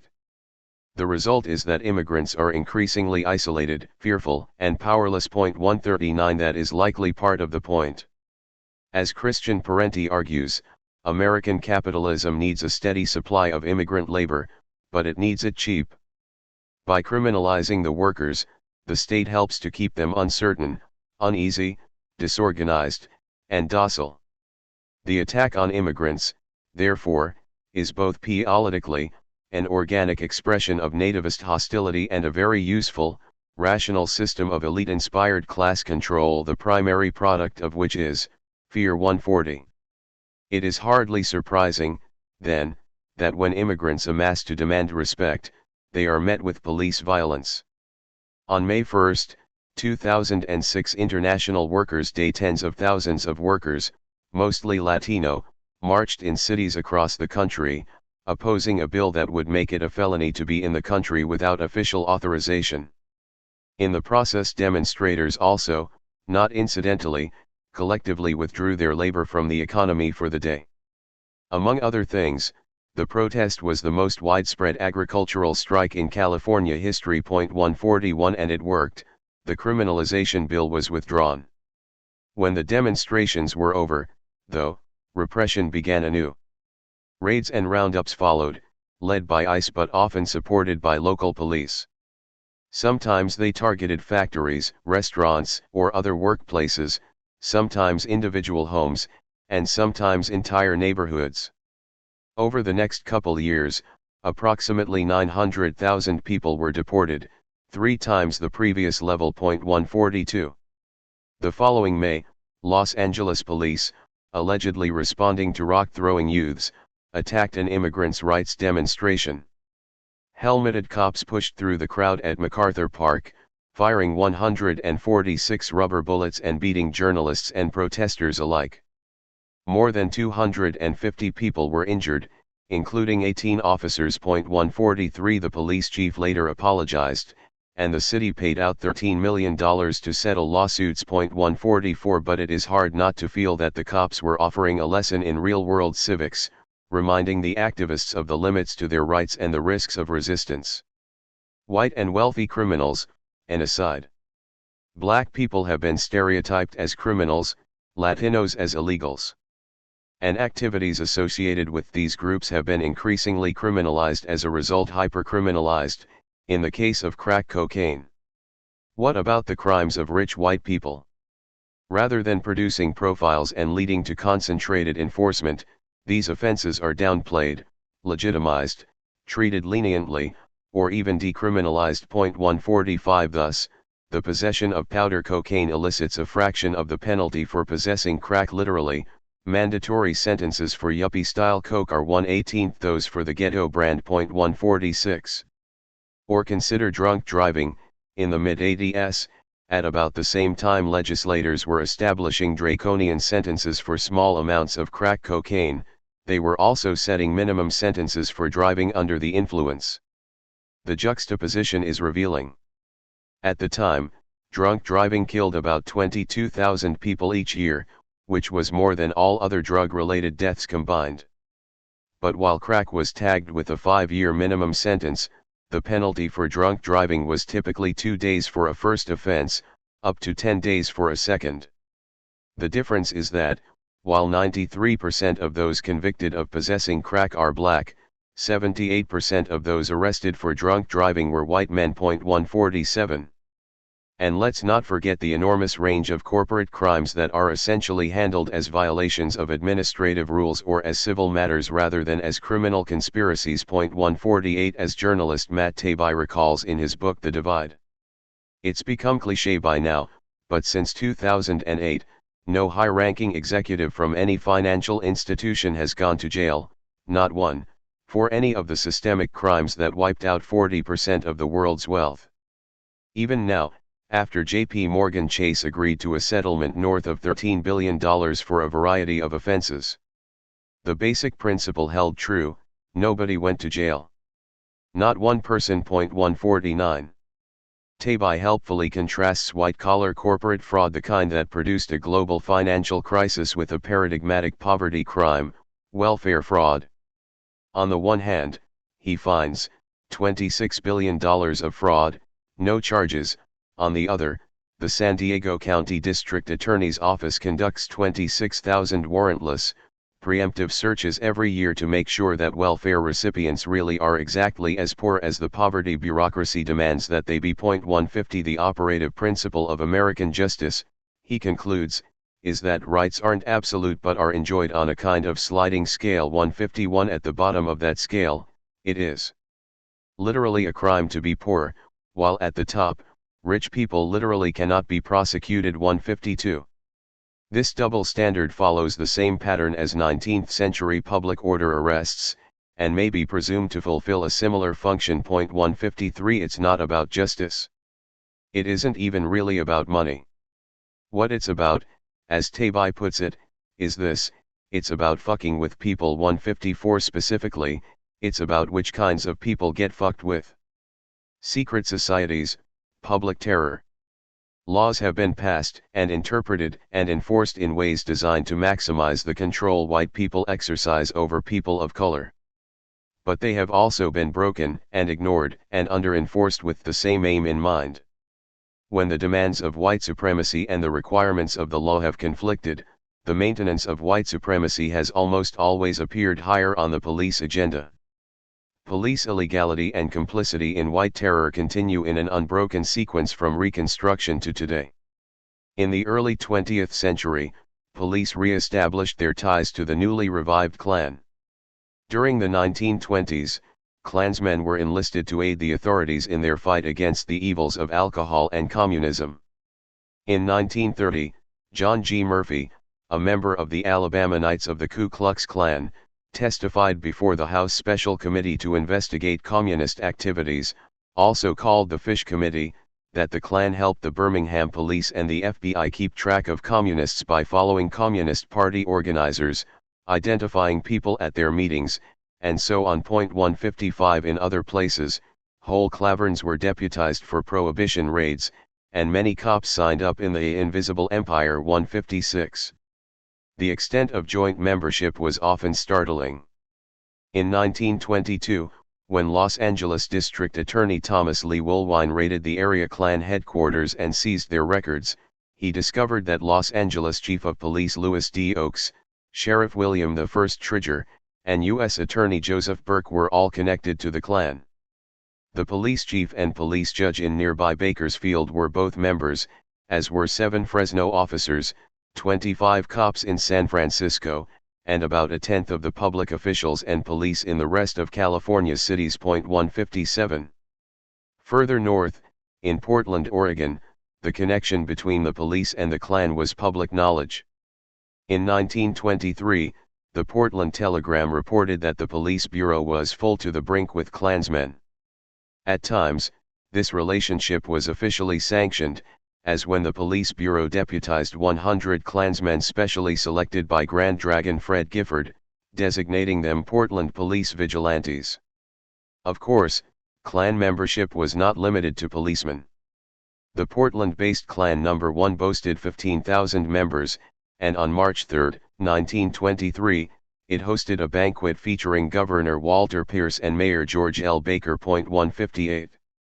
When the Klan was at the peak of its power in Colorado, it counted among its members many prominent businessmen, state representatives, and senators, the Colorado Secretary of State, 4 judges, 2 federal narcotics agents, and scores of police. In Denver, the mayor, city attorney, manager of public safety, 2 deputy sheriffs, the chief of police, and a police inspector were all Klan members. 159. Former Mayor George D. Beagle claimed that the Klan controlled the Civil Service Commission, Fire Department, and Police. 160. During the 1930s, about 100 Michigan cops, including the chief of police in Pontiac, joined either the Klan or its successor organization, the Black Legion. The Black Legion, in addition to attacking racial minorities, embarked on a deliberate campaign targeting the left. They beat and sometimes murdered suspected radicals, bombed their offices, and burned their homes. 161. In his memoirs, Atlanta Police Chief Herbert Jenkins described the Klan's influence in Southern police departments. In the 30s in Atlanta and throughout the South, it was helpful to join the Ku Klux Klan to be an accepted member of the force. This was your ID card, the badge of honor with the in-group, and it was unfortunately often an allegiance stronger than the policeman's oath to society. Not every member of the Atlanta force belonged to the Klan, but those who did not had very little authority or influence. The Klan was powerful in that it worked behind the scenes with certain members of the police committee and the city council. A well-liked and respected member of the department who was not a Klan member could still get promoted through the ranks if supported by the Klan. But as he owed his rank to the Klan, he could never defy them for fear of his job and his life. The Klan was like a kind of mafia in dirty sheets. 162. Also during the early part of the 20th century, the police again played a significant role in the nation's numerous race riots. Starting the century out badly, on August 15, 1900, a fight between black residents and New York City police escalated into a riot, with Irish mobs in the streets attacking black passers-by. Police refused to protect black citizens, and in many cases joined in on the attacks. Despite considerable evidence, the police commissioners refused to discipline their officers, noting that black witnesses displayed a strong and bitter feeling while under examination. 163. The police took a more active role in the Detroit riot of 1943.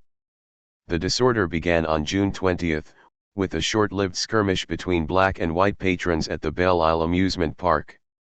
More of a brawl than a riot, really, more of a fight than a brawl. The initial conflict was over nearly as soon as it began. The police interposed, arresting several black people and sending the rest away. But a rumor spread that a black man had raped a white woman during the encounter, and soon white mobs were attacking black patrons at the Roxy Theater. The disorder spread throughout the white Woodward neighborhood, and crowds beat, stabbed, and shot black people, and stoned their cars. Around the same time, a rumor spread through the black neighborhoods of Hastings and Adams that white sailors had thrown a black woman and her baby into a lake. Black people began attacking whites in the area and breaking the windows in white-owned businesses. 164. The police attacked black crowds with clubs and, where looting was most prevalent, shot at anyone inside the stores. Black bystanders were ordered to run and not look back, Many were shot as they did. Police also used hit-and-run tactics against small groups of black people quite removed from the riot area. They would pull up in a squad car near a group of black people, several officers would then jump out, beat them, get back in the car, and drive away. 165 That night, a cop was shot in a vacant lot near Werner Highway. He returned fire and the assailant was killed. Nevertheless, the police retaliated against the entire neighborhood. They laid siege to an apartment building at 290 East Werner, shining searchlights on the building and firing into it with revolvers, rifles, and machine guns. They eventually forced the residents out with tear gas and beat them as they fled. Then the apartments were ransacked, doors kicked in, locks broken, furniture overturned. Money, jewelry, and liquor were stolen. 166. In an article titled "The Gestapo in Detroit," NAACP attorney and later Supreme Court Justice Thurgood Marshall reported, they used persuasion rather than firm action with white rioters, while against Negroes they used the ultimate in force, nightsticks, revolvers, riot guns, submachine guns, and deer guns. 167 He concluded. This record of the Detroit police demonstrates once more what all Negroes know only too well, that nearly all police departments limit their conception of checking racial disorders to surrounding, arresting, maltreating, and shooting Negroes.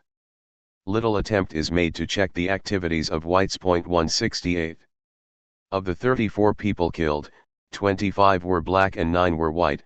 The police killed 17 black people and none who were white. 169 Judge George Edwards of the United States Court of Appeals for the Sixth Circuit described the riot as open warfare between the Detroit Negroes and the Detroit Police Department. 170.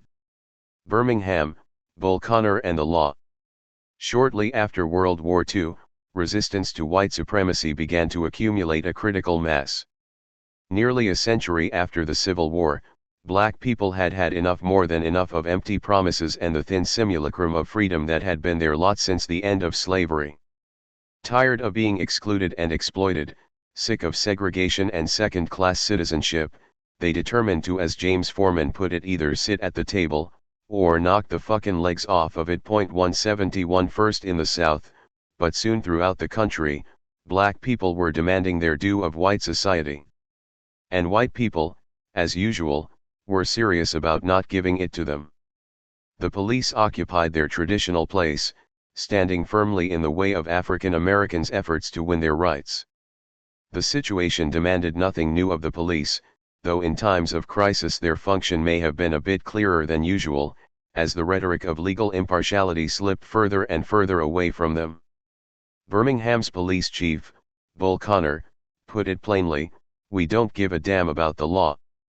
Down here we make our own law." 172 It was a startling admission, but undoubtedly true. 173. In 1963, Birmingham became the shame of the nation when television footage showed demonstrators with the Southern Christian Leadership Conference being beaten by Connor's officers, attacked with police dogs, and sprayed with fire hoses. Reverend Fred Shuttleworth had to be taken away in an ambulance.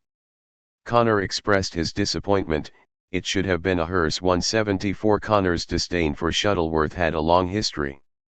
In 1958, when the Reverend's home had been bombed, Connor publicly accused Shuttleworth of doing it himself. The accusation, made without evidence, came in the midst of a bombing campaign commonly known to be the work of the Klan. Black homes and Jewish synagogues were attacked so often that one part of the city was nicknamed Dynamite Hill. The fire department, which was also under Connor's control, generally let the buildings burn down entirely, and the police made no serious efforts to investigate the attacks. 175 Connor preferred to blame civil rights workers for stirring up trouble. Connor expressed special animosity for out-of-town meddlers like the Freedom Riders, black and white people traveling together to desegregate interstate bus lines. 176 In 1961, the Congress of Racial Equality, CORE, Freedom Rides came through Birmingham. Connor had the riders arrested, drove them to the Tennessee line, and left them stranded on the highway. 177 When they returned, on Mother's Day 1961, they were beaten by a group of Klansmen while Connor watched from a nearby office building. 178. As we shall see, the Mother's Day incident illustrates not only the extent to which the police shared the aims of organized racist groups, perhaps I should say, other organized racist groups, but also actively cooperated with them. This connection was not incidental. Nor was it an isolated occurrence. To understand something of its depth, we should turn briefly to examine the career of Gary Rowe. The strange career of Gary Rowe. Gary Rowe was an FBI infiltrator in the Ku Klux Klan, working in that capacity from 1959 to 1965. 179. Though not personally sympathetic to the Klan, he had, by his own admission, beaten people severely, had boarded buses and kicked people, had gone into restaurants and beaten them with blackjacks, chains, pistols. 180. All this he did while on the FBI payroll. Rowe reported, sometimes in advance, about attacks on black people at a county fair, at sit-ins, and on freedom rides, including advanced warning about the Mother's Day attack of 1961. When he asked why nothing was done to stop the assault, his FBI handler told him, "Who the hell are we going to report to? The police department helped set it up." 181. And indeed they had. In April 1961, Detective Sergeant Tom Cook, the commander of the Birmingham Police Department Red Squad, provided the Klan with a list of civil rights groups, the locations of their meetings, and the names of their members. He went on to offer them full access to the Red Squad's files. As it happened, the man Cook passed the information to was Gary Rowe. Ironically, Cook told Rowe that the Eastview Clavern had been infiltrated by the feds, and promised to help them learn the identity of the snitch. 182. Further irony, Rowe was actually a triple agent, assigned by the Klan to attend civil rights meetings and report back. He also gave these reports to the FBI. 183. Together, Cook and Rowe organized a series of meetings between Birmingham Klan leader Hubert Pape, Imperial Wizard Robert Shelton, Bull Connor, and themselves. At these meetings, they planned a response to the freedom rides. The Klan would meet the bus at the terminal, and the police would wait at least 15 minutes before arriving. Connor recommended beating and stripping any black people who entered the restroom. "Make them look like a bulldog got hold of them," he said. Cook added, "I don't give a damn if you beat them, bomb them, murder or kill them. I don't give a shit. I don't want them in Alabama when you're through with them." 184. The plan was executed as agreed. By the time the police showed up, the Freedom Riders had been beaten with iron bars, and most of the Klansmen had gone. Those remaining were sent away rather than arrested. 185. Rowe had informed the FBI of the plan, and the FBI dutifully put it in their files while allowing the Klan to move ahead. Rowe's handler claimed that there was nothing they could do, because of the involvement of the local police. But the FBI had played a further role in the Mother's Day attack. Government documents released during a 1978 lawsuit revealed that the FBI had provided the Birmingham police with the details of the Freedom Riders plan, knowing that the information would reach the Ku Klux Klan. 186. Thus the Birmingham police provided a conduit for information to pass between the FBI and the KKK, while maintaining the federal government's shield of plausible deniability. And Rowe, by monitoring Klan activity and reporting to the feds, served to confirm that the information they provided reached its intended audience. The FBI finally used Rowe against the Klan in 1965, after the murder of Viola Liuzzo. Rowe and 3 others shot Liuzzo as she drove demonstrators back to Selma after a march to Montgomery. 187. Leroy Moten, who was traveling with Liuzzo, described the shooting. "I looked at my watch.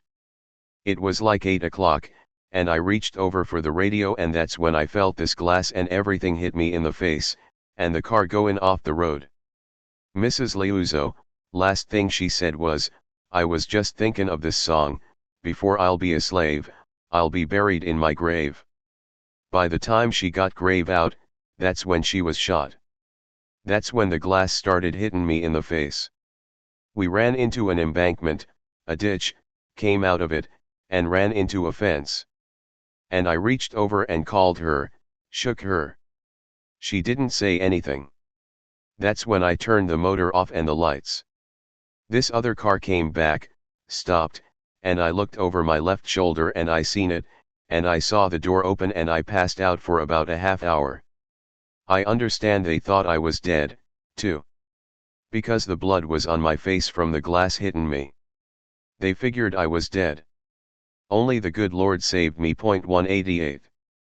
The FBI had 70 agents in the area at the time of the attack, but made no move to prevent the violence. 189. Worse, the police may have had a role in marking Liuzzo as a target.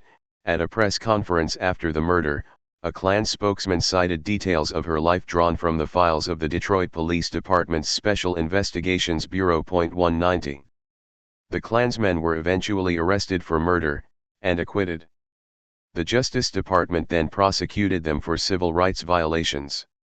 Based on Rowe's testimony, they were convicted and sentenced to the maximum of 10 years. 191. A Senate committee later summed up his career. Rowe provided the FBI with a great deal of information on planned and actual violence by the Klan throughout his years as an informant. Only rarely, however, did Rowe's information lead to the prevention of violence or arrests of Klan members. There were several reasons for this, including the difficulty of relying on local police to enforce the law against the Klan in the early 1960s, the failure of the federal government to initially mobilize its own resources, and the role of the FBI as an investigative rather than police organization. 192. The investigative rather than police mission of the FBI was a political fiction popular at the time, providing a technical excuse for federal inaction. Actually, Section 3052, Title 18 of the U.S. Administrative Code empowered the FBI to make arrests without warrants for any offense against the United States committed in their presence. 193. The availability of federal marshals for law enforcement purposes also remained conveniently forgotten. 194. Whatever Rowe's own intentions, the inaction of his superiors was certainly culpable, and their explanations disingenuous. Mississippi, underneath her borders the devil draws no line. 195. Even where white violence was at its most extreme, even where black people were most oppressed, the federal government was loath to act. Its position, for most of a century, had been that black people were on their own, or, put differently, that local officials were free to treat them in whatever way they saw fit. When the federal government was moved to act, it was usually because some particular atrocity created a national uproar. One such event was the 1964 disappearance of 3 civil rights workers in the Mississippi backcountry.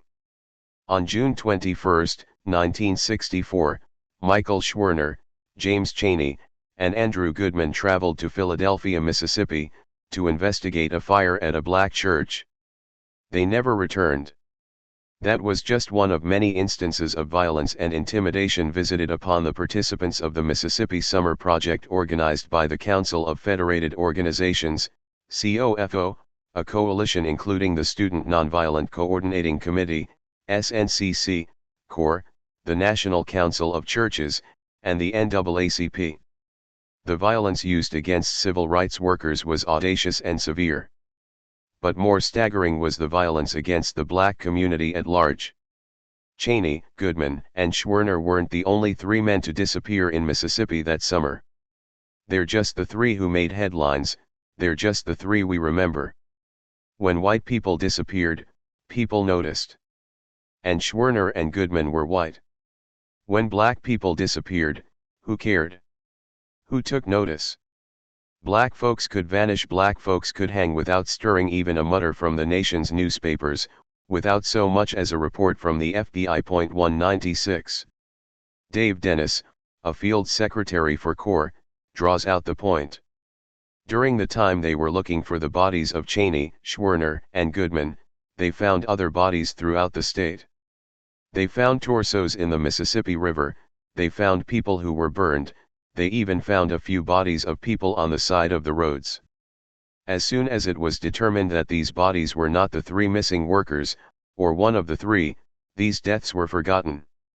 That's what we were talking about in terms of what the Freedom Summer was all about, in terms of why it was necessary to bring that attention there. Because people forget, and if it had just been blacks there, they would have forgotten again. It would just have been 3 black people missing. 197. Following the disappearances, COFO collected 257 affidavits for use in a lawsuit against Neshoba County Sheriff Lawrence Rainey, among others. 57 of these were selected as typical and printed as the Mississippi Black Paper. 198. The lawsuit, Council of Federated Organizations ETALVLA. Rainey ETAL, was filed on July 19, 1964. It alleged murders, bombings, burnings, beatings, terrorization, and intimidation continue throughout the state at a steadily increasing tempo without any attempts by state or local authorities to prevent them. In many instances, the police themselves were and are directly involved or have tacitly or openly encouraged and encourage the form of brutalization being employed. As documentation, COFO provided approximately 90 affidavits as to illegal acts of Mississippi law enforcement officers against civil rights workers and the Negro citizens of Mississippi, including physical violence, intimidation, harassments, unprovoked arrests, and prolonged unjustified incarceration which are daily continuing. Approximately 35 affidavits as to the failure of Mississippi law enforcement officers to take any or adequate steps to safeguard civil rights workers and Negro citizens against physical violence and property destruction, although fully warned in advance of the possibility of their occurrence, all of which is daily continuing. Approximately 35 affidavits as to the failure of the law enforcement officers of Mississippi to prosecute known perpetrators of violence, destruction, and terrorism against the persons and property of civil rights workers and Negro citizens, all of which is daily continuing. 199. The Black Paper makes for disturbing reading. At times, it is distinctly reminiscent of the statements former slaves made about the patrols. One young woman testifies. On February 6, 1962, when I was 19, I was walking with a young man down a Clarksdale street when Clarksdale police officers and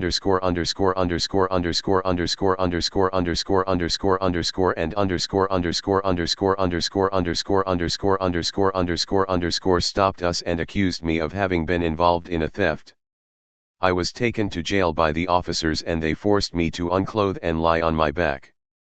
One of the officers beat me between my legs with a belt. A few minutes later, the other officer began to beat me across my naked breasts. 200. The range of abuses described is astonishing, sometimes within even a single deposition.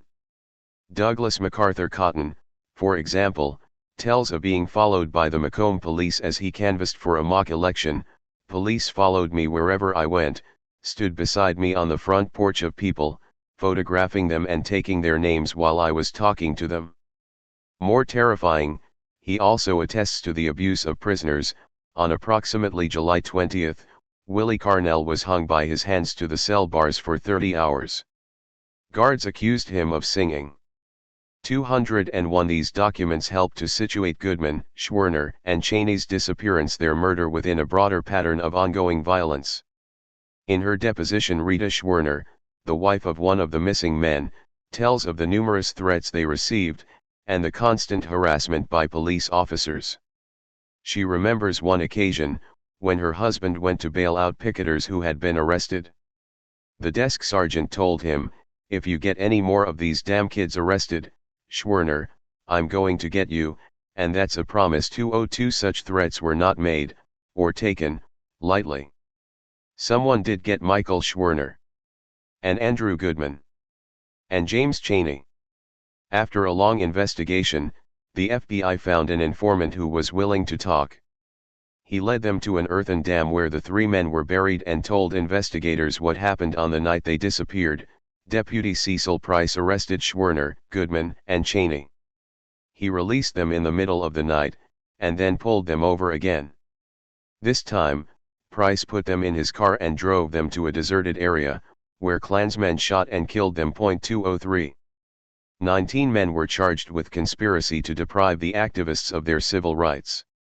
Among them were Sheriff Rainey, Deputy Price, and a Philadelphia, Mississippi, Police Officer. 204 As Seth Kagan and Philip Dre observe in We Are Not Afraid, their history of the case. The participation of a law officer was evidently considered vital to the conspiracy. Not only would the civil rights workers be more likely to stop for a marked police car, Southern lynch mobs had traditionally had their victims handed over to them by the police, a convenience that lent the proceeding a shade of social legitimacy. 205. In October 1967, a jury of white Mississippians convicted Price and 6 Klansmen. Price was sentenced to 6 years, and served 4.206. Rainey, who was not part of the original conspiracy but aided in the cover-up, was acquitted. However, he was removed from his position as sheriff, and never regained the office. 207 Though Rainey remained free and racist violence continued, the trial ended a terrible reign in Neshoba County. During his time in law enforcement, Rainey, who voiced open support for the Klan 208, had been involved in a great many beatings, arbitrary arrests, and incidents of harassment directed against black people and civil rights workers. He had also been a party to at least 2 suspicious shootings, in addition to those of Cheney, Schwerner, and Goodman. In one case, he had gun-drawn approached a black couple sitting in a parked car, and ordered them out. When the man complied, Rainey shot and killed him. That was in October 1959. Rainey had been a Philadelphia, Mississippi, police officer. Shortly thereafter he became a Neshoba County Sheriff's deputy, and was party to a second shooting. He and Sheriff Hop Barnett were transporting a handcuffed black man to the state mental hospital when, they say, he reached for one of their guns. Barnett shot him, fatally. 209. In 2014, 50 years after their murders, President Barack Obama posthumously awarded James Cheney, Andrew Goodman, and Michael Schwerner the Presidential Medal of Freedom, the highest non-military honor presented by our government. While they are often remembered for how they died, the president intoned, "We honor them today for how they lived with the idealism and the courage of youth." 210 It is true that their sacrifice cannot be understood apart from their idealism and their courage, yet it also cannot be separated from the injustice they were fighting, a system of oppression animated by personal hatred and enforced with violence. The fact remains that 3 good men lay in their graves, needlessly, and others unnamed, uncounted, were left to rot in riverbeds, ditches, and swamps. There would be more after them. A torch had been passed, Barnett to Rainey, Rainey to Price, just as, a century before, other torches were passed, from slave patrol to police, from slave patrol to Klan. Selma, Alabama, Bloody Sunday. As the civil rights movement advanced, violence continued with police in the vanguard and the Klan in the wings.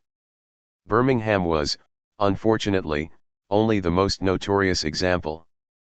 Throughout the South, cops followed Bull Connor's example. Albert Turner described a march in Marion, Alabama, near Selma.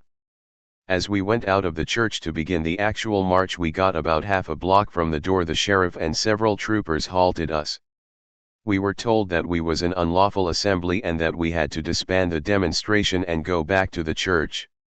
We had planned already to have a prayer at that point. We had Reverend James Devines who got down to pray.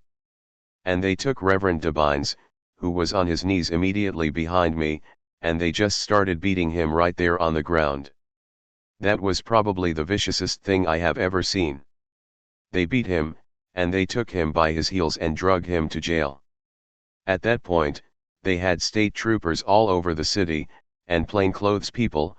A lot of citizens really was involved. They beat black people wherever they found them. 211. One man, Jimmy Lee Jackson, was severely beaten by state troopers and then shot at close range. He died as a result on February 26, 1965. 212. Jackson's death served to mobilize increasing numbers of people and inspired civil rights groups to escalate their actions. A march was planned in response to Jackson's murder from Selma to Montgomery, on Sunday, March 7. Governor George Wallace prohibited the march, saying that it would be impossible to protect the demonstrators. Ignoring or defying him, 600 people gathered in Brown's Chapel in Selma. As the crowd moved out of the church building and through the town, they were attacked by state police under the command of John Cloud, and by the deputies of Sheriff Jim Clark. The police used clubs, tear gas, cattle prods, horses, and dogs. 17 people were hospitalized as a result, including an 8-year-old child. 40 others were treated at Good Samaritan Hospital and released. 213 March 7, 1965, became known as Bloody Sunday. The violence in Selma forced President Johnson's hand on the civil rights issue. On March 15, in a televised address to Congress, he announced that he would introduce voter registration legislation, underscoring his intentions with the movement's slogan, "We shall overcome." 214 Historian Howard Zinn explains the change in policy. Selma became a national scandal, and an international embarrassment for the Johnson administration. 215 But the nation's sheriffs were not embarrassed by the violence, even less were they moved by Johnson's speech. Barely a year after he led the attack at Selma, they elected Sheriff Jim Clark to head their national association. 216 Panthers and Police. The country's sheriffs weren't the only ones unimpressed by LBJ's gesture. While the white establishment was wringing its hands over integration, voter registration, and the free speech rights of black people, the civil rights movement was transforming itself, redefining its goals to keep pace with its successes, rethinking its tactics in light of its defeats. A new militancy emerged. The sweet tune of "We Shall Overcome" gradually faded into the background, replaced by the more forceful cries of Black Power. 217 Emblematic of the new militancy, the Black Panther Party for Self-Defense appeared in Oakland in 1966. Formed by Huey Newton and Bobby Seale, the Panthers offered a comprehensive 10-point program for addressing the injustices facing the black community. 218 In keeping with the principles of their program, the Panthers provided free breakfasts for school children, ran free medical clinics, gave away shoes and clothing, and, most famously, organized armed patrols against police brutality. 219 The Panthers' politics were surely enough to raise the ire of white elites, and the sight of black people with guns created something of a panic among government officials. The Panthers posed a challenge to white society and, in the form of the patrols, to the police in particular. Of course, some response was expected, but the viciousness of the government attack was remarkable, even by the standards of the time. Harassment, arrests, and violence were constant threats. 220 In 1969 alone, police raided Panther offices in San Francisco, Los Angeles, twice, Chicago, 3 times, Denver, Sacramento, and San Diego. In nearly every case, several Panthers were arrested.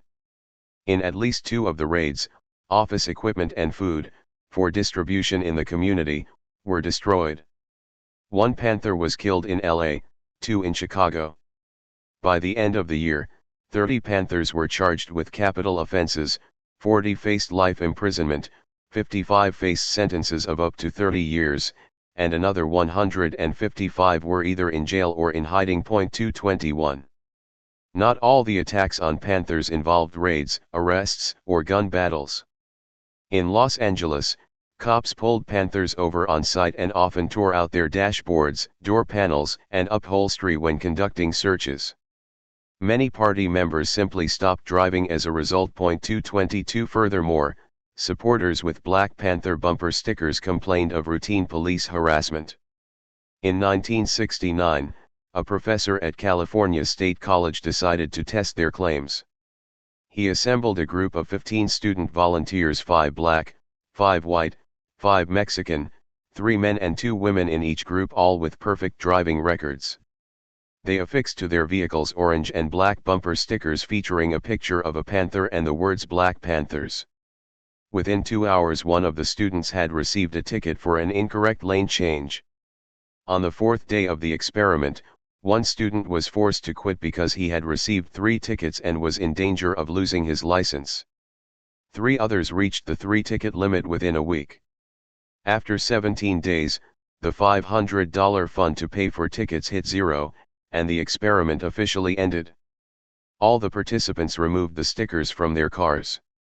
A total of 33 citations had been issued, with no variation according to race, sex, style of dress, or type of vehicle. Some of the cars were searched, and a white woman was questioned at length about her reasons for supporting criminal activity. 223. Police tactics were not always so overt. Disinformation, the use of informants to create rifts within the party, and the promotion of violent rivalries between the Black Panthers and similar organizations also hampered the Panthers' efforts. That was, of course, precisely the point. The Panthers personified everything that white society most feared: black people, armed and smart, militant, radical, and organized. In attacks on the Panthers, the racist undertones of police actions often came to the surface. In 1968, members of a New York police organization, the Law Enforcement Group, packed a courtroom where Panthers were being tried and beat Panther supporters with blackjacks in the hallway outside. 224. They shouted slogans such as "Win with Wallace," and "White Power." 225. Greensboro, Death and the Klan.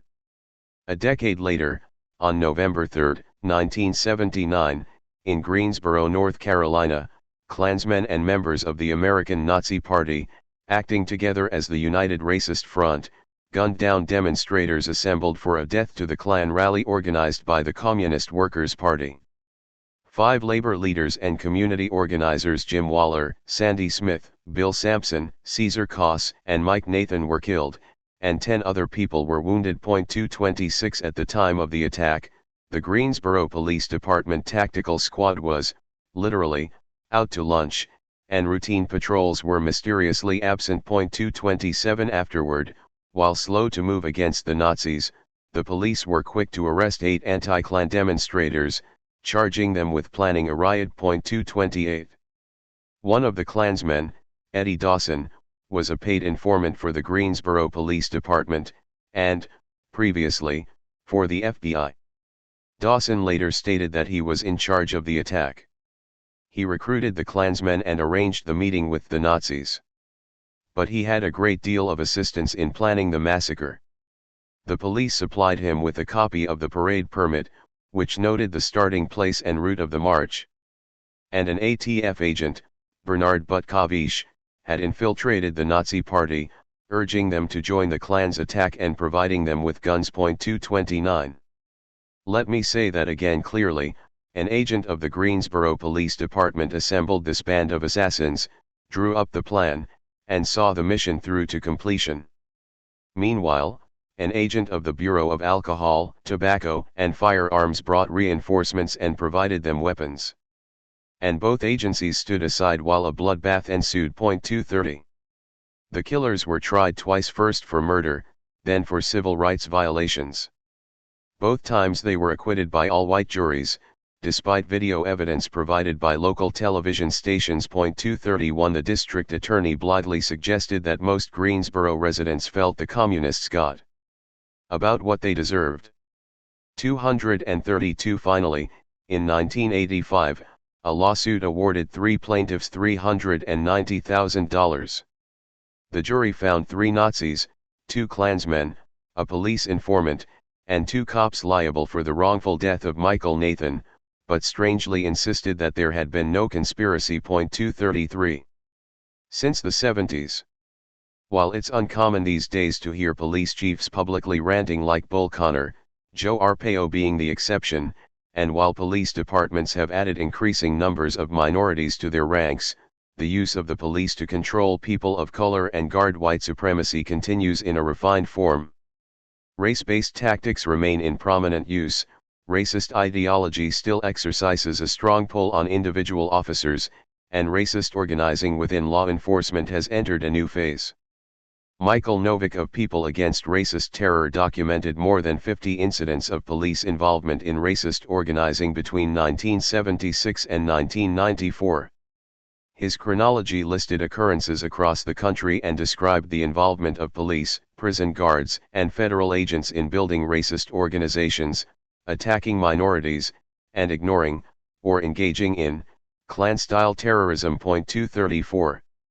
To give just a brief sample, from Novick's list and elsewhere, In 1978, the Klan publicly revealed its penetration of police agencies in northern Mississippi. 235 In 1980, the San Diego Police Department assigned a reserve officer to infiltrate the Klan. Through him, the department provided funding, equipment, and other assistance to a petition drive to place noted white supremacist Tom Metzger on the ballot for Congress. In Chicago's 1983 mayoral race, members of Police for Epton sided with a white Republican against black candidate Harold Washington. Police decorated their uniforms with plain white buttons, or buttons with a circle and slash around a picture of a watermelon. The media also uncovered a plot to target black neighborhoods for mass arrests on the eve of the election. The idea was subsequently abandoned. 236. A few years later, in 1987, Alex Young was fired from the Jefferson County, Kentucky, police force after passing data from police files to the KKK. Young had earlier founded the department's chapter of Confederate Officers Patriot Squad, COPS. He claimed to know at least 20 other Klansmen working as police. 237 In 1988, former Youngstown, Pennsylvania, Police Chief David Gardner was indicted for providing armed guards to protect a counterfeiting operation run by the white supremacist group Posse Comitatus. 238 Two white LAPD homicide detectives were reprimanded in 1989 for displaying the flag of apartheid South Africa on their squad car. 239 Around the same time, two black cops complained that Nazi and Klan literature was being circulated in the station houses. Soon thereafter, one of the whistleblowers, Donald Jackson, was attacked by Long Beach officers. They threw him through a plate glass window. 240. In June 1991, Indianapolis police officer Wayne Sharp shot and killed Edmund Powell, a black man suspected of shoplifting. Sharp claimed Powell attacked him with a nail-studded board, but witnesses said that Powell was lying on the ground when Sharp shot him. It was soon learned that Sharp had killed a black burglary suspect 10 years before and had briefly been involved with the National Socialist White People's Party. A jury awarded Powell's family $456,000, but Sharp was never disciplined. 241. That same year, a Klan group was found to be operating in the LAPD's Foothill Division, home of the officers who beat Rodney King. A few months later, as the King case went to trial, the Klan organized rallies in Simi Valley with the slogan "Support the Police." Neither the Simi Valley police chief nor the Ventura County sheriff ever repudiated this support, though they were called on to do so by members of the local community. Also, in the wake of the Rodney King beating, police officers, especially black officers who agreed to testify before the Christopher Commission, found themselves ostracized and sometimes threatened by their colleagues. One black cop, Garland Hardiman, discovered a chalk outline in front of his locker, marked to indicate 2 bullet wounds in the head. 242 After testifying before the commission, another officer found a hangman's noose tied to his telephone. 243. More recently, in March 2003, FBI Special Agent Joseph Thompson acknowledged ties between police, the Klan, and probably the largest Nazi organization in the country at the time, the National Alliance. When Chester James Doles, the Georgia organizer for the National Alliance and a longtime Klan member, was arrested on gun charges, Agent Thompson testified at his bail hearing, "Mr. Doles has a support network including law enforcement." Thompson explained that the involvement of police vastly increases the capacity of the network because cops can look the other way. 244. During the course of a 2003 lawsuit addressing police violence against anti-war protesters, it came to light that one of the accused Portland police officers, Mark Kruger, had been photographed, off-duty, dressed in an historical Nazi uniform, complete with swastika. Further, he had built a shrine to 5 Nazi soldiers, including a Waffen-SS Obersturmführer and the commander of a regiment that massacred thousands of POWs. 245 Two of Kruger's high school friends later told the press that as teenagers the three of them liked to drive around town listening to recordings of Hitler's speeches, tagging buildings with Nazi graffiti, and harassing people of color on the street. 246 Kruger is now a captain in the Portland Police Bureau. 247. In Florida, James Elkins was forced to resign from the Fruitland Park Police in 2009, after the publication of photos showing him wearing a Klan robe over his police uniform. 248 Elkins, who describes himself as very much a National Socialist, says that my quote-unquote politically incorrect beliefs were no secret, and estimates that at least 10 of the town's dozen full-time officers were sympathetic. Indeed, 2 years later, the new chief, Terry Isaacs, said that he was shocked by the racist remarks he heard from his staff. He fired 9 of the town's 13 cops and the department secretary. And again, in July 2014, a deputy chief and a police corporal were likewise fired for their involvement in the United Northern and Southern Knights of the Ku Klux Klan. 249. Perhaps most notably, in 2013, 2 LA County deputies filed suit alleging an inappropriate relationship between jail guards and various inmate gangs, especially white supremacists. The suit accuses Sheriff's Department officials of violating the constitutional rights of both prisoners and guards by, among other things, using select inmates as proxies to enact violence, obstructing a federal investigation into corruption and brutality, and retaliating against whistleblowers. The plaintiffs complain of death threats, vandalism, and white power flyers being left at their homes. They put part of the blame on the Vikings, a group of deputies once characterized by a federal judge as a neo-Nazi, white supremacist gang. 250 The Vikings had been the subject of a 1991 class action lawsuit, which listed 130 abuses, mostly against Black or Latino victims, among them 69 warrantless searches, 31 uses of excessive force, and 16 incidents described by attorney James Foster as outright torture, meaning interrogations with stun guns, beating victims into unconsciousness, holding a gun in a victim's mouth and pulling the trigger on an empty chamber. 251 The more recent suit names Lt. Greg Thompson and Under Sheriff Paul Tanaka as defendants. Both men were Vikings in the late 80s and have the tattoos to prove it. Tanaka went on to become the second most powerful officer in the department, overseeing the jails and answerable only to the sheriff himself. 252. A storm in New Orleans.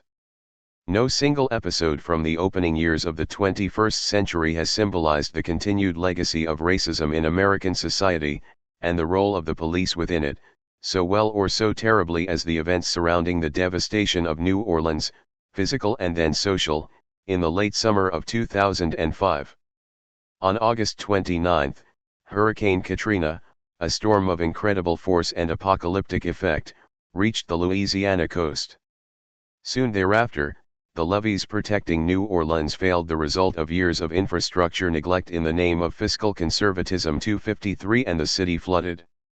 80% of New Orleans was underwater. 254 The wind and the rain were only part of the disaster. Indifference, incompetence, and racial hostility also had a role to play. As the storm approached, the city was placed under a mandatory evacuation order, but an order was all there was. No organized transport or other meaningful assistance was forthcoming.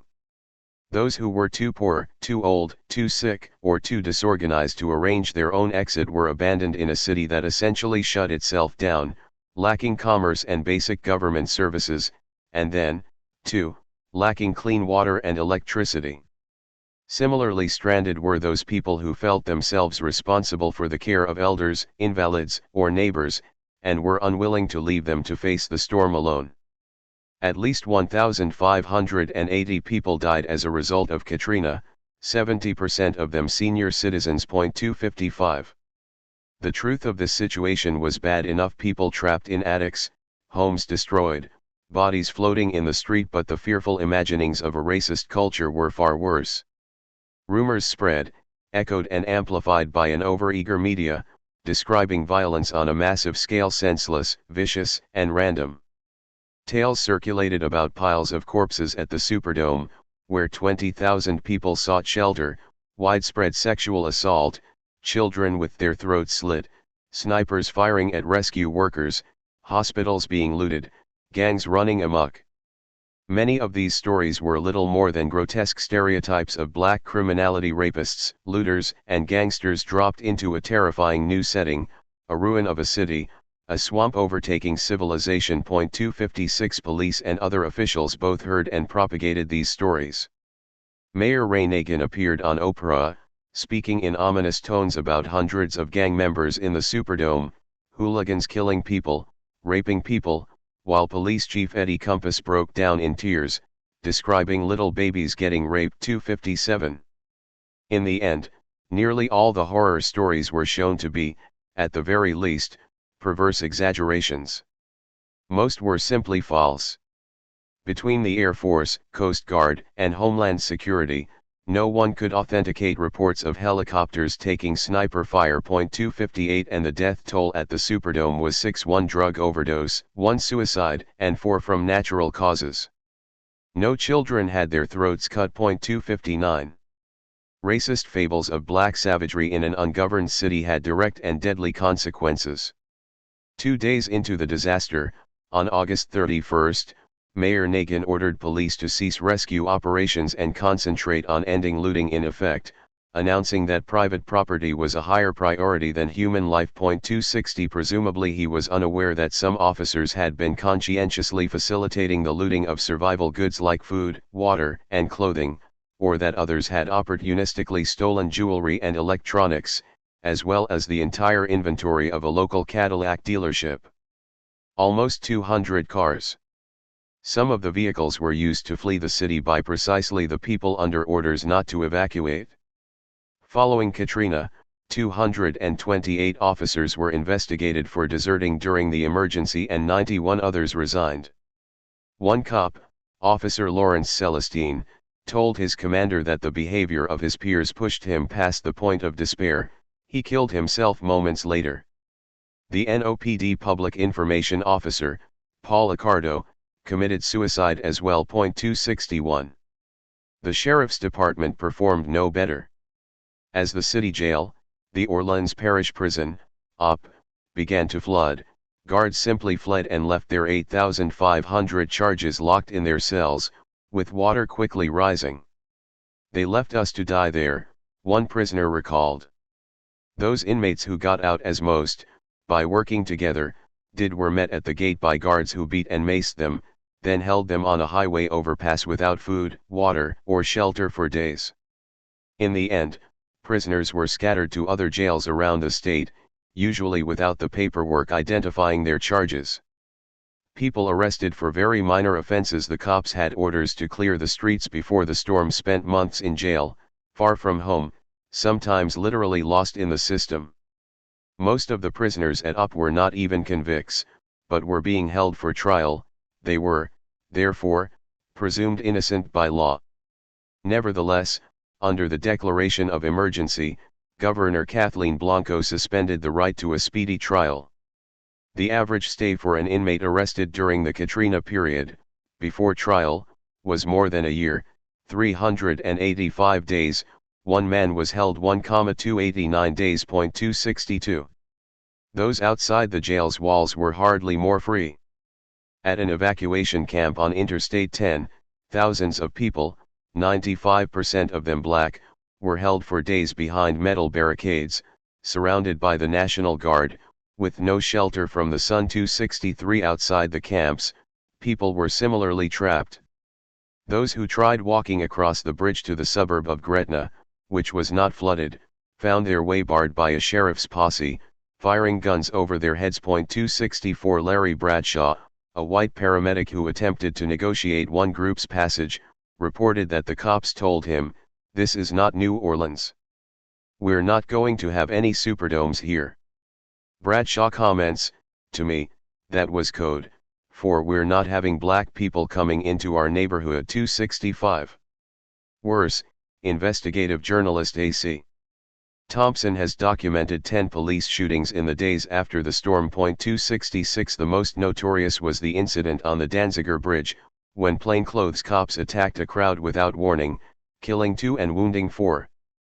The barrage of gunfire blew one woman's arm off, killed a teenage boy, and struck a developmentally disabled man in the back.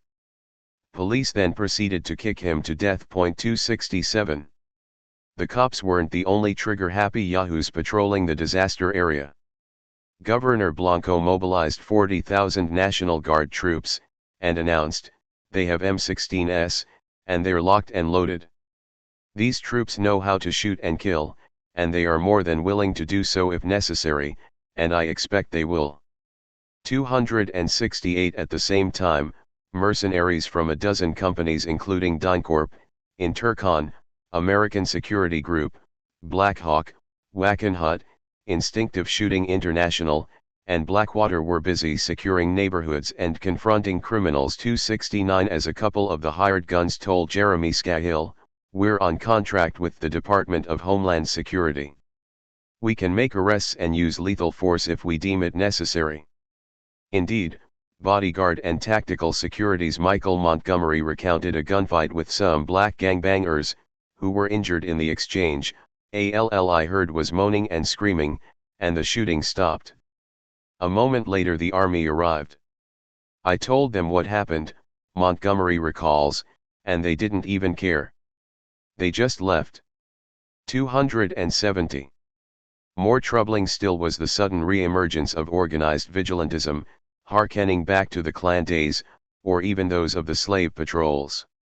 Scott Crow, an anarchist organizer and a founder of one of the most successful grassroots relief efforts, Common Ground, described the white militias as barely more than an organized lynch mob. 271 Most of the vigilantes were middle-class, middle-aged, white men, and their activity took an expressly racist form.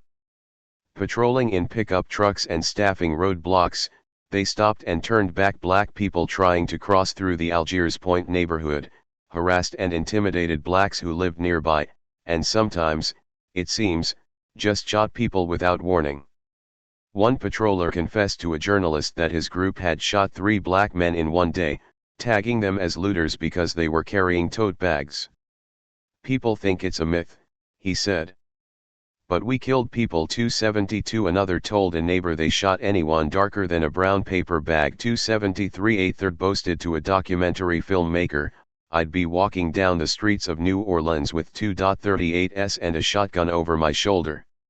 It was great. It was like pheasant season in South Dakota. If it moved, you shot it."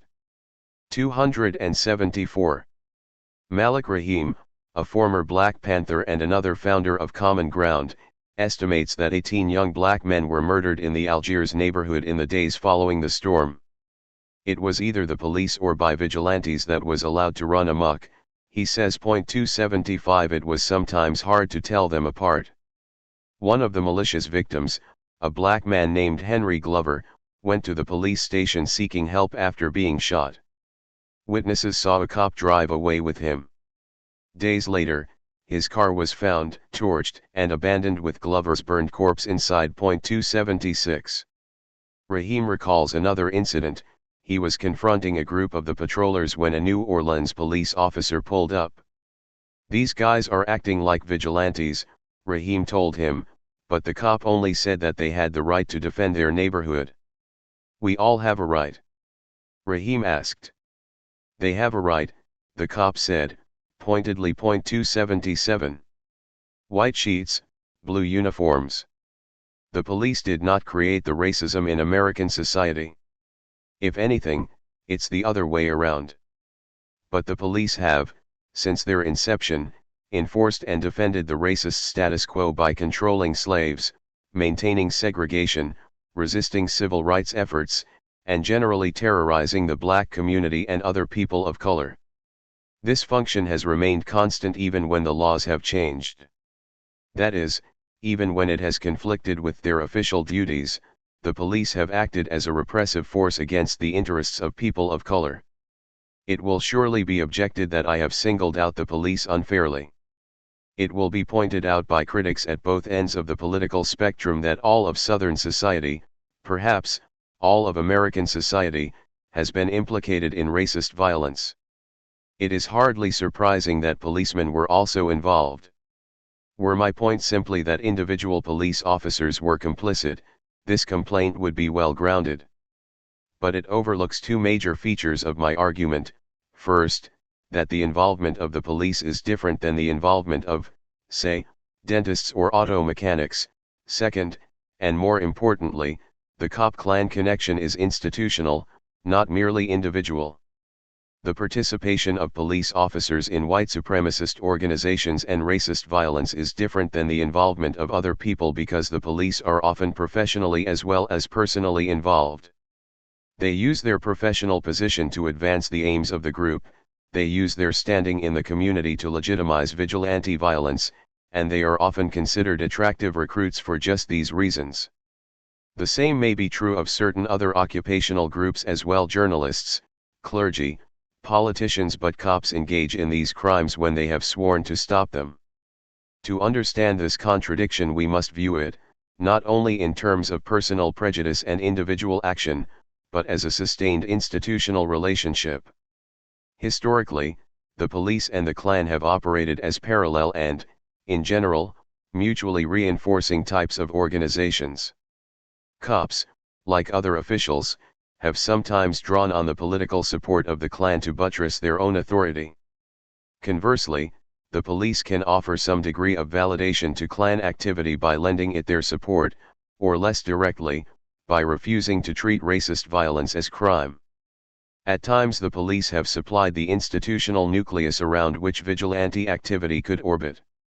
The police, as an institution, have shared many of the aims, methods, and values of Klan-type groups. During the Reconstruction period, for example, police authority and vigilante activity neatly paralleled one another. In part, the similarities may be understood in terms of a family resemblance. Both the police and their young cousins, the Night Riders, were still chronologically very near to their common ancestor, the slave patrols. But more importantly, in the South during this period, the very basis and constitution of authority, and the nature of legality itself, as well as the particular laws, were hotly contested. Local elites remained loyal to the vanquished Confederacy, mourned their lost cause, and held dear the values that had so long supported the racial and economic system of slavery, while the new status quo, amorphous and exhilarating, often relied for its preservation on the presence of federal troops. Under such conditions, it could be expected that the categories of legality and illegality, legitimate authority and illegitimate force, and order and disorder, would become confused. What is remarkable is the degree to which the resemblance between the police and the Klan has persisted. It may tell us a great deal about the real function and fundamental character of the police that, after more than a century of institutional development, legalism, bureaucratization, professionalization, and more than 100 years since the death of the Confederacy, they would continue to behave like racist terrorists. The police have persisted in denying people of color the rights guaranteed to them by the Constitution, have actively sought to frustrate their efforts to exercise such rights or become in a real sense full citizens, and have resorted to the most vicious, brutal, and often patently unlawful means to do so. These facts can leave no doubt as to the institution's priorities when the demands of white supremacy clash with those of the law. The police cannot be considered simply the custodians of the legal order, but must be seen as the guardians of the social order as well. That they defend it wearing blue uniforms rather than white sheets is a matter of only minor importance. 5.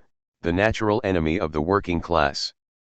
I have no particular love for the idealized worker as he appears in the bourgeois communist's mind, but when I see an actual flesh and blood worker in conflict with his natural enemy, the policeman, I do not have to ask myself which side I am on. George Orwell 1. The Greensboro Massacre of 1979 represented a racist assault against people of color, but it also marked an attack on the rights of working people. The Death to the Klan rally was organized as part of an effort to end the harassment of poultry workers as they fought to form a union, and most of those killed were union organizers. 2 Such pairings of racist oppression and class exploitation have been the historical norm. Slavery, for example, was a system of production as well as a system of race control. Though there are divergences between race and class, the means for control in each area have always been very closely linked. This connection is perhaps never clearer than when racist means are used to suppress the resistance workers mount against capitalism, as in Greensboro, or, to take an earlier example, as in 1885, when Mayor Joseph Gillett of New Orleans responded to a levee workers' strike by ordering the police to arrest any black man who did not want to work. 3. Control of the lower classes has been a function of policing at every point since the institution's birth, and has served as one of the major determinants of its development. In the South, the police first approached their modern form after a long process of adaptation and experimentation in the official means of controlling the slave population. This mandate was overdetermined, required both by the demands of white supremacy and by the economic needs of the plantation system. The mechanisms developed to control slaves eventually expanded in each direction, as slave patrols were charged additionally with regulating the behavior of free black people and that of poor white people, especially indentured servants. As modern capitalism took shape, the new industrial working class posed new challenges to the social order, and the police institution evolved to meet them. Like the slaves, these dangerous classes were marked as permanent objects for police control, and their lives became increasingly regulated by specially designed laws, selective enforcement, and heightened scrutiny. The majestic equality of the law. The law, in its majestic equality, forbids rich and poor alike to sleep under bridges, beg in the streets, or steal bread. Anatole France 4. In 1876, the report of the General Superintendent of Police in Chicago warned, "There is in every large city, a dangerous class of idle, vicious persons, eager to band themselves together, for purposes subversive to the public peace and good government." 5. The police, in Chicago and elsewhere, took as their main task the control of this dangerous class, especially when the poor banded themselves together, but also in the course of daily life. The police concentrated their enforcement activities in poor neighborhoods, armed with the tools of physical violence and a variety of laws prohibiting public order offenses, vice crimes, and a great deal of other activities associated with the working class. 6. It was a short step from selective enforcement to the criminalization of poverty itself and of poor people as a group. While the wealthy were treated leniently by the courts, the poor were sometimes convicted where no crime was even alleged. In Philadelphia, 1839, Sarah Hayes and Thomas Firth were jailed for the non-offense of kissing in public. The mayor admitted that there was no law prohibiting such behavior, but based on the reputation of the neighborhood where they were arrested, he ordered them jailed just the same. 7. In short, the laws themselves targeted the poor, the courts issued harsher judgments against poor defendants, and the police treated poor people with intense suspicion. The instructions to the Philadelphia police explained, as a general thing, any idle, able-bodied poor man has no right to complain if the eye of the police follows him wherever he roams or rests. His very idleness is an offense against all social laws. 8. This tradition of class control continues today, in many forms, including urban quality of life and zero-tolerance policies, the war on drugs, and gang suppression efforts that seem aimed at disrupting the normal course of neighborhood life. 9. One of the clearest examples of class bias in law enforcement, in the 19th century and today, is the persecution of the homeless. Beginning in the 1870s, cities around the country began vigorously enforcing laws against vagrancy, and mounted special efforts to limit the mobility of migrant workers, in the parlance of the day, tramps. For nothing other than the crime of being poor, vagrants and tramps were forced out of town, subjected to violence, and oftentimes imprisoned for as long as 6 months. 10. While contemporary laws are careful to proscribe certain behavior, rather than poverty per se, statutes prohibiting trespassing under bridges, sleeping on sidewalks, and panhandling clearly have the same effect as the vagrancy laws of the earlier period. 11. The practices surrounding the enforcement of these laws are often simply cruel, involving intimidation, violence, seizing, and never returning, identification, and the destruction of personal possessions.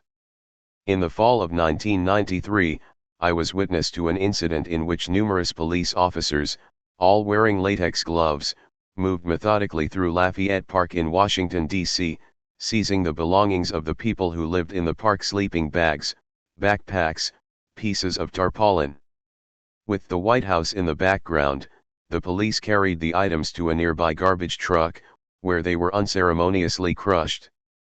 Similar incidents have been reported in Miami, where a court ruled the practice illegal, 12, and in Detroit, where social service providers blamed the crackdown on pressure from area businesses. 13. In these cases, the police put their energies toward attacking, rather than protecting, some of society's most vulnerable members. This use of resources only makes sense when viewed in the context of vast disparities in wealth. The continual harassment of the destitute reinforces their low social standing, stigmatizes poverty, keeps the poor under the supervision and control of the criminal justice system, and in all these ways serves to preserve existing inequalities. Given this perspective, routine attacks against the poor seem ruthlessly rational, and the suppression of organized labor becomes altogether too predictable. Strike breakers, Pinkertons, and police. The role of the police as union busters and strike breakers was an outgrowth of their position in the class structure and their function regulating the behavior of workers for the convenience of the new capitalist economy. After about 1880, whenever strikes were anticipated, the police made special preparations to control, and thereby defeat, the workers' efforts. Police were sometimes housed on company property for the duration of the conflict. In addition to attacking picket lines and rallies, they increased patrols in working-class neighborhoods, stepped up enforcement of public order laws, and took pains to close the meeting halls and bars where strikers gathered. 14. Arbitrary arrests were common, and strikers were sometimes held on minor charges, or without charges, until the strike was over.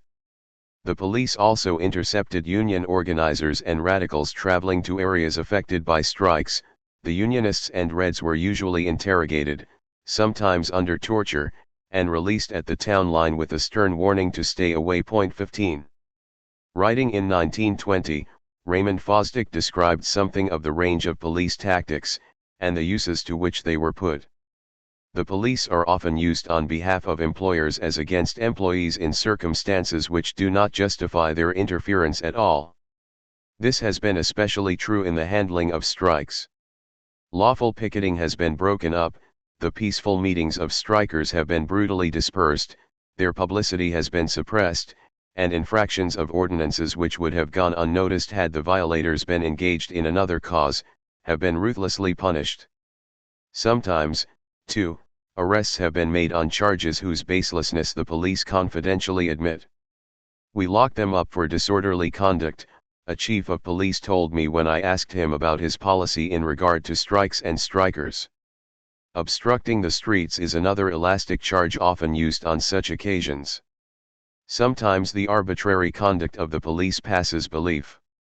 Newspapers favoring the strikers' cause have been confiscated and printing establishments closed on the supposition that they would incite to riot. Meetings of workingmen have been prohibited or broken up on the theory that the men were planning a strike, and specific individuals have been denied the right to speak for the reason that they were labor organizers. "I have this strike broken and I mean to keep it broken," a director of public safety told me, as if breaking strikes were one of the regular functions of the police. 16. Such coercive activity is now generally considered the exclusive domain of governments, but the use of violence to break strikes was at first the right and responsibility of private employers. In the period immediately following the Civil War, company guards were sometimes relied on to perform this function, while in other cases the company reimbursed the city government for expenses incurred during strikes. 17. Either way, capitalists facing unruly workers were caught between the desire to directly control strike-breaking activity, and the expense and difficulty of maintaining security forces at the necessary level. It was under these conditions that the Pinkerton Detective Agency grew to national prominence, achieving special notoriety for its use of an agent provocateur against the radical miners' organization, the Molly Maguires. 18. By the mid-1880s, the Pinkertons had become part of the standard response to labor trouble, and their dual roles as spies and leg breakers were often sanctified by deputization into local police departments. 19. In the coal fields of Pennsylvania, recurring unrest led the coal companies to dispense with the Pinkerton middlemen and maintain an industry police of their own, the Coal and Iron Police. For a fee of $1 per officer, the state conferred police powers upon these company-controlled guards. 20 In 1915, the Commission on Industrial Relations noted with disapproval that one of the greatest functions of the state, that of policing, was virtually turned over to the employers or arrogantly assumed by them, and by criminals employed by detective agencies clothed, by the process of deputization, with arbitrary power and relieved of criminal liability for their acts. 21.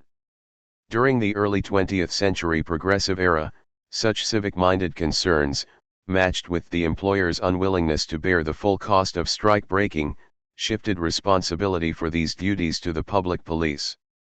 The creation of the state police illustrates this process clearly.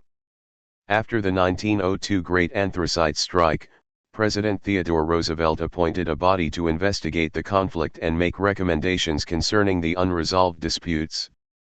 The Anthracite Coal Strike Commission, as it was called, took this task a step further, recommending thoroughgoing changes in the policing of strikes. After quite a few damning words about the strikers, 22, the Commission concluded, peace and order should be maintained at any cost, but should be maintained by regularly appointed and responsible officers, at the expense of the public. 23 In May 1905, Pennsylvania Governor Samuel Pennypacker signed into law an act creating a state police force. 24. The Pennsylvania State Constabulary proved an effective force against strikes, since it recruited from across the state, thus minimizing the influence of any particular officer's ties to the local community. 25 The Pennsylvania State Federation of Labor called for the organization's elimination and published a volume of evidence against the state police. Titled The American Cossack, the book collects witness statements, newspaper accounts, legislative debate, and other material. A typical story comes from S.P. Bridge of New Alexandria, Pennsylvania, dated February 21, 1911. Gentlemen. State police came to New Alexandria July 31, 1910 Sunday. The state constabulary are of no use in this country to farmers or workingmen. They make all efforts to oppress labor. 6 of them were stationed at this town for a period of 2 months for the benefit of the coal company. Their duty was in and around the works. At the time they were here there was trouble between them and the miners. There was a camp located within 200 feet of my house. There were 3 state constabulary and 2 deputy sheriffs went into camp. They rode their horses over men, women, and children. They used their riot clubs freely on the miners without cause or provocation. One of the men had to be sent to the hospital, one received a broken arm, one woman was clubbed until she was laid up for 2 weeks. They used their clubs on everyone that protested against their conduct, and I was an eyewitness to the affair. There were no lives lost and no one hurt before their arrival. The majority of citizens are not in favor of the constabulary. I cannot see that anyone but the coal company is benefited by the constabulary. Yours truly. S.P. Bridge. 26. Another statement is unusual only for its source. Hugh Kelly, the chief of police in South Bethlehem, wrote, when the constabulary arrived here, February 26, 1910, neither the Burgess nor myself, as chief of police, were informed of their arrival. They were in charge of the sheriff. They beat people standing peaceably on the street, men were arrested and taken to the plant of the steel company and there confined. They started out on our streets, beat down our people without any reason whatever, and they shot down an innocent man, Joseph Zambo, who was not on the street, but was in the Majestic Hotel. One of the troopers rode up on the pavement at the hotel door and fired 2 shots into the room, shooting one man in the mouth and another, Zambo, through the head. There was no disturbance of any kind at this hotel. The Majestic was the headquarters of the leaders who were conducting the strike. Troopers went into the houses of people without warrant and searched the inmates, drove people from their own doorsteps. They beat an old man, at least 60 years of age. Struck him with the riot stick and left him in a very bad condition. This is only one of a dozen similar cases. 27. The law creating the Pennsylvania State Constabulary intended the new body as far as possible, to take the place of the police now appointed at the request of various companies. 28 It is hard to think of a more literal description of their role. Whereas strikers had previously had their heads cracked by guards in private employ, or police leased to the company, which comes to much the same thing, they increasingly had the honor of having their heads cracked by impartial public servants, authorized by the government and funded by the tax. By investing this responsibility in the state itself, the ruling class made provision for the more regular and predictable service of its needs, with the costs shared in a sense, socialized and, for that matter, at least some portion of the costs borne by the workers themselves. 29. Though Pennsylvania did not boast the first state police force, it did pioneer the current type. Earlier state forces were either military organizations, vice squads, or short-lived civil rights agencies. 30 But following the success of the Pennsylvania State Constabulary, the idea of a state police force took hold across the country. By 1919, of the 6 existing state police departments, all but one were modeled after Pennsylvania's. 10 years later, there were 25 such departments. And by 1940, every state had one. 31. However, with or without a state police force, the independence of the police in relation to the larger companies was somewhat illusory. And in the 1920s, following the federally directed Red Scare, distinctions between union busting and law enforcement practically dissolved. In Philadelphia, the police issued a proclamation on March 21, 1921, that they would not interfere with union meetings so long as the meeting is orderly and not of radical character, but all meetings of radical character will be prohibited or broken up. 32 The policy offered the police license to attack any union meeting, since it was assumed all labor organizing was communist in nature. At times, anti-union campaigns drew on a practice familiar from the efforts to control African Americans. Police formed alliances with, actively cooperated with, and provided official cover for right-wing vigilante groups. In Los Angeles, for example, the police joined in a partnership with the American Legion, deputizing members of its Law and Order Committee. The American Legion then commenced a series of raids against meetings of the Industrial Workers of the World, the IWW, or the Wobblies. In the first such raid, 4 Wobblies were hospitalized and 5 were arrested for inciting a riot. A few months later, in April 1921, the IWW's offices and meeting halls were again raided, its supporters arrested, and men, women, and children beaten with axe handles. Those identified as leaders were driven to the desert, beaten unconscious, and abandoned. Though many of the victims could identify their attackers, no charges were ever filed. The pattern continued for years. In June 1924, a vigilante mob, organized in part by the police, attacked the IWW hall with clubs and guns. They destroyed the furniture in the building, beat many of the men and women present, tarred and feathered the leaders, and deliberately scalded several children with hot coffee. 33 While the police ignored these offenses, and sometimes actively protected the perpetrators, they simultaneously engaged in aggressive enforcement practices against the Unionists. Between 1919 and 1925 the LAPD arrested 504 Union organizers, 124 were convicted of criminal syndicalism, a charge designed to stifle union activity and specifically targeting the IWW. 34. While union busting remained a joint venture between public and private forces, during the Progressive Era the authority to use or license violence slowly moved out of private hands, solidifying the state's theoretical monopoly on it.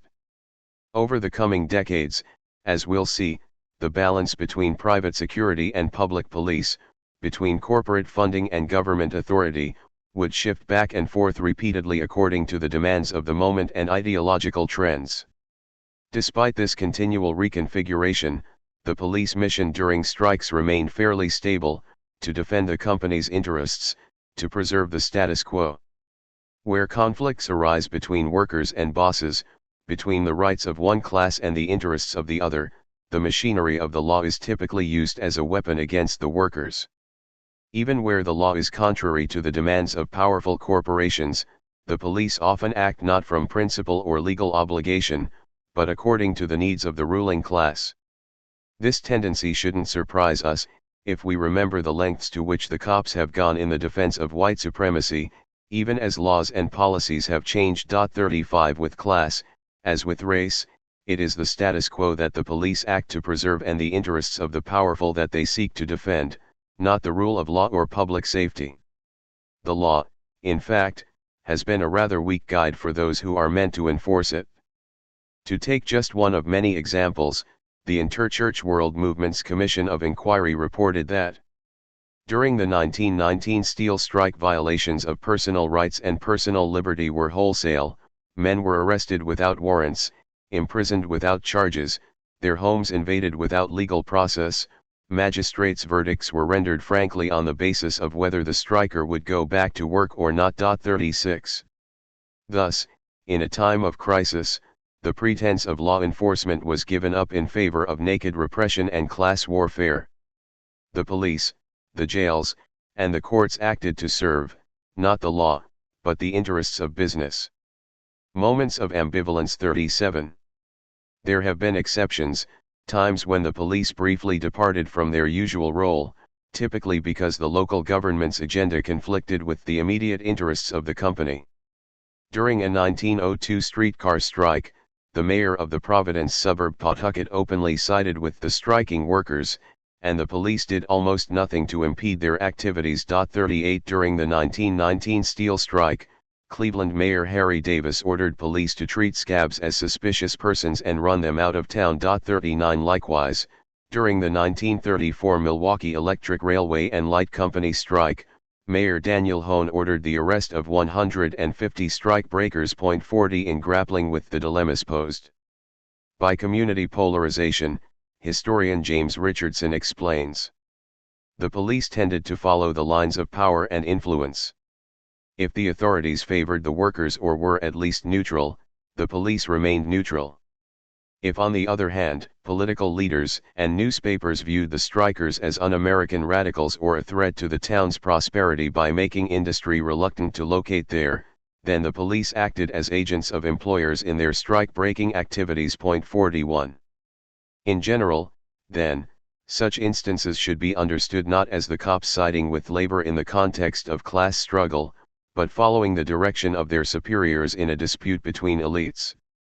However, there were also occasions when the police supported strikers despite their orders, sometimes facing discipline as a result.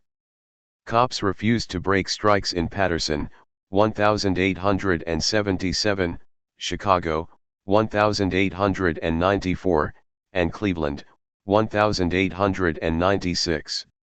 About a quarter of the force in Columbus was suspended when they refused strike duty in 1910. In 1916, 5 New York cops were fired when they refused to guard trains during a transit strike. And in 1929, several New Orleans officers resigned rather than work as strike breakers. 42.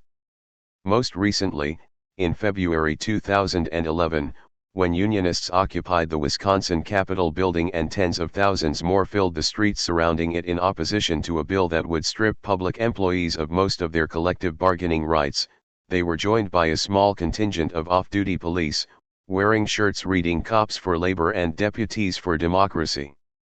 When the governor threatened to end the sit-in by force, cops showed up with sleeping bags and stayed the night, engaging in an act of civil disobedience precisely when confrontation seemed most likely. Solidarity did not extend to their working hours, however.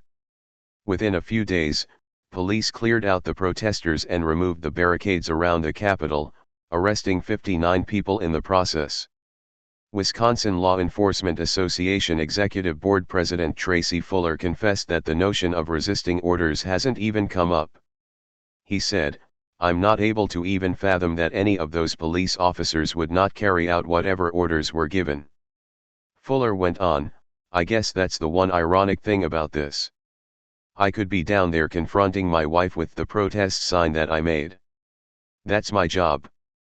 43. Wherever the sympathies of individual officers may lie, the institution's imperatives are always in the service of power. Even where police do not deliberately side with the employers, even, and maybe especially, when they present themselves as neutral, class bias is nevertheless built into their position. Bruce Smith, an early scholar of policing, makes the point clearly. The substitution of non-union labor for union labor is perfectly legal, and the police are bound to give protection against any and all interference with the right to work. The effective performance of this duty frequently breaks the strike, and the police, whether local or state, are charged with conducting a strike-breaking operation. At such times, even-handed justice almost necessarily operates to the ultimate advantage of vested property rights. 44. Those occasions when police side with strikers are notable precisely because they are so rare, increasingly so over time. 45. The authorities noticed when police disobeyed, and took steps to prevent future mutinies. Sometimes they shifted strike-breaking responsibility away from local cops, who may have divided loyalties, and relied instead on state police or Pinkertons. Commanders also instituted changes designed to improve discipline in the ranks and reduce the cops' concern for the workers' cause. In his book Policing a Class Society, Sidney Herring lists several mechanisms that serve to maintain officer discipline during strikes. These include racism and ethnic divisions, disdain for unskilled or low-wage workers, organizational norms and penalties, the law and order ideology, the criminalization of strike activity, and financial and professional incentives. Most work by using the personal biases and institutional culture of the police to undercut any sympathy for disobedient workers, especially when those workers are immigrants or people of color. Furthermore, those officers who participate in strike duty may earn overtime pay or bonuses, while those who avoid strike duty may lose the respect of their peers or face punishment. 46. This combination of coercion, compensation, and ideological justification has mostly worked to keep the cops following orders, controlling workers, and breaking strikes. As Tracy Fuller put it so succinctly, that's the job. An exhaustive recounting of labor battles, police attacks on picket lines, and unlawful arrests cannot be supplied here, but a few case studies may offer some sense of the usual police role. Bread and roses, bayonets and cloth. In 1912, Massachusetts law reduced the work week for women and children, from 56 hours to 54. The American Woolen Company complied with the letter of the law, if not the spirit. It reduced the work week, but made corresponding cuts in pay. In Lawrence, Massachusetts, where 60,000 people depended on the earnings of the 25,000 textile workers, and where the average wage was $8.76 per week, 25 cents more or less made an enormous difference in the workers' ability to feed their families. Thus, on January 11, when the workers received their paychecks and discovered the reduction, they walked out first at the Everett Cotton Mill, and the following day at the Washington Mill. The Washington workers marched to the wood mill, shut off the power, and called out the workers there. By that evening, 10,000 were on strike. By the end of the month, the strike had spread to other industries, and 50,000 people, in a town of 86,000, were striking. 47. One picket sign expressed the workers' position clearly, capturing both the desperation of the moment and the hope for a better future: "We want bread and roses." 248. The repression of the strike was immediate and intense. Arbitrary arrests and summary judgments became the order of the day, and many strikers were sentenced to 1-year prison terms without ever having the opportunity to put forth a defense. Leaders were marked for more serious charges, and extreme measures were taken to discredit the union. When dynamite was discovered in a cobbler's shop, police and press alike were quick to blame the strikers, though there was no evidence to support such a conclusion. The tactic backfired. First, a school board member, John C. Breen, was arrested, tried, convicted, and fined $500 for planting the dynamite. Then, Ernest W. Pittman, president of Pittman Construction Company, implicated himself and several other business leaders in a confession to the district attorney. Pittman revealed that the incident had been planned by one of the textile companies, leading to conspiracy charges against Fred Eatos, the president of the Auto Supply Company, and William M. Wood, the president of the American Woolen Company. 49. Regardless of the scandal, union leaders were generally blamed for any violence, not only the violence of the strikers, but that used against them as well. On January 29, when striking workers attempted to block the mill gates, the police and the militia attacked, and a riot ensued. An Italian striker, Anna Lopizzo, was shot and killed. Witnesses identified the culprit as Officer Oscar Bemoit, but 2 IWW leaders were arrested instead. Neither Joseph Etter nor Arturo Giovannitti had been present when the shooting occurred, but the complaint alleged that before said murder was committed, as aforesaid, Joseph J. Etter and Antonio Sic Giovannitti did incite, procure, and counsel or command the said person whose name is not known, as aforesaid, to commit the said murder. 50. The police later named Joseph Caruso as an accomplice and Salvatore Scito as the gunman, though no one of that name was ever located. 51. Martial law was declared on January 30, the day after the shooting.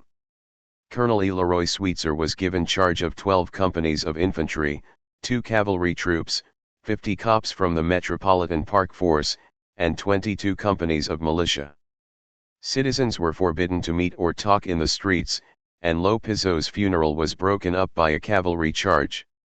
Mass arrests became common, and strikers were rousted from their homes and taken to jail.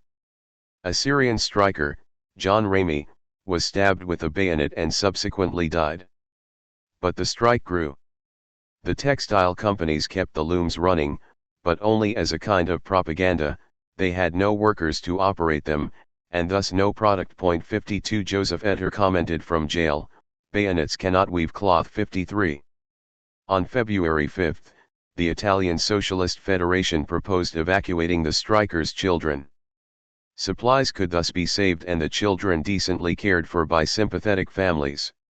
In the 3 days following, the Union received 400 offers to take in the children. The Socialist Women's Committee and a committee of the IWW took applications and inspected the homes. On February 10, 119 children were sent to New York under the supervision of 4 women, 2 of them nurses. A week later, 103 more were sent to New York, and 35 others to Bar, Vermont. This exodus was embarrassing for both the government and the mill owners, and on February 17, Colonel Sweetser announced that no more children would be allowed to leave. 54. But if the socialist foster care system was embarrassing, the attempt to disrupt it was absolutely scandalous. On February 24, when 40 children tried to leave for Philadelphia, they found the train station full of police. A member of the Women's Committee of Philadelphia later testified about what happened next. When the time approached to depart, the children arranged in a long line, 2 by 2, in orderly procession, with their parents near to hand, were about to make their way to the train when the police closed in on us with their clubs, beating right and left, with no thought of children, who were in the most desperate danger of being trampled to death. The mothers and children were thus hurled in a mass and bodily dragged to a military truck, and even then clubbed, irrespective of the cries of the panic-stricken women and children. 55. No further effort was made to interfere with the children, and on March 12, the American Woolen Company agreed to a new pay rate. The workers voted to end the strike, but the struggle was not over. New slogans appeared: "Open the jail doors or we will close the mill gates." As the September 30 trial date for Etter, Giovannitti, and Caruso approached, textile workers in Lawrence, Haverhill, Lowell, Lynn, and elsewhere threatened to strike if they were convicted. As a demonstration of their seriousness, 15,000 staged a one-day strike a few days before the trial was set to start. The police attacked the strikers, arresting 14, and almost 2,000 were fired and blacklisted. But the strikers had already seen worse, and knew something of their own strength. Amid threats of further strikes, the mill owners were forced to back down, and after a 58-day trial, all 3 defendants were acquitted. 56. General Strike and Reign of Terror. In 1934, the West Coast witnessed an extended, and at times bloody, Conflict between dock workers represented by the International Longshore Association, ILA, and the business interests represented by the Waterfront Employers Union and the Industrial Association. Principally, the conflict concerned the control of the longshore hiring hall and related issues of scheduling, seniority, and, of course, wages. The bosses preferred to arbitrate the dispute, and the union leadership was willing to compromise, but the workers had other ideas. A strike began on May 9 among longshore workers in San Francisco, and quickly spread to maritime and related industries, reaching up and down the coast. 57 It stalled the economy of the entire country, but the center of conflict remained in San Francisco, where it escalated through a series of bloody battles to become a general strike. 58 Violence was a major feature of the San Francisco strike, a tool used by both sides. Strikers commonly beat up scabs, and sent sanitary or clean-up crews to patrol the waterfront with bats. 59 The bosses, however, mostly relied on the violence of the state, especially the police. This was a convenient relationship, as it legitimized anti-strike violence and shifted the target of public outrage away from the employers and onto the police. Historian David Selvin emphasizes the point. The police, even more than the strike breakers, became the strikers' chief antagonist. The role of the strike breaker was soon stabilized and contained, while police came to serve, day by day, as the employer's virtual private assault force. When the clashes came, as they did, the police, not the strike breakers, were pitted against the strikers. 60 The violence started early, and escalated throughout the strike. On the first day, the police dispersed 500 picketers with relative ease. By the end of the month, however, the pickets were fighting back, hurling bricks at the cops. The police then used clubs, gas, and eventually shotguns to break up groups of strikers. 61 The most serious violence accompanied efforts to operate the docks, especially attempts to move goods to or from the ports. 62 On July 3, 1934, the police created a corridor down King Street to Pier 38, guarded by a police line on one side and a row of boxcars on the other. As trucks approached, the cops sought to break up the crowd of strike supporters. They attacked with clubs, tear gas, and gunfire, injuring many in the crowd as well as numerous bystanders. A stray bullet wounded a teller in the nearby American Trust Company. Strikers retaliated by throwing rocks, bricks, and tear gas containers back at the police. At least 2 strikers were shot, 1 killed, and 11 hospitalized. 9 cops were injured. 63 The ILA issued a statement on the encounter. Striking pickets were clubbed down and rode over by the police, who a short time ago were supposed to be the friends of these same workers. The strike cannot and will not be settled by force. 64 But force seemed to be the authorities' preferred means of convincing the workers to return to their jobs. On July 5, the entire San Francisco Police Department was put on strike duty. 65 The fighting was concentrated in the area surrounding Pier 38 and Rincon Hill. But the police also moved in on a crowd at Stoyart and Mission, near the ILA Hall. Suddenly a car carrying 2 police inspectors appeared in the intersection. The inspectors stepped out of the car, fired their pistols into the crowd, and then fled as the crowd hurled rocks and bricks at them. 66 2 men died in the attack: Howard S. Sperry, a longshoreman, and Nick Koundarikis, aka Nick Bourdois, a communist. A third man, Charles Olson, was also shot, but survived. 67 When the injured were taken to the ILA's clinic, the police fired into the building and filled it with tear gas. As the Unionists barricaded themselves in the hall, the telephone rang, "Are you willing to arbitrate now?" 68. That evening 1,700 National Guard troops were deployed and armored cars patrolled the streets. The Embarcadero, the street nearest the waterfront, was enclosed in barbed wire and guarded with machine guns. But the military fortifications fell short of their objective. The work remained undone. 250 ships sat idle along the coast. Even when a military guard made it possible for scabs to unload and move cargo, it just sat in the warehouses, where Teamster truckers refused to touch at point 69. As in Lawrence, the state was reminded of the practical limits of its reliance on force. By the end of the day, in addition to Sperry and Bourdois, one other worker had been killed, and at least 115 hospitalized. 70 Thus July 5 came to be known as Bloody Thursday. Strike leader Harry Bridges called it a reign of terror. He said, "It was an attack by armed men against unarmed peaceful pickets. It was a massacre of workers by the ship owners through the police."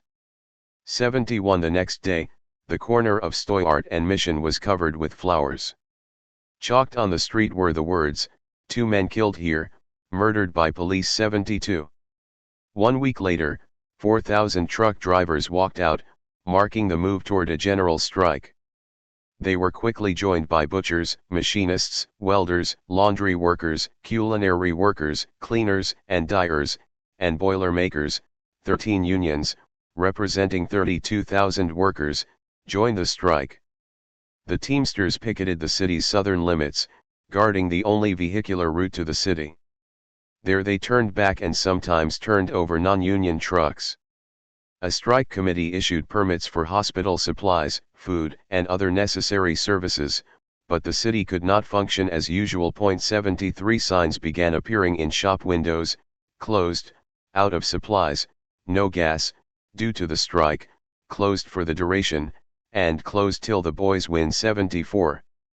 The next day the authorities declared an emergency. The police began stockpiling weapons, swore in 500 special officers, and created an Anti-Radical and Crime Prevention Bureau. 75 1,800 cops and 4,500 National Guard troops were now on strike duty, reinforced with machine guns, tanks, and artillery. 76 Meanwhile, across the bay in Oakland, 15,000 building trades workers laid down their tools and walked off their jobs. They were joined by 27,000 workers affiliated with the Central Labor Council. 77. On July 17, the second day of the general strike, the police launched a coordinated attack.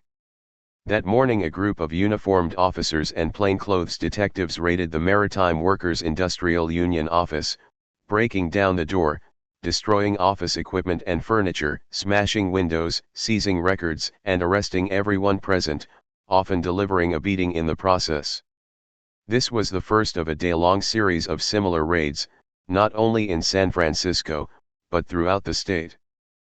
Police, National Guard troops, and vigilantes attacked radical hangouts, strike kitchens, newspapers' offices, and even a school.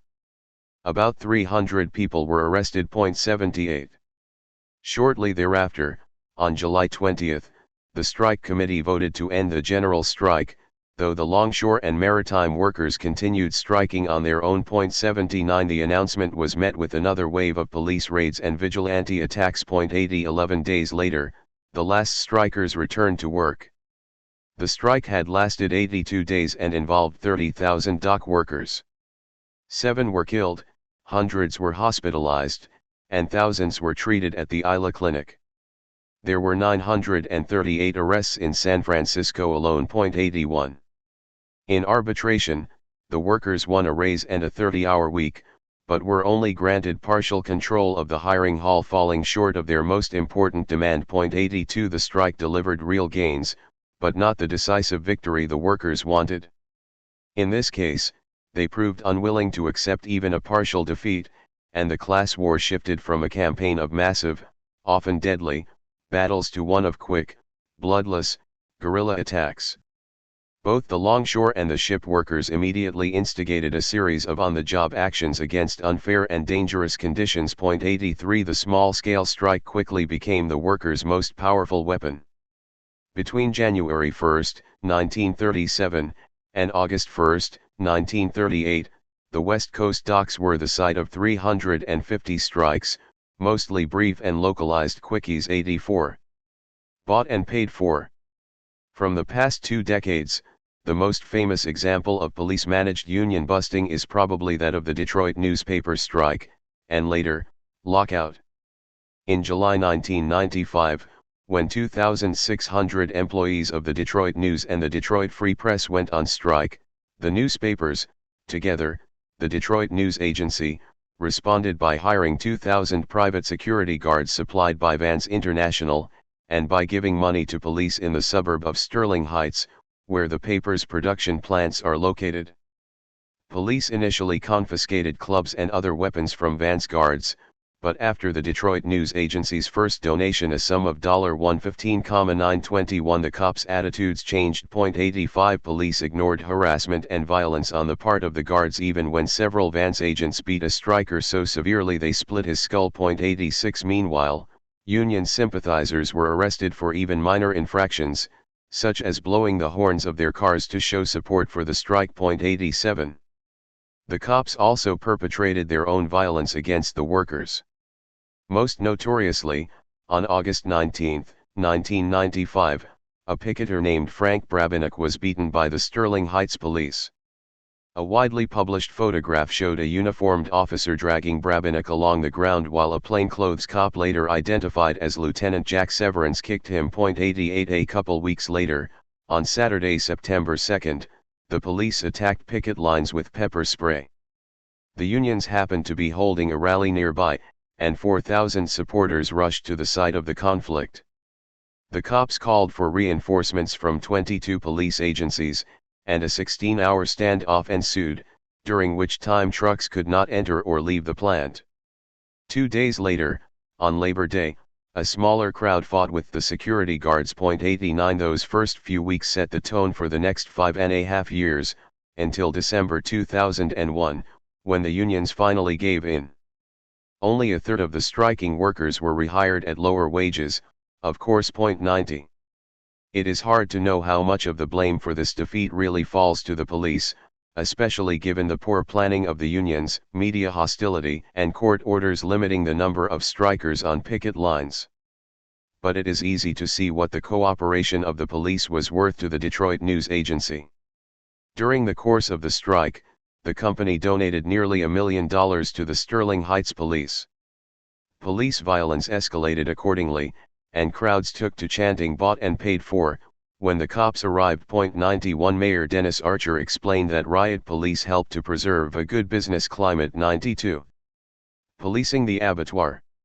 Where the Detroit news agency hired private guards and more or less rented the local police department, Smithfield Foods has gone further and formed its own private state-certified police agency, Smithfield Foods Special Police. Smithfield, the largest pork processor in the country, runs the largest hog slaughterhouse in the world, which employs more than 5,000 workers and kills 30,000 pigs a day. It was at that plant, located in Tar Heel, North Carolina, that the company was embroiled in a 15-year fight with the United Food and Commercial Workers Union, and where it created its private police force. 93 The Tar Heel plant opened in 1992, and UFCW began organizing there in 1993. By 2008 the plant had seen 3 separate union votes. The first 2 were defeated, largely owing to what a federal court later called intense and widespread coercion. 94 In addition to the normal sort of anti-union abuses, spying on workers, confiscating union literature, and threats of firing employees or shutting down the plant. 95 The company also used law enforcement to intimidate workers and interfere with their organizing. Acting under the leadership of Daniel Priest, a former police officer and then, simultaneously, a sheriff's deputy and director of plant security, teams of cops prevented union organizers from firing workers. Uniformed officers later lingered menacingly in the company parking lot the week before the 1997 vote. 96 During the election itself, the polling station was packed with cops and security guards, as well as dozens of managers. As the ballots were collected, Smithfield managers taunted union organizers, sometimes using racial slurs. The organizers were black. Then, when it was clear the union had lost, the cops pushed UFCW supporters through the exits, gratuitously beating several and arresting one. 97 Since 2000, Priest's Goon Squad has been designated a special police agency under the state's Company Police Act of 1991, thus empowering them to carry firearms and make arrests. By 2003 the Smithfield Specials were stationing armed guards throughout the plant, and placing plainclothes agents on the shop floor, among the workers. "It's all part of the anti-union campaign," one UFCW supporter said, "to intimidate us and turn the plant into an armed camp. For those of us from Central America it is especially frightening because where we come from the police shoot trade unionists." 98. In 2006, the Immigration and Customs Enforcement also got involved. In the fall of that year, Smithfield sent letters to 640 workers threatening to fire them if their papers did not match government records. Some of the letters went to U.S. citizens, but in November, Smithfield started to make good on its threats, firing 50 workers. In response, on November 16, at least 500 employees, mostly Latinos and Latinas, walked off the job. But the pressure only continued to build. After a call from Smithfield managers, ICE started making arrests in January, often at workers' homes in the middle of the night. Approximately 1,500 workers fled rather than risk arrest. The union accused Smithfield of using ICE to undermine their organizing. The company said that they were merely following the law and the union campaign was not a factor, a claim that might be more credible if supervisors hadn't been threatening to use ICE against union supporters for more than a decade. 99. In any case, the immigration ploy backfired. The vacancies left by the raids were mostly filled with African Americans, who on the whole strongly supported the union drive. And the November walkout showed that the Latina and Latino workers who remained were willing to fight. In December 2008, after 15 years of organizing, 2 failed votes, and lawsuits from each side, Tar Heel workers voted 2,041 to 1,879 in a court-supervised election to affiliate with the UFCW. "It was close," said Smithfield Foods media representative Dennis Pittman, "but, as we said all along, we will respect their decision." 100. Class conflict, continuity and change, the long view. Smithfield and Sterling Heights show how little has changed over the course of a century. Naturally, strikes and other labor actions still focus on many of the same issues, since there is a permanent conflict of interest between workers and their employers when it comes to matters of pay, hours, and control. And in the clashes between workers and capital, the police continue to line up on the side of capital. But the differences between these later disputes and those of the early 20th century are also clear enough. Violence persists, but at lower levels. Battles between police and workers are sometimes bloody, but rarely deadly. 101. These reduced levels of violence are the result of a shift in the form of class conflict. Unionization, collective bargaining, and even strikes have been formalized, institutionalized, and subject to legal regulation. Increasingly, this development has taken the struggles of workers out of the factories and the streets and placed them instead in courthouses and government offices. 102 Companies, then, have come to rely less on police or Pinkerton thuggery to keep the workers in line. At the same time, the militancy of the labor movement overall has suffered a sustained decline, and the power within unions has shifted away from the rank and file and toward the official leadership, the paid staff, and their legal advisors. 103. This process was already taking hold at the time of the San Francisco General Strike of 1934. In fact, the strike may be seen as the workers' direct resistance to the institutionalization of class conflict on 2 fronts. First, in their refusal to submit substantive issues to arbitration, and second, in following the leadership of rank-and-file members like Harry Bridges, rather than obeying the orders of union officials. 104 The depth of this resistance, the degree to which workers refused to play by the prescribed rules, and rejected the given definitions of victory and defeat is evident in the continuation of the struggle even after they had returned to work. The strike ended, but the workers did not surrender. They, in effect, moved the conflict to an arena where the influence of the union officials, the courts, and the police could be minimized, and where the strength of the workers was greatest on the shop floor. More than 70 years later, these tensions were still present in the longshore unions. Beginning in the summer of 2011, Dock workers in Longview, Washington engaged in a series of increasingly militant actions in an effort to force Export Grain Terminal, EGT, to bargain with their union, the International Longshore and Warehouse Union, ILWU. On July 11, more than 100 workers were arrested when they tore down a fence, briefly occupied EGT's yard, and sabotaged machinery. A few days later, 600 people, including members of other unions, blocked rail lines leading to EGT's terminal, forcing trains to return to their point of departure without unloading their cargo. That September, a judge issued an injunction against blocking trains and limited picket lines to 8 people at each gate. But the actions continued. 400 blocked the train tracks for 4 hours on September 7, until police with shotguns cleared them away. The next day, 500 union supporters returned and stormed the property, breaking windows in the guardhouse, sabotaging equipment, and dumping approximately 10,000 tons of grain. In the weeks that followed, police started arresting longshore workers, often roughly, at their homes, in their cars, and at church. In response to the arrests and other harassment, such as police shining spotlights into homes in the middle of the night, the union organized a silent march from their meeting hall to the courthouse, where all 200 members offered to turn themselves in. The sheriff refused, saying he wasn't prepared to take so many people into custody, but piecemeal arrests continued. 105. On September 21, as 80 cops escorted a train into the EGT yard, 9 members of ILWU Women's Auxiliary No. 14 peacefully sat on the tracks in an act of civil disobedience. 106. The police response was not as peaceful. Arresting the women, they broke the arm of 57-year-old grandmother Phoebe West, wrenching it far behind her back. ILWU Executive Board member Kelly Muller and some other longshore workers ran over to help the women, and were immediately attacked themselves. "They hit us," Muller said.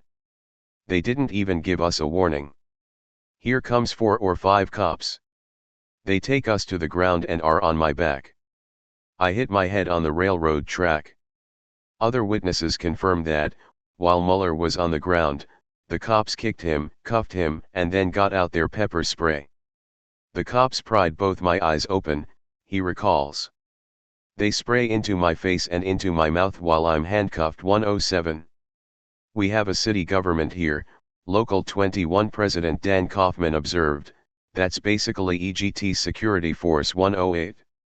In the end, however, the workers were not defeated by the police, but by their own union leaders. Fearing a confrontation they could not control, the ILWU's international officers cut off support for the strike, interposed politically and sometimes violently to disrupt solidarity actions, took direct control of negotiations, and ultimately imposed a contract without a vote of the membership. It was a bad bargain. The union lost control of the hiring process, the company gained the right to use scabs, and workers were assigned 12-hour shifts without overtime pay. The defeat was widely viewed as a precedent: less democracy in the union, fewer demands on the boss, worse conditions on the docks. 109.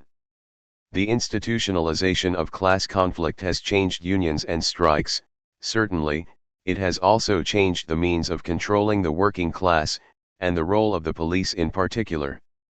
Police tactics, strategies, and organization have all shifted and developed as the forms of conflict have.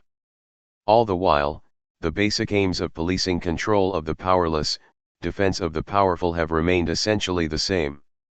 The relationship between these changes and continuities will be examined in the chapters that follow. 6. Police autonomy and blue power. The ongoing history of police anti-labor action seems at odds with the growth of militant police unions in the latter part of the 20th century. 1 Nevertheless, the police have organized unions, and in many cases their unions occupy a central place in the constellations of local political power. In addition to advocating improved wages and working conditions, prosecuting grievances, and obstructing, or sometimes preventing, discipline against individual officers, the unions also have a strong hand in setting public policy, inside and outside their respective departments. Few changes in public safety or security policies can be made without the tacit approval of the police unions, and the officers' associations are routinely consulted on changes in the criminal code, or in city policies that might indirectly affect police work. When controversies arise concerning the police, their actions, or their role in society, it often falls to the unions to detail the law and order perspective. The organization's agenda may then dominate the debate, or even define its terms. This influence has been hard-won and always controversial. The police union's development, between the end of the 19th century and today, has been tightly braided with changes concerning standards of public morality, the shape of municipal government, race relations, and, of course, class conflict. Embedded within every strand of this cord, exposed with every tangle and snare, lies a question about the nature of democracy, and about the role of police power in a democratic society. From strike breakers to strikers, and back again.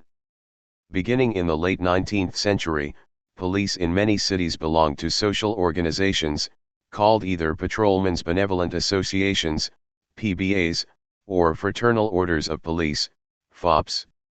The two types of organizations functioned along similar lines, providing their members insurance and promoting their overall health and well-being. The main differences were that, whereas the PBAs were only open to patrolmen and were strictly independent, the FOPs were open to any officer and were affiliated nationally. 2 Both groups petitioned for better working conditions, efforts that the authorities tolerated so long as there was no move toward unionization. 3 The rank and file crossed that line during World War I, when a steep rise in the cost of living pushed several organizations to apply for charters from the American Federation of Labor. In a break with its previous position, the AFL granted the charters, and the police unionized in numerous cities, including Cincinnati, Washington, Los Angeles, St. Paul, Fort Worth, and, most famously, Boston. 4.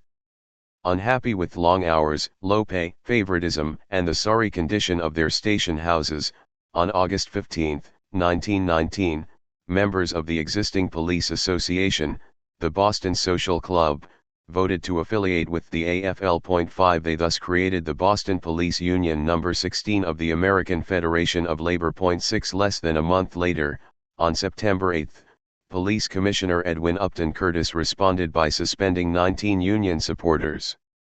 A strike began the next day. 7.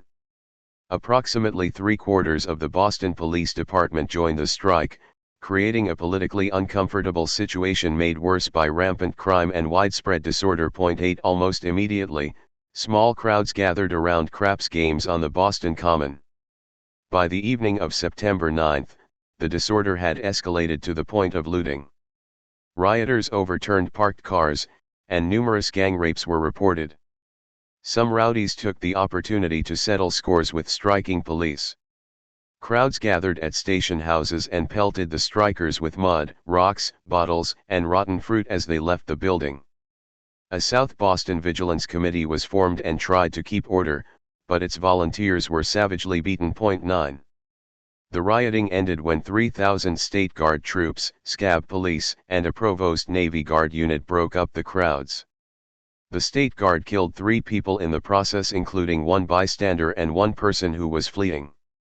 A 4th was killed as the soldiers broke up the craps games on the Common, and 2 more died when the militia attacked a group of boys trying to steal a manhole cover. By September 11, 8 were dead and more than 70 injured, 21 seriously, several of them children.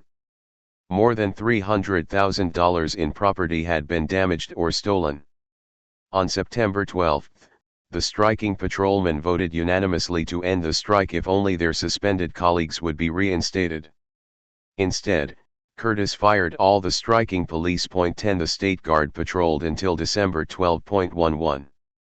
Following the strike's defeat, many states passed laws forbidding police unions, and the AFL revoked the charters of all its police locals. 12 Isolated from the rest of the labor movement and lacking political support, the new unions were crushed in city after city. Local governments then raised wages so as to remove any incentive for reforming the unions. Immediately after the strike, the starting salary for Boston police was increased to $1,400 per year. Only a few months before it had been as low as $730. 13 between 1919 and 1929, police wages increased by 30% in Detroit, 50% in Chicago, 70% in Los Angeles, and 100% in Oakland. By 1929, patrolmen earned between $1,500 in Cincinnati and $2,500 in New York, which put them on par with most skilled laborers. 14. This strategy worked to neutralize rank-and-file organizing throughout the 1930s, restricting their activity to the lobbying tactics of the early PBAs. 15. But in the 1940s, unionization was again on the agenda, and by 1944 the AFL had police unions in 168 cities. 16. In the name of preserving their neutrality, police departments generally responded to this new wave of organizing in the same way they had before, barring the organizations and firing union supporters. 17. In the 1950s, after the NYPD defeated a transport workers' union drive by offering the officers concessions, Commissioner George Monahan established Rule 225. No member of the police force of the City of New York shall become a member of any labor union. He reasoned that the rule was necessary to protect the policemen from influences or commitments which might impair their ability to perform their duties impartially and without fear or favor, or might tend to weaken or undermine the discipline and authority to which they must necessarily be subjected. 18. Appeals to the neutrality of the police are questionable, given their historical use against strikes and unions. Monahan's second reason probably comes closer to the truth. Unionization was seen as a threat to the authority of police commanders. Whatever the justification, restrictions against unionization proved ineffectual, and some commanders were forced to try other approaches in order to preserve their control. In 1941, the AFL supported an FOP organizing drive in the Detroit Police Department. The department harassed officers who supported the drive, fired its leaders, and procured court orders barring unionization, but half of the patrolmen joined the organization anyway. The next year, however, the FOP lost ground when the Detroit Police Officers Association, DPOA, was formed with the backing of police commanders. Carl Parcell, who served as the DPOA president in the late 60s, explained, "It started out basically a company union under their guidance, under their control. They gave you the rights at their pleasure." 19. Things took a different turn in New York, though a similar strategy was in evidence. The PBA sued to protect itself from Rule 225, and won. The court found that the department could bar organizations of policemen affiliated with non-police labor associations or officered by non-policemen, but could not interfere with the PBA's activities. 20. The distinction became relevant in June 1958, when the Teamsters publicly announced an effort to unionize the police. The announcement put pressure on the PBA leadership to produce results, and it also gave police managers an incentive to cooperate with the PBA rather than face the stronger muscle of the Teamsters. 21. A Journal American editorial suggested the surest way of slapping down Hoffa would be for Mayor Wagner, Commissioner Kennedy, and the representatives of the Patrolmen's Benevolent Association to begin exploring methods by which such grievance machinery would be set up with proper safeguards all around. 22. That is, more or less, what occurred.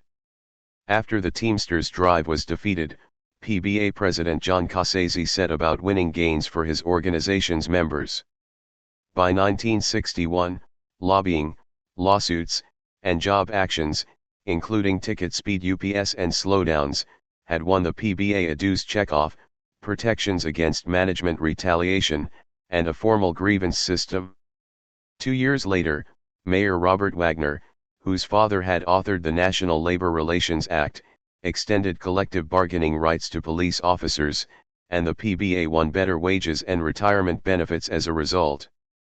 In exchange, the PBA agreed to a no-strike clause and a bar from affiliating with other unions. 23. The leaders of the police associations, PBA and FOP alike, were only too glad to protect their positions from the competition of the Teamsters or American Federation of State, County, and Municipal Employees, AFSCME, but no strike provisions proved more difficult to enforce. The authorities learned this the hard way in 1967 when the Detroit police staged a sickout, nicknamed the Blue Flu.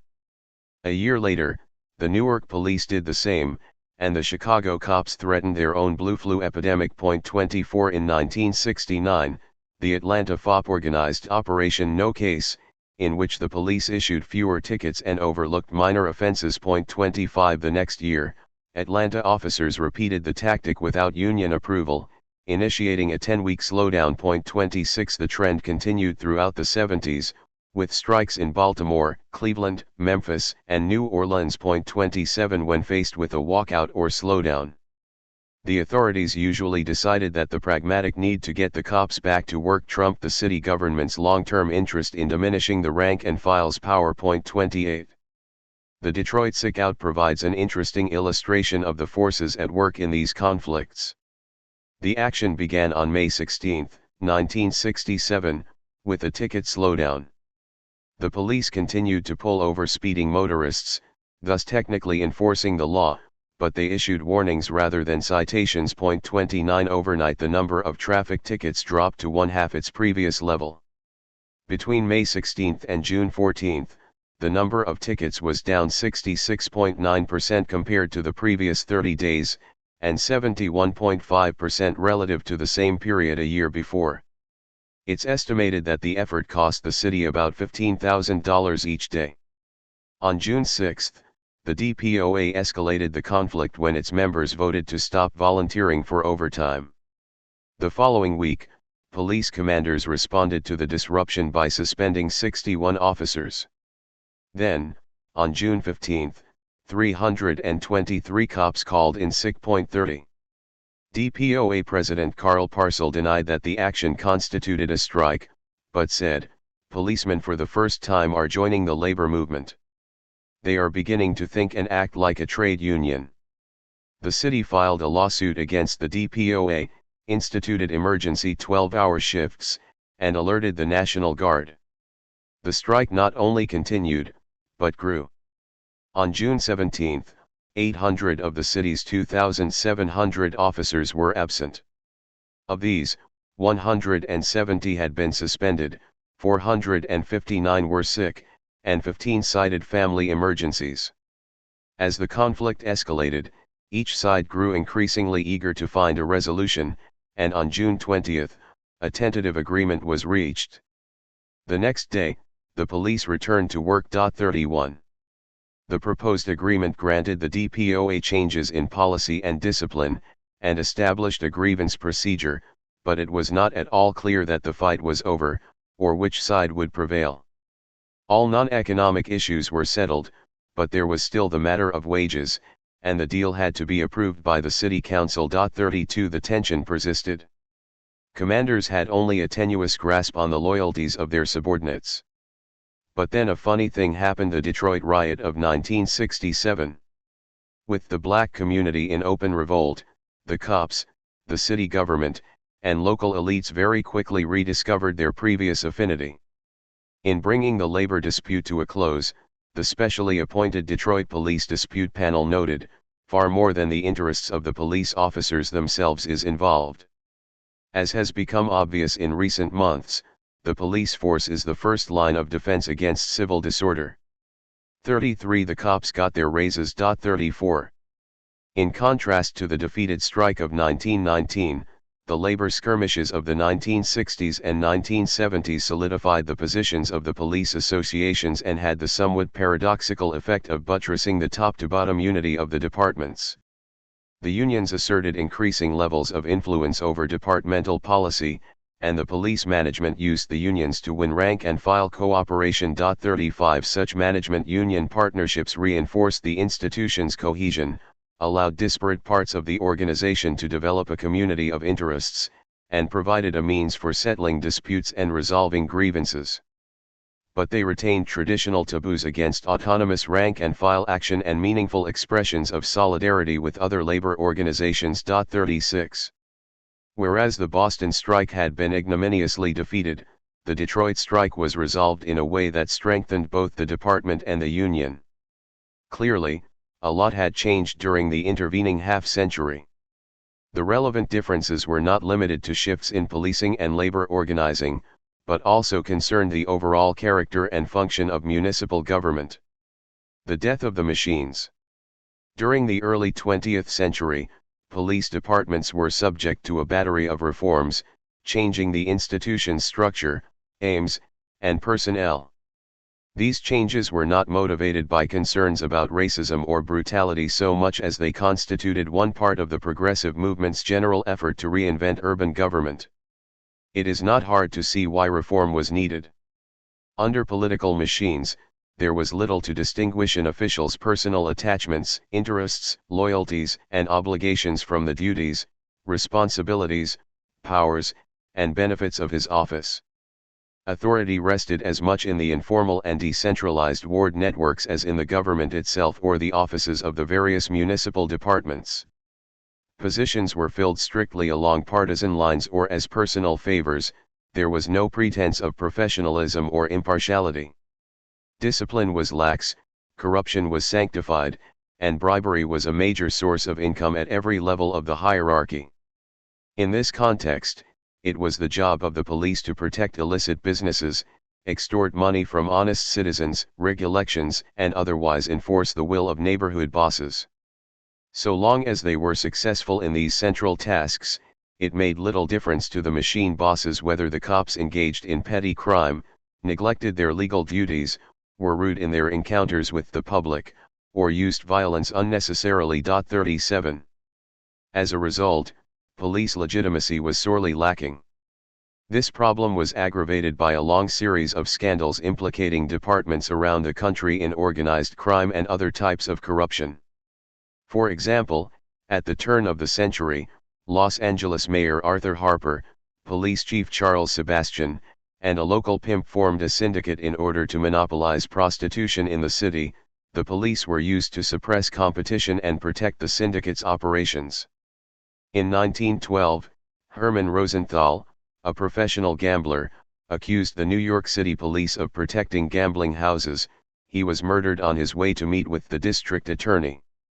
The next year, San Francisco papers revealed that a group of detectives had recruited a gang of con men, offering protection in return for 15% of the total take, an estimated gross of $300,000 annually.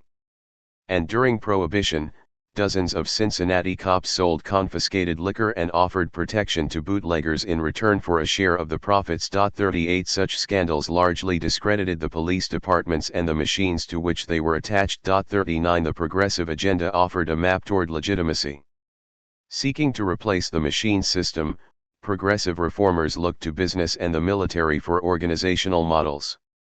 Schools, for instance, were reorganized on a corporate model, whereas the police were structured along military lines. 40 This military analogy provided a positive ideal of what the police could be: a disciplined, hierarchically organized force, with the chief holding nearly absolute power. More specifically, the reformers offered 3 recommendations for change: departments should be centralized, the quality of personnel should be improved, and police operations should be narrowly focused on crime control, with an emphasis on prevention. 41. Toward these ends, police departments were divided, as far as possible, into specialized units with a streamlined chain of command and an articulated hierarchy. Chiefs were given more control and discipline was moved from external boards, which were deemed political, to internal professional mechanisms. Civil service procedures were instituted, age and education requirements were established, and character checks and psychological exams were introduced. 42. But the success of the progressive movement was uneven overall. Despite the trend toward centralization and rationalized management, little changed in the areas of policy or procedure, and neighborhood precinct stations retained much of their autonomy. 43 Police chiefs did not, on the whole, receive the lifetime tenure progressives proposed. 44 And the police still had a broad range of duties, even after specialization. In fact, contrary to the rhetoric of the time, the police function did not so much narrow, as it shifted to meet new demands for social order. 45. Yet modest successes had a profound effect on the character of government. Around the country, political machines were beginning to decay. The localized, personalistic, and unabashedly corrupt machine system was giving way to a new kind of public administration. In theory, the new system was very nearly the opposite of the old. It operated legalistically, acting according to general principles and enforcing rules impersonally. City government was becoming bureaucratized. 46. Bureaucratization and bourgeois control. Police reforms contributed in several ways to the rise of bureaucracy. The narrowing of the police function promoted bureaucratic development, not only within police departments, but throughout the city government. As elections, health regulations, licensing, and welfare duties were removed from the list of police responsibilities, other municipal departments, other bureaucracies were created to take over these tasks. A similar process occurred within departments, as civilians began performing clerical, technical, and administrative work. 47. The efforts to improve personnel also resulted in increased bureaucratization. Cops were assigned civil service status or military rank, barred from accepting rewards, paid higher salaries, provided better training, and hired and promoted on the basis of exams. 48. By rationalizing the selection of personnel and the delivery of services, the new procedures reduced the opportunities for personal favors and patronage, thus cutting machine bosses off from their means of securing support. 49. Centralization, likewise, reduced the importance of the local precincts and undercut a strategic base of the ward organizations. 50. It also made it possible for such specialized functions as vice control, record keeping, internal investigations, and detective work to be removed from the precincts and assigned to squads controlled by headquarters. 51. This reorganization limited the opportunities for corruption and, again, put power in the hands of the police chief rather than ward bosses or precinct commanders. 52. But despite the specialization, civil service procedures, and administrative centralization, the ideal of bureaucratic control proved incompatible with the dispersed and highly discretionary activities that characterized police work and made policing a source of power for the state. 53. Rules were crafted, records kept, promotions and assignments somewhat rationalized, but the cop on the beat was expected and required to exercise just the sort of individual discretion and situational judgment denied to his counterpart on the lower rungs of proper bureaucracies. This situation allowed corruption, prejudice, favoritism, and political influences some amount of latitude on the street where the police did their work, while limiting these factors in the offices of management, where policy was set. 54. The military aspects of reform were just as limited. Some departments adopted military ranks, instituted drilling, and began requiring target practice, but discipline was not established along military lines, in part because of the resistance of patrolmen's associations. 55. In short, cops became neither soldiers nor bureaucrats. They did, however, cease acting as the pawns of the political machines. Reformers quickly learned that this administrative independence cut both ways. Historian James Richardson writes, while civil service procedures reduced some of the politicians' power over the policeman's working life, they also reduced policemen's receptivity to reform leadership. Increasingly, the police could follow their own lead, independent both of the party organizations and the innovative administrations. 56. Hence, while the new system of administration diminished the influence of machine bosses, it did so by bolstering the position of municipal bureaucracies as independent seats of power.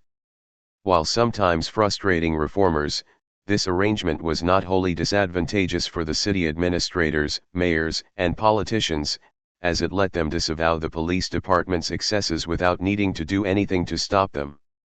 If authority was invested exclusively in the police chiefs, then the chiefs would also incur whatever blame was directed at the department, though they faced few consequences of public disfavor. 57. But even the position of the chief of police was not necessarily as strong as it appeared, and discipline was generally limited by the need to maintain the loyalty of those in his command.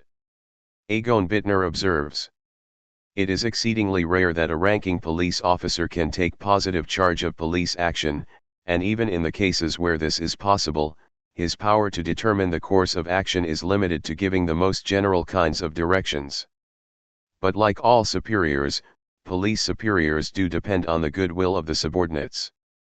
Thus, they are forced to resort to the only means available to ensure a modicum of loyalty, namely, covering mistakes. The more blatantly an officer's transgression violates an explicit departmental regulation, the less likely it is that his superior will be able to conceal it.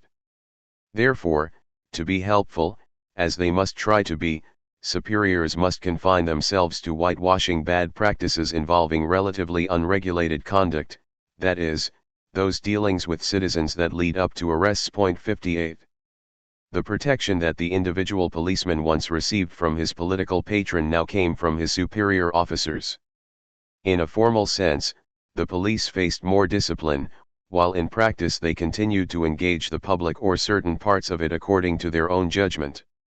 Hence, bureaucratization increased the autonomy of the department as a whole and, ironically, preserved the discretion enjoyed by officers at the lowest ranks. Yet this gap in accountability was not particularly worrisome to reformers of the time. The progressive movement, while often credited with improving the quality of public services and reducing corruption, was not especially concerned with protecting the rights of the poor. Reform efforts were not led by black and immigrant workers, who constituted the usual victims of the police abuse, but by businessmen and professionals. 59 The progressive agenda reflected the ideology and interests of this constituency. 60 By promoting bureaucratic reform, these respectable classes sought to ensure their own control over the workings of the local governments. J.W. Hill, an influential reformer in Des Moines, wrote, "The professional politician must be ousted and in his place capable businessmen chosen to conduct the affairs of the city." Likewise, I.M. Earl, the General Counsel of the Bankers' Life Association and a reform advocate, explained, when the plan for a commission government was adopted, it was the intention to get businessmen to run it. 61. Put simply, the reformers hoped to break the machines and, at the same time, push working-class immigrants out of politics. Because immigrants generally lived together in distinct neighborhoods, they had been well placed to influence the ward-based machines. So progressive reforms replaced district elections with citywide contests and strengthened the mayor's office to the detriment of the ward councillors. 62 The reforms thus practically limited popular access to government. 63 Meanwhile, other efforts were underway to restrict suffrage, assimilate immigrant children, and regulate the numbers of new immigrants. 64 Progressive efforts encouraged legalistic administration and promoted transparency, but these gains were only really extended to the white, Protestant, native-born, English-speaking middle and upper classes. The transition, then, was from a populist gangsterism to an elitist republicanism. The progressive movement replaced machine politics with class rule. Edward C. Banfield and James Q. Wilson explain this transformation. The machine provided the politician with a base of influence deriving from its control of lower-income voters. As this base shrinks, he becomes more dependent on other sources of influence, especially newspapers, civic associates, labor unions, business groups, and churches. Non-political, read non-party, lines of access to the city administration are substituted for political ones. Campaign funds come not from salary kickbacks and the sale of favors, but from rich men and from companies doing business with the city. Department heads and other administrators who are able to command the support of professional associations and civic groups become indispensable to the mayor and are therefore harder for him to control. Whereas the spoils of office formerly went to the boys in the vote-delivery wards in the form of jobs and favors, they now go in the form of urban renewal projects, street cleaning, and better police protection to public opinion producing newspaper wards. 65. The poor did not control, or especially benefit from, the political machines.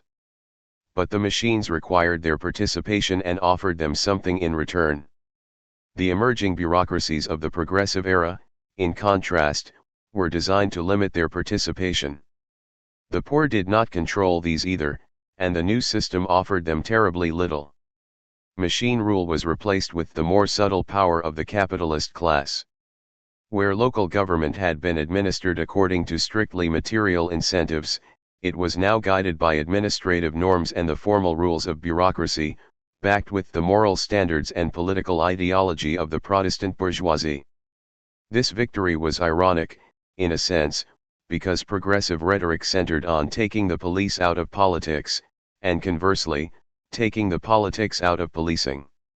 Though the reforms did grant police commanders a fresh independence from the demands of politicians, the idea of taking the politics out of policing was doomed at the outset as ridiculous a notion as taking the politics out of government. As Robert Fogelson argues, far from being mere administrative bodies that enforced the law, kept the peace, and served the public, the police departments were policy-making agencies that helped to decide which laws were enforced, whose peace was kept, and which public was served. The police thereby exercised a great deal of influence over the process of mobility, the distribution of power, and the struggle for status in urban America. To put it bluntly, no institution which had so great an impact on the lives and livelihoods of so many citizens could have been separated from the political process. Nor, so long as the nation was committed to democracy and pluralism, should it have been. None of the reform proposals, neither the schemes to centralize the police forces, upgrade their personnel, and narrow their function, nor the appeals to transform them along the lines of a military organization could have changed this situation. 66. In effect, the city government was wrested from the grip of the political machines, and the police were removed from the control of the city government, but the business and professional classes exercised a high level of influence over both the city government and the police. The progressive era saw simultaneously an increase in state autonomy and the full rise of capitalist class hegemony. To understand this concurrence, we must recognize that hegemony is not synonymous with dictatorial rule. 67. It is more subtle, more flexible, and therefore also more insidious and more resilient. It is characterized less by the direct issuing of orders than by the setting of agendas, the framing of debate, the articulation of standards, the valuation of alternatives, and the delineation of available options. 68. It is through hegemony that the ruling class creates a bounded sphere of institutional autonomy. Without need of conspiracies or actual censorship, its ideological ascendancy determines in advance which issues will be raised, which debates will be aired, and ultimately, whose interests will be considered and whose rights respected. Professionalization, a conspiracy against the laity. 69. Despite the limitations of their actual reforms, the progressives' ideology prevailed, and a perspective that was both nativist and bureaucratic became the accepted view of newspapers, churches, commercial organizations, civic associations, universities, and other opinion makers. 70. It also, predictably, found an audience among police administrators. A second wave of police reform originated from within law enforcement. 71. More specifically, it was brought to policing by newcomers to the field. During the 1930s, depressed economic conditions made police work attractive to the large numbers of men seeking steady employment. Police departments became more selective. 72. And the sudden influx of middle-class officers, many of whom shared the values of the progressive reformers, changed the character of the institution. This new breed of officer found their backgrounds and ideals in conflict with the lowly status of their jobs and the ideology of the departments, but thanks to the civil service procedures, they soon moved through the ranks and into command positions. 73. The new police reformers retained progressive assumptions about the purpose of the police, the need for its leaders to be autonomous, and the nature of political legitimacy, but were motivated by their own immediate frustration with the low level of respect accorded the occupation. Despite the previous wave of reforms, the police had remained ineffective and often corrupt. Departments were badly managed, with little forward planning, poor supervision, and no rational division of labor. Though formal standards and bureaucratic civil service procedures did exist, the personnel were poorly trained and generally undisciplined. 74. Faced with these conditions, the new breed sought to professionalize policing, and thereby raise their social standing. Beginning in the late 1920s and early 1930s, they developed a model of professionalism that achieved prominence in police circles by mid-century. This model emphasized strict admission standards, extensive training, a high level of technical knowledge, and a devotion to service and a commitment to the public interest. 75 By becoming a profession, the reasoning went, police could improve the quality of their work, raise their own status, and further insulate themselves from outside interference. 76. The professional movement overlapped chronologically with the latter part of the Progressive era, and the new reforms continued some of the efforts begun by the Progressives. For example, they continued the project of reorganizing departments along functional lines and managed to close more precincts, extending the reliance on special squads and streamlining the hierarchy. While these changes did further diminish the influence of neighborhood bosses, whose power was already in decline, they often just shifted corruption from the wards to the squads. In a textbook case of failed reform, Chicago Mayor Richard Daley responded to a 1960 burglary ring scandal by replacing Police Commissioner Timothy J. O'Connor with reform luminary O.W. Wilson. Wilson set about professionalizing the department, removing corrupt or incompetent commanders, instituting a system of promotions based on seniority and competitive exams, and closing 17 of the 38 district stations, but corruption continued unabated. A 1964 Justice Department report revealed that a score of Chicago cops, including an internal affairs investigator, were running a protection racket. 77. Reformers took steps to regulate the quality of the personnel, using physical examinations, education requirements, character checks, and the civil service process to weed out undesirable applicants. 78 Whether these measures succeeded in improving the quality of recruits is another matter. Critics at the time denounced the professional ideology as elitist. 79 And in many cities, the new requirements were used to prevent racial minorities from joining the force. 80.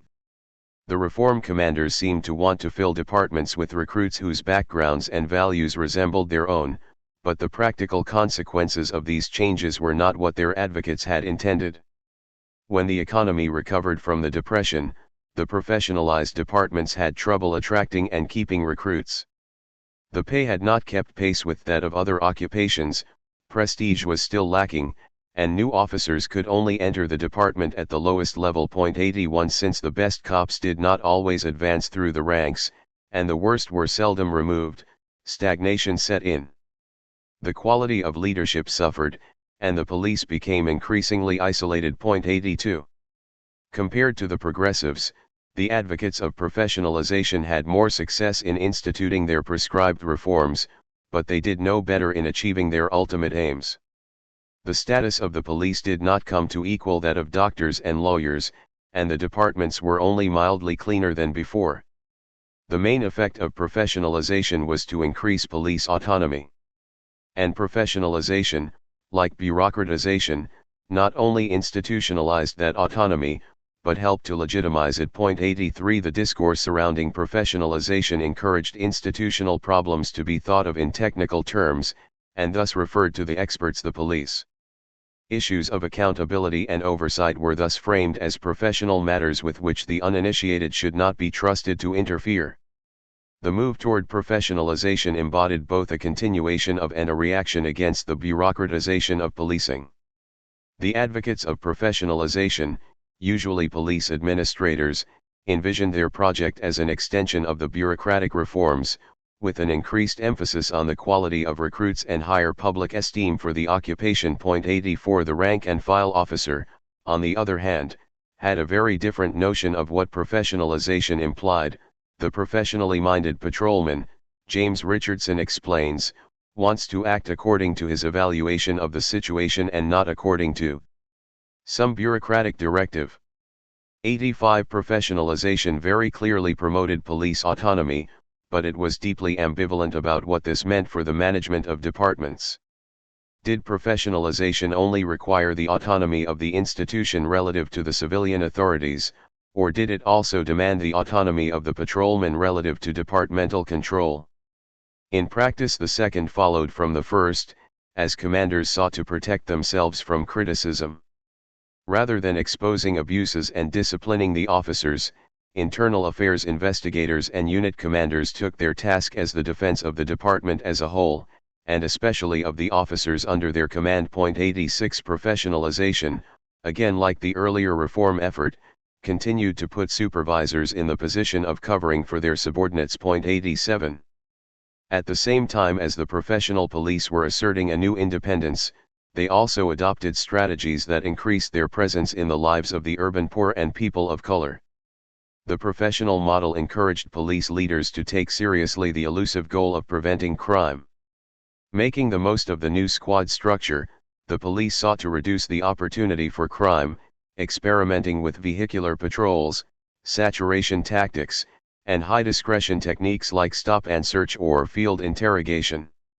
For example, in the late 1950s, the San Francisco police used each of these approaches in tandem.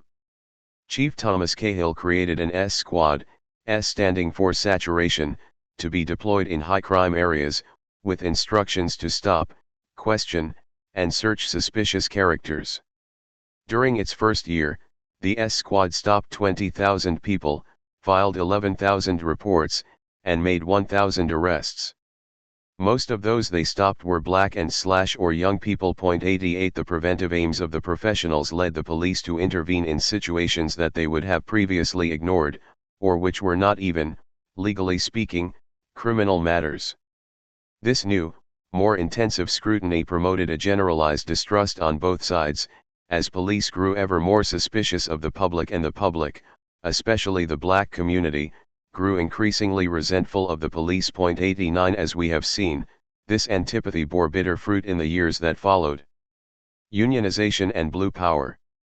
Today's police unions are the bastard children of the mid-century professionals.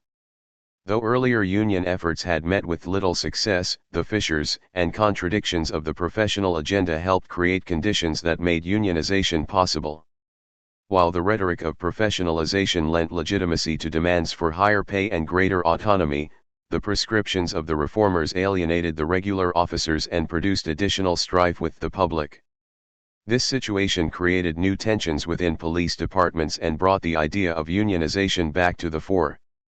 Though coming as a direct result of the attempts to professionalize policing, union organizing efforts were of a quite different character. The movement for police unions reflected a working-class labor perspective rather than a middle-class professional agenda, and found its support with the mass of patrol officers rather than with commanders.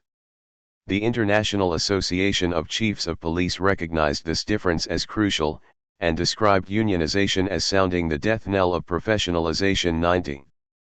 The influence of unionization has extended far beyond such basic matters as wages, working conditions, and grievances. Unionization, like the previous two waves of reform, had the general effect of increasing the institutional autonomy of the department. 91 and the autonomy of individual officers. 92 But unionization took the latter as one of its principal aims, and for that matter, sought to provide the lowest level officers collective power over the institution as a whole. 93. As the police unions grew, they set about negotiating policy matters, including those governing patrols, deployment, and discipline. 94 As Jerome Skolnick noted, the agenda quickly broadened to include questions of social policy, including which type of conduct should be criminal, societal attitudes toward protest, the procedural rights of defendants, and the sufficiency of resources allocated to the enforcement of the criminal law. 95 These efforts represented what sociologist Rodney Stark recognized as a phenomenon new to American society, the emergence of the police as a self-conscious, organized, and militant political constituency, bidding for far-reaching political power in their own right. 96. The police also returned to open electioneering like in the machine days, but with a difference. Rather than owing allegiance to their patrons and taking orders from the ward bosses, the police had developed into a constituency for the politicians to wow and woo. Police support could make or break a candidate, and once in office the politician owed his allegiance to the cops, rather than the other way around. 97. Some politicians made the most of the new balance of power. Philadelphia Police Commissioner, and later Mayor, Frank Rizzo deftly exploited the political potential of the department, building himself a career while at the same time amplifying the power of the police and increasing their independence. Under Rizzo's guidance, the police department became the unrivaled foundation of his power. 98. It wasn't long before police unions started producing their own candidates, and served in some places as a ladder into office. In 1969, Wayne Larking, who had served as head of the Police Officers Guild, was elected to the Seattle City Council.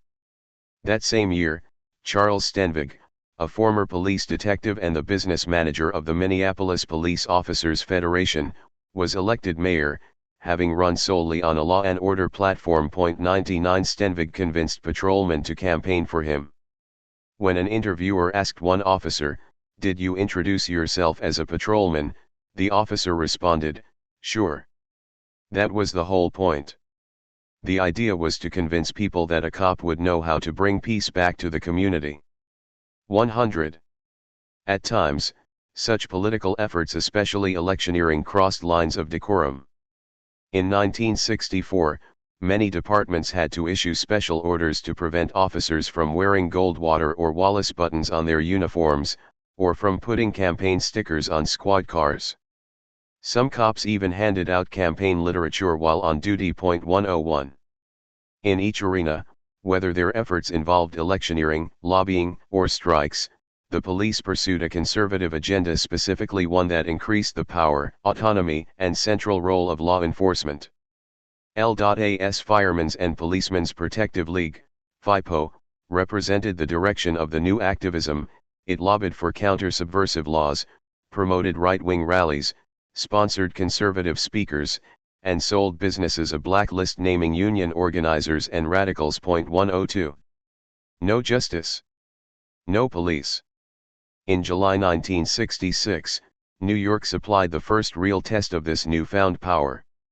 Mayor John Lindsay made good on one of his campaign promises, restructuring the city's police complaint board to include a civilian majority.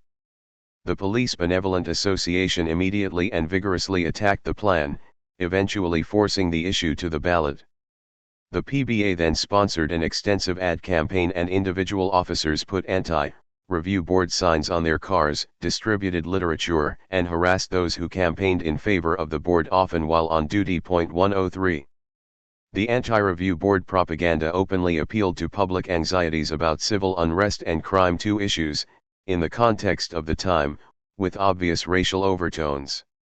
One poster showed a young girl at the entrance to a subway. Its text read, "The Civilian Review Board must be stopped. Her life, your life, may depend on it." 104. Another poster showed a riot-torn street, cluttered with rubble and lined with damaged storefronts. The caption stated, "This is the aftermath of a riot in a city that had a civilian review board." 105. On August 18, 1966, reporter editorial titled "License to Riot" worked from the same theme. Did you see the pictures of those Cleveland riots, of Negro thieves running wild, in and out of wrecked establishments, arms loaded? And did you see the cops standing by, idly watching the debauchery? That was the result of a police review board. 106. As the November election approached, police tactics became more brazen. The PBA and their supporters packed a meeting about the review board, chaired by Councilman Theodore S. Weiss. Former FBI agent William Turner described the scene. Thousands of off-duty policemen in uniform, with service revolvers strapped on and wearing PBA buttons. The buttons were later removed at the request of the police commissioner, tightly ringed City Hall and packed its corridors. Many carried signs with such slogans as "What about civil rights for cops?" and "Don't let the Reds frame the police." Adding to the spectacle were dozens of American Nazis and John Birch Society members toting American flags and shouting encouragement to the police. 107. The New York Review Board was defeated by a 2-1 margin, 1,313,161 to 765,468.108. Elsewhere during the same period, similar battles were fought more quietly, with police associations convincing city councils or mayors to refuse proposals for review boards, sometimes even dismantling existing boards. Such was the story in Los Angeles, Denver, Cincinnati, Seattle, Detroit, Newark, San Diego, Hartford, Baltimore, San Francisco, and Philadelphia. 109. But it is worth noting that the police were not univocal in their opposition to civilian review. In many cases, associations of black officers openly favored the review proposals. 110 in New York, when one such group, the Guardians, released a statement expressing their support of the mayor's proposal, a PBA spokesman protested, "They put their color before their duties and their oath as policemen." 111 It seems that the PBA saw its own political agenda as defining the scope and content of police duty. This view was given a fuller expression in August 1968, when PBA President John Cassese issued his own orders concerning police behavior during demonstrations. Cassese instructed PBA members, "If a superior tells a man to ignore a violation of the law, the policeman will take action notwithstanding that order." 112 When the PBA finally published its full guidelines, they turned out to be more bark than bite, as they mostly just paraphrased existing laws and policies, but the episode demonstrated something of the PBA's aims. 113 In particular, it suggested an emerging system of dual power within police agencies, with commanders and union leaders sometimes sharing and sometimes competing for control. This situation was a natural outgrowth of earlier struggles for departmental autonomy, like that against the Civilian Review Board. In the course of these conflicts, the political ambitions of police became more aggressive. They not only sought to insulate themselves from all outside control, but also wanted to exercise control over other areas of the government and public policy. Henry Wise, the lawyer for the Patrolmen's Benevolent Association, was very optimistic about the organization's potential. "We could elect governors, or at least knock 'em off. I've told them, the police, if you get out and organize, you could become one of the strongest political units in the Commonwealth." 114. By the end of the 1960s, the trajectory of these developments was clear, and elites started to worry. The New York Times opined, "A city cannot be ruled by its police force, any more than a free nation can be ruled by its military establishment." 115 The police, both in their departments and in their unions, were coming to represent a force that could rival the civil authorities. In 1968, Boston Mayor Kevin White confessed, "Are the police governable? Yes. Do I control the police, right now? No." 116 In 1972, LA City Administrative Officer C. Irwin Piper said FIPO had more political clout than any other group in city government. 117. Unfortunately, the period of police militancy has outlasted many of the social conditions that produced its rise, and police activism continues to have major political consequences. In 1992, when New York Mayor David Dinkins proposed a civilian review committee, the PBA mounted a protest-cum-riot, which Acting Commissioner Raymond Kelly described as unruly, mean-spirited, and perhaps criminal. According to Kelly's report, 10,000 off-duty cops took over the steps of City Hall, blocked traffic on the Brooklyn Bridge, damaged property, and assaulted passers-by.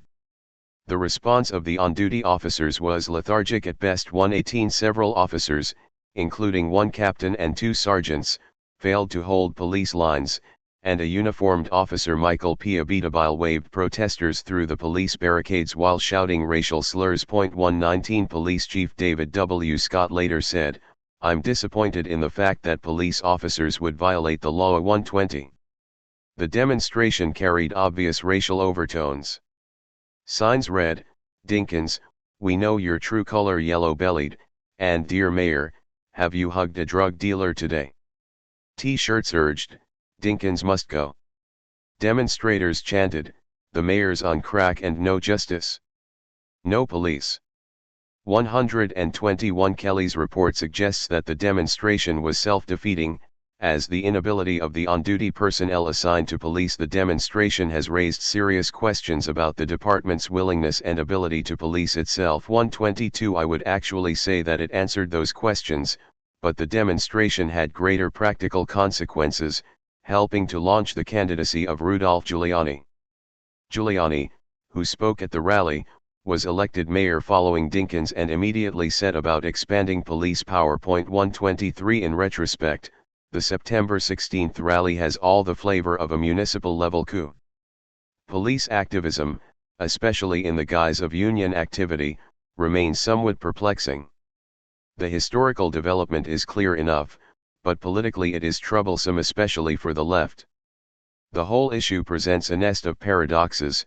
The police have unionized and gone on strike but continue in their role as strike breakers. 124 They have pitted themselves against their bosses and the government, but represent a threat to democracy rather than an expression of it.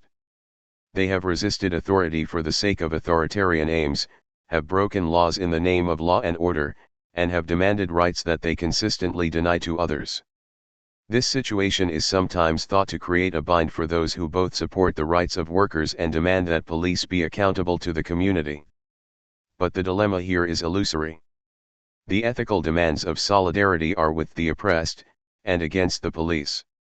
Working people cannot afford to extend solidarity to the police, and we cannot let the reactionary goals of police unions restrain us in our attacks on injustice. Confusion in this matter represents a set of related misconceptions. These can be resolved by clearly examining the class status of the police and the nature of their organizations.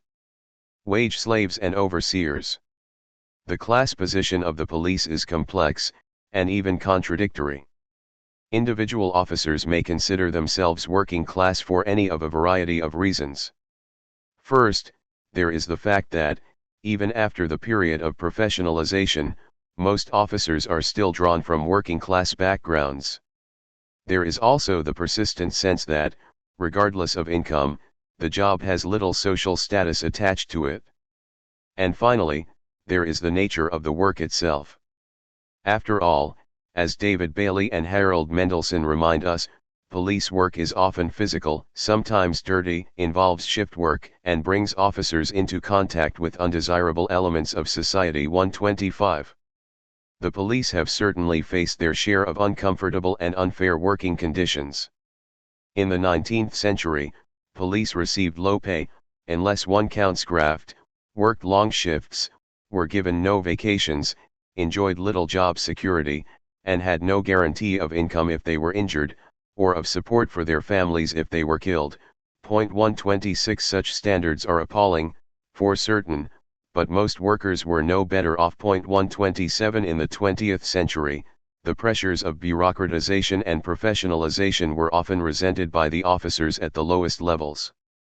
Bureaucratization increased discipline, eliminated political patronage and protection, and supplied rule-bound prescriptions for police action. Professionalization represented, from the perspective of the old-school cops, an unnecessary intrusion of elitist organizational goals at the expense of a traditional hard-nosed approach. Both reform movements created structural tensions within the police departments that later motivated the drive toward unionization. But the proletarian aspects of policing are only half the equation. Though individually they receive just a meager portion of capitalism's benefits, the police represent both the interests and the power of the ruling class. Like managers, police control those who do the work, and they actively maintain the conditions that allow for profitable exploitation. 128. The police thus occupy a dual position as workers and overseers, but this is not a fatal contradiction. A worker can be made to discern his own interests, apart from the interests of the working class as a whole. Such is the nature of the so-called middle class, which is really a section of the working class bought off by the capitalists to act on their behalf and manage their affairs. 129 Class status, as economist Harry Braverman argues, is determined neither by income nor by ownership, but by power relations. Since the authority and expertise of the middle ranks in the capitalist corporation represent an unavoidable delegation of responsibility, the position of such functionaries may best be judged by their relation to the power and wealth that commands them from above, and to the mass of labor beneath them which they in turn help to control, command, and organize. 130. The peculiar distinction of this middle stratum is that its members share in both the power and rewards of the upper classes and in the alienation of the workers they control. 131 This basic fact requires elites to treat police differently than other workers. seeking through ideology and material incentives to separate them from the mass of workers, and the labor movement especially, tying the interests of the police to those of capitalism and the state. This trick is accomplished through peculiar means, using what is ostensibly a labor organization, the police union. Police unions aren't unions. The status of police unions, and their relationship to the labor movement as a whole, has always been troublesome. When the NYPD challenged the legality of the Patrolmen's Benevolent Association in 1951, the court ruled that the PBA could organize police and could negotiate contracts precisely because it was not a union. According to the court, the police could join associations like the PBA and FOP, but not any organization that had either non-police leadership or affiliation with non-police unions. 132 This ruling represented something of a compromise position, seeking both to preserve the neutrality of police action against strikes and to respect the officer's right to free association. As legal reasoning goes, that's not very impressive. New York City Police Commissioner Stephen P. Kennedy, who strongly resisted the